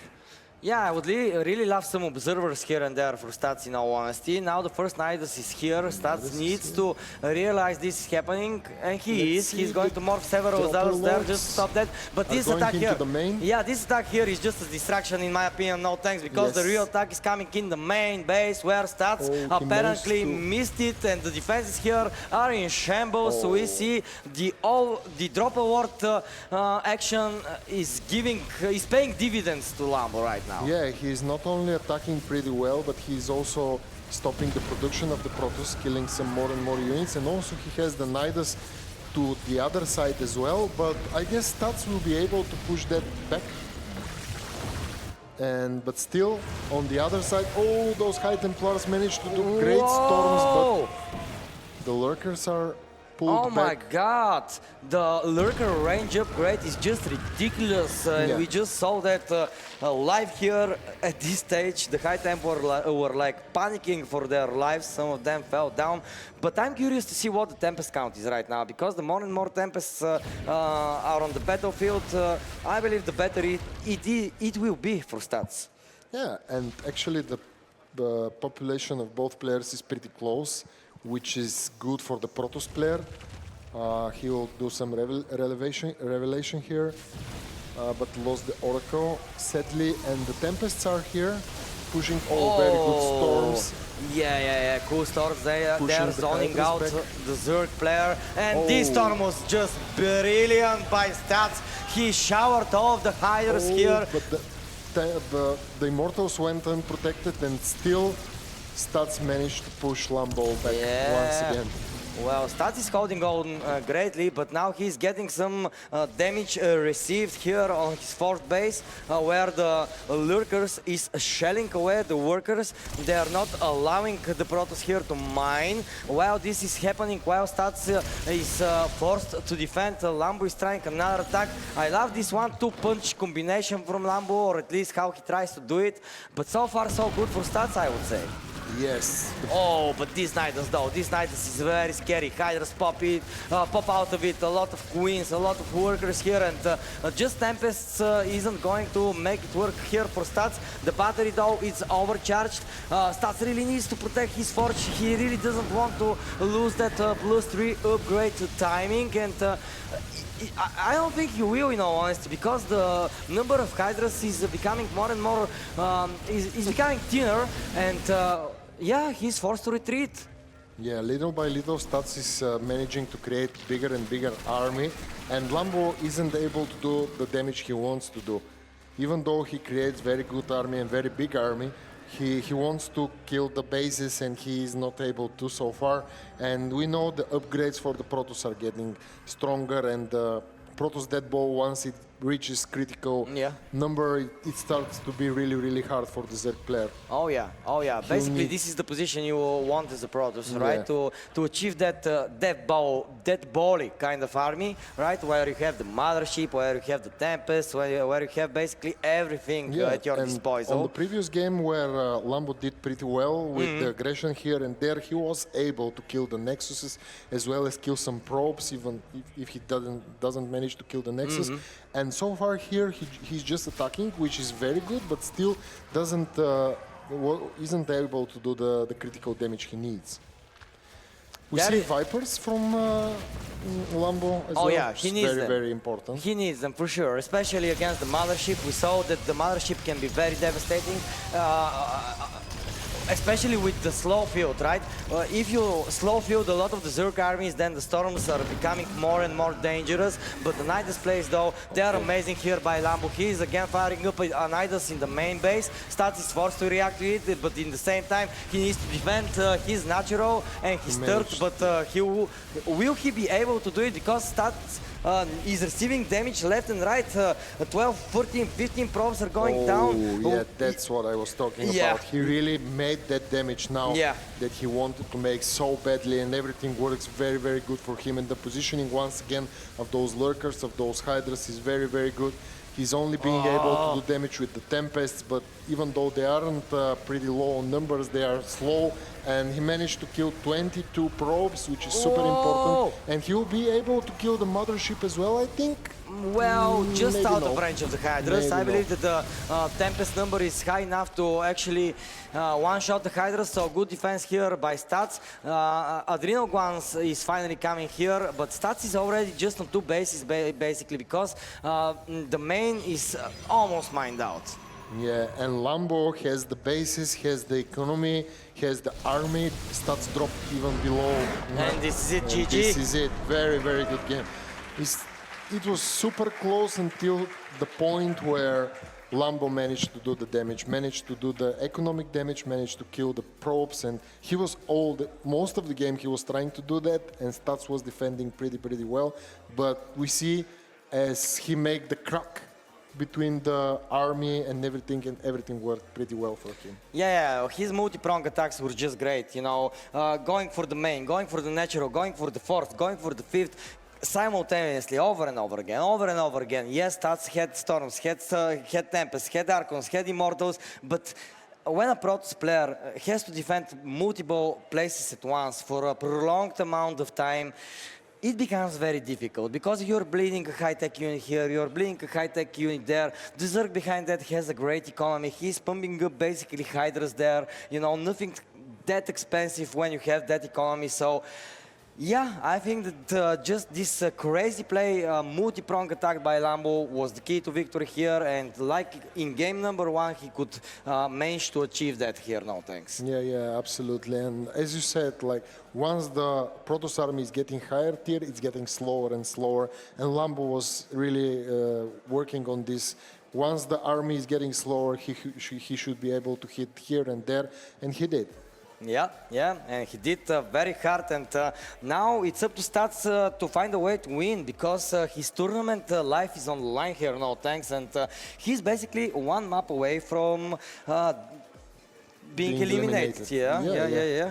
He doesn't seem too phased about it though, which I like to see. He's a very experienced player. He has played on the biggest stages in the world. He has played World Championship finals and all over the world against the best Zerg players at that. I remember at 2018, basically, he was the only Protoss to kind of withstand Zero, right? When Zero was winning left and right, 2019 as well. So, yeah, Stats has been there with the top dogs all throughout his career. So now he needs to summon that experience and basically play his best game. To be honest, I wasn't expecting this match points so far, and I really like the way Lambo is playing, and I really like the way he's reacting to everything. And me being a Zerg user, I really enjoy watching those games. Yeah. Well, we were talking today in the beginning of the day. There will be a lot of PVZs today, and yeah. It's your favorite matchup. I really enjoy it as well. So thankfully, we are getting to witness a lot of it today. Next map, though, Site Delta. Let's see what the map will bring us. Are you ready, guys? All right, I can feel the hype. Well, with his last tournament live, will he be able to persevere? In the bottom right side of Site Delta, let's hear your support for Stats!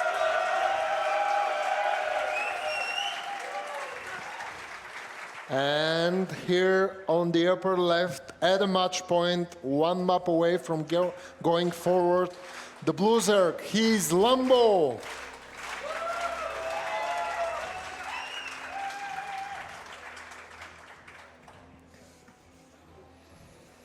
Amazing game so far. Yeah. I really hope for game 5. Oh, yeah. But yeah, it will be very good for Lambo if he manages to finish everything here.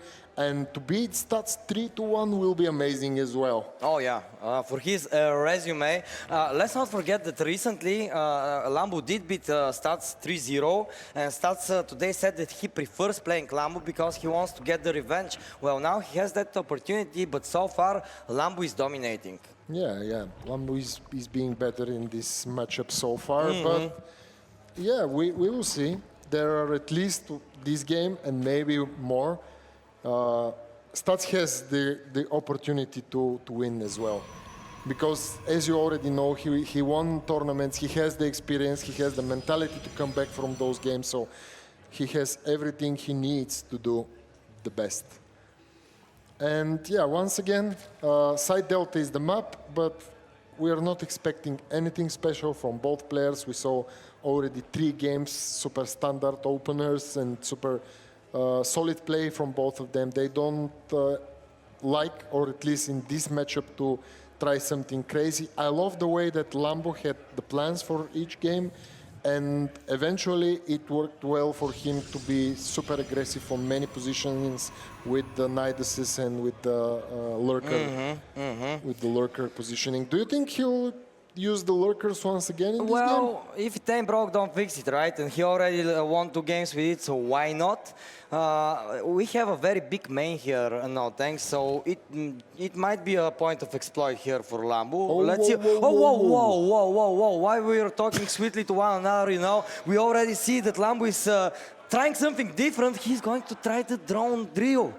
Will it work though? Will it work though? This is crazy, you know, to try this when you're on match point. Lambo has balls. Oh my goodness, sure. oh my goodness, he's inside. He's inside. This pylon is very exposed. The depth is coming back, but he's going to get surrounded. Oh my god, Stas needs to put another pylon down if he wants another depth, but no, the pylon has been dropped here and the depth has been killed. All the pros from the main are also coming. If we can see the unit tab to see how many units Lambo has, 21 links. Oh my goodness, yes, there is an Oracle coming here, but the Oracle has only so much energy in it, and I don't think that he will be able to defend with just one Oracle. Did Lambo just do it? Yes! GG! Lambo does it, ladies and gentlemen. What a player! The magnificent Shopify Rebellion Zerg. I cannot wait to hear how he feels about his victory. It was an incredible series. Thank you, thanks for casting it with me. Bell, take it away.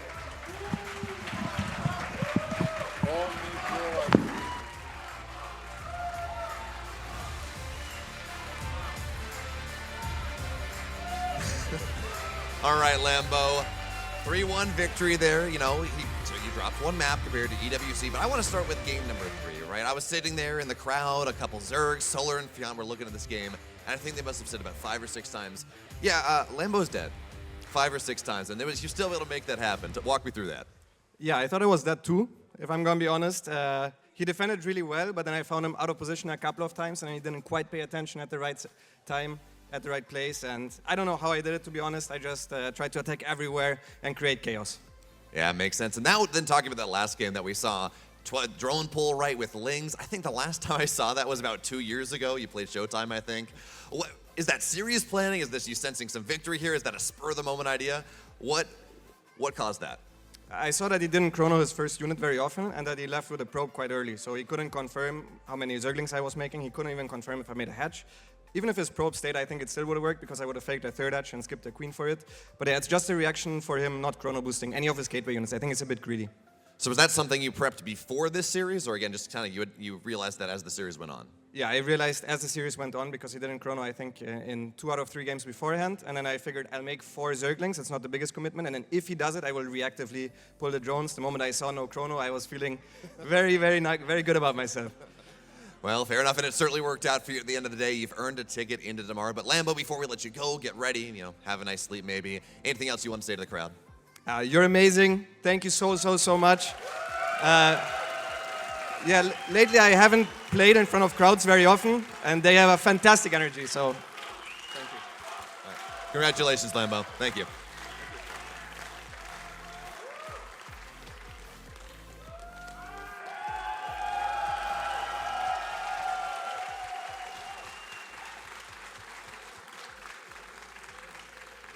And for every victor, there is a loser stats. Congratulations on your run thus far. When you think about this series, right, you took a couple games, you had some fantastic holds.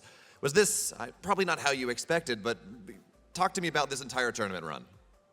일단 성적 잘 거두신 거에 대해서 축하하고 되게 잘 이번에 좋은 수비를 많이 보여주셨는데 이번 대회 이제 성적에 대해서 평가하시자면 어떻게 생각하시나요?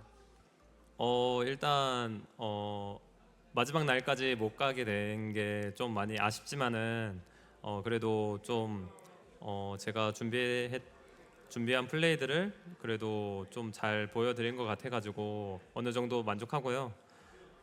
네, 다음에도 불가리아에서 경기가 열리면은 또 와서 경기하고 싶네요.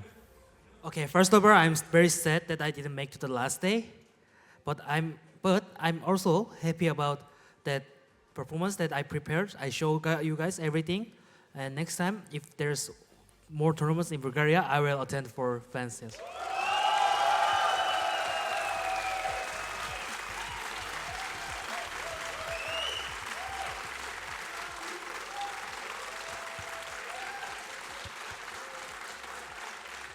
All right, Stats, and of course, as you walk out of this tournament, any last things you want to say to everyone that's here or everyone watching online, anything like that? 여기 계신 팬분들이나 그 온라인으로 시청해 주시는 그 팬분들에게 마지막으로 하고 싶은 말씀 있으신가요? 한국 시간으로는 지금 새벽이 넘어갈 텐데 끝까지 봐주시고 응원해 주셔서 너무 감사드리고요. 그리고 현장에 와주신 팬분들 되게 열렬히 응원해 주시고 환호해 주셔서 너무 감사합니다. 네. In Korea, it's very late right now, and there's still some fans cheer for me, so thank you for them. Also in here, so many fans still here, and the crowd was really awesome for me. So thank you for every cheering.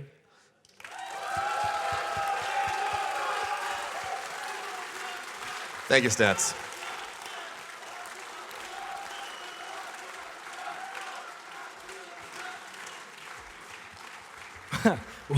What a day, right? What a day. What series did we witness today? It was crazy, it was mayhem, it was amazing. You were on fire. Tell me, guys, did you like day 3 of Bellum against Elite Stara Zagora? Yeah!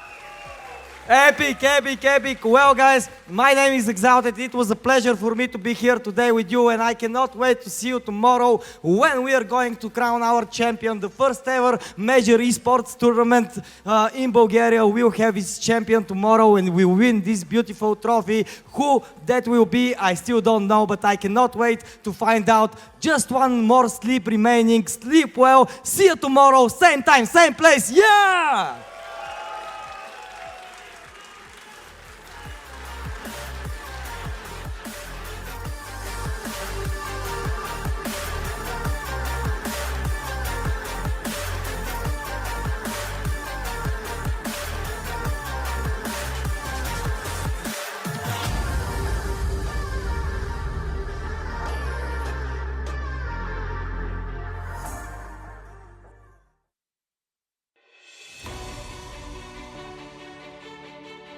일단 정말 오랜만에 초청을 받아서 너무 기분이 좋았고요. 그리고 또 불가리아의 스타2 대회를 하러 경기를 한 번도 오지 않았었잖아요. 그래서 초청을 받았을 때 불가리아는 어떤 나라일까 궁금하기도 했고 되게 경기 날이 되게 기대가 됐어요. 사실 조금 요즘에 좀 젊은 외국인 친구들이 굉장히 다들 잘하더라고요. 그래서 이번에 좀 소소하게 8강 이상까지 갔으면은 개인적으로 좋을 것 같아요. 일단 좀 아쉽게 EWC는 참가를 하지 못했지만은 그래도 그 이후에 이런 불가리아 이 대회를 통해서 팬분들을 만나 뵙게 돼서 너무 기분이 좋고요. 좀 좋은 경기력, 좋은 결과로 보답을 해드릴 수 있으면 좋겠습니다.